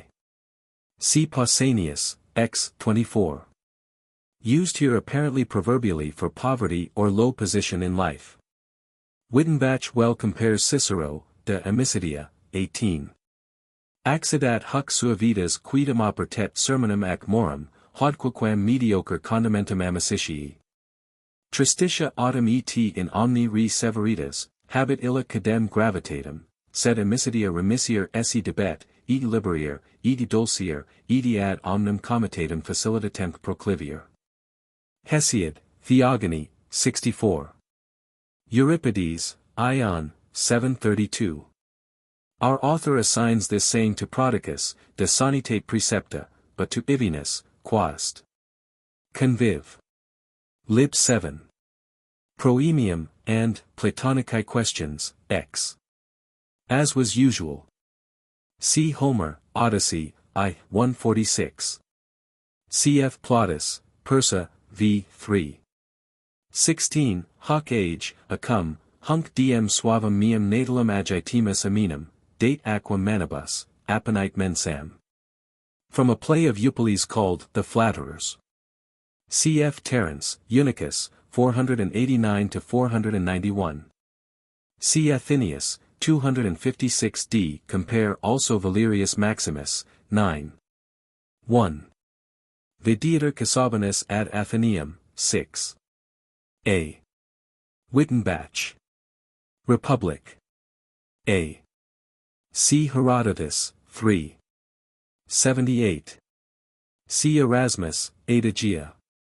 Proverbium idiom a Cicerone laudatum, de amicitia, cap. 6. Itac non aqua, non igni, ut iant, pluribus locis utimer, quam amicitia. Notavit idiom Erasmus, adag. Wittenbach. Compare Sallust, De Catilini Conjuration, cap. XX, nam idem vel ac idem nal, ea demum firma amicitia est. Proverbial, quo iuditor Plutarchus in Alcibiade. D. Iambus tragici esse videter, ad neoptolemum dictus. Wittenbach. As the polypus, or chameleon. Plato, Phaedrus. D. Wittenbach compares Juvenal, 3. 100-108. See my note, on abundance of friends. Wittenbach well points out the felicity of the expression here, siquidem parasitus est omicron iota kappa alpha nu sigma tau iota omicron. Euripides, Hippolytus, 219, 218. Cf. Ovid, Heroids, 4. 41, 42.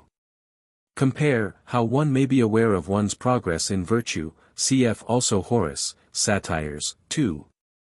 3, 35, Quintilian, 11. 1. Odyssey, 22. 1. The demagogue is a kind of flatterer. See Aristotle, Paul, 4. 4. Cf. Aristophanes, Acarnians, 153, pi epsilon rho mu alpha chi iota mu tau alpha tau omicron nu theta rho kappa nu theta nu omicron. Plato was somewhat of a traveler. He 3 times visited Syracuse, and also traveled in Egypt. As to the polypus, see On Abundance of Friends. As, fumum Ethiope strepitumque Romi. Horace, Odes, 3. 29, 12. Homer, Odyssey, 16. 181. Sophocles, Antigone, 523. As to these traits in Plato and Aristotle, compare De Audiendis Potes, and as to Alexander, Plutarch tells us in his life that he used to hold his head a little to the left, life. B. See also, De Alexandri Fortuna aut virtut. De Chameleont Aristoteles, Hist, Animal, I, 11, Part. Animal, 4. 11, Theophrastus Eclog. AP Photium edit. Aristot. Silberg. T. 8.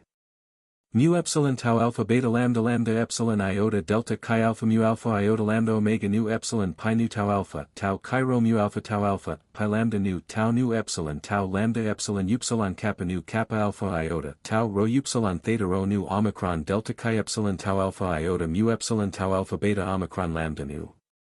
Similiter Plinius Hist. Nat. 8. 51, Wittenbach. C. Athenius, 249 f. 435 e. Cf. Jov. 3. 113. Syri volant secreta domus, ac in timori. Cf. Menander apud stab. Tau delta epsilon rho alpha epsilon tau nu gamma upsilon nu alpha kappa alpha delta epsilon lambda gamma epsilon iota nu, tau nu delta gamma epsilon mu omicron nu iota alpha nu tau nu lambda omega nu tau nu delta rho chi epsilon iota nu. As Lord Stoll used to say that, dinner's lubricated business. Homer, Iliad, 11. 643. Homer, Odyssey, 4. 178, 179. Perhaps the Polygermander. See Pliny, Nat. Hist. 21. 84, the line is from Nicander Theriac. 64. Iliad, 8. 281, 282. Iliad, x. 243. Iliad, 7. 109, 110. Xenophon, Agesilaus, 11. 5. C. To filch the grain from the bin or granary would not of course be so important a theft as to steal the seed stock preserved for sowing. So probably Cato, de re rustica, v. Segetum any defrutit, sc villicus. Thucydides, 3. 82. Plato, Republic, v. E. Compare also Lucretius, 4. 1160–1170, Horace, Satires, I. 3. 38 sq. This Ptolemy was a votary of Cybele, and a spiritual ancestor of General Booth. The worship of Cybele is well described by Lucretius, 2. 598–643. This was Ptolemy Auletes, as the former was Ptolemy Philopator. See Suetonius, Nero, ch. 21. Plurumque minuta voci cantillare. Wittenbach. What Milton would have called a lean and flashy song. Naso suspended adunco, as Horace, Saturday. I. 6. 5. C. Athenius. C. As Gnatho in Terence, eunuch. 496–498. Reading Lambda Nu, as Courier, Kircher. Iliad, x. 249. They are words of Odysseus. This was carrying flattery rather far. Mithridates Medicinae Scientia multis memorata veterum. Wittenbach. Euripides, Alcestis, 1159. Our author gives this definition to Simonides, de Gloria Atheniensium. So our author again, on contentedness of mind. See Herodotus, I. 30, 33, Juvenal, x. 274, 275, and Pausanias, 2. 20. Nobile Stoi Paradoxum. Cicero Fin 3. 22, ex persona Catonis. Horatius Redet Epistle. I. 1. 106–108, ad summum sapiens uno minor est Jove, dives, liber, honoratus, pulcher, rex denique regum. Praecipius sanus, nisi cum pituita molesta est. Wittenbach. See also, On Contentedness of Mind. Homer, Iliad, 16. 141, see the context also from 130 SQ. Our author has used this illustration again in Phocion. B. Namely in where pi alpha eta sigma iota alpha is discussed. Contrary to the severe training he ought to undergo, well expressed by Horace, De Arte Poetica, 412-414.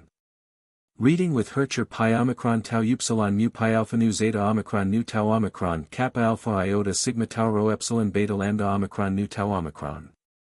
This was Ptolemy Physcon. Unus ex Alexandri adulatoribus, Memoratus Curtio 8. 5, 6. Wittenbach. A common proverb among the ancients. See, Conjugal Precepts, Erasmus, Adagia, pages 1222, 1838. A line out of Aeschylus' Myrmidons. Quoted again by our author, of Love. Cleopatra. Homer, Odyssey, X, 329. They are the words of Circe to Odysseus. But the line was suspected even by old grammarians, and is put in brackets in modern editions of the Odyssey. See Lucretius, 4. 1079-1085. So Pliny, Histori Nat. 25. 95, Remedio est, secuti, priusquam preveniat ad vitalia, vini natura excalfactoria, sed in vino poda irremediabilis existimator. Assigned to Pittacus by our author, Septem Sapientem Convivium. So Wittenbach, who reads nu sigma tau sigma epsilon iota, and translates, edi libertate locendi in nobis reprehendendis uditer, quando nos cupiditatibus morbis animi nostrae non indulgera. Sed resistera, volumus. Phoenici, 469-472. Like Juvenal's, Greculus Assyrians in Selim, Jusseries, Ibid. Juvenal, 3, 78. These are two successive lines found 3 times in Homer, Iliad, 14. 195, 196, 18. For 26, 427, Odyssey, v. 89, 90. The 2 lines are in each case spoken by one person. Probably lines from The Flatterer of Menander. From the Gino of Euripides. From the Erectus of Euripides. We know from Athenaeus. D. that Apelles and Arcesilaus were friends. An allusion to Hesiod, Works and Days, 235. Cf. Horace, Odes, 4. 5, 23. See the beautiful story of Baucis and Philemon, Ovid, Metamorphoses, 8. 626-724, Cura pi dis sunt, Ica calura calunter. Compare Terence, Andrea, 43, 44. So too Seneca, De Beneficiis, 2. 10. Haec enim beneficii inter duos lex est, alter statum oblivici debet dedi, alter accepti nunquam. Lacerat animam et primit frequens meritorum commemoratio. A similar story about the Samians and Lacedaemonians is told by Aristotle, Econom. 2. 9. A line from Euripides, Iphigenia in Aulis, 407.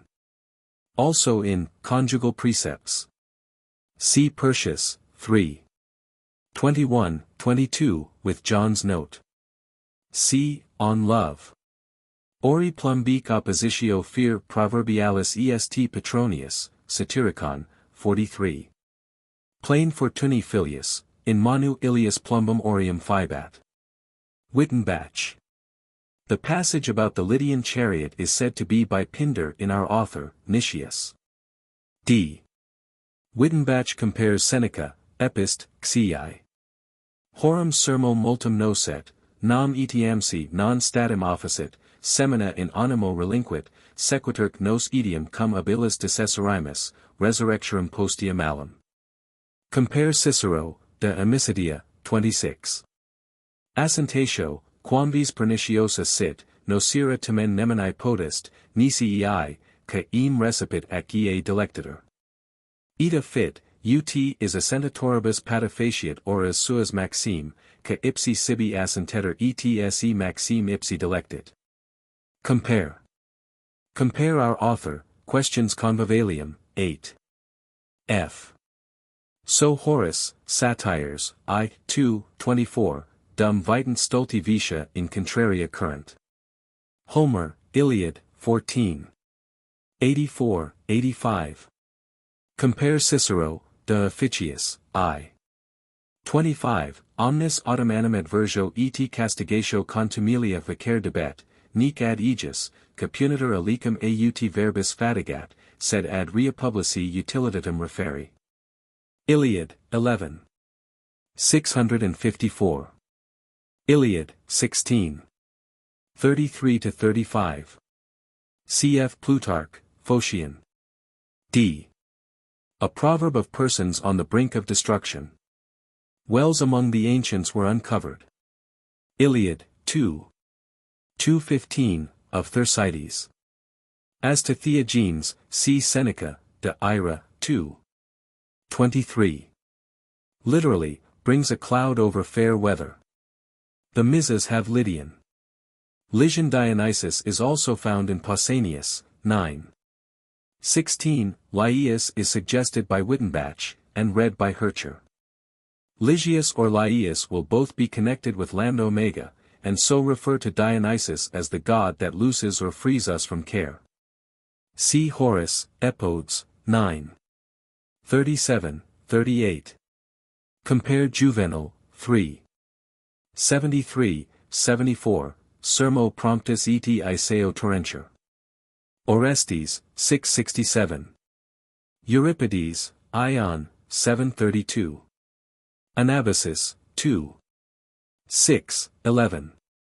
Perhaps by Euripides. Alenth, 2. C. Pro Corona, 341 c. Homer, Iliad, 9. 108, 109. They are the words of Nestor to Agamemnon. See Herodotus, I, 30-32. See Plato's Symposium. E. See Plato, Epist. 4. B. See our author, Apophthegmata. C. Compare Horace, Satires, I, 1. 7, 8, quid enim, concurritor, ori memento sita mors venit aut victoria lata. And so being dainty. See Athenaeus, 2. Ch. 76. We see from this and other places that the mountebanks and quacks of the Middle Ages and later times existed also among the ancients. Human nature in its great leading features is ever the same. Omni ignotum pro magnifico est. Laws. C. Homer, Odyssey, I, 157, 4. 70, 17. 592. Ptolemy v. Epiphanes. The circumstances are related by Polybius, 15. 29, 17. 35. See Acharnians, 501, 502. Thucydides, I. 70. Kappa alpha mu alpha, epsilon pi epsilon rho tau iota nu kappa alpha iota lambda lambda omicron iota, nu omicron mu zeta omicron mu epsilon nu xi iota omicron iota epsilon nu alpha iota tau omicron pi lambda alpha psi gamma omicron nu pi epsilon nu epsilon gamma kappa epsilon nu. See our author, Apophthegmata. E. A line of Euripides, quoted again in How a Man May Be Benefited by His Enemies. Homer, Iliad, 11. 313. Do. 8. 234, 235. Do. 9, 461.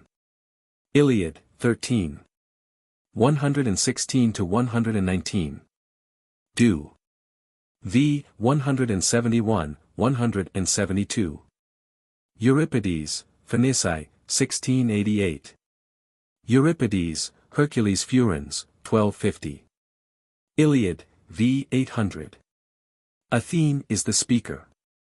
A play by Sophocles, now only in fragments, relating the life of Achilles in the island of Scyros, the scene of his amour with Deidamia, the daughter of Lycomedes, by whom he became the father of Pyrrhus. Thucydides, 2. 64. Quoted again in On Shyness. See also De Audiendo. Pitauomicron upsilon comes in rather curiously here. Can any other word lurk under it? Phoenici, 528, 529. Homer, Iliad, 6. 347. Do. 6, 326. Homer, Iliad, 9. 109, 110. In Dindorf's Poetis Senecae Greci, fragment 152. As it is not quite clear why Achilles should have been angry about his supper, delta iota tau delta epsilon iota pi nu nu, apropos of the context, Wittenbach ingeniously suggests, as this lost play of Sophocles was called sigma upsilon nu delta epsilon pi nu omicron nu, that Plutarch may have written nu tau delta epsilon pi nu. Compare, how one may be aware of one's progress in virtue. Ductum e proverbiali diction beta alpha lambda nu tau alpha kappa phi epsilon gamma epsilon iota nu, emisso tello offugere. Wittenbach. How a man may be benefited by his enemies. I am well aware, Cornelius Pulcher, that you prefer the mildest manners in public life, by which you can be at once most useful to the community, and most agreeable in 202 private life to those who have any dealings with you. But since it is difficult to find any region without wild beasts, though it is related of Crete, and hitherto there has been no state that has not suffered from envy, rivalry, and strife, the most fruitful seeds of hostility. For, even if nothing else does, our friendships involve us in enmities, as Chilo the wise man perceived, who asked the man who told him he had no enemy, whether he had a friend either. It seems to me that a public man ought not only to examine the whole question of enemies in its various ramifications, but also to listen to the serious remark of Xenophon, that a sensible man will receive profit even from his enemies. The ideas therefore that lately occurred to me to deliver, I have now put together nearly in the identical words and send them to you, with the exception of some matter also in Political Precepts. A treatise which I have often noticed in your hands. People in old times were well satisfied if they were not injured by strange and wild beasts, and that was the only motive of their fights with them, but those of later days have by now learnt to make use of them, for they feed on their flesh, and clothe themselves with their wool, and make medical use of their gall and beestings, and turn their hides into shields, so that we might reasonably fear, if beasts failed man, that his life would become brutish, and wild, and void of resources. Similarly, since all others are satisfied with not being injured by their enemies, but the sensible will also, as Xenophon says, get profit out of them, we must not be incredulous, but seek a method and plan how to obtain this advantage. Seeing that life without an enemy is impossible. The husbandman cannot cultivate every tree, nor can the hunter tame every kind of animal, so both seek means to derive profit according to their several necessities, the one from his barren trees, the other from his wild animals. Sea water also is undrinkable and brackish, but it feeds fish, and is a sort of vehicle to convey and transport travelers anywhere. The satyr, when he 203 saw fire for the first time, wished to kiss it and embrace it, but Prometheus warned him. Goat, thou wilt surely mourn thy loss of beard. For fire burns whoever touches it, but it also gives light and warmth, and is an instrument of art to all those who know how to use it. Consider also in the case of the enemy, if he is in other respects injurious and intractable, he somehow or other gives us a handle to make use of him by, and so is serviceable. And many things are unpleasant and detestable and antagonistic to those to whom they happen, but you must have noticed that some use even illnesses as a period of rest for the body. And others by excessive toil have strengthened and trained their bodily vigor, and some have made exile and the loss of money a passage to leisure and philosophy, as did Diogenes and Crates. And Zeno, when he heard of the wreck of the ship which contained all his property, said, "Thou hast done well, Fortune, to confine me to my threadbare cloak. For as those animals that have the strongest and healthiest stomachs eat and digest serpents and scorpions, and some even feed on stones and shells, which they convert into nourishment by the strength and heat of their stomachs. While fastidious people out of health almost vomit if offered bread and wine, so foolish people spoil even their friendships, while the wise know how to turn to account even their enmities. In the first place then it seems to me that what is most injurious in enmity may become most useful to those that pay attention to it. To what do I refer? Why, to the way in which your enemy ever wide awake pries into all your affairs, and analyzes your whole life, trying to get a handle against you somewhere, able not only to look through a tree, like Lynceus, or through stones and shells. 204 But through your friend and domestic and every intimate acquaintance, as far as possible detecting your doings, and digging and ferreting into your designs. For our friends are ill and often die without our knowing anything about it through our delay and carelessness, but we almost pry into even the dreams of our enemies. And our enemy knows even more than we do ourselves of our diseases and debts and differences with our wives. But they pay most attention to our faults and hunt them out, and as vultures follow the scent of putrid carcasses, and cannot perceive sound and wholesome ones, so the diseases and vices and crimes of life attract the enemy. And on these those that hate us pounce, these they attack and tear to pieces. Is not this an advantage to us? Certainly it is. For it teaches us to live warily and be on our guard, and neither to do or say anything carelessly or without circumspection, but ever to be vigilant by careful mode of living that we give no handle to an enemy. For the cautiousness that thus represses the passions and follows reason implants a care and determination to live well and without reproach. For as those states that have been sobered by wars with their neighbors and continual campaigns love the blessings of order and peace, so those people who are compelled to lead a sober life owing to their enemies. And to be on their guard against carelessness and negligence, and to do everything with an eye to utility, imperceptibly glide into a faultless mode of life, and tone down their character, even without requiring much assistance from precepts. For those who always remember the line, "Ah! How would Priam and his sons rejoice!" are by it diverted from and learn to shun all such things as their enemies would rejoice and laugh at. Again we see actors and singers on the stage oftentimes slack and remiss, and not taking sufficient pains about their performances in the theatres when they have it all to themselves.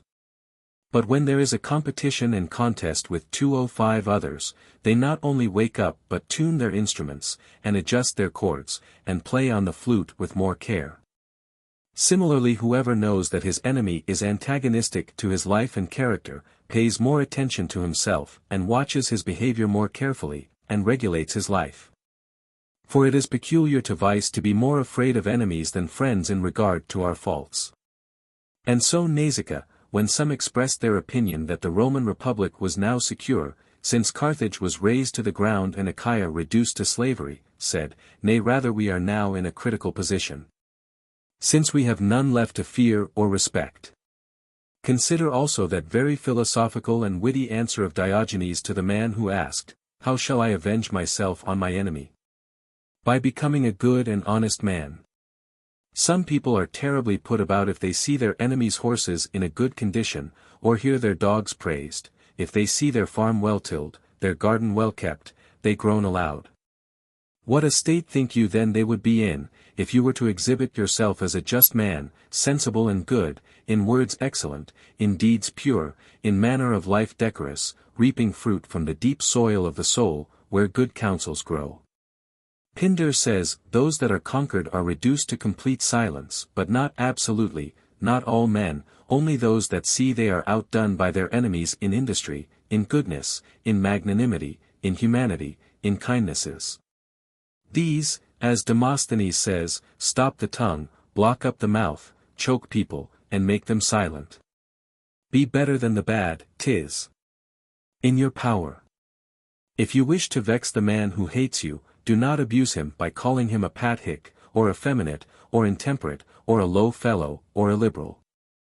But be yourself a man, and temperate, and truthful, and kind and just in all your 206 dealings with those you come across.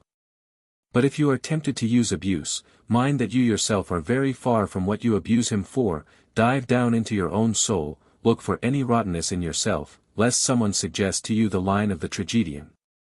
You doctor others. All diseased yourself. If you say your enemy is uneducated, increase your own love of learning and industry. If you call him coward, stir up the more your own spirit and manliness. And if you say he is wanton and licentious, erase from your own soul any secret trace of the love of pleasure. For nothing is more disgraceful or more unpleasant than slander that recoils on the person who sets it in motion. For as the reflection of light seems most to injure weak eyes, so does censure when it recoils on the censurer, and is borne out by the facts. For as the northeast wind attracts clouds, so does a bad life draw upon itself rebukes. Whenever Plato was in company with people who behaved in an unseemly manner, he used to say to himself, "Am I such a person as this?" So he that censures another man's life, if he straightway examines and mends his own, directing and turning it into the contrary direction, will get some advantage from his censure, which will be otherwise idle and unprofitable. Most people laugh if a bald pate or humpback jeer and mock at others who are so too. It is quite as ridiculous to jeer and mock if one lies open to retort oneself. As Leo of Byzantium showed in his answer to the humpback who jeered at him for weakness of eyes, you twit me with an infirmity natural to man, while you yourself carry your nemesis on your back.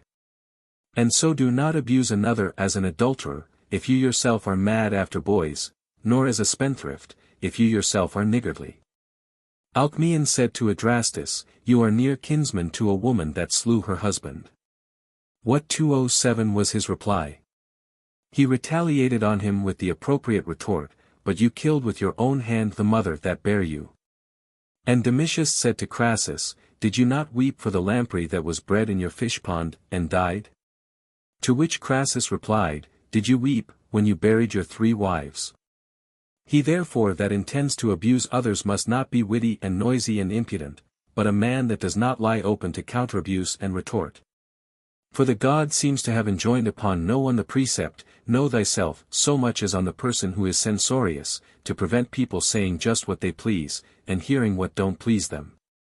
For such a one is wont, as Sophocles says, idly letting his tongue flow, to hear against his will, what he willingly says ill of others.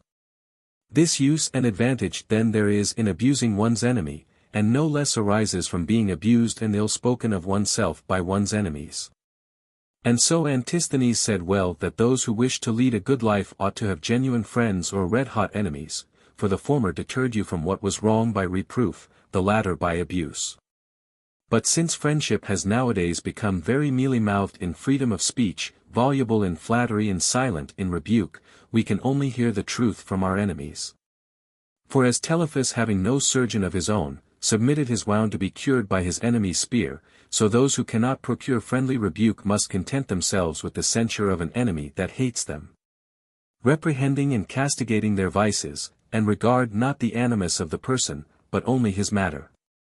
For as he who intended to kill the Thessalian Prometheus 208 only stabbed a tumor, and so lanced it that the man's life was saved, and he was rid of the tumor by its bursting, so oftentimes abuse, suddenly thrust on a man in anger or hatred, has cured some disease in his soul which he was ignorant of or neglected. But most people when they are abused do not consider whether the abuse really belongs to them properly, but look round to see what abuse they can heap on the abuser, and, as wrestlers get smothered with the dust of the arena, do not wipe off the abuse hurled at themselves, but bespatter others, and at last get on both sides grimy and discolored. But if anyone gets a bad name from an enemy, he ought to clear himself of the imputation even more than he would remove any stain on his clothes that was pointed out to him. And if it be wholly untrue, yet he ought to investigate what originated the charge, and to be on his guard and be afraid lest he had unawares done something very near akin to what was imputed to him. As Laceda, the king of the Argives, by the way he wore his hair and by his mincing walk got charged with effeminacy, and Pompey's scratching his head with one finger was construed in the same way. Though both these men were very far from effeminacy or wantonness. And Crassus was accused of an intrigue with one of the Vestal virgins, because he wished to purchase from her a pleasant estate, and therefore frequently visited her and waited upon her. And Postumia, from her readiness to laugh and talk somewhat freely with men, got accused and even had to stand her trial for incest, but was, however, acquitted of that charge, but Spurius Minucius the Pontifex Maximus, when he pronounced her innocent, urged her not to be freer in her words than she was in her life. And though Themistocles was guiltless of treason, his intimacy with Pausanias, and the letters and messages that frequently passed between them, laid him under suspicion.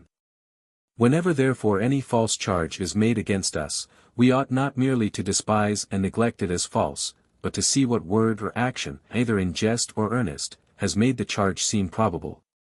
And this we 209 must for the future be earnestly on our guard against and shun.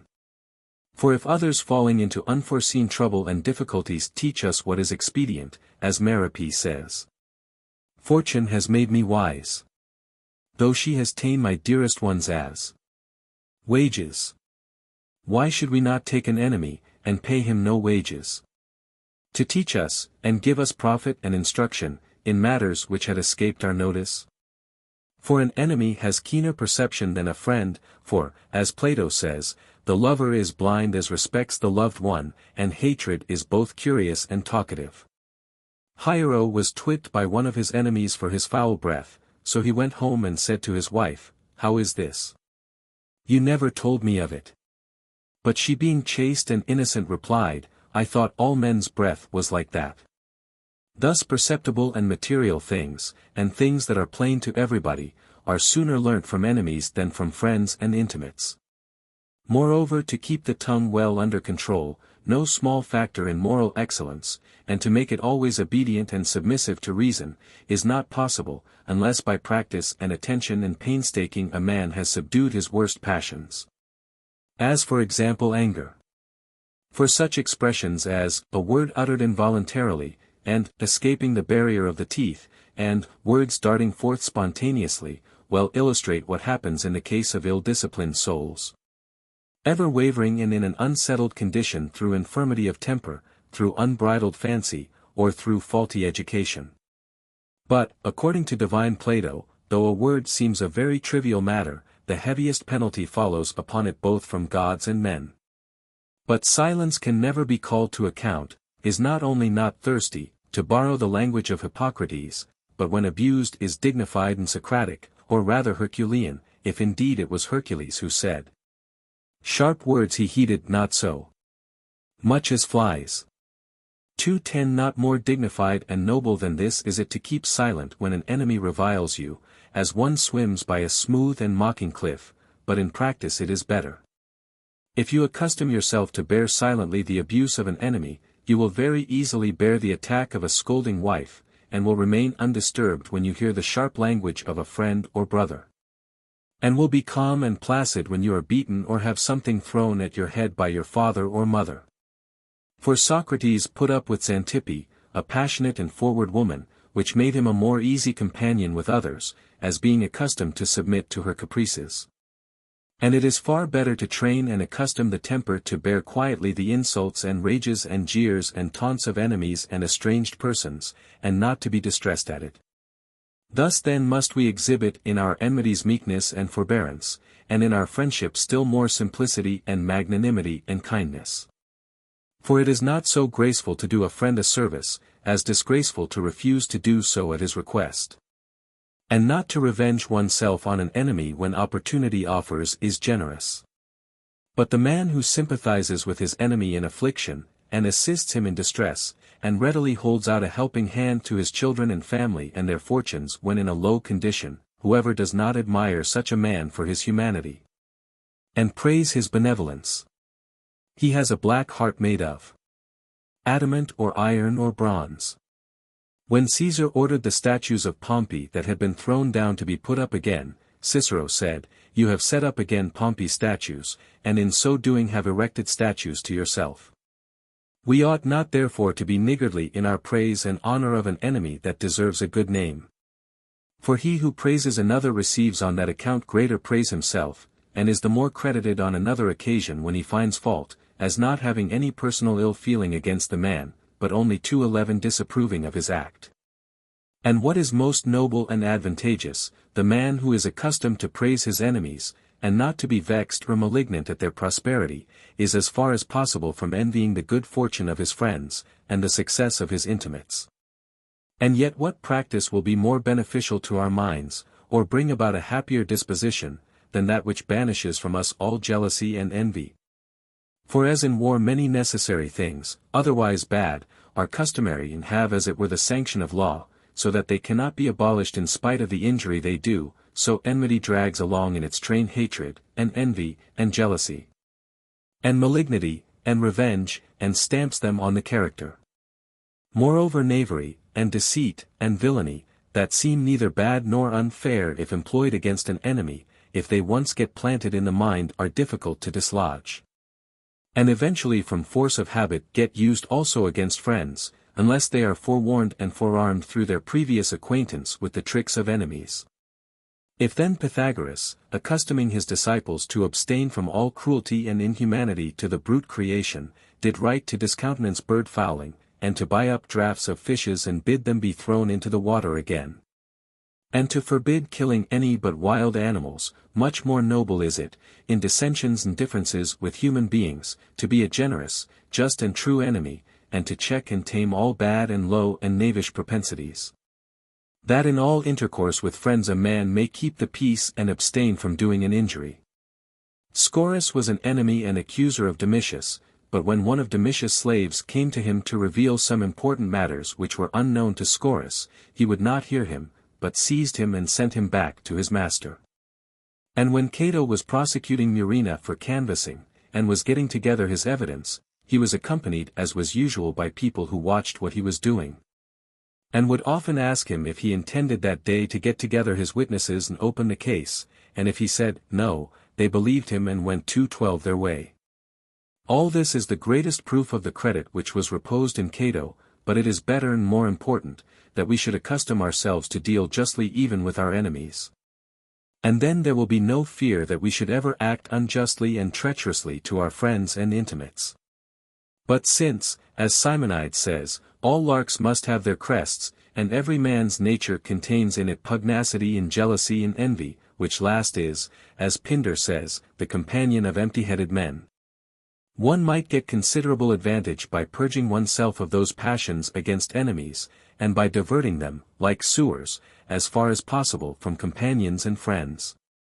And this it seems the statesmanlike Oenomademus had remarked, for being on the victorious side in a disturbance at Chios, he urged his party not to expel all of the different faction, but to leave some, in order, he said, that we may not begin to quarrel with our friends, when we have got entirely rid of our enemies. So too our expending these passions entirely on our enemies will give less trouble to our friends.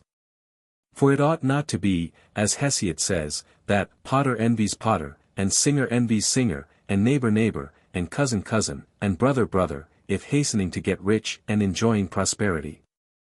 But if there is no other way to get rid of strife and envy and quarrels, accustom yourself to be vexed at your enemy's good fortune, and sharpen and accentuate on them your acerbity.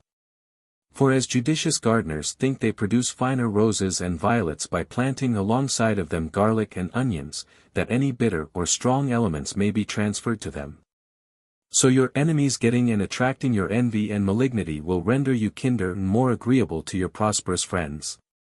And so let us be rivals of our enemies for glory or office or righteous gain, not only being vexed if they get ahead of us, but also carefully observing all the steps by which they get ahead, and trying to outdo 213 them in industry, and hard work, and soberness, and prudence.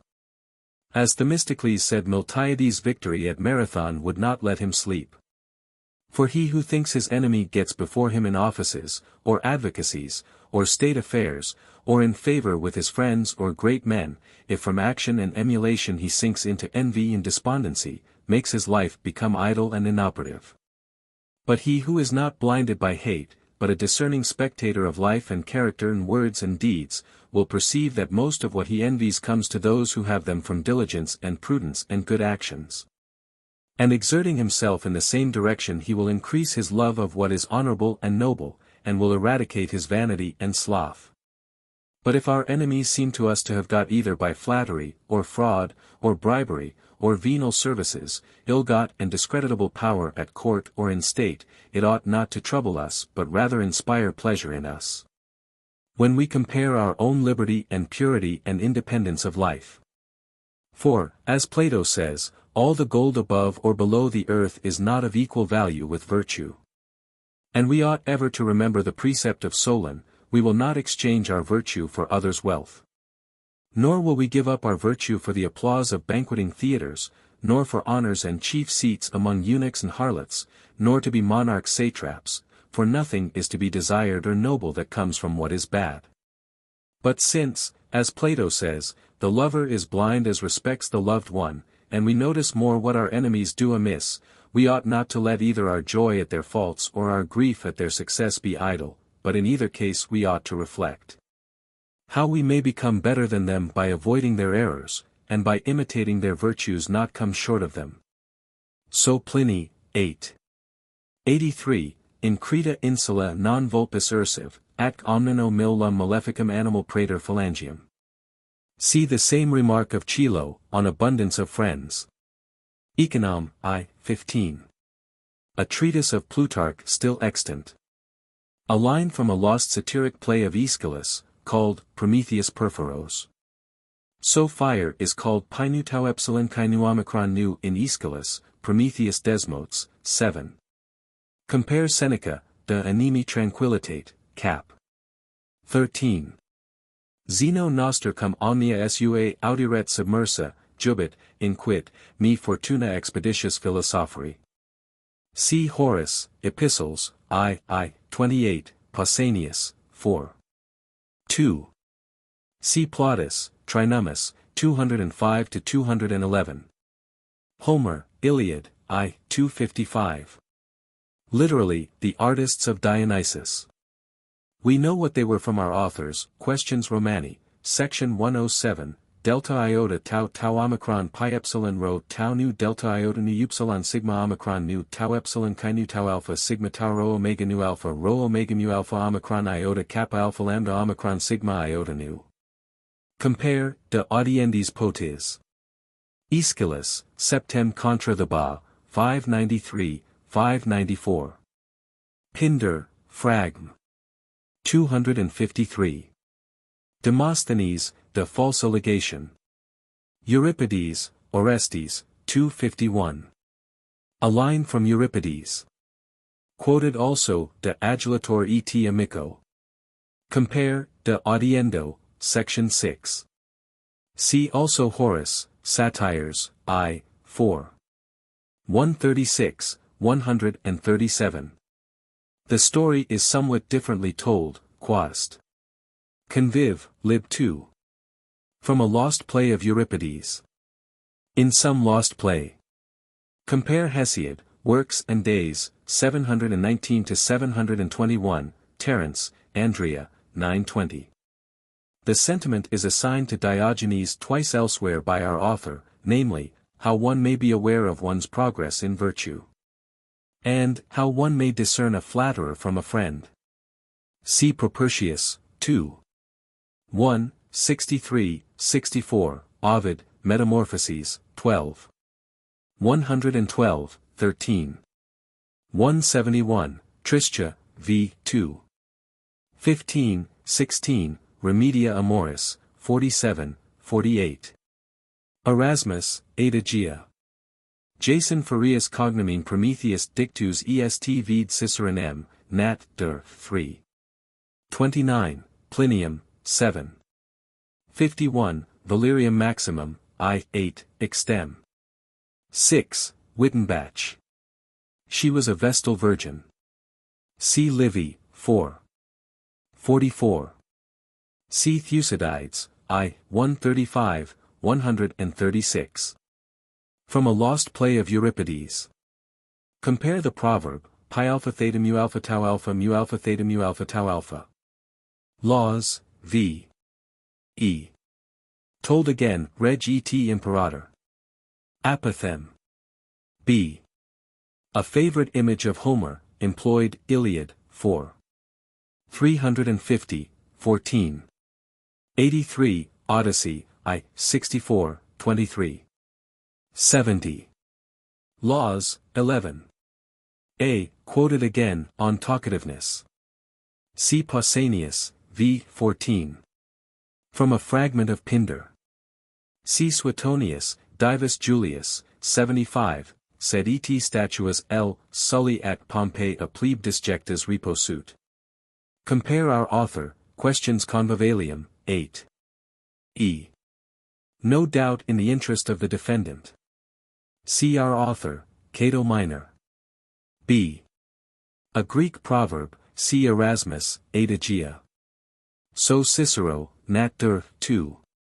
56. In Oedibus Architecti avertent ob oculis narrabusque dominorum ea quae profluentia necessario titri essent aliquid habitura. Works and Days, 23-26. Our two of a trade seldom agree. Compare, how one may be aware of one's progress in virtue. For as the English proverb says, hatred is blind as well as love. Laws, v. A. Quoted more fully, how one may be aware of one's progress in virtue. Laws, v. E.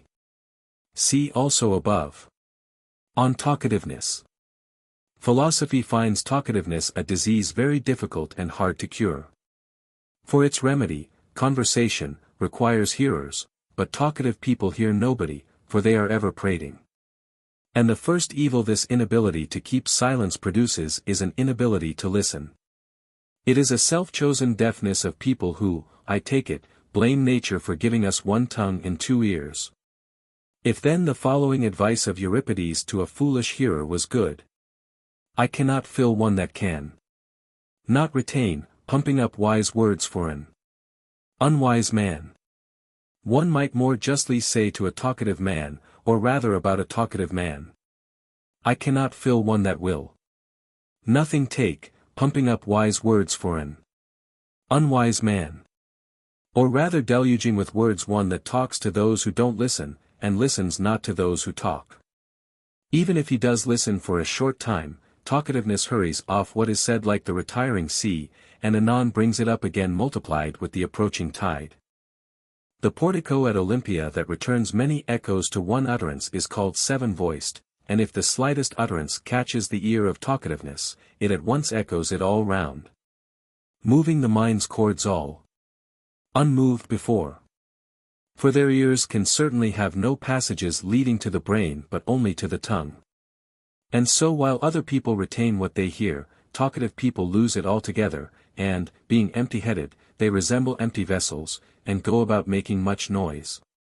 215 If however it seems that no attempt at cure has been left untried, let us say to the talkative person. Be silent, boy, silence has great advantages. Two of the first and foremost of which are hearing and being heard, neither of which can happen to talkative people, for however they desire either so unhappy are they that they must desist from it.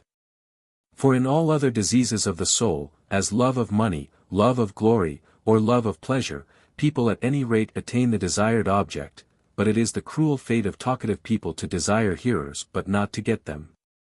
For everyone flees from them with headlong speed. And if people are sitting or walking about in any public place, and see one coming they quickly pass the word to one another to shift quarters. And as when there is dead silence in any assembly they say Hermes has joined the company, so when any prater joins some drinking party or social gathering of friends, all are silent, not wishing to give him a chance to break in. And if he uninvited begin to open his mouth, they all, like before a storm at sea, when Boreas is blowing a gale round some headland, foreseeing tossing about and nausea, disperse. And so it is their destiny to find neither willing table companions, nor messmates when they are traveling by land or by sea, but only such as cannot help themselves. For such a fellow is always at you, plucking hold of your clothes or chin, or giving you a dig in the ribs with his elbow. Most valuable are the feet in such a conjuncture, according to Archilochus, nay according to the wise Aristotle himself. For he being bothered with a talkative fellow, and wearied out with his absurd tales, and his frequent question, Is not this wonderful, Aristotle? Not at all, said he, but it is wonderful that anyone with a pair of legs stops here to listen to you. And to another such fellow, who said after a long rigmarole, Did I weary you, philosopher, by my chatter? Not you, by Zeus, said he, for I paid no attention to you. For 2:16 Even if talkative people force you to listen, the mind can give them only its outward ears to deluge, while it unfolds and pursues some other thoughts within. So they find neither hearers to attend to them, nor credit them. They say those that are prone to Venus are commonly barren, so the prating of talkative people is ineffectual and fruitless. And yet nature has fenced and barricaded in us nothing so much as the tongue, having put the teeth before it as a barrier, so that if, when reason holds tight her glossy reins, it hearken not, nor keep within bounds, we may check its intemperance, biting it till the blood comes. For Euripides tells us that, not from unbolted houses or storerooms, but from unbridled mouths the end is misfortune. But those persons who think that houses without doors and open purses are no good to their possessors, and yet keep their mouths open and unshut, and allow their speech to flow continually like the waves of the Euxine, seem to regard speech as of less value than anything. And so they never get believed, though credit is the aim of every speech, for to inspire belief in one's hearers is the proper end of speech, but praters are disbelieved even when they tell the truth. For as corn stowed away in a granary is found to be larger in quantity but inferior in quality, so the speech of a talkative man is increased by a large addition of falsehood, which destroys his credit. Then again every man of modesty and propriety would avoid drunkenness, for anger is next-door neighbor to madness as some think, but drunkenness lives in the same house, or rather drunkenness is madness, more short-lived indeed, but more potent also through volition, for it is self-chosen. Nor is drunkenness censured for anything so much as its intemperate and endless talk. Wine makes a prudent man begin to sing, and gently laugh, and even makes him dance. And yet there is no harm in all this, in singing and laughing and dancing.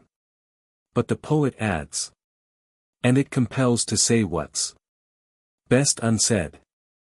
This is indeed dreadful and dangerous. And perhaps the poet in this passage has solved that problem of the philosophers, and stated the difference between being under the influence of wine and being drunk, mirth being the condition of the former, foolish talk of the latter. For as the proverb tells us, what is in the heart of the sober is on the tongue of the drunken. And so Bias, being silent at a drinking bout, and jeered at by some young man in the company as stupid, replied, What fool could hold his tongue in liquor? And at Athens a certain person gave an entertainment to the king's ambassadors, and at their desire contrived to get the philosophers thereto, and as they were all talking together and comparing ideas, and Zeno alone was silent, the strangers greeted him and pledged him, and said, What are we to tell the king about you, Zeno? And he replied, Nothing, but that there is an old man at Athens that can hold his tongue at a drinking bout. So profound and mysterious and sober is silence, while drunkenness is talkative, for it is void of sense and understanding, and so is loquacious. And so the philosophers define drunkenness to be silly talk in wine. Drinking therefore is not censured, if silence go with it, but foolish prating turns being under the influence of wine into drunkenness. And the drunken man prates only in his cups. But the talkative man prates everywhere, in the marketplace, in the theater, out walking, by night and by day. If he is your doctor, he is more trouble to you than your disease. If he is on board ship with you, he disgusts you more than seasickness. If he praises you, he is more fulsome than blame. It is more pleasure associating with bad men who have tact than with good men who prate. 2:18 Nestor indeed in Sophocles' play, trying by his words to soothe exasperated Ajax, said to him mildly, I blame you not, for though your words are bad, your acts are good. But we cannot feel so to the talkative man. For his want of tact in words destroys and undoes all the grace of his actions. Lysias wrote a defense for some accused person, and gave it him, and he read it several times, and came to Lysias in great dejection and said, When I first perused this defense, it seemed to me wonderful. But when I read it a second and third time, it seemed altogether dull and ineffective. Then Lysias laughed, and said, "What then? Are you going to read it more than once to the jury? And yet do but consider the persuasiveness and grace of Lysias' style, for he, I say, was a great favorite with the dark-haired muses. And of the things which have been said of Homer the truest is that he alone of all poets has survived the fastidiousness of mankind, as being ever new and still at his acme as regards giving pleasure, and yet saying and proclaiming about himself. I hate to spin out a plain tale over and over again. He avoids and fears that satiety which lies in ambush for every narrative, and takes the hearer from one subject to another, and relieves by novelty the possibility of being surfeited. But the talkative worry one's ears to death with their tautologies, as people scribble the same things over and over again on palimpsests. Let us remind them then first of this, that just as in the case of wine, which was intended for pleasure and mirth, those who compel people to drink it neat and in large quantities bring some into a disgusting condition of drunkenness. So with speech, which is the pleasantest social tie amongst 219 mankind, those who make a bad and ill-advised use of it render it unpleasing and unfit for company, paining those whom they think to gratify. And become a laughing-stock to those who they think admire them, and objectionable to those who they think love them. As then he cannot be a favorite of the goddess who with Aphrodite's charmed girdle repels and drives away those who associate with him, so he who with his speech bores and disgusts one is without either taste or refinement. Of all other passions and disorders some are dangerous, some hateful, some ridiculous, but in talkativeness all these elements are combined. For praters are jeered at for their commonplaces, and hated when they bring bad news, and run into danger when they reveal secrets. And so Anacharsis, when he was feasted by Solon and lay down to sleep, and was observed with his left hand on his private parts, and his right hand on his mouth, for he thought his tongue needed the stronger restraint, was right in his opinion. For it would be difficult to find as many men who have been ruined by venereal excesses as cities and leading states that have been undone by the utterance of a secret. When Sulla was besieging Athens, and had no time to waste there, for he had other fish to fry, as Mithridates was ravaging Asia, and the party of Marius was again in power at Rome. Some old men in a barber's shop happened to observe to one another that the Heptacalcon was not well guarded, and that their city ran a great risk of being captured at that point, and some spies who overheard this conversation reported it to Sulla. And he at once marched up his forces, and about midnight entered the city with his army, and all but razed it to the ground, and filled it with slaughter and dead bodies. Insomuch that the Ceramicus ran with blood, and he was thus savage against the Athenians for their words rather than their deeds, for they had spoken ill of him and his wife Medella, jumping on to the walls and calling out in a jeering way, "Sulla is a mulberry bestrewn with barley meal." 220 and much similar banter. Thus they drew down upon themselves for words, which, as Plato says, are a very small matter, a very heavy punishment. The prating of one man also prevented Rome from becoming free by the removal of Nero. For it was only the night before the tyrant was to be murdered, and all preparations had been made, when he that was to do the deed going to the theatre, and seeing someone in chains near the doors who was about to be taken before Nero, and was bewailing his sad fortune, went up close to him and whispered, "Pray only, good sir, that today may pass by, tomorrow you will owe me many thanks." He guessing the meaning of the riddle, and thinking, I take it, he is a fool who gives up what is in his hand for a remote contingency, preferred certain to honorable safety. For he informed Nero of what the man had said, and he was immediately arrested, and torture, and fire, and scourging were applied to him, who denied now in his necessity what before he had divulged without necessity. Zeno the philosopher, that he might not against his will divulge any secrets when put to the torture, bit off his tongue, and spit it at the tyrant. Famous also was the reward which Leina had for her taciturnity. She was the mistress of Harmodius and Aristogiton, and, although a woman, participated in their hopes of success in the conspiracy against the tyrants, for she had revelled in the glorious cup of love, and had been initiated in their secrets through the god. When then they had failed in their attempt and been put to death, and she was examined and bidden to reveal the names of the other conspirators, she refused to do so, and held out to the end.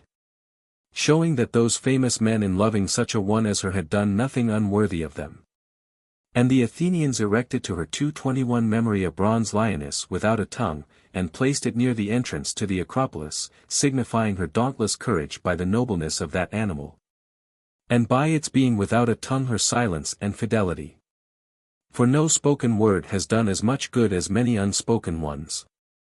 For at some future day we can give utterance if we like to what has been not said, but a word once spoken cannot be recalled, but flies about and runs all round the world. And this is the reason, I take it, why men teach us to speak, but the gods teach us to be silent, silence being enjoined on us in the mysteries and in all religious rites. Thus Homer has described the most eloquent Odysseus, and Telemachus, and Penelope, and the nurse, as all remarkable for their taciturnity. You remember the nurse saying, "I'll keep it close as heart. Of oak or steel." And Odysseus sitting by Penelope, though in his heart he pitied her sad grief, his eyes like horn or steel, impassive stood within their lids, and craft his tears repressed. So great control had he over all his body, and so much were all his members under the sway and rule of reason, that he commanded his eyes not to weep, his tongue not to speak, and his heart not to tremble or quake. So calm and passive did his heart remain, reason penetrating even to the irrational instincts, and making spirit and blood obedient and docile to it. Such also were most of his companions, for though they were dashed to the ground and dragged along by the Cyclops, they said not a word about Odysseus. Nor did they show the stake of wood that had been put into the fire and prepared to put out Polyphemus, but they would rather have been eaten alive than divulge secrets, such wonderful 222 self-control and fidelity had they. And so it was not amiss of Pittacus, when the king of Egypt sent him a victim, and bade him take from it the best and worst piece of it, to pull out the tongue and send that to the king, as being the instrument of the greatest blessings and withal the greatest mischiefs. So Ino in Euripides, speaking plainly about herself, says she knows how to be silent when she should, and to speak when speech is safe. For those who have enjoyed a truly noble and royal education learn first to be silent and then to speak. So the famous King Antigonus, when his son asked him, "When are we going to shift our quarters?" answered, "Are you afraid that you only will not hear the trumpet?" Was he afraid then to entrust a secret to him, to whom he intended one day to leave his kingdom? Nay rather, it was to teach him to be close and guarded on such matters. Metellus also, the well-known veteran, when questioned somewhat similarly about an expedition, said, "If I thought my coat knew the secret, I would strip it off and throw it into the fire."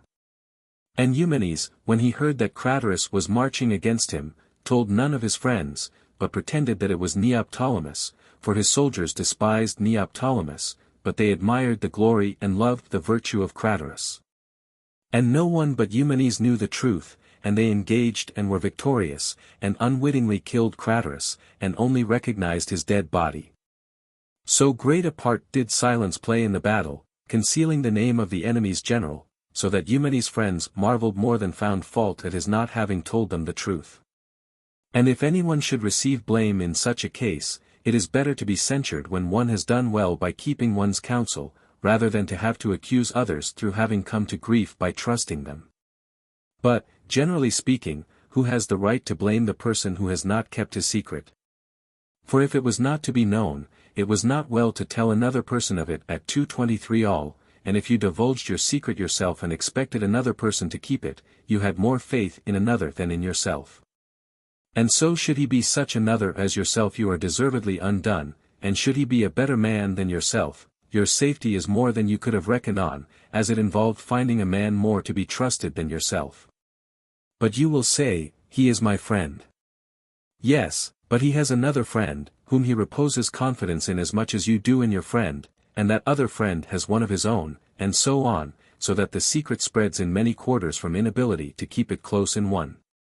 For as the unit never deviates from its orbit, but, as its name signifies, always remains one, but the number 2 contains within it the seeds of infinity, for when it departs from itself it becomes plurality at once by doubling.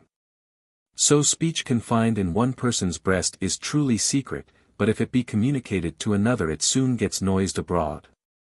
And so Homer calls words winged, for as he that lets a bird go from his hands cannot easily get it back again, so he that lets a word go from his mouth cannot catch or stop it, but it is borne along, whirling on swift wings, and dispersed from one person to another. When a ship scuds before the gale the mariners can stop it, or at least check its course with cables and anchors, but when the spoken word once sails out of harbor, so to speak, there is no roadstead or anchorage for it. But borne along with much noise and echo it dashes its utterer on the rocks, and brings him into imminent danger of shipwreck. As one might set on fire Ida's woods with a small torch. So what one tells one person is soon the property of all the citizens. The Roman Senate had been discussing for several days a secret matter, and there was much doubt and suspicion about it. And one of the senators' wives, discreet in other matters but a very woman in curiosity, pressed her husband close, and entreated him to tell her what the secret was. She vowed and swore she would not divulge it, and did not refrain from shedding tears at her not being trusted. And he, nothing loath to convince her of her folly, 2:24 said, "Your importunity, wife, has prevailed, listen to a dreadful and portentous matter. It has been told us by the priests that a lark has been seen flying in the air with a golden helmet and spear. It is this portent that we are considering and discussing with the augurs, as to whether it be a good or bad omen. But say nothing about it." Having said these words he went into the forum. But his wife seized on the very first of her maids that entered the room, and smote her breast, and tore her hair, and said, "Alas! For my husband and country! What will become of us?" wishing and teaching her maid to say, "Whatever's up." So when she inquired she told her all about it, adding that refrain common to all praters, tell no one a word about it. The maid however had scarce left her mistress when she told one of her fellow servants who was doing little or nothing, and she told her lover who happened to call at that moment.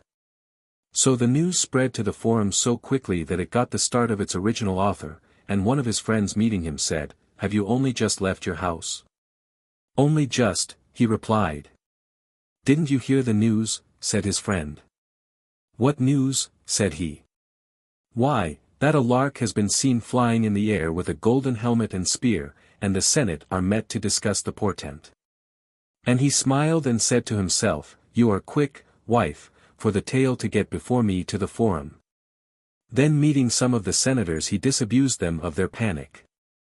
But to punish his wife, he said when he got home, "You have undone me, wife, for the secret has got abroad from my house, so that I must be in exile from my country for your inability to keep a secret." And on her trying to deny it, and saying, "Were there not 300 senators that heard of it as well as you? Might not one of them have divulged it?" he replied, "Stuff, oh, you're 300. It was at your importunity that I invented the story, to put you to the test." This fellow tested his wife warily and cunningly, as one pours water, and not wine or oil, into a leaky vessel. And Fabius, the friend of Augustus, hearing 225 the emperor in his old age mourning over the extinction of his family, how 2 of his daughter Julia's sons were dead, and how Posthumus Agrippa, the only remaining one, was in exile through false accusation, and how he was compelled to put his wife's son into the succession to the empire, though he pitied Agrippa and had half a mind to recall him from banishment, repeated the emperor's words to his wife. And she to Livia. And Livia bitterly upbraided Augustus, if he meant recalling his grandson, for not having done so long ago, instead of bringing her into hatred and hostility with the heir to the empire. When Fabius came in the morning as usual into the emperor's presence, and said, "Hail, Caesar," the emperor replied, "Farewell, Fabius." And he understanding the meaning of this straightway went home, and sent for his wife, and said, "The emperor knows that I have not kept his secret, so I shall kill myself." And his wife replied, "You have deserved your fate, since having been married to me so long you did not remember and guard against my incontinence of speech, but suffer me to kill myself first." So saying she took his sword, and slew herself first. That was a good answer therefore that the comic poet Philippides made to King Lysimachus, who greeted him kindly, and said to him, "What shall I give you of all my possessions?" Whatever you like, O king, except your secrets. And talkativeness has another plague attached to it, even curiosity, for praters wish to hear much that they may have much to say, and most of all do they gad about to investigate and pry into secrets and hidden things. Providing as it were an antiquated stock of rubbish for their twaddle, in fine like children who cannot hold ice in their hands, and yet are unwilling to let it go. Or rather taking secrets to their bosoms and embracing them as if 226 they were so many serpents, that they cannot control, but are sure to be gnawed to death by. They say that garfish and vipers burst in giving life to their young, so secrets by coming out ruin and destroy those who cannot keep them. Seleucus Callinicus having lost his army and all his forces in a battle against the Galati, threw off his diadem, and fled on a swift horse with an escort of 3 or 4 of his men a long day's journey by bypaths and out-of-the-way tracks. Till faint and famishing for want of food he drew rein at a small farmhouse, where by chance he found the master at home, and asked for some bread and water. And he supplied him liberally and courteously not only with what he asked for but with whatever else was on the farm, and recognized the king, and being very joyful at this opportunity of ministering to the king's necessities. He could not contain himself, nor dissemble like the king who wished to be incognito, but he accompanied him to the road, and on parting from him, said, "Farewell, King Seleucus." And he stretching out his right hand, and drawing the man to him as if he was going to kiss him, gave a sign to one of his escort to draw his sword and cut the man's head off. And at his word the head rolled in the dust. Whereas if he had been silent then, and kept his counsel for a time, as the king afterwards became prosperous and great, he would have received, I take it, greater favor for his silence than for his hospitality. And yet he had I admit some excuse for his want of reticence, namely hope and joy. But most talkative people have no excuse for ruining themselves. As for example in a barber's shop one day there was some conversation about the tyranny of Dionysius, that it was as hard as adamant and invincible, and the barber laughed and said, "Fancy your saying this to me, who have my razor at his throat most days." And Dionysius hearing this had him crucified. Barbers indeed are generally a talkative race, for people fond of prating flock to them and sit in their shops, so that they pick up the habit from their customers. It was a witty answer 227 therefore of King Archelaus, when a talkative barber put the towel round his neck, and asked him, "How shall I shave you, O king?" "Silently," said the monarch. It was a barber that first spread the news of the great reverse of the Athenians in Sicily, having heard of it at the Piraeus from a slave that had escaped from the island. He at once left his shop, and ran into the city at full speed, that no one else should reap the fame, and he come in the second, of carrying the news into the town. And an uproar arising, as was only to be expected, the people assembled in the ecclesia, and began to investigate the origin of the rumor. So the barber was dragged up and questioned, but knew not the person's name who had told him, so was obliged to refer its origin to an anonymous and unknown person. Then anger filled the theatre, and the multitude cried out, "Torture the cursed fellow, put him to the rack, he has fabricated and concocted this news, who else heard it? Who credits it?" The wheel was brought, the poor fellow stretched on it. Meantime those came up who had brought the news, who had escaped from the carnage in Sicily. Then all the multitude dispersed to weep over their private sorrows, and abandoned the poor barber, who remained fastened to the wheel.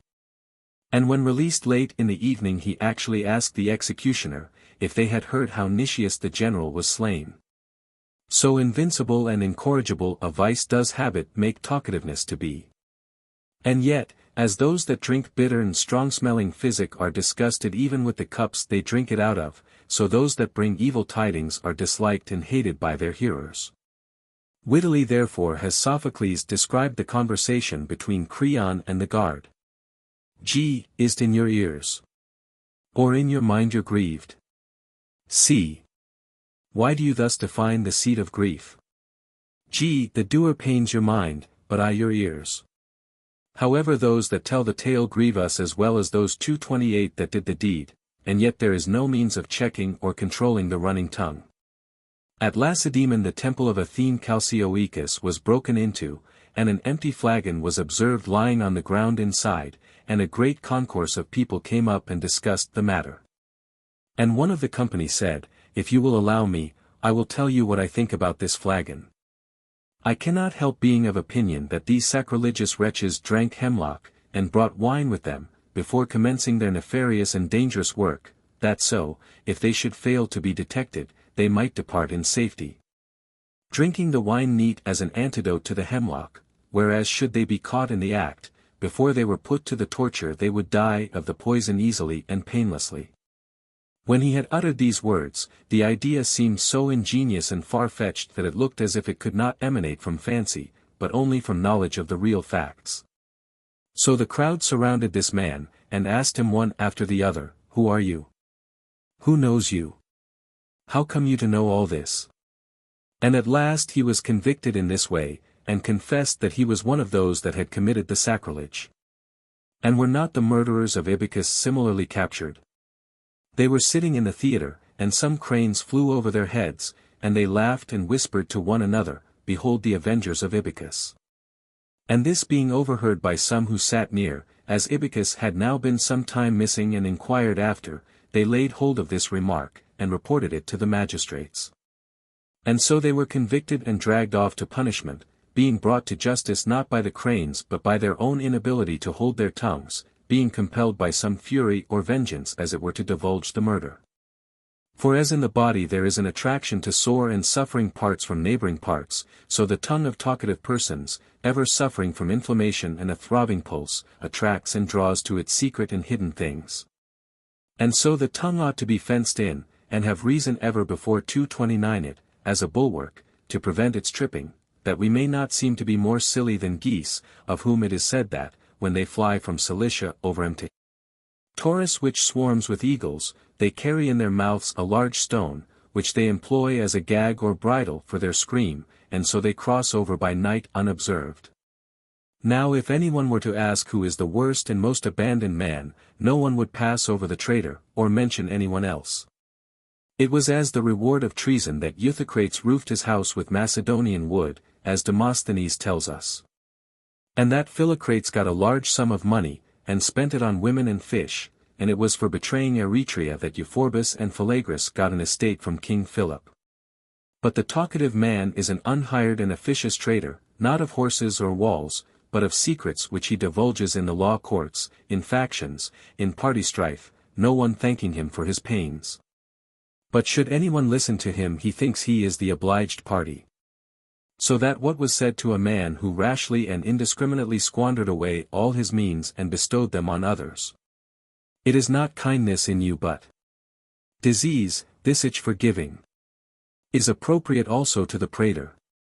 You don't communicate to us all this out of friendship or goodwill, but it is a disease in you, this itch for talking and prating. But all this must not be looked upon merely as an indictment against talkativeness, but an attempt to cure it, for we overcome the passions by judgment and practice, but judgment is the first step. For no one is wont to shun, and eradicate from his soul, what he does not dislike. And we dislike the passions only when we discern by reason the harm and shame that results to us by indulging them.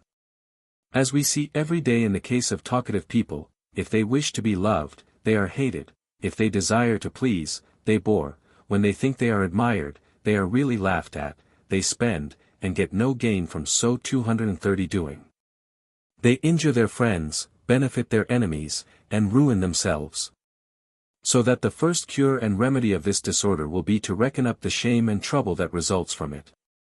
In the next place we must consider the opposite virtue to talkativeness, always listening to and having on our lips the encomiums passed upon reserve, and remembering the decorum sanctity and mysterious power of silence.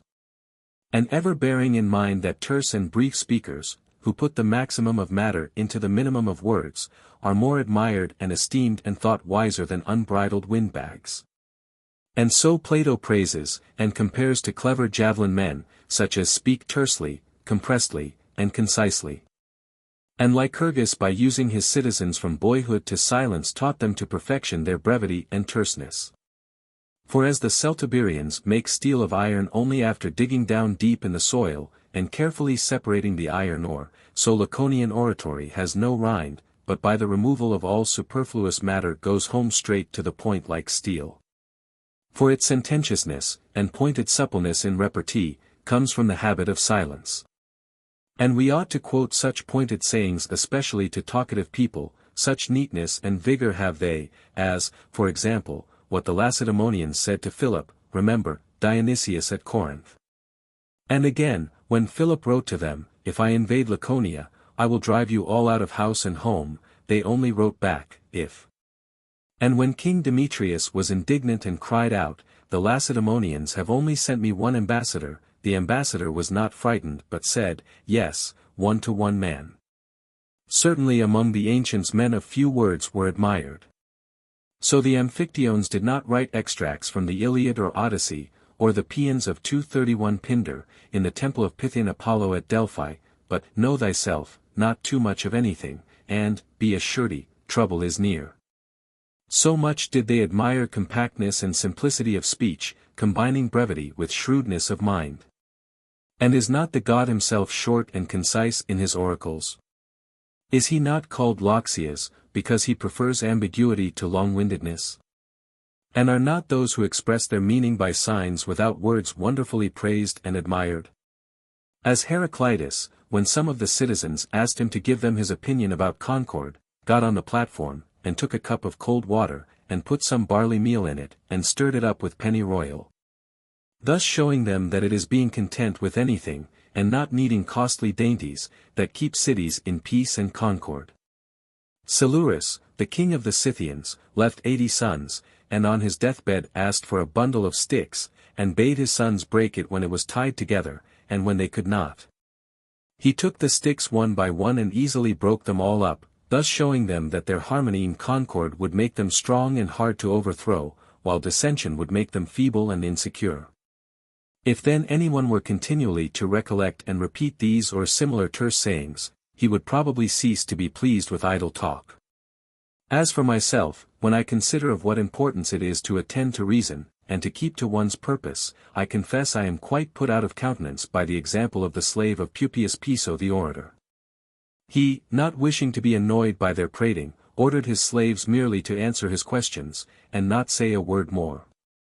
On one occasion wishing to pay honor to Clodius who was then in power, he ordered him to be invited to his house, and provided for him no doubt a sumptuous entertainment. At the time fixed all the guests were present except Clodius, for whom they waited, and the host frequently sent the slave who used to invite guests to see if he was coming, but when evening came, and he was now quite despaired of, he said to his slave, "Did you 232 not invite him?"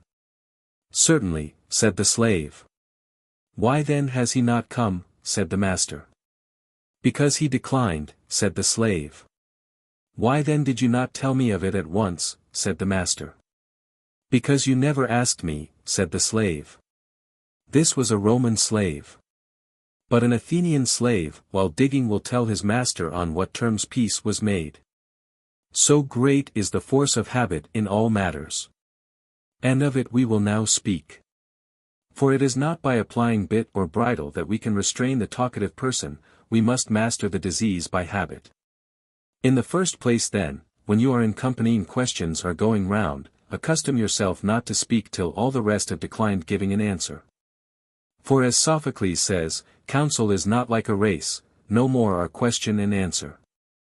For in a race the victory belongs to him who gets in first, but in company, if anyone has given a satisfactory answer, it is sufficient by assenting and agreeing to his view to get the reputation of being a pleasant fellow. And if no satisfactory answer is given, then to enlighten ignorance and supply the necessary information is well timed and does not excite envy. But let us be especially on our guard that, if anyone else is asked a question, we do not ourselves anticipate and intercept him in giving an answer. It is indeed perhaps nowhere good form, if another is asked a favor, to push him aside and undertake to grant it ourselves. For we shall seem so to upbraid two people at once, the one who was asked as not able to grant the favor, and the other as not knowing how to ask in the right quarter. But especially insulting is such forwardness and impetuosity in answering questions. For he that anticipates by his own answer the person that was asked the question seems to say, what is the good of asking him? What does he know about it? In my presence nobody else ought to be asked about these matters. And yet we often put questions to people, not so much because we want an answer, as to elicit from them conversation and friendly feeling, and from a wish to fit them for company, as Socrates drew out Theaetetus and Charmides. For it is all one to run up and kiss one who wishes to be kissed by another, or to divert to oneself the attention that he was bestowing on another, as to intercept another person's 233 answers, and to transfer people's ears, and force their attention, and fix them on oneself. When, even if he that was asked declines to give an answer, it will be well to hold oneself in reserve, and only to meet the question modestly when one's turn comes, so framing one's answer as to seem to oblige the person who asked the question, and as if one had been appealed to for an answer by the other. For if people are asked questions and cannot give a satisfactory answer, they are with justice excused. But he who without being asked undertakes to answer a question, and anticipates another, is disagreeable even if he succeeds, while, if his answer is unsatisfactory, he is ridiculed by all the company. And his failure is a source of the liveliest satisfaction to them. The next thing to practice oneself to in answering the questions put to one, a point to which the talkative person ought to pay the greatest attention, is not through inadvertence to give serious answers to people who only challenge you to talk in fun and sport. For some people concoct questions not for real information, but simply for amusement and to pass the time away, and propound them to talkative people, just to have them on. Against this we must be on our guard, and not rush into conversation too hastily, or as if we were obliged for the chance, but we must consider the character of the inquirer and his purpose. When it seems that he really desires information, we should accustom ourselves to pause, and interpose some interval between the question and answer, during which time the questioner can add anything if he chooses, and the other can reflect on his answer, and not be in too great a hurry about it, nor bury it in obscurity, nor, as is frequently the case, in too great haste, answer some other question than that which was asked. The Pythian priestess indeed was accustomed to utter some of her oracles at the very moment before the question was put, for the God whom she serves understands the dumb, and hears the mute. But he that wishes to give an appropriate answer must carefully consider both the question and the mind of the questioner, lest it be as the proverb expresses it, "I asked for shovels, they denied me pails." Besides, we ought to check this greediness and hunger for words, that it may not seem as if we had a flood on our tongue which was dammed up, but which we were only too glad to discharge on a question being put. Socrates indeed so repressed his thirst, that he would not allow himself to drink after exercise in the gymnasium, till he had first drawn from the well 1 bucket of water and poured it on to the ground, that he might accustom his irrational part to wait upon reason. There are moreover 3 kinds of answers to questions, the necessary, the polite, and the superfluous. For instance, if anyone asked, "Is Socrates at home?" one, as if backward and disinclined to answer, might say, "Not at home." Or, if he wished to speak with laconic brevity, might cut off "at home," and simply say, "No." As, when Philip wrote to the Lacedaemonians to ask if they would receive him in their city, they sent him back merely a large "No."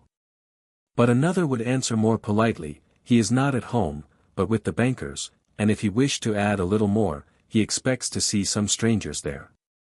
But the superfluous prater, if he has read Antimachus of Colophon, says, "He is not at home, but with the bankers, waiting for some Ionian strangers, about whom he has had a letter from Alcibiades, who is in the neighborhood of Miletus, staying with Tissaphernes the satrap of the great king, who used long ago to favor the Lacedaemonian party, but now attaches himself to the Athenians for Alcibiades' sake, for Alcibiades desires to return to his country, and so has succeeded in changing the views of Tissaphernes.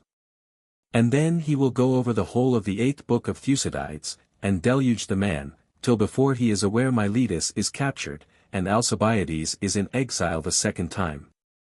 In such a case most of all ought we to curtail talkativeness, by following 235 the track of a question closely, and tracing out our answer according to the need of the questioner with the same accuracy as we describe a circle. When Carneades was disputing in the gymnasium before the days of his great fame, the superintendent of the gymnasium sent to him a message to bid him modulate his voice, for it was of the loudest, and when he asked him to fix a standard. The superintendent replied, "Not amiss, the standard of the person talking with you." So the meaning of the questioner ought to be the standard for the answer.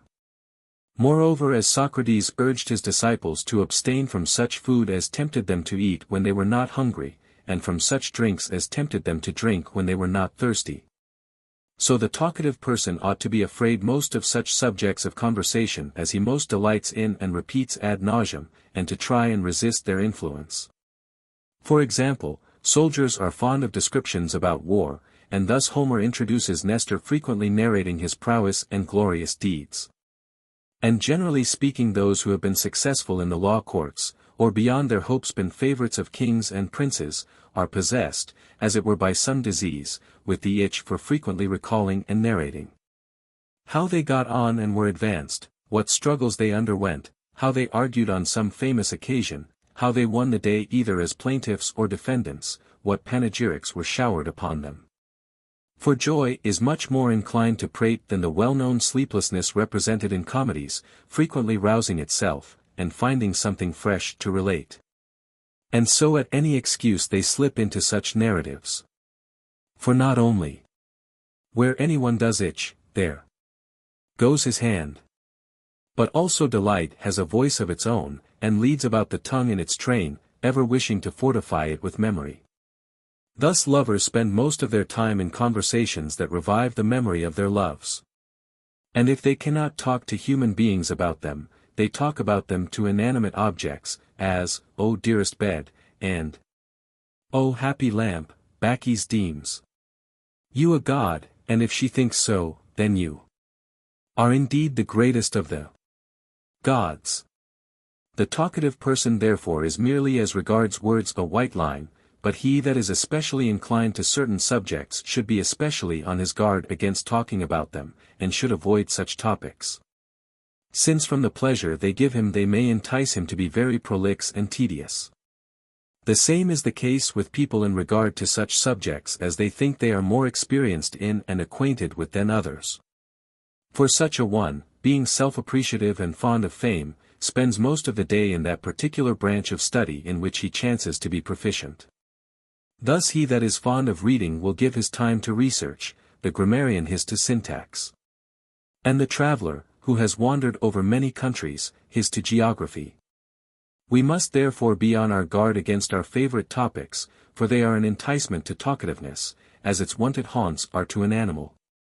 Admirable therefore was the behavior of Cyrus in challenging his companions, not to those contests in which he was superior to them, but to those in which he was inferior, partly that he might not give them pain through his superiority, partly for his own benefit by learning from them. But the talkative person acts just contrary, for if any subject is introduced from which he might learn something he did not know, this he rejects and refuses, not being able to earn a good deal by a short silence. But he rambles round the subject and babbles out stale and commonplace rhapsodies. As one amongst us, who by chance had read 2 or 3 of the books of Ephorus, bored everybody, and dispersed every social party, by always narrating the 237 particulars of the battle of Leuctra and its consequences. So that he got nicknamed Epaminondas. Nevertheless, this is one of the least of the evils of talkativeness, and we ought even to try and divert it into such channels as these, for prating is less of a nuisance when it is on some literary subject. We ought also to try and get some persons to write on some topic, and so discuss it by themselves. For Antipater the Stoic philosopher, not being able or willing it seems to dispute with Carneades, who inveighed vehemently against the Stoic philosophy, writing and filling many books of controversy against him, got the nickname of Noisy with the Pen. And perhaps the exercise and excitement of writing, keeping him very much apart from the community, might make the talkative man by degrees better company to those he associated with. As dogs, bestowing their rage on sticks and stones, are less savage to men. It will also be very advantageous for such to mix with people better and older than themselves, for they will accustom themselves to be silent by standing in awe of their reputation. And withal it will be well, when we are going to say something, and the words are on our lips, to reflect and consider, what is this word that is so eager for utterance? To what is this tongue marching? What good will come of speaking now, or what harm of silence? For we ought not to drop words as we should a burden that pressed upon us, for the word remains still after it has been spoken just the same. But men speak either on their own behalf if they want something, or to benefit those that hear them, or, to gratify one another, they season everyday life with speech, as one seasons food with salt. But if words are neither useful to the speaker, nor necessary for the hearer, nor contain any pleasure or charm, why are they spoken? For words may be idle and useless as well as deeds. And besides all this we must ever remember as most important the dictum of Simonides, that he had often repented he had spoken. But never that he had been silent, while as to the power and strength of practice consider how men by much toil and painstaking will get rid even of a cough or hiccup. And silence is 238 not only never thirsty, as Hippocrates says, but also never brings pain or sorrow. Or garrulity, chattering, prating. It is talkativeness in a bad sense. Or heptaphonos. See Pausanias, v. 21. Some unknown poet's words. I suppose they mean driving one mad, making one, like sweet bells jangled, out of tune and harsh. So our English proverb, empty vessels make the greatest sound. Literally in a semicircular place. It is not quite clear whether the front seats of the theatre are meant, or, as I have taken it, more generally, of some public place for entertainment or meeting, some promenade or piazza. Reading Kappa Omicron Epsilon Iota Nu, which seems far the best reading. Homer, Iliad, v. 226, Odyssey, 6. 81. Bacchi, 385-387. See Ovid, Tristia, 4. 55-58. For example, Horace, Epistles, I. 2, 62, Ira furor brevis est, I read mutau omicron iota chi omicron with mes. Homer, Odyssey, 14. 463-465. Ibid 466. Compare the German proverb, thought when sober, said when drunk, nüchtern gedacht, wohl gesagt. Cf. Quintilian, X. 1, 78, his etate Lysius Major, subtilis ec elegans quo nihil, si oratori satis est desira, quiras perfectius. Nihil enim est inane, nihil arcesitum, poro tamen fonti quam magno flumini propier. Cf. 9. 4, 17.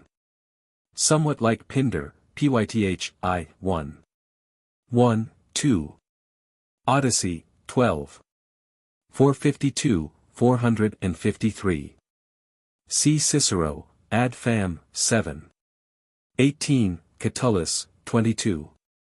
5, 6. See Iliad, 14. 214-217. Allugio ad Homericum pi epsilon pi nu omicron lambda omicron pi epsilon gamma epsilon iota. Xylander. Laws, 11. A. So true are the words of Aeschylus, gamma lambda sigma mu alpha tau alpha zeta eta mu alpha pi rho omicron sigma tau rho beta epsilon tau alpha iota dot, prom. 329. A bird in the hand is worth two in the bush. Non Sidicus, said Eliates. V. Cic. Tuscul. 2, 22, et nat dur. 3, 33. Reisk. See Pausanias, I. 23. Liena means lioness. On the conspiracy see Thucydides, 6. 54-59. Homer, Odyssey, 19.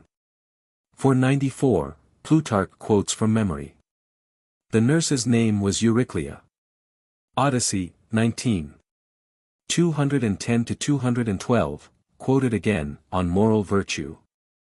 Literally bark. See Odyssey, XX.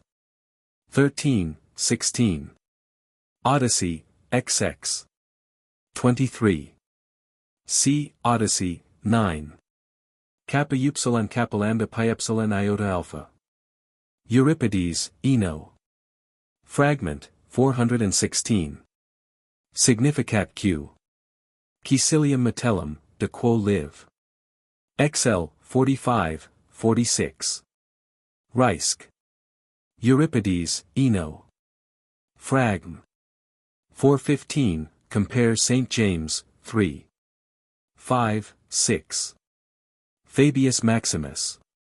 So Tacitus, Annals, I, 5, who relates this story somewhat differently. See Tacitus, Annals, I, 3. As to his fate, see Annals, I, 6. Tiberius Nero, who actually did succeed Augustus. The emperor's wife. So it is in, but perhaps here it means, I wish you had more sense, Fabius. Adopting the reading of Reisk. Reading phi omicron rho upsilon tau omicron or phi omicron rho upsilon tau nu, as Wittenbach. Reading kappa alpha tau chi epsilon iota nu delta nu tau alpha iota with Reisk.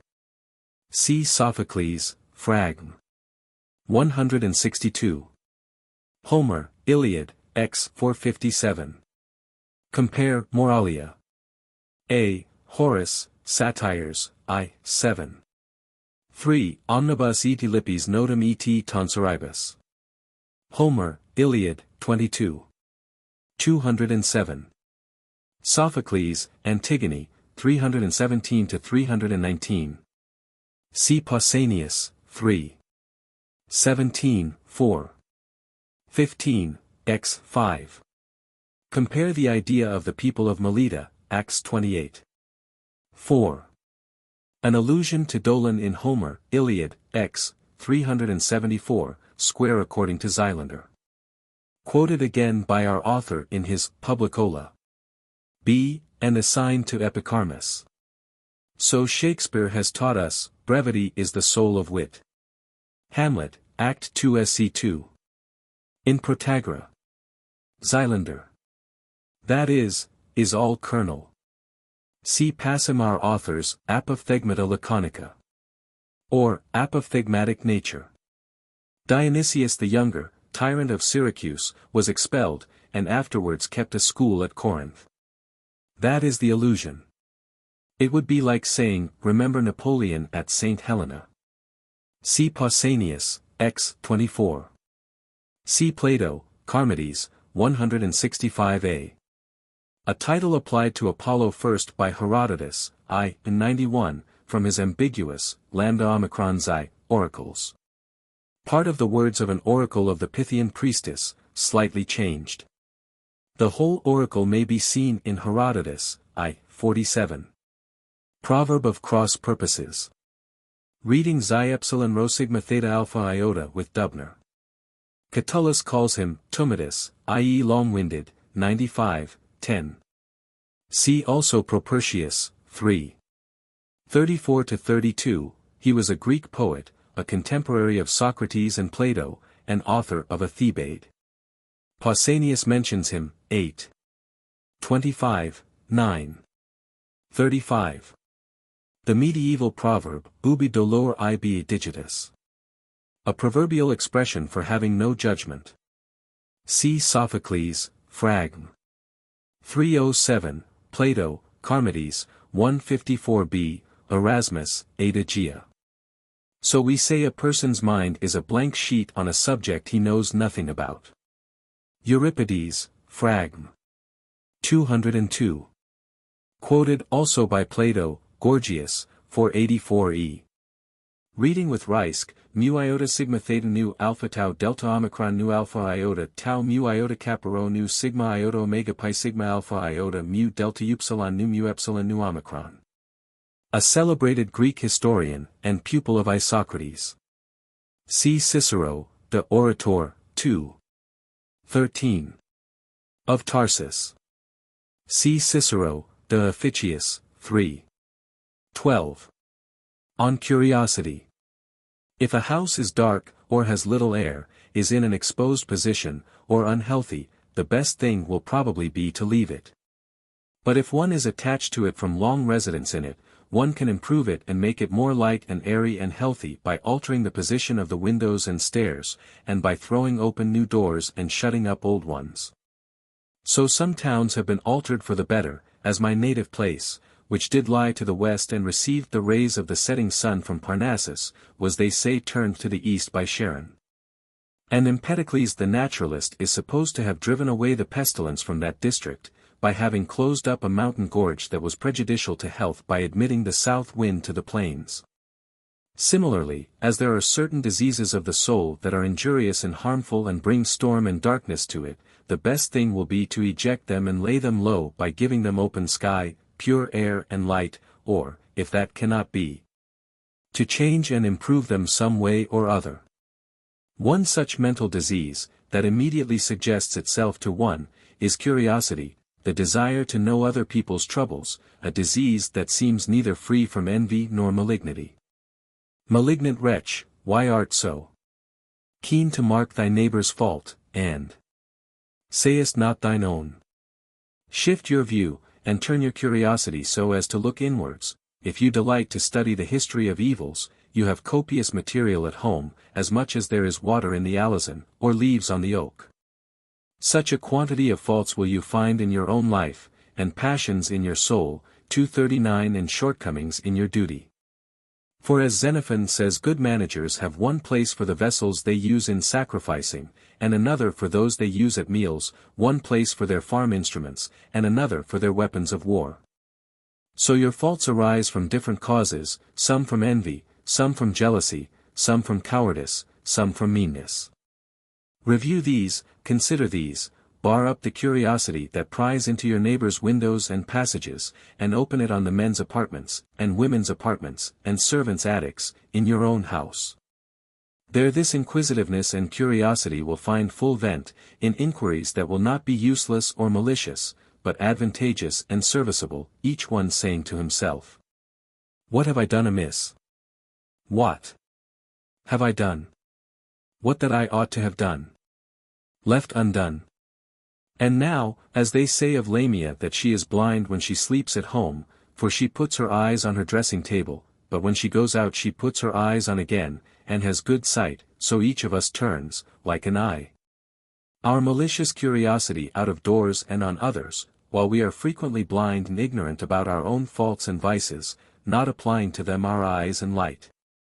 So that the curious man is more used to his enemies than to himself, for he finds fault with and exposes their shortcomings, and shows them what they ought to avoid and correct, while he neglects most of his affairs at home, owing to his excitement about things abroad. Odysseus indeed would not converse with his mother till he had learnt from the seer Tiresias what he went to Hades to learn. And after receiving that information, then he turned to her, and asked questions about the other women, who Tyro was, and who the fair Chloris, and why Epicaste had died, having fastened a noose with a long drop to the lofty beam.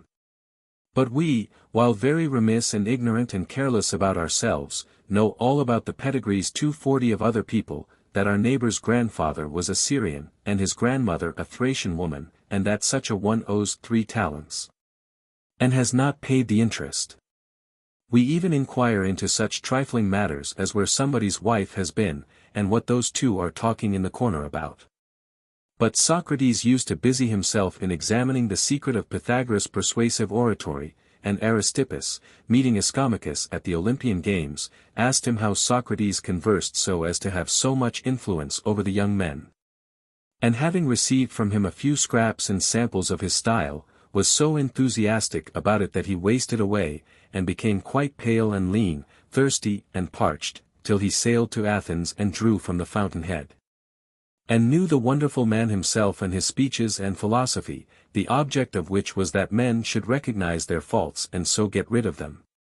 But some men cannot bear to look upon their own life, so unlovely a spectacle is it, nor to throw and flash on themselves, like a lantern, the reflection of reason.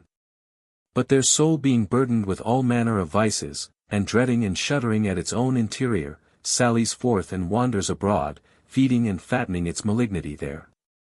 For as a hen, when its food stands near its coop, will frequently slip off into a corner and scratch up, where I ween some poor little grain appears on the dunghill. So curious people neglecting conversation or inquiry about common matters, such as no one would try and prevent or be indignant at their prying into, pick out the secret and hidden troubles of every family. And yet that was a witty answer of the Egyptian, to the person who asked him, what he was carrying wrapped up, it was wrapped up on purpose that you should not know. And you too, sir, I would say to a curious person, why do you pry into what is hidden? If it were not something bad it would not be hidden. Indeed it is not usual to go into a strange house without knocking at the door, and nowadays there are porters, but in old times there were knockers on doors 241 to let the people inside know when anyone called. That a stranger might not find the mistress or daughter of the house en deshabille, or one of the slaves being corrected, or the maids bawling out. But the curious person intrudes on all such occasions as these, although he would be unwilling to be a spectator, even if invited, of a well-ordered family, but the things for which bars and bolts and doors are required. These he reveals and divulges openly to others. Those are the most troublesome winds, as Aristo says, that blow up our clothes, but the curious person not only strips off the garments and clothes of his neighbors, but breaks through their walls, opens their doors, and like the wanton wind that insinuates itself into maidenly reserve, he pries into and calumniates dances and routs and revels. And as Cleon is satirized in the play as having his hands among the Aetolians, but his soul in Peculation town, so the soul of the curious man is at once in the mansions of the rich, and the cottages of the poor, and the courts of kings, and the bridal chambers of the newly married. He pries into everything, the affairs of foreigners, the affairs of princes, and sometimes not without danger.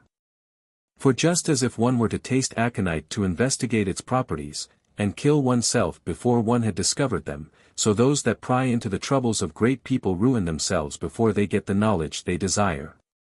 Even as those become blind who, neglecting the wide and general diffusion all over the earth of the sun's rays, impudently attempt to gaze at its orb and penetrate to its light. And so that was a wise answer of Philippides the comic poet, when King Lysimachus asked him on one occasion, "What would you like to have of mine?" "Anything, O king, but your secrets. For the pleasantest and finest things to be got from kings are public, as banquets, and riches, and festivities, and favors, but come not near any secret of theirs, pry not into it. There is no concealment of the joy of a prosperous monarch, or of his laugh when he is in a playful mood, or of any tokens of his goodwill and favor. But dreadful is what he conceals, his gloominess, his sternness, his reserve, his store of latent wrath, his 242 meditation on stern revenge, his jealousy of his wife, or suspicion of his son, or doubt about the fidelity of a friend. Flee from this cloud that is so black and threatening, for when its hidden fury bursts forth, you will not fail to hear its thunder and see its lightning. How shall you flee from it? Why, by dissipating and distracting your curiosity, by turning your soul to better and pleasanter objects. Examine the phenomena of sky, and earth, and air, and sea. Are you by nature fond of gazing at little or great things?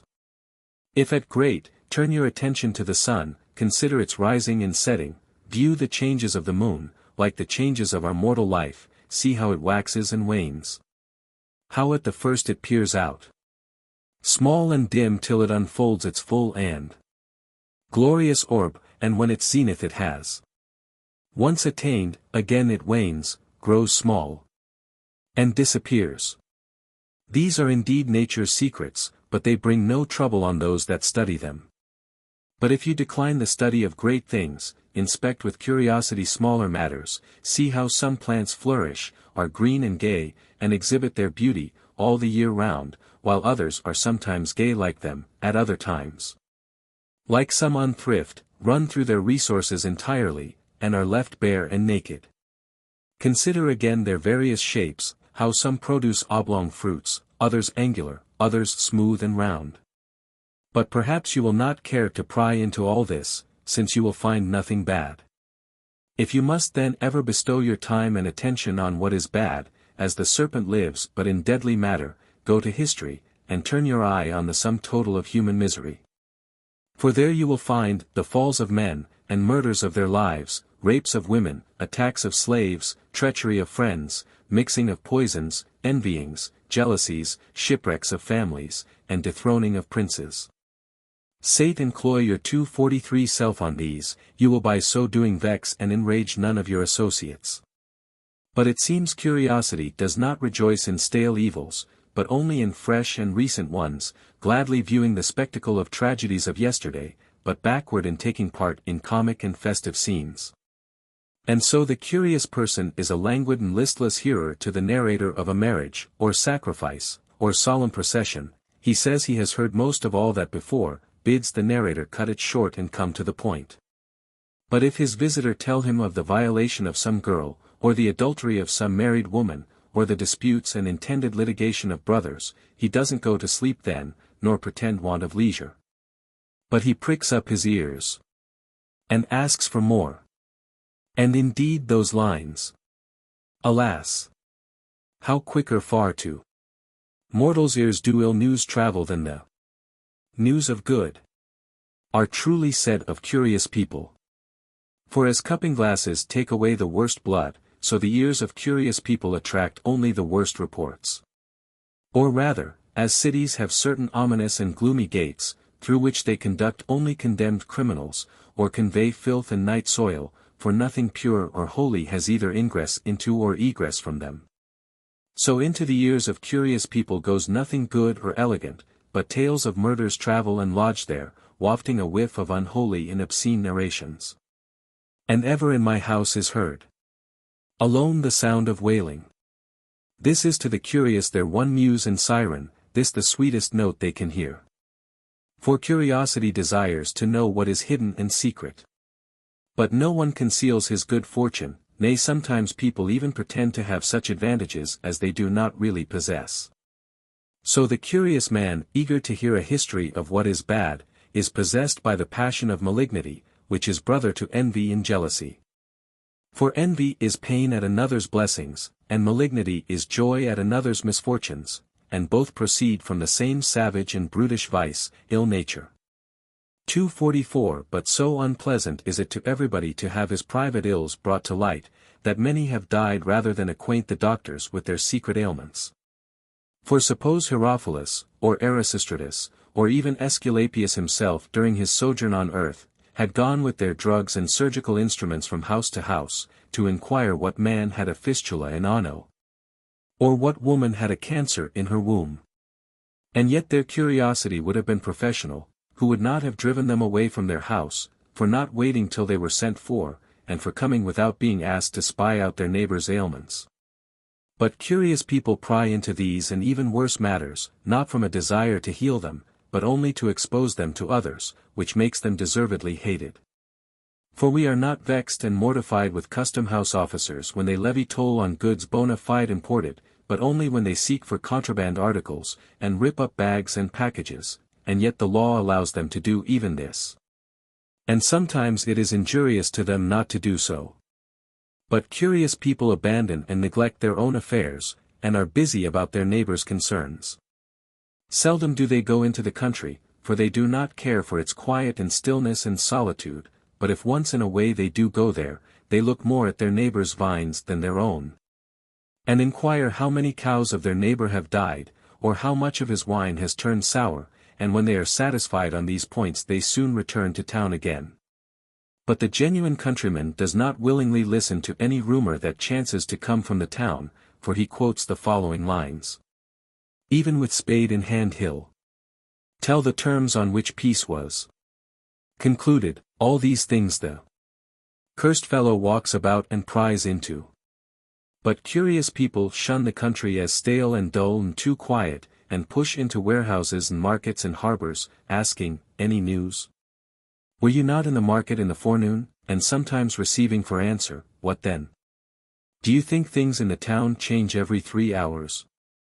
Notwithstanding if any 245 one brings any news, he'll get off his horse, and embrace him, and kiss him, and stand to listen.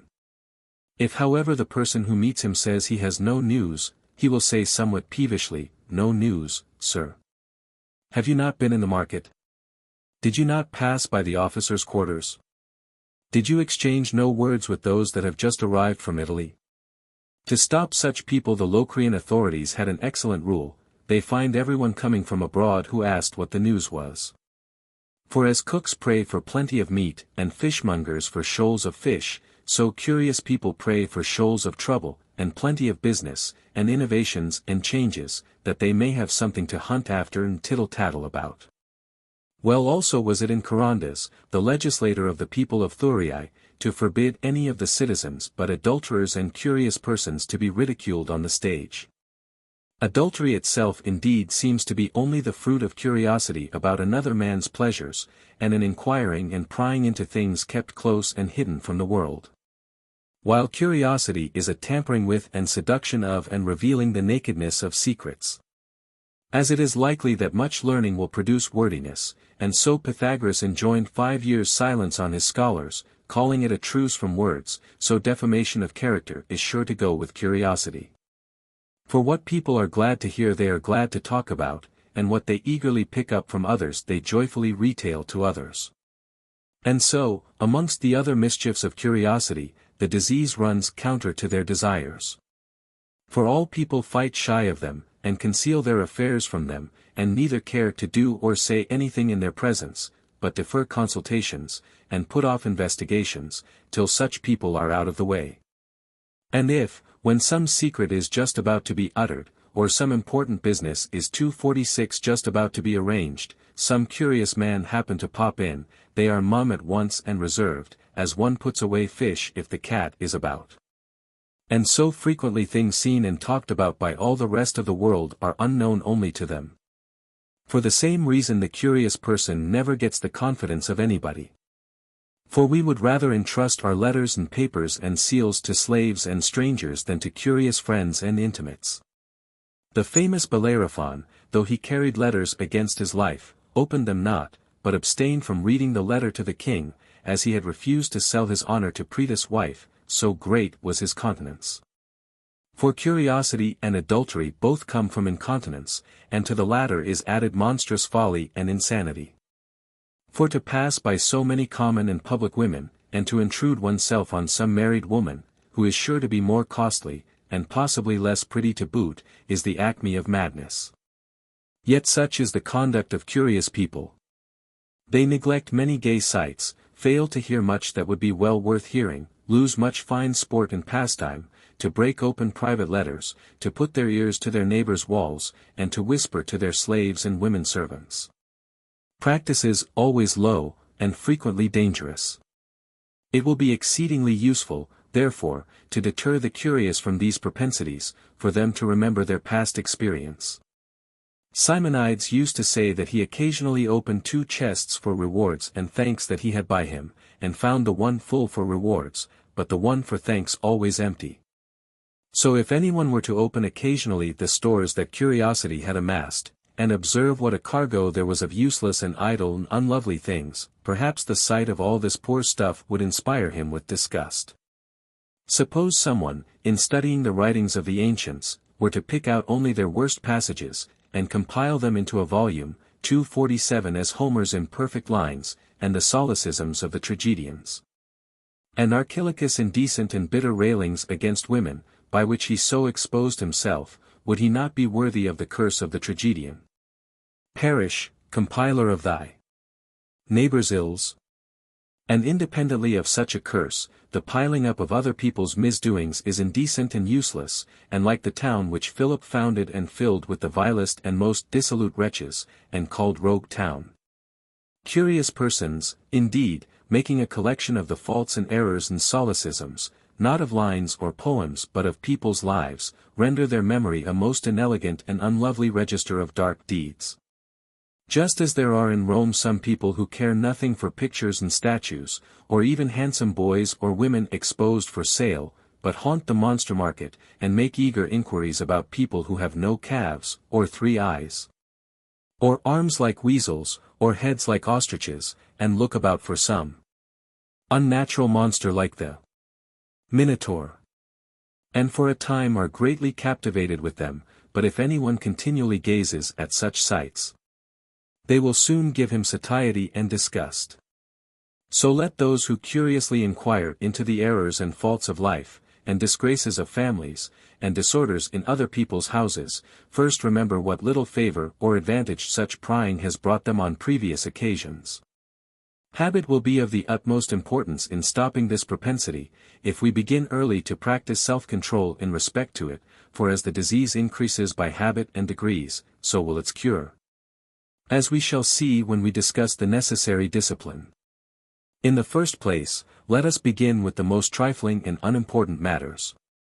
What hardship will it be when we walk abroad not to read the epitaphs on graves, or what detriment shall we suffer by not glancing at the inscriptions on walls in the public walks? Let us reflect that there is nothing useful or pleasant for us in these notices, which only record that so, and so 248 remembered so and so out of gratitude, and here lies the best of friends, and much poor stuff of that kind. Which indeed do not seem to do much harm, except indirectly, to those that read them, by engendering the practice of curiosity about things immaterial. And as huntsmen do not allow the hounds to follow any scent and run where they please, but check and restrain them in leashes, keeping their sense of smell pure and fresh for the object of their chase, that they may the keener dart on their tracks.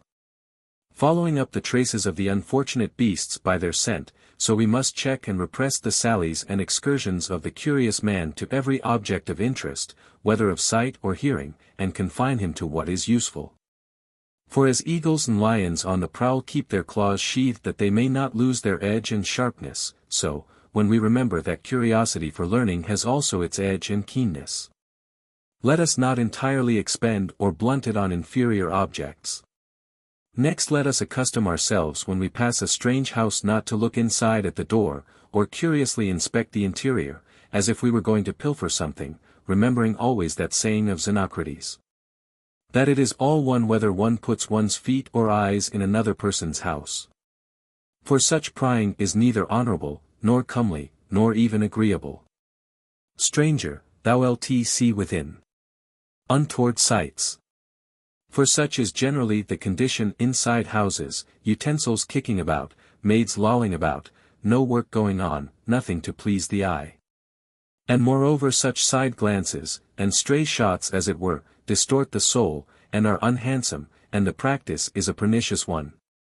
When Diogenes saw Dioxippus, a victor at Olympia, driving up in his chariot and unable to take his eyes off a handsome woman who was watching the procession, but still turning round and casting sheep's eyes at her, he said, "See you yon athlete straining his neck to look at a girl?" And similarly you may see curious people twisting and straining 249 their necks at every spectacle alike, from the habit and practice of turning their eyes in all directions. And I think the senses ought not to rove about, like an ill-trained maid, when sent on an errand by the soul, but to do their business, and then return quickly with the answer, and afterwards to keep within the bounds of reason, and obey her behests. But it is like those lines of Sophocles. Then did the Aenianians horses bolt, unmanageable quite. For so the senses not having, as we said, right training and practice, often run away, and drag reason along with them, and plunge her into unlawful excesses. And so, though that story about Democritus is false, that he purposely destroyed his eyesight by the reflection from burning glasses, as people sometimes shut up windows that look into the street, that they might not disturb him by frequently calling off his attention to external things, but allow him to confine himself to purely intellectual matters. Yet it is very true in every case that those who use the mind most are least acted upon by the senses. And so the philosophers erected their places for study as far as possible from towns, and called night the time propitious to thought. Thinking quiet and withdrawal from worldly distractions a great help towards meditating upon and solving the problems of life. Moreover, when men are abusing and reviling one another in the marketplace, it is not very difficult or tiresome not to go near them, or if a tumultuous concourse of people crowd together, to remain seated. Or to get up and go away, if you are not master of yourself. For you will gain no advantage by mixing yourself up with curious people, but you will derive the greatest benefit from putting a force upon your inclinations, and bridling your curiosity, and accustoming it to obey reason. Afterwards it will be well to extend the practice still further, and not to go to the theatre when some fine piece is performing, and if your friends invite you to see some dancer or actor to decline, and if there is some shouting 250 inches the stadium and hippodrome, not even to turn your head to look what is up. For as Socrates advised people to abstain from food that made them eat when they were not hungry, and from drinks that made them drink when they were not thirsty, so ought we also to shun and flee from those objects of interest, whether to eye or ear, that master us and attract us when we stand in no need of them. Thus Cyrus would not look at Panthea, but when Araspes told him that her beauty was well worth inspection, he replied, "For that very reason must I the more abstain from seeing her, for if at your persuasion I were to pay her a visit, perhaps she would persuade me to visit her again when I could ill spare the time, so that I might neglect important business to sit with her and gaze on her charms."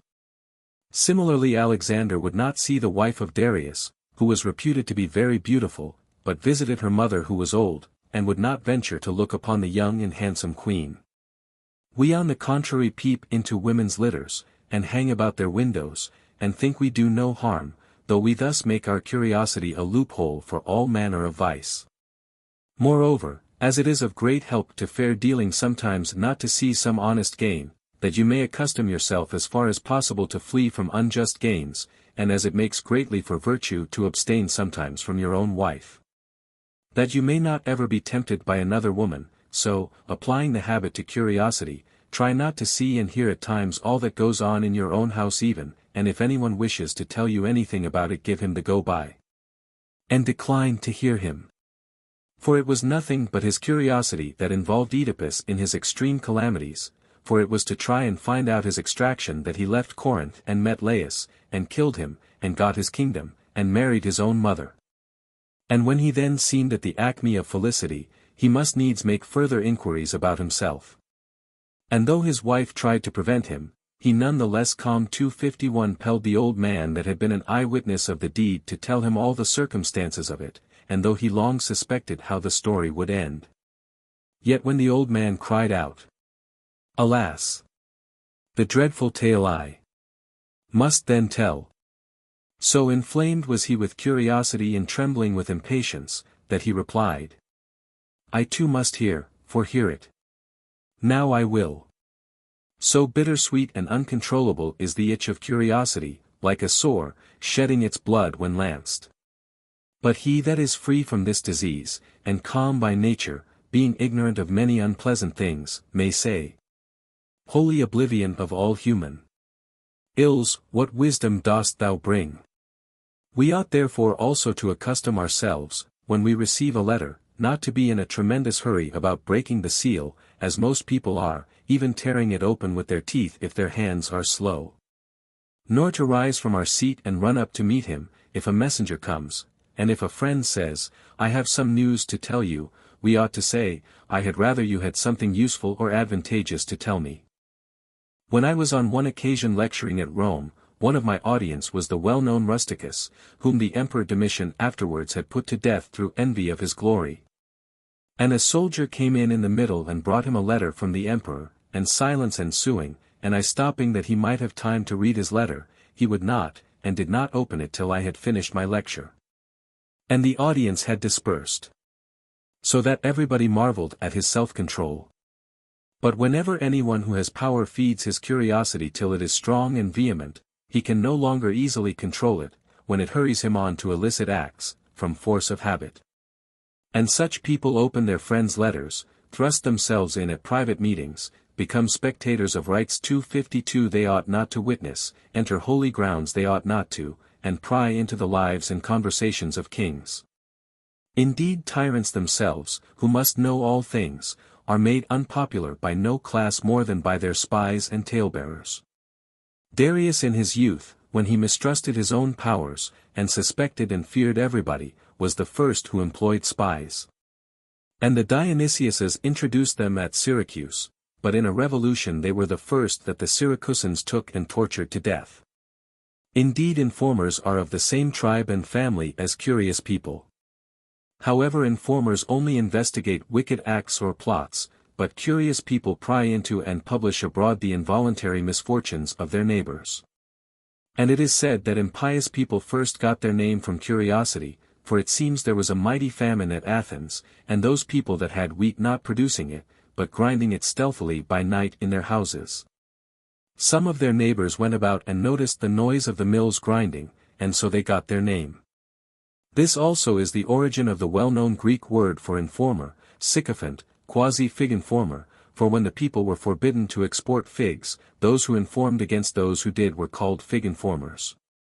It is well worth the while of curious people to give their attention to this, that they may be ashamed of having any similarity or connection in habit with a class of people so universally hated and disliked as informers. Jeremy Taylor has largely borrowed from this treatise in his Holy Living, Chapter 2. Of Modesty. Chironia in Boeotia. Lines from some comic poet, no doubt. Economicus, Cap. 8.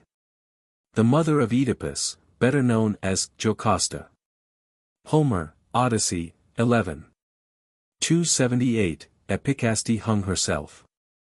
Omicron Kappa Sigma Kappa corrigit Vallicanarius ad Herodot. Wittenbach. Aristophanes, Equites, 79. Sophocles, Fragm. 713. The lines are quoted more fully by our author in his Lives. There are therefore preceding lines that compare human life to the moon's changes. Aeschylus, Supplices, 937. All three being eminent doctors. Intelligo carendam. Xylander. Plutarch wants to show that curiosity and adultery are really the same vice in principle. Hence his imagery here. Jeremy Taylor has very beautifully dealt with this passage, Holy Living, Chapter 2. I cannot pretend to his felicity of language. Thus Plutarch makes adultery mere curiosity, and curiosity a sort of adultery in regard to secrets. A profoundly ethical and moral view. Compare Lucian's chi epsilon gamma lambda omega tau tau alpha, after chi epsilon iota rho alpha, armistus, lexif. 9. See the story in Homer, Iliad, 6. 155 SQ. Or self-control. Literally, some woman shut up, or enclosed. See also our authors, on those who are punished by the deity late. See Euripides, Fragm, 389. Also Plutarch's Theseus, Cap. 15. Plutarch rather reminds one, in his evident contempt for epitaphs, of the cynic who asked, where are all the bad people buried? Where indeed? Sophocles, Electra, 724, 725. Euphron, a stock phrase for night, is here defined. Historia extat initio libri quinti Cyropedii. Reisk. Literally, slippery and prone to. For the metaphor of slippery, compare Horace, Odes, I, 19-8, E vultus nimium lubricus adspici. This and the line above are in Sophocles, Oedipus Tyrannus, 1169, 1170. Euripides, Orestes, 213. Literally, ears. The paranomasia is as follows. The word for impious people is supposed to mean listeners to mills grinding. On shyness. Some of the things that grow on the earth are in their nature wild and barren and injurious to the growth 253 of seeds and plants, yet those who till the ground consider them indications not of a bad soil but of a rich and fat one. So also there are passions of the soul that are not good, yet are as it were offshoots of a good disposition, and one likely to improve with good advice. Among these I class shyness, no bad sign in itself, though it affords occasion to vice. For the modest oftentimes plunge into the same excesses as the shameless, but then they are pained and grieved at them, and not pleased like the others. For the shameless person is quite apathetic at what is disgraceful, while the modest person is easily affected even at the very appearance of it. Shyness is in fact an excess of modesty. And thus it is called shamefacedness, because the face exhibits the changes of the mind. For as dejection is defined to be the grief that makes people look on the ground, so shamefacedness is that shyness that cannot look people in the face. And so the orator said the shameless person had not pupils in his eyes but harlots. The bashful person on the other hand shows his delicacy and effeminacy of soul in his countenance, and palliates his weakness, which exposes him to defeat at the hands of the impudent, by the name of modesty. Cato used to say he was better pleased with those lads that blushed than with those that turned pale, rightly teaching us to fear censure more than labor, and suspicion than danger. However, we must avoid too much timidity and fear of censure, since many have played the coward, and abandoned noble ventures, more from fear of a bad name than of the dangers to be undergone, not being able to bear a bad reputation. As we must not disregard their weakness, so neither again must we praise that rigid and stubborn insensibility, that recklessness and frantic energy to rush anywhere, that seemed like a dog's courage in Anaxarchus. But we must contrive a harmonious blending of the two, that shall remove the shamelessness of pertinacity, and the weakness of excessive modesty, seeing its cure is difficult, and the correction of such excesses not without danger. For as the husbandman, in rooting up some wild and useless weed, at once plunges his spade vigorously into the ground, and digs it up by the root, or burns it with fire, but if he has to do with a vine that needs pruning, or some apple tree, or olive, he puts his hand to it very carefully, being afraid of injuring any sound part. So the philosopher, eradicating from the soul of the young man that ignoble and untractable weed, envy, or unseasonable avarice, or amputating the excessive love of pleasure, may bandage and draw blood, make deep incision, and leave scars, but if he has to apply reason as a corrective to a tender and delicate part of the soul, such as shyness and bashfulness, he is careful that he may not inadvertently root up modesty as well. For nurses who are often rubbing the dirt off their infants sometimes tear their flesh and put them to torture. We ought not therefore, by rubbing off the shyness of youths too much, to make them too careless and contemptuous. But as those that pull down houses close to temples prop up the adjacent parts, so in trying to get rid of shyness we must not eradicate with it the virtues akin to it, as modesty and meekness and mildness, by which it insinuates itself and becomes part of a man's character, flattering the bashful man that he has a nature courteous and civil and affable, and not hard as flint or self-willed. And so the Stoics from the outset verbally distinguished shame and shyness from modesty, that they might not by identity of name give the vice opportunity to inflict harm. But let it be granted to us to use the words indiscriminately, following indeed the example of Homer. For he said, "Modesty does both harm and good to men." And he did well to mention the harm it does first. For it becomes advantageous only through reason's curtailing its excess, and reducing it to moderate proportions. In the first place, then, the person who is afflicted with shyness ought to be persuaded that he suffers from an injurious disease. And that nothing injurious 255 can be good, nor must he be wheedled and tickled with the praise of being called a nice and jolly fellow rather than being styled lofty and dignified and just.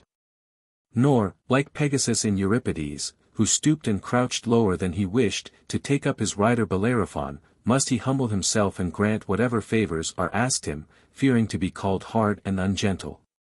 They say that the Egyptian Bacchares, who was by nature very severe, had an asp sent him by Isis, which coiled round his head, and shaded him from above, that he might judge righteously.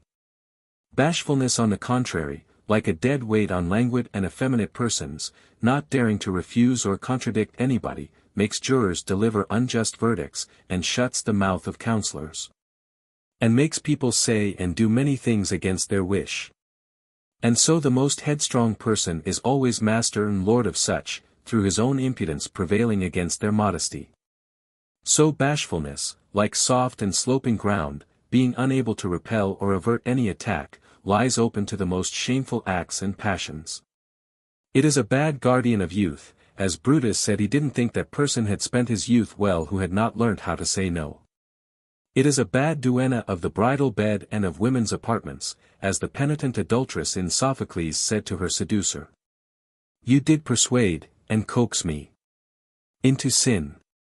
Thus shyness, being first seduced by vice, leaves its citadel unbarred, unfortified, and open to attack.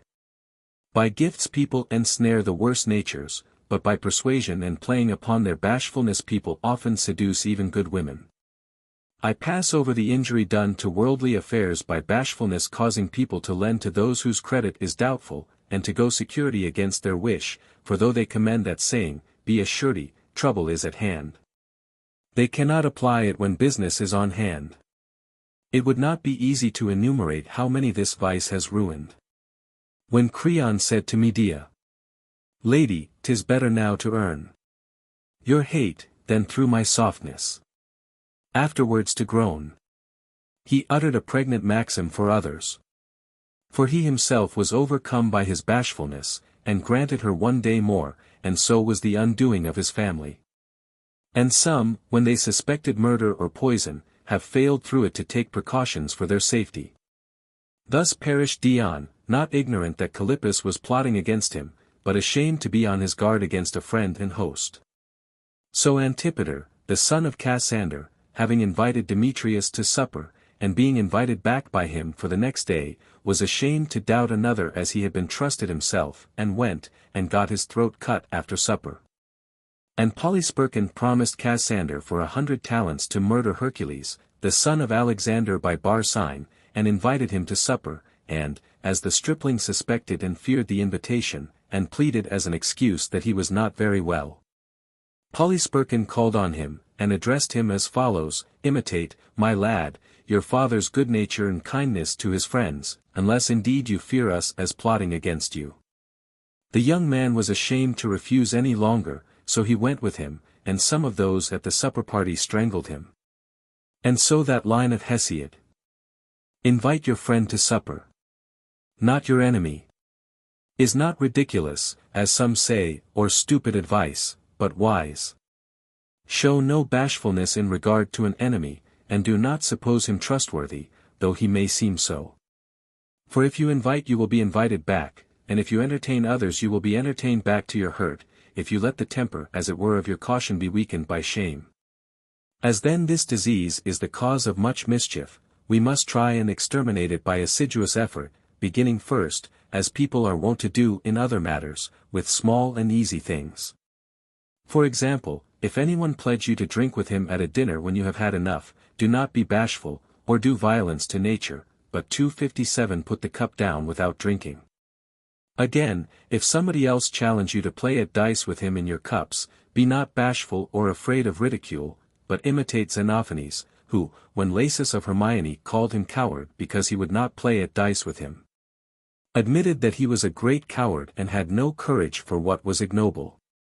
Again, if you meet with some prating fellow who attacks you and sticks to you, do not be bashful, but get rid of him, and hasten on and pursue your undertaking.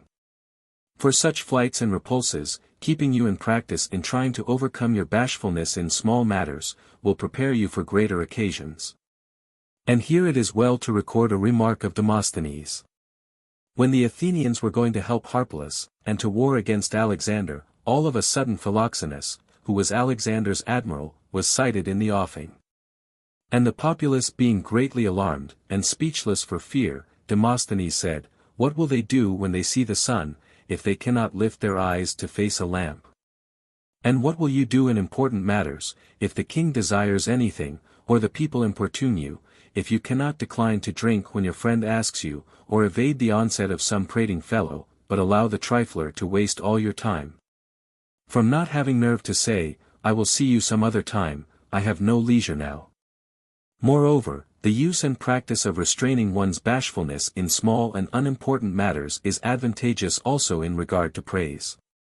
For example, if a friend's harper sings badly at a drinking party, or an actor hired at great cost murders Menander, and most of the party clap and applaud, I find it by no means hard, or bad manners, to listen silently, and not to be so illiberal as to praise contrary to one's convictions.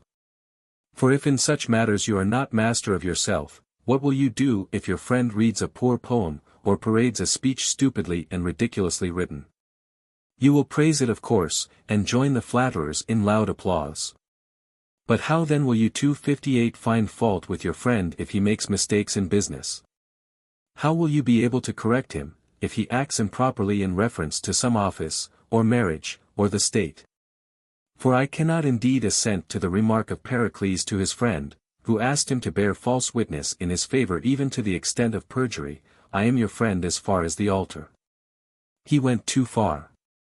But he that has long accustomed himself never to go against his convictions in praising a speaker, or clapping a singer, or laughing at a dull buffoon, will never go to this length, nor say to some impudent fellow in such matters, "Swear on my behalf, bear false witness, pronounce an unjust verdict." So also we ought to refuse people that want to borrow money of us, from being accustomed to say no in small and easily refused matters. Thus Archelaus, king of the Macedonians, being asked at supper for a gold cup by a man who thought received the finest word in the language, bade a boy give it to Euripides, and gazing intently on the man said to him, "You are fit to ask, and not to receive, and he is fit to receive without asking." Thus did he make judgment and not bashfulness the arbiter of his gifts and favors. Yet we oftentimes pass over our friends who are both deserving and in need, and give to others who continually and impudently importune us, not from the wish to give but from the inability to say no. So the older Antigonus, being frequently annoyed by Bion, said, "Give a talent to Bion and necessity." Yet he was of all the kings most clever and ingenious at getting rid of such importunity. For on one occasion, when a cynic asked him for a drachma, he replied, "That would be too little for a king to give," and when the cynic rejoined, "Give me then a talent," he met him with, "That would be too much for a cynic to receive." Diogenes indeed 259 used to go round begging to the statues in the Ceramicus, and when people expressed their astonishment said he was practicing how to bear refusals. And we must practice ourselves in small matters, and exercise ourselves in little things, with a view to refusing people who importune us, or would receive from us when inconvenient, that we may be able to avoid great miscarriages. For no one, as Demosthenes says, if he expends his resources on unnecessary things, will have means for necessary ones. And our disgrace is greatly increased, if we are deficient in what is noble, and abound in what is trivial. But bashfulness is not only a bad and inconsiderate manager of money, but also in more important matters makes us reject expediency and reason. For when we are ill we do not call in the experienced doctor, because we stand in awe of the family one. And instead of the best teachers for our boys we select those that importune us. And in our suits at law we frequently refuse the aid of some skilled advocate, to oblige the son of some friend or relative, and give him a chance to make a forensic display. And lastly, you will find many so-called philosophers Epicureans or Stoics, not from deliberate choice or conviction, but simply from bashfulness, to have the same views as their friends and acquaintances. Since this is the case, let us accustom ourselves betimes in small and everyday matters to employ no barber or fuller merely from bashfulness, nor to put up at a sorry inn, when a better is at hand, merely because the innkeeper has on several occasions been extra civil to us, but for the benefit of the habit to select the best even in a small matter. As the Pythagoreans were careful never to put their left leg across the right, nor to take an even number instead of an odd, all other matters being indifferent. We must accustom ourselves also, at a sacrifice or marriage or any entertainment of that kind, not to invite the person who greets us and runs up to meet us, but the friend who is serviceable to us. For he that has thus practiced and trained himself will be difficult to catch tripping, nay even unassailable, in greater matters. 260 Let so much suffice for practice. And of useful considerations the first is that which teaches and reminds us, that all passions and maladies of the soul are accompanied by the very things which we think we avoid through them. Thus infamy comes through too great love of fame, and pain comes from love of pleasure, and plenty of work to the idle, and to the contentious defeats and losses of lawsuits. And so too it is the fate of bashfulness, in fleeing from the smoke of ill repute, to throw itself into the fire of it.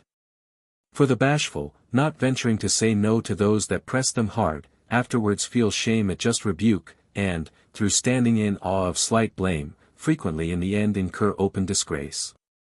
For if a friend asks some money of them, and through bashfulness they cannot refuse, a little time after they are disgraced by the facts becoming known.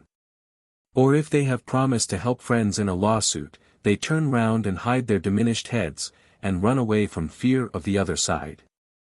Many also, who have accepted on behalf of a daughter or sister an unprofitable offer of marriage at the bidding of bashfulness, have afterwards been compelled to break their word, and break off the match. He that said all the dwellers in Asia were slaves to one man because they could not say the one syllable no, spoke in jest and not in earnest. But bashful persons, even if they say nothing, can by raising or dropping their eyebrows decline many disagreeable and unpleasant acts of compliance. For Euripides says, "Silence is an answer to wise men, but we stand more in need of it to inconsiderate persons, for we can talk over the sensible." And indeed it is well to have at hand and frequently on our lips the sayings of good and famous men to quote to those who importune us, as that of Phocion to Antipater, "You cannot have me both as a friend and flatterer." Or his remark to the Athenians, when they applauded him 261 and bade him contribute to the expenses of a festival, "I am ashamed to contribute anything to you, till I have paid yonder person my debts to him," pointing out his creditor Callicles. For, as Thucydides says, it is not disgraceful to admit one's poverty, but it is very much so not to try to mend it. But he who through stupidity or softness is too bashful to say to anyone that importunes him, "Stranger, no silver white is in my caves," but goes bail for him as it were through his promises, is bound by fetters not of brass but shame. But Perseus, when he lent a sum of money to one of his friends, had the fact duly attested by a banker in the marketplace, remembering belike that line in Hesiod, "E'en to a brother, smiling, bring you witness." And he wondering and saying, "Why all these legal forms, Perseus?" he replied, "I, verily, that my money may be paid back in a friendly way, and that I may not have to use legal forms to get it back." For many, at first too bashful to see to security, have afterwards had to go to law, and lost their friend. Plato again, giving Helicon of Cyzicus a letter for Dionysius, praised the bearer as a man of goodness and moderation, but added at the end of the letter, "I write you this about a man, an animal by nature apt to change." But Xenocrates, though a man of austere character, was prevailed upon through his bashfulness to recommend to Polysperchon by letter, one who was no good man as the event showed. For when the Macedonian welcomed him, and inquired if he wanted any money, he asked for a talent, and Polysperchon gave it him, but wrote to Xenocrates advising him for the future to be more careful in the choice of people he recommended. But Xenocrates knew not the fellow's true character. We on the other 262 hand very often when we know that such and such men are bad, yet give them testimonials and money, doing ourselves injury, and not getting any pleasure for it, as people do get in the company of whores and flatterers. But being vexed and disgusted at the importunity that has upset and forced our reason. For the line, "I know that what I'm going to do is bad," is especially applicable to people that importune us, when one is going to perjure oneself, or deliver an unjust verdict, or vote for a measure that is inexpedient, or borrow money for someone who will never pay it back. And so repentance follows more closely upon bashfulness than upon any emotion, and that not afterwards, but in the very act. For we are vexed with ourselves when we give, and ashamed when we perjure ourselves, and get ill fame from our advocacies, and are put to the blush, when we cannot fulfill our promises. For frequently, from inability to say no, we promise impossibilities to persevering applicants, as introductions at court and audiences with princes, from reluctance or want of nerve to say, "The king does not know us." Others have his regard far more. But Lysander, when he was out of favor with Agesilaus, though he was thought to have very great influence with him owing to his great reputation, was not ashamed to dismiss suitors, and bid them go and pay their court to others who had more influence with the king. For not to be able to do everything carries no disgrace with it, but to undertake and try and force your way to what you are unable to do, or unqualified by nature for, is in addition to the disgrace incurred a task full of trouble. To take another element into consideration, all seemly modest requests we ought readily to comply with, not bashfully but heartily, whereas in injurious or unreasonable requests we ought ever to remember the conduct of Zeno, who, meeting a young man he knew walking very quietly near a wall, and learning from him that he was trying to get out of the way of a friend who wanted him to perjure himself on his behalf, said to him, "O stupid fellow, what do you tell me? Is he not afraid or ashamed to 263 press you to what is not right? And dare not you stand up boldly against him for what is right?" For he that said, "Villainy is no bad weapon against villainy," taught people the bad practice of standing on one's defense against vice by imitating it. But to get rid of those who shamelessly and unblushingly importune us by their own effrontery, and not to gratify the immodest in their disgraceful desires through false modesty, is the right and proper conduct of sensible people. Moreover, it is no great task to resist disreputable and low and worthless fellows who importune you, but some send such off with a laugh or a jest, as Theocritus did, who, when two fellows in the public baths, one a stranger, the other a well-known thief, wanted to borrow his scraper, put them both off with a playful answer, "You, sir, I don't know, and you I know too well." And Lysimachie, the priestess of Athene Polias at Athens, when some muleteers that bore the sacred vessels asked her to give them a drink, answered, "I hesitate to do so from fear that you would make a practice of it." And when a certain young man, the son of a distinguished officer, but himself effeminate and far from bold, asked Antigonus for promotion, he replied, "With me, young man, honors are given for personal prowess, not for the prowess of ancestors. But if the person that importunes us be famous or a man of power, for such persons are very hard to move by entreaty or to get rid of when they come to sue for your vote and interest, it will not perhaps be easy or even necessary to behave as Cato, when quite a young man, did to Catullus. Catullus was in the highest repute at Rome, and at that time held the office of censor, and went to Cato, who then held the office of quaestor, and tried to beg off someone whom he had fined, and was urgent and even violent in his petitions. Till Cato at last lost all patience, and said, "To have you, the censor, removed by my officers against your will, Catullus, would not be a seemly thing for you." So Catullus felt ashamed, and went off in a rage. But see 264 whether the answers of Agesilaus and Themistocles are not more modest and in better form. Agesilaus, when he was asked by his father to pronounce sentence contrary to the law, said, "Father, I was taught by you even from my earliest years to obey the laws, so now I shall obey you and do nothing contrary to law." And Themistocles, when Simonides asked him to do something unjust, replied, "Neither would you be a good poet if your lines violated the laws of meter, nor should I be a good magistrate if I gave decisions contrary to law." And yet it is not on account of want of metrical harmony in respect to the lyre, to borrow the words of Plato, that cities quarrel with cities and friends with friends, and do and suffer the worst woes, but on account of deviations from law and justice. And yet some, who themselves pay great attention to melody and letters and measures, do not think it wrong for others to neglect what is right in magistracies and judicial sentences and business generally. One must therefore deal with them in the following manner. Does an orator ask a favor of you when you are acting as juryman, or a demagogue when you are sitting in council? Say you will grant his request if he first utter a solecism, or introduce a barbarism into his speech. He will refuse because of the shame that would attach itself to him. At any rate we see some that will not in a speech let two vowels come together. If again some illustrious and distinguished person importune you to something bad, bid him come into the marketplace dancing or making wry faces, and if he refuse you will have an opportunity to speak, and ask him which is more disgraceful, to utter a solecism and make wry faces, or to violate the law and one's oath, and contrary to justice to do more for a bad than for a good man. Nicostratus the Argive, when Architimus offered him a large sum of money in any Lacedaemonian bride he chose if he would deliver up Cromnum, said Architimus could not be a descendant of Hercules, for he travelled about and killed evildoers. Whereas Architimus tried to make evildoers of 265 the good. In like manner, if a man of good repute tries to force and importune us to something bad, let us tell him that he is acting in an ignoble way, and not as his birth and virtue would warrant.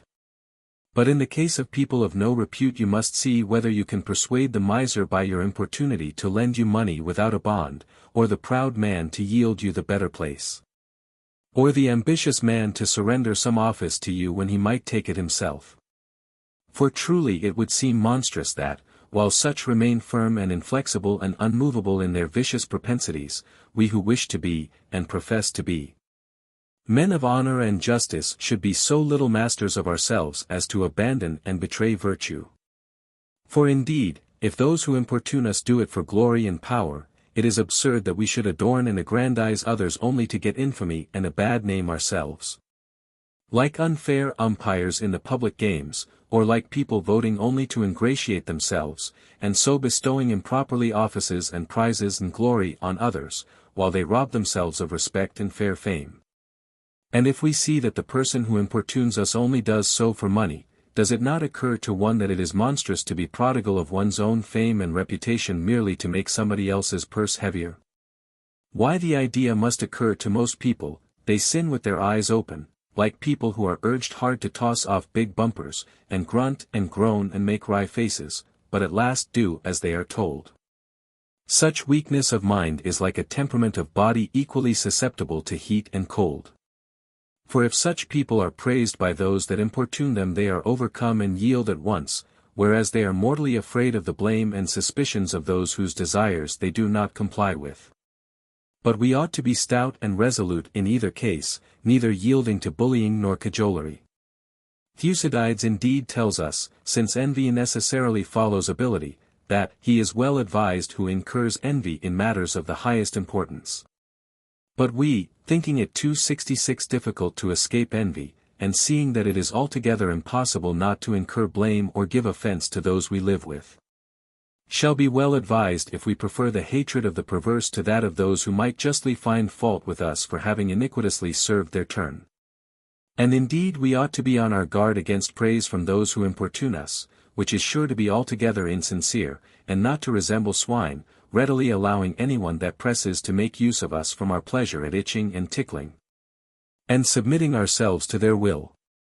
For those that give their ears to flatterers differ not a whit from such as let themselves be tripped up at wrestling, only their overthrow and fall is more disgraceful. Some forbearing hostility and reproof in the case of bad men, that they may be called merciful and humane and compassionate.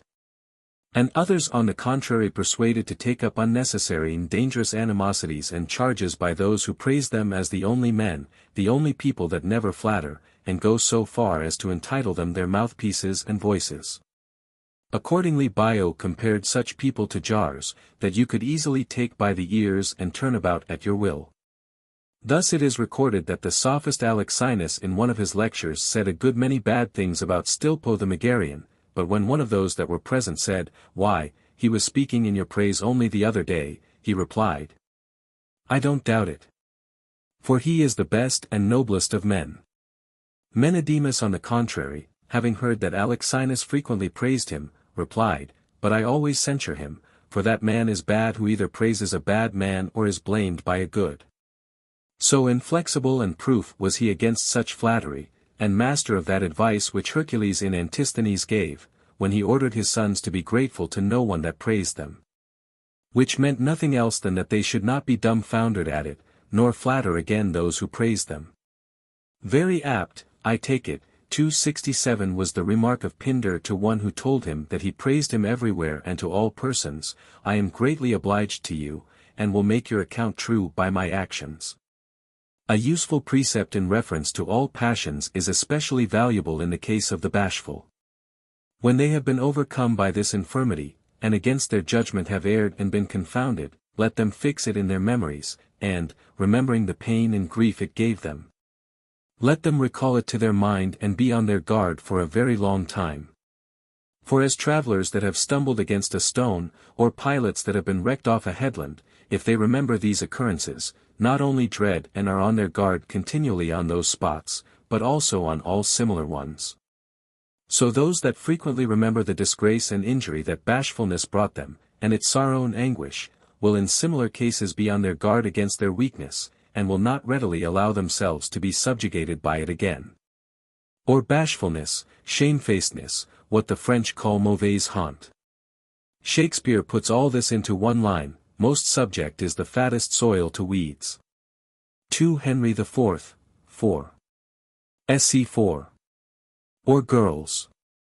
Caparoeda means both a girl, and the pupil of the eye. So Wittenbach. These lines are quoted again, on moral virtue. Iliad, 24. 44, 45. Euripides, Bellerophon, Fragm, 313. Sophomore, Fragm, 736. Surely it is necessary to read Pyro Omicron Delta Iota Alpha Phi Theta Alpha Rho Iota Sigma Alpha Tau Kappa Omicron Lambda Sigma Tau. See Plato, Charmides, 165a. Euripides, Medea, 290, 291. Works and Days, 342. Reading with Wittenbach, mu delta pi lambda alpha beta epsilon pi iota sigma tau epsilon epsilon iota nu, delta omicron kappa omicron nu tau alpha. See Horace's very amusing satire, I-9, on such tiresome fellows. Pi iota tau rho beta omega is used in the same sense by Demosthenes. On such social pests see Juvenal, I-1-14. See Pausanias, I-2. Euripides left Athens about 409 BC. And took up his abode for good in Macedonia at the court of Archelaus, where he died 406 BC. For a drachma was only worth 6 obols, or 9 3/4 d. Of our money, nearly equals Roman denarius. A talent was 6,000 drachmae, or 36,000 obols, about 243 pounds 15ths. Of our money. Alenth, 3. Section 19. Compare, on education. Our, out of the frying pan into the fire. Cf. Incident in Silum Cupiens Vitare Charybdum. By their having to borrow themselves. Fragm. 947. Or apothegms, of which Plutarch and Lord Verulam have both left us collections. Thucydides, 2. 40. Pericles is the speaker. A slightly changed line from Euripides, Peirithous, Fragm. 591. Quoted correctly on abundance of friends. Zanones Discipulus. Reisk. Works and Days, 371. Cf. Shakespeare, Hamlet, I-3. 76. Euripides, Medea, 1078. Our, set a thief to catch a thief. Or Strigil. See Otto John's note on Persius, v. 126. Forsit in illa quam nominat Pausanias, I-27. Reisk. Literally, want of tune in. We cannot well keep up the metaphor. Compare with this passage, that virtue may be taught. Literally, crowns. Thucydides, 2. 64. Pericles is the speaker. Quoted again in How One May Discern a Flatterer from a Friend. Est bio Borysthenita, de quo vid diag. Lert. Reisk. De Alexino Elio vid diag. Lert, 2. 109, Nostri. 3. Reisk. Antisthenes wrote a book called Hercules. See Diogenes Laertius, 6. 16. On Restraining Anger. A dialogue between Sylla and Fundinus. Sylla.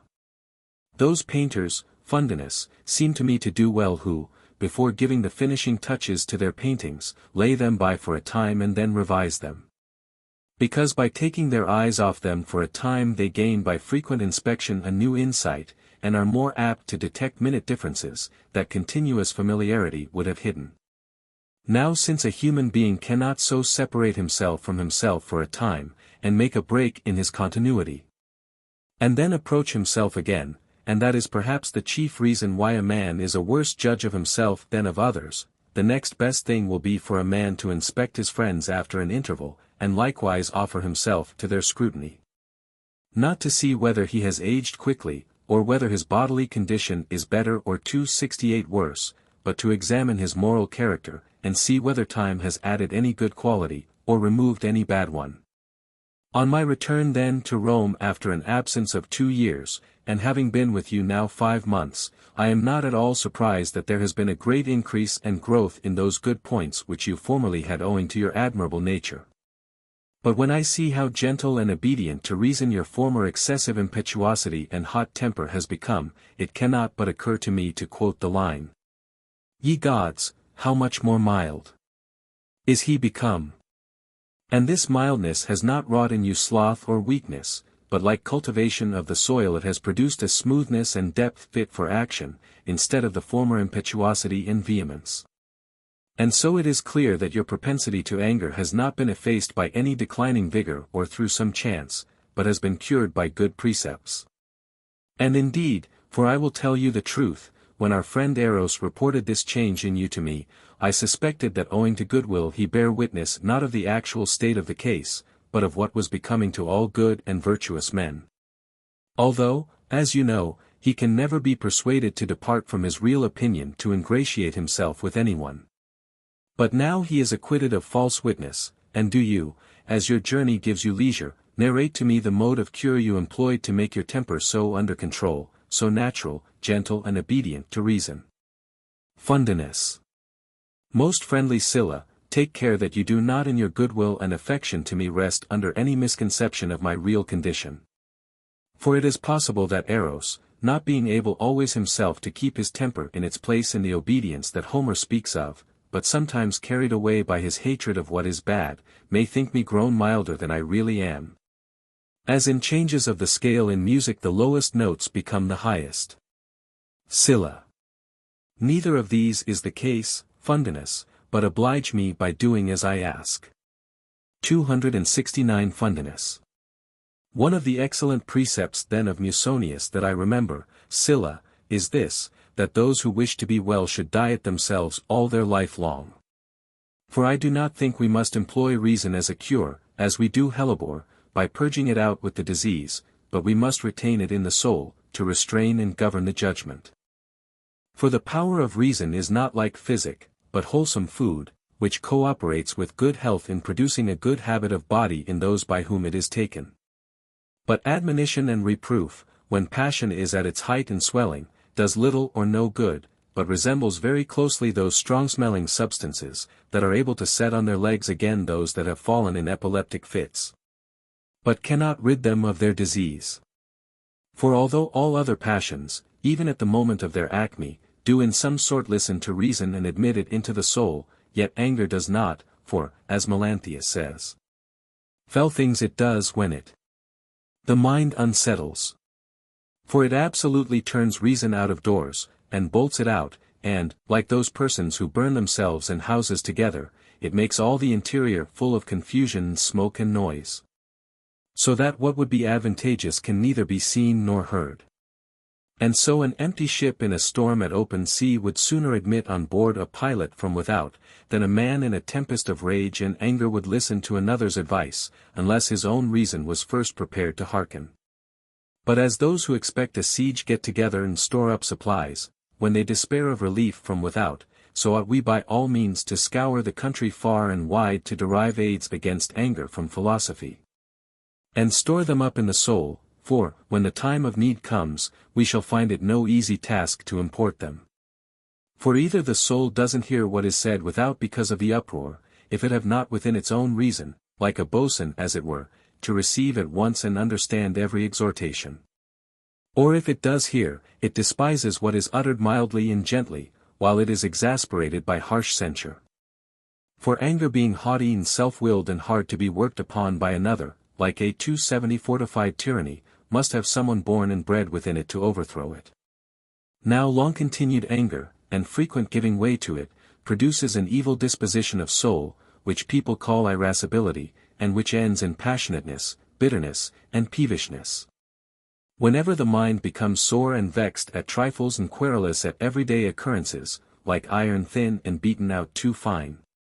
But when the judgment checks and suppresses at once the rising anger, it not only cures the soul for the moment, but restores its tone and balance for the future. It has happened to myself indeed twice or thrice, when I strongly fought against anger, that I was in the same plight as the Thebans, who after they had once defeated the Lacedaemonians, whom they had hitherto thought invincible, never lost a battle against them again. I then felt confident that reason can win the victory.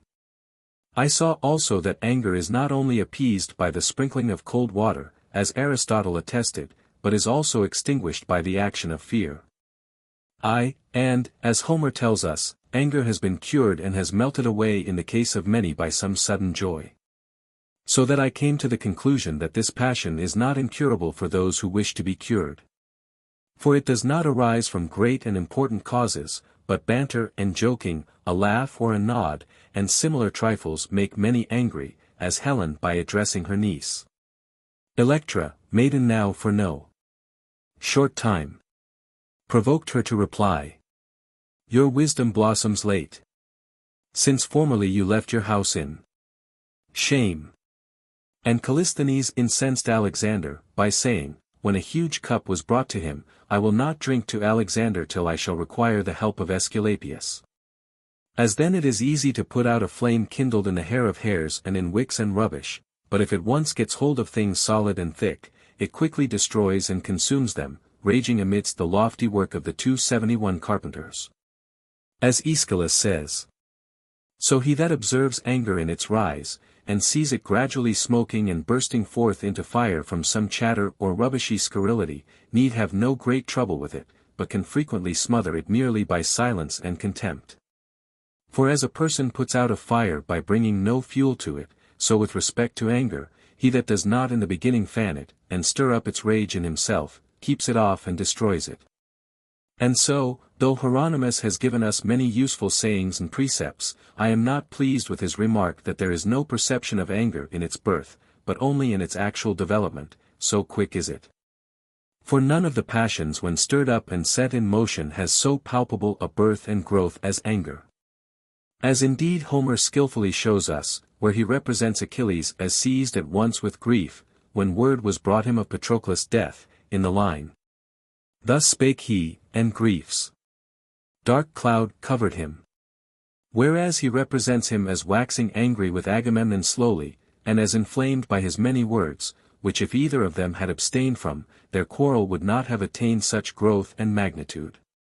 And so Socrates, as often as he perceived any anger rising in him against any of his friends, setting himself like some ocean promontory to break the violence of the waves, would lower his voice, and put on a smiling countenance, and give his eye a gentler expression, by inclining in the other direction and running counter to his passion, thus keeping himself from fall and defeat.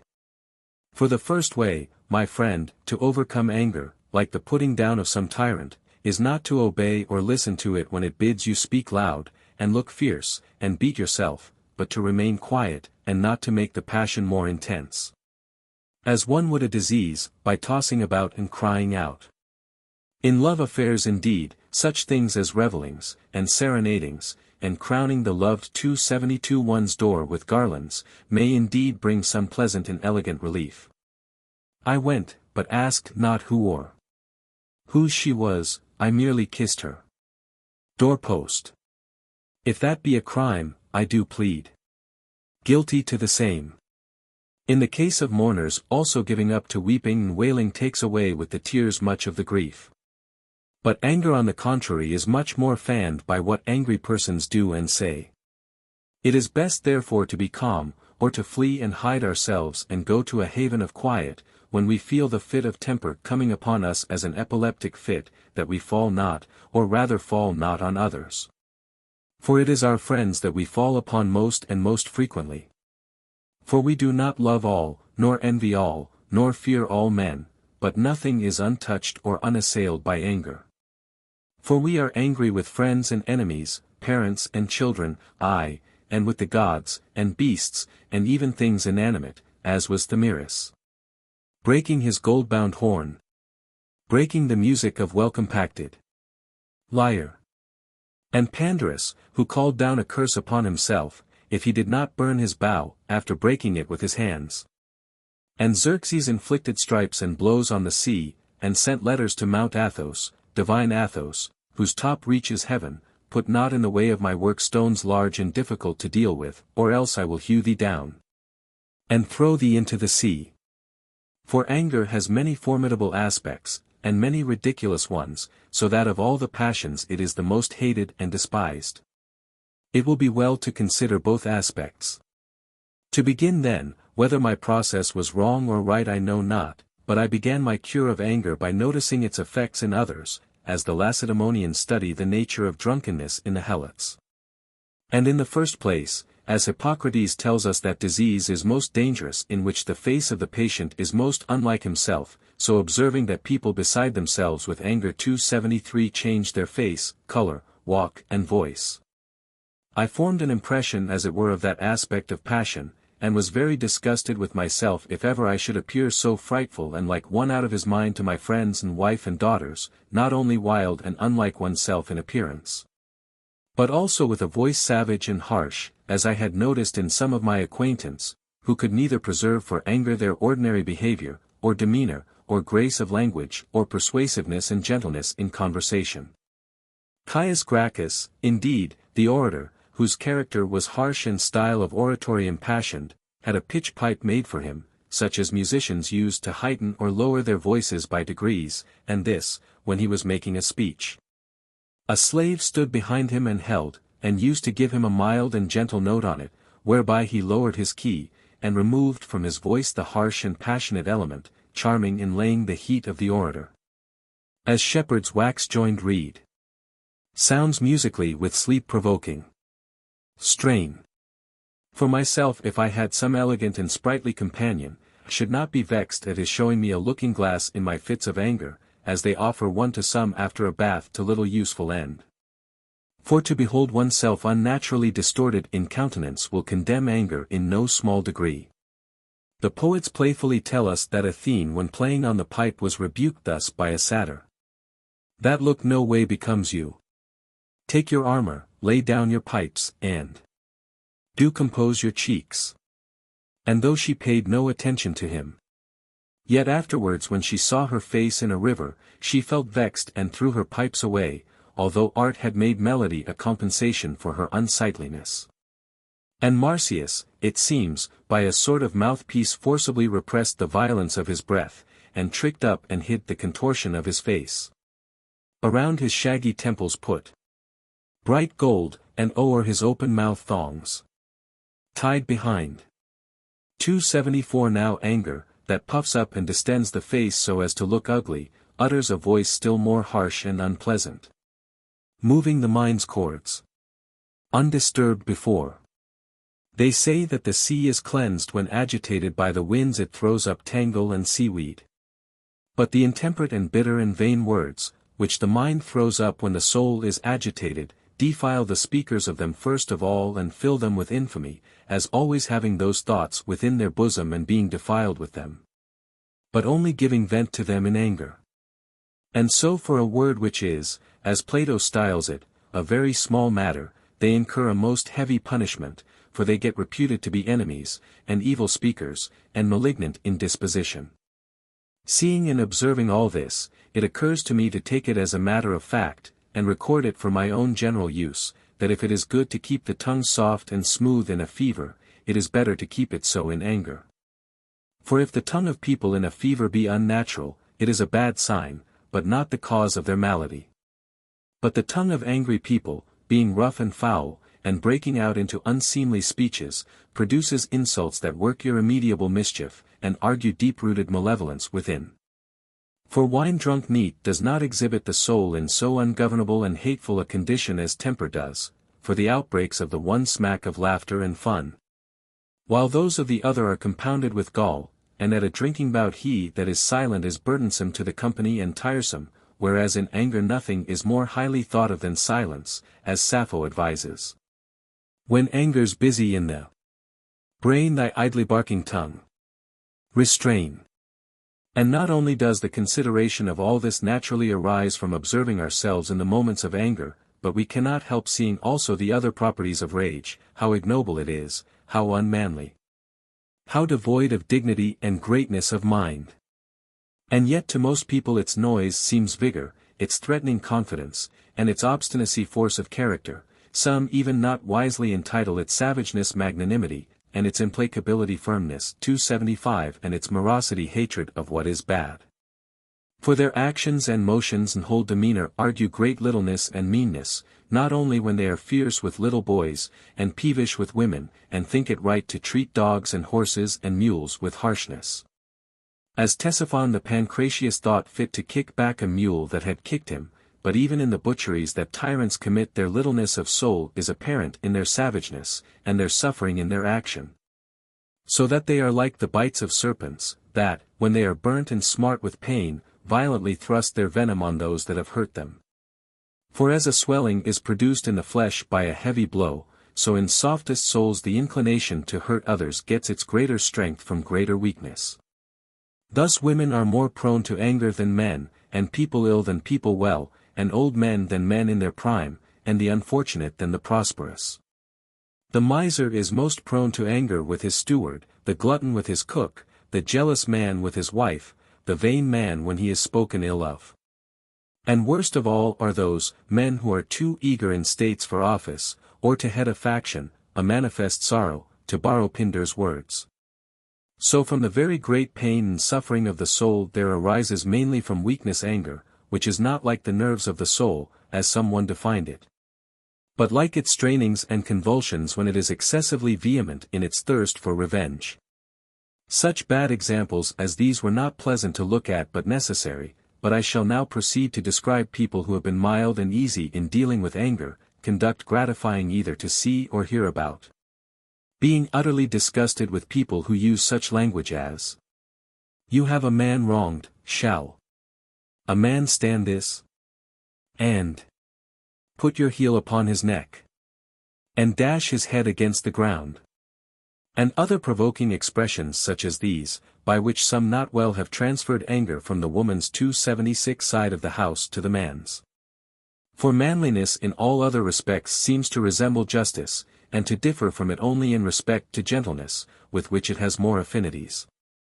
For it sometimes happens to worse men to govern better ones, but to erect a trophy in the soul against anger, which Heraclitus says it is difficult to contend against, for whatever it wishes is bought at the price of the soul, is a proof of power so great and victorious as to be able to apply the judgment as if it were nerves and sinews to the passions. So I always try to collect and peruse the remarks on this subject not only of the philosophers, who foolish people say had no gall in their composition, but still more of kings and tyrants.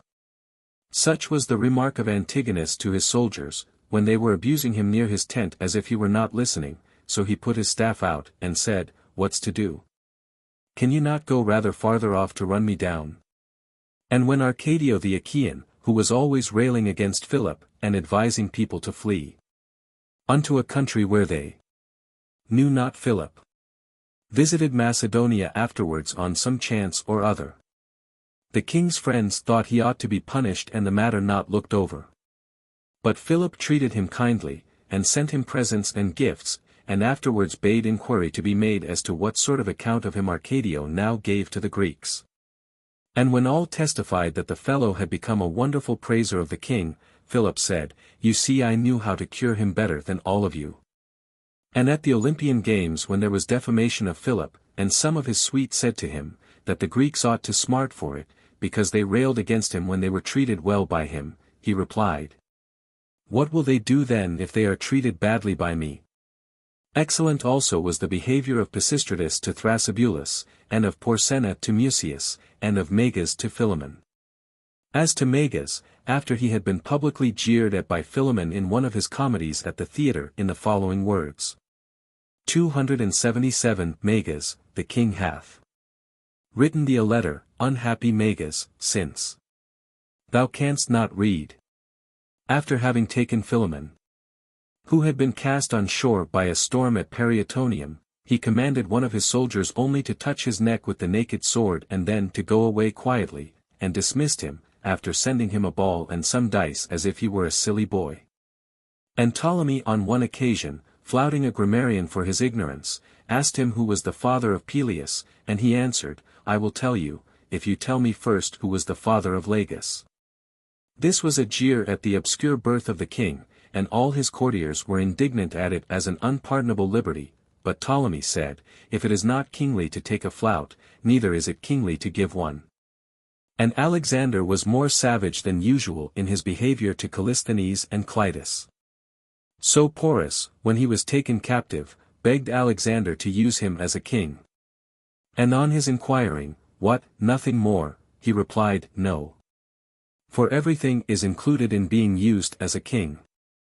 So they call the king of the gods Malicious, while they call Ares Mimactes, and punishment and torture they assign to the Erinyes and to demons, not to the gods or Olympus. As then a certain person passed the following remark on Philip when he had razed Olympus to the ground, he certainly could not build such another city, so we may say to anger, you can root up, and destroy, and throw down. But to raise up and save and spare and tolerate is the work of mildness and moderation, the work of a Camillus, a Metellus, an Aristides, a Socrates. But to sting and bite is to resemble the ant and horsefly. For, indeed, when I consider revenge, I find its angry method to be for the most part ineffectual, since it spends itself in biting the lips and gnashing the teeth, and in vain attacks, and in railings coupled with foolish threats. And eventually resembles children running races, who from feebleness ridiculously tumble down before they reach the goal they are hastening to. So that speech of the Rhodian to a 278 lictor of the Roman praetor who was shouting and talking insolently was not inapt, it is no matter to me what you say, but what your master thinks. And Sophocles, when he had introduced Neoptolemus and Eurypylus as armed for the battle, gives them this high commendation. They rushed into the midst of armed warriors. Some barbarians indeed poison their steel, but bravery has no need of gall, being dipped in reason, but rage and fury are not invincible but rotten. And so the Lacedaemonians by their pipes turn away the anger of their warriors, and sacrifice to the Muses before commencing battle, that reason may abide with them, and when they have routed a foe do not follow up the victory, but relax their rage. Which like small daggers they can easily take back. But anger kills myriads before it is glutted with revenge, as happened in the case of Cyrus and Pelopidas the Theban. But Agathocles bore mildly the revilings of those he was besieging, and when one of them cried out, Potter, how are you going to get money to pay your mercenaries? He replied laughingly, out of your town if I take it. And when some of those on the wall threw his ugliness into the teeth of Antigonus, he said to them, I thought I was rather a handsome fellow. But after he had taken the town, he sold for slaves those that had flouted him, protesting that, if they insulted him again, he would bring the matter before their masters. I have noticed also that hunters and orators are very unsuccessful when they give way to anger. And Aristotle tells us that the friends of Satyrus stopped up his ears with wax when he was to plead a cause, that he might not make any confusion in the case through rage at the abuse of his enemies. And does it not frequently happen with ourselves that a slave who has offended escapes punishment, because they abscond in fear of our threats and harsh words?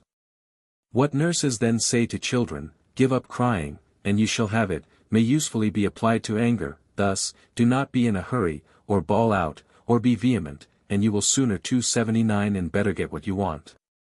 For a father, seeing his boy trying to cut or cleave something with a knife, takes the knife from him and does it himself, and similarly a person, taking revenge out of the hand of passion, does himself safely and usefully and without harm punish the person who deserves punishment, and not himself instead, as anger often does.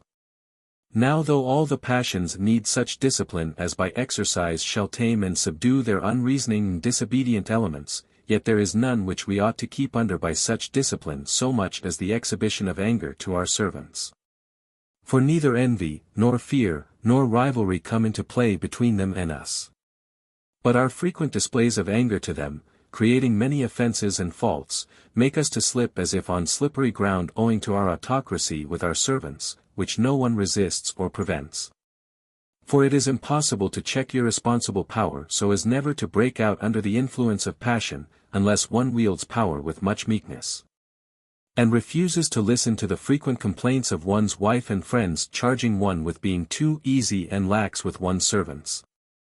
And by nothing have I been more exasperated against them, as if they were being ruined for want of correction.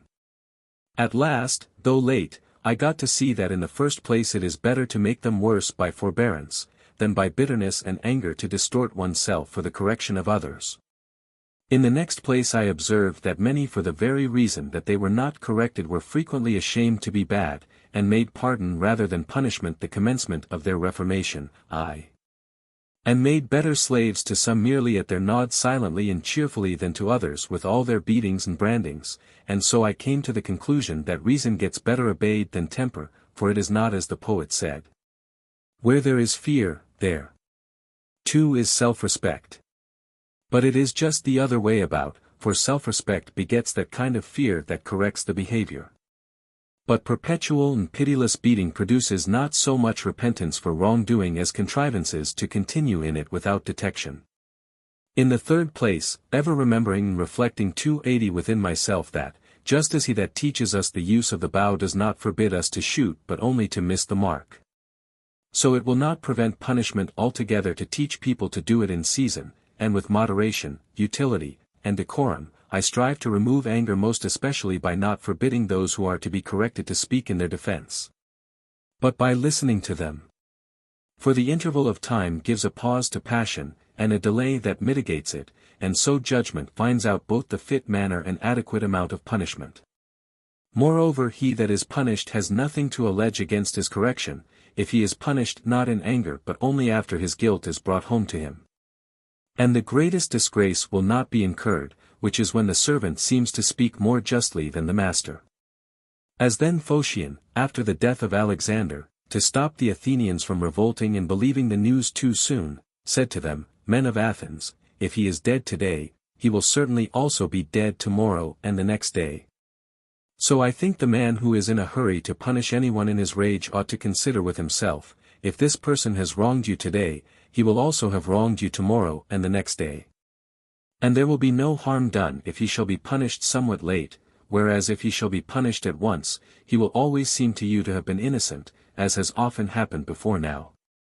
For which of us is so savage as to chastise and scourge a slave because 5 or 10 days before he over-roasted the meat, or upset the table, or was somewhat tardy on some errand? And yet these are the very things for which we put ourselves out and are harsh and implacable, immediately after they have happened and are recent. For as bodies seem greater in a mist, so do little matters in a rage. We ought therefore to consider such arguments as these at once, and if, when there is no trace of passion left, the matter appear bad to calm and clear reason, then it ought to be taken in hand. And the punishment ought not to be neglected or abandoned, as we leave food when we have lost our appetites. For nothing causes people to punish so much when their anger is fierce, as that when it is appeased they do not punish at all, but forget the matter entirely, and resemble lazy rowers 281 who lie in harbor when the sea is calm, and then sail out to their peril when the wind gets up. So we, condemning reason for slackness and mildness in punishing, are in a hurry to punish, borne along by passion as by a dangerous gale. He that is hungry takes his food as nature dictates, but he that punishes should have no hunger or thirst for it, nor require anger as a sauce to stimulate him to it, but should punish when he is as far as possible from having any desire for it, and has to compel his reason to it.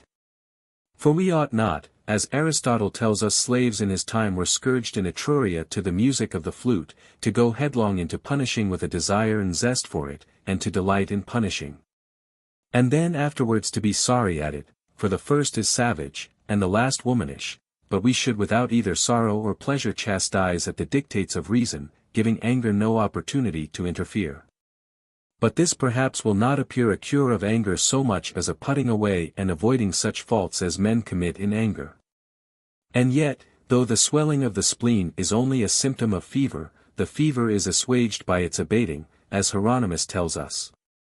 Now when I contemplated the origin of anger itself, I observed that, though different persons fell into it for different reasons, yet in nearly all of them was the idea of their being despised and neglected to be found.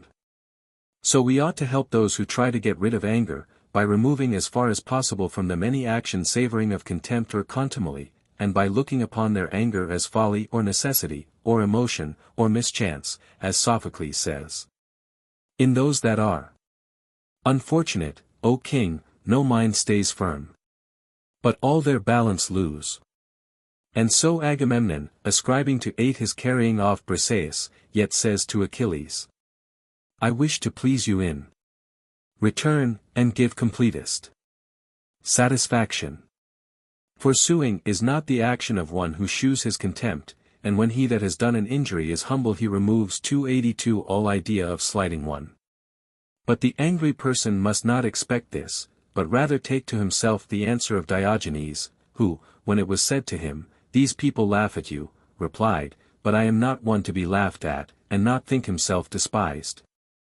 But rather despise the person who gave the offense, as acting from weakness, or error, or rashness, or heedlessness, or illiberality, or old age, or youth.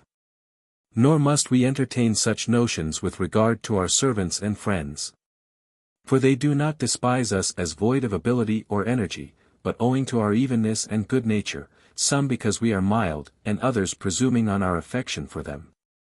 But as it is we not only fly into rages with wife and slaves and friends, as if we were slighted by them, but we also frequently, from forming the same idea of being slighted, fall foul of innkeepers and sailors and muleteers. And are vexed at dogs that bark and asses that are in our way, like the man who was going to beat an ass driver, but when he cried out he was an Athenian, he said to the ass, "You are not an Athenian anyway," and beat it with many stripes. Moreover, those continuous and frequent fits of anger that gather together in the soul by degrees, like a swarm of bees or wasps, are generated within us by selfishness and peevishness, luxury and softness. And so nothing causes us to be mild to our servants and wife and friends so much as easiness and simplicity, and the learning to be content with what we have, and not to require a quantity of superfluities. He who likes not his meat if over-roast or over-boiled, or under-roast, or under-boiled, and never praises it, however dressed. But will not drink unless he have snow to cool his drink, nor eat bread purchased in the market. Nor touch food served on cheap or earthenware plates, nor sleep upon any but a feather bed that rises and falls like the sea stirred up from its depths, and with rods and blows hastens his servants at table. So that they run about and cry out and sweat as if they were bringing poultices to sores. He is slave to a weak, querulous and discontented mode of life, and, like one who has a continual cough or various ailments, whether he is aware of it or not, he is in an 283 ulcerous and catarrh-like condition as regards his proneness to anger. We must therefore train the body to contentment by plain living, that it may be easily satisfied, for they that require little do not miss much. And it is no great hardship to begin with our food, and take it silently whatever it is, and not by being choleric and peevish to thrust upon ourselves and friends the worst sauce to meat, anger.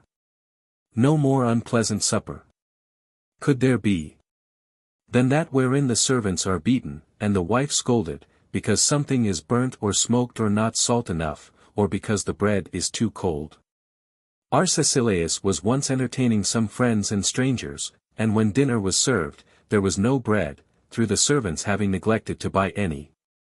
In such a case as this which of us would not have broken the walls with vociferation? But he only smiled and said, "How unfit a sage is to give an entertainment." And when Socrates once took Euthydemus home with him from the wrestling school, Xanthippe was in a towering rage, and scolded, and at last upset the table, and Euthydemus rose and went away full of sorrow. But Socrates said to him, "Did not a hen at your house the other day fly in and act in the very same way? And we did not put ourselves out about it. We ought to receive our friends with gaiety and smiles and welcome, not knitting our brows, or inspiring fear and trembling in the attendants. We ought also to accustom ourselves to the use of any kind of ware at table, and not to stint ourselves to one kind rather than another, as some pick out a particular tankard or horn, as they say Marius did, out of many, and will not drink out of anything else. And some act in the same way with regard to oil flasks and scrapers, being content with only one out of all, and so, if such an article is broken or lost, they are very much put out about it, and punish with severity. He then that is prone to anger should not use rare and dainty things, such as choice cups and seals and precious stones, for if they are lost they put a man beside 284 himself much more than the loss of ordinary and easily got things would do. And so when Nero had got an 8-cornered tent constructed, a wonderful object both for its beauty and costliness, Seneca said to him, "You have now shown yourself to be poor, for if you should lose this, you will not be able to procure such another." And indeed it did so happen that the tent was lost by shipwreck, but Nero bore its loss patiently, remembering what Seneca had said. Now this easiness about things generally makes a man also easy and gentle to his servants, and if to them, then it is clear he will be so to his friends also, and to all that serve under him in any capacity. So we observe that newly purchased slaves do not inquire about the master who has bought them, whether he is superstitious or envious, but only whether he is a bad-tempered man, and generally speaking we see that neither can men put up with chaste wives, nor wives with loving husbands, nor friends with one another, if they be ill-tempered to boot. So neither marriage nor friendship is bearable with anger, though without anger even drunkenness is a small matter. For the wand of Dionysus punishes sufficiently the drunken man, but if anger be added it turns wine from being the dispeller of care and inspirer of the dance into a savage and fury. And simple madness can be cured by Anticyra, but madness mixed with anger is the producer of tragedies and dreadful narratives. So we ought to give anger no vent, either in jest, for that draws hatred to friendliness, or in discussion, for that turns love of learning into strife, or on the judgment seat, for that adds insolence to power, or in teaching, for that produces dejection and hatred of learning, or in prosperity, for that increases envy, or in adversity, for that deprives people of compassion, when they are peevish and run counter to those who condole with them, like Priam. A murrain on you, worthless wretches all, have you no griefs at home, that here you come to sympathize with me? 285 Good temper on the other hand is useful in some circumstances, adorns and sweetens others, and gets the better of all peevishness and anger by its gentleness. Thus Euclides, when his brother said to him in a dispute between them, "May I perish, if I don't have my revenge on you," replied, "May I perish, if I don't persuade you," and so at once turned and changed him. And Polemo, when a man reviled him who was fond of precious stones and quite crazy for costly seal rings, made no answer, but bestowed all his attention on one of his seal rings, and eyed it closely. And he being delighted said, "Do not look at it so, Polemo, but in the light of the sun, and it will appear to you more beautiful." And Aristippus, when there was anger between him and Aeschines, and somebody said, "O Aristippus, where is now your friendship?" replied, "It is asleep, but I will wake it up," and went to Aeschines, and said to him, "Do I seem to you so utterly unfortunate and incurable as to be unworthy of any consideration?" And Aeschines replied, "It is not at all wonderful that you, being naturally superior to me in all things, should have been first to detect in this matter too what was needful. For not a woman only, but young child tickling the bristly boar with tender hand, will lay him prostrate sooner than an athlete.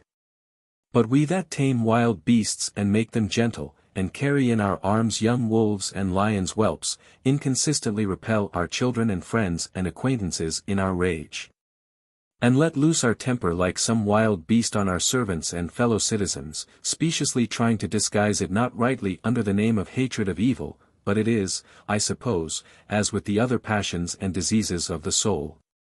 We cannot get rid of any of them by calling one prudence, and another liberality, and another piety.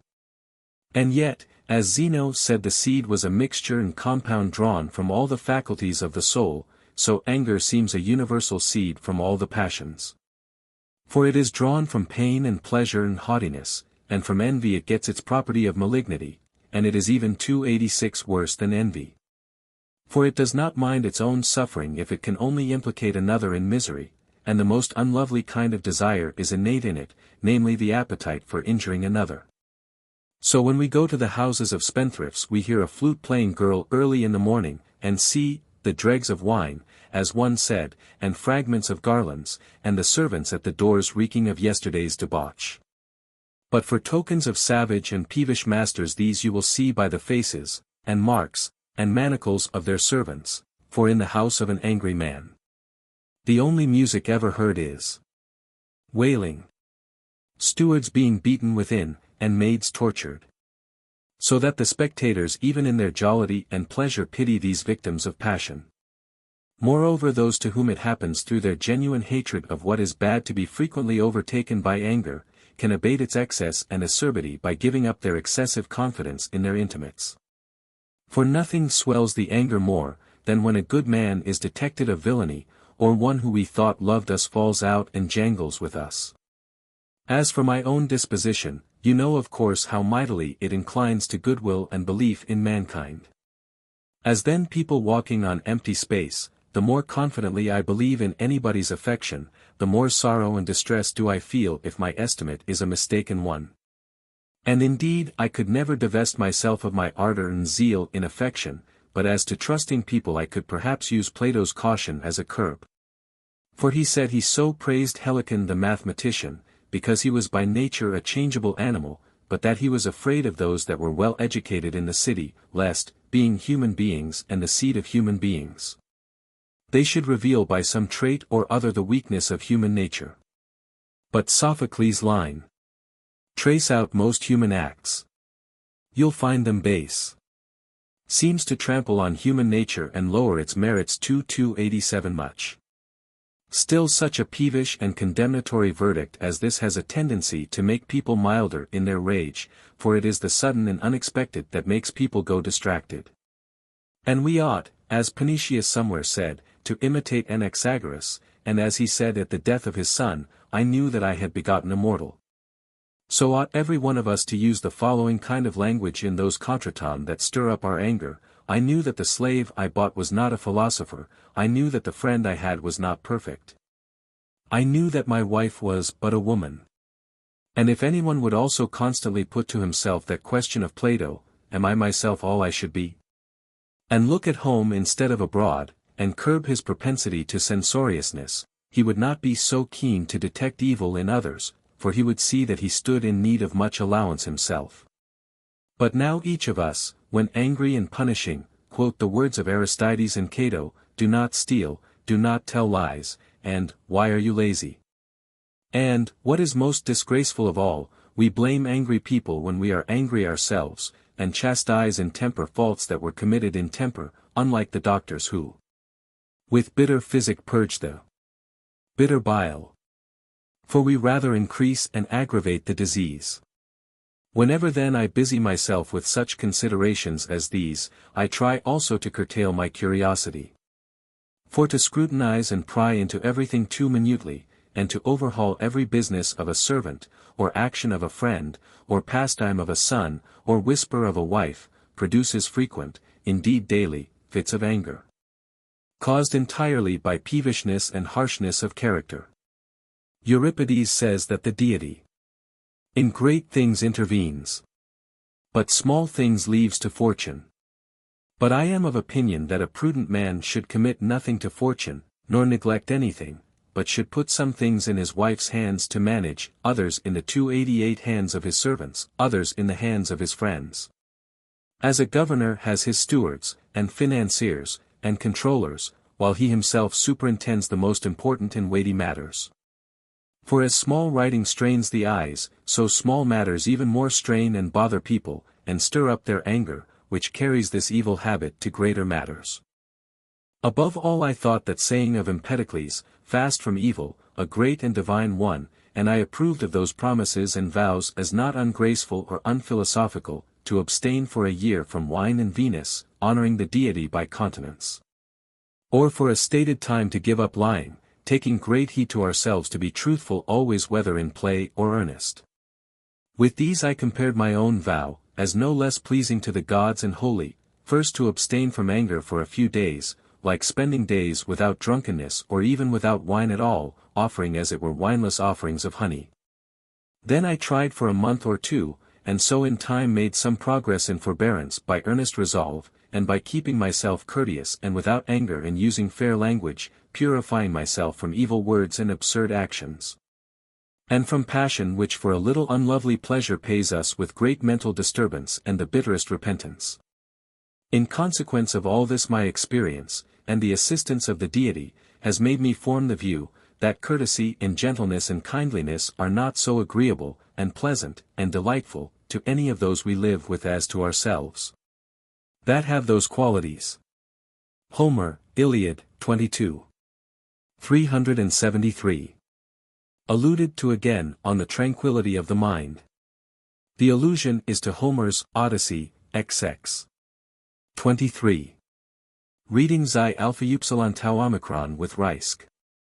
Euripides, Orestes, 72. Euripides, Orestes, 99. Fragment 361. Homer, Iliad, 17. 591. The reading of the Misses is Alphatau Nu. Lines of Callimachus. Philando iota nu is the admirable emendation of Salmasius. Sophocles, Thamyras, Fragm. 232. Iliad, v. 214-216. Reading Nu Omicron iota, as Wittenbach suggests. Aeschylus, Prometheus, 574, 575. It will be seen I adopt the reading and punctuation of Xylander. This is the reading of Reisk and Dubner. That is mild. Zeus is so called, Pausanias, I, 37, 2. 9, 20. That is, fierce, furious. It will be seen I adopt the suggestion of Reisk. Literally, is silent about. It is like the saying about von Moltke that he can be silent in 6 or 7 languages. Adopting Reisk's reading. Compare Pausanias, 4. 8. Dubner puts this sentence in brackets. Sophocles, Antigone, 563, 564. Homer, Iliad, 19. 138. Homer, Odyssey, XX. 392. Or Strigils. Anticyra was famous for its hellebore, which was prescribed in cases of madness. See Horace, Satires, 2. 3, 82, 83. Homer, Iliad, 24. 239, 240. A philosopher of Megara, and disciple of Socrates. Compare our author, De Fraterno Amore. So Reisk. Dubner reads Phi Beta Omicron Upsilon. The MSS.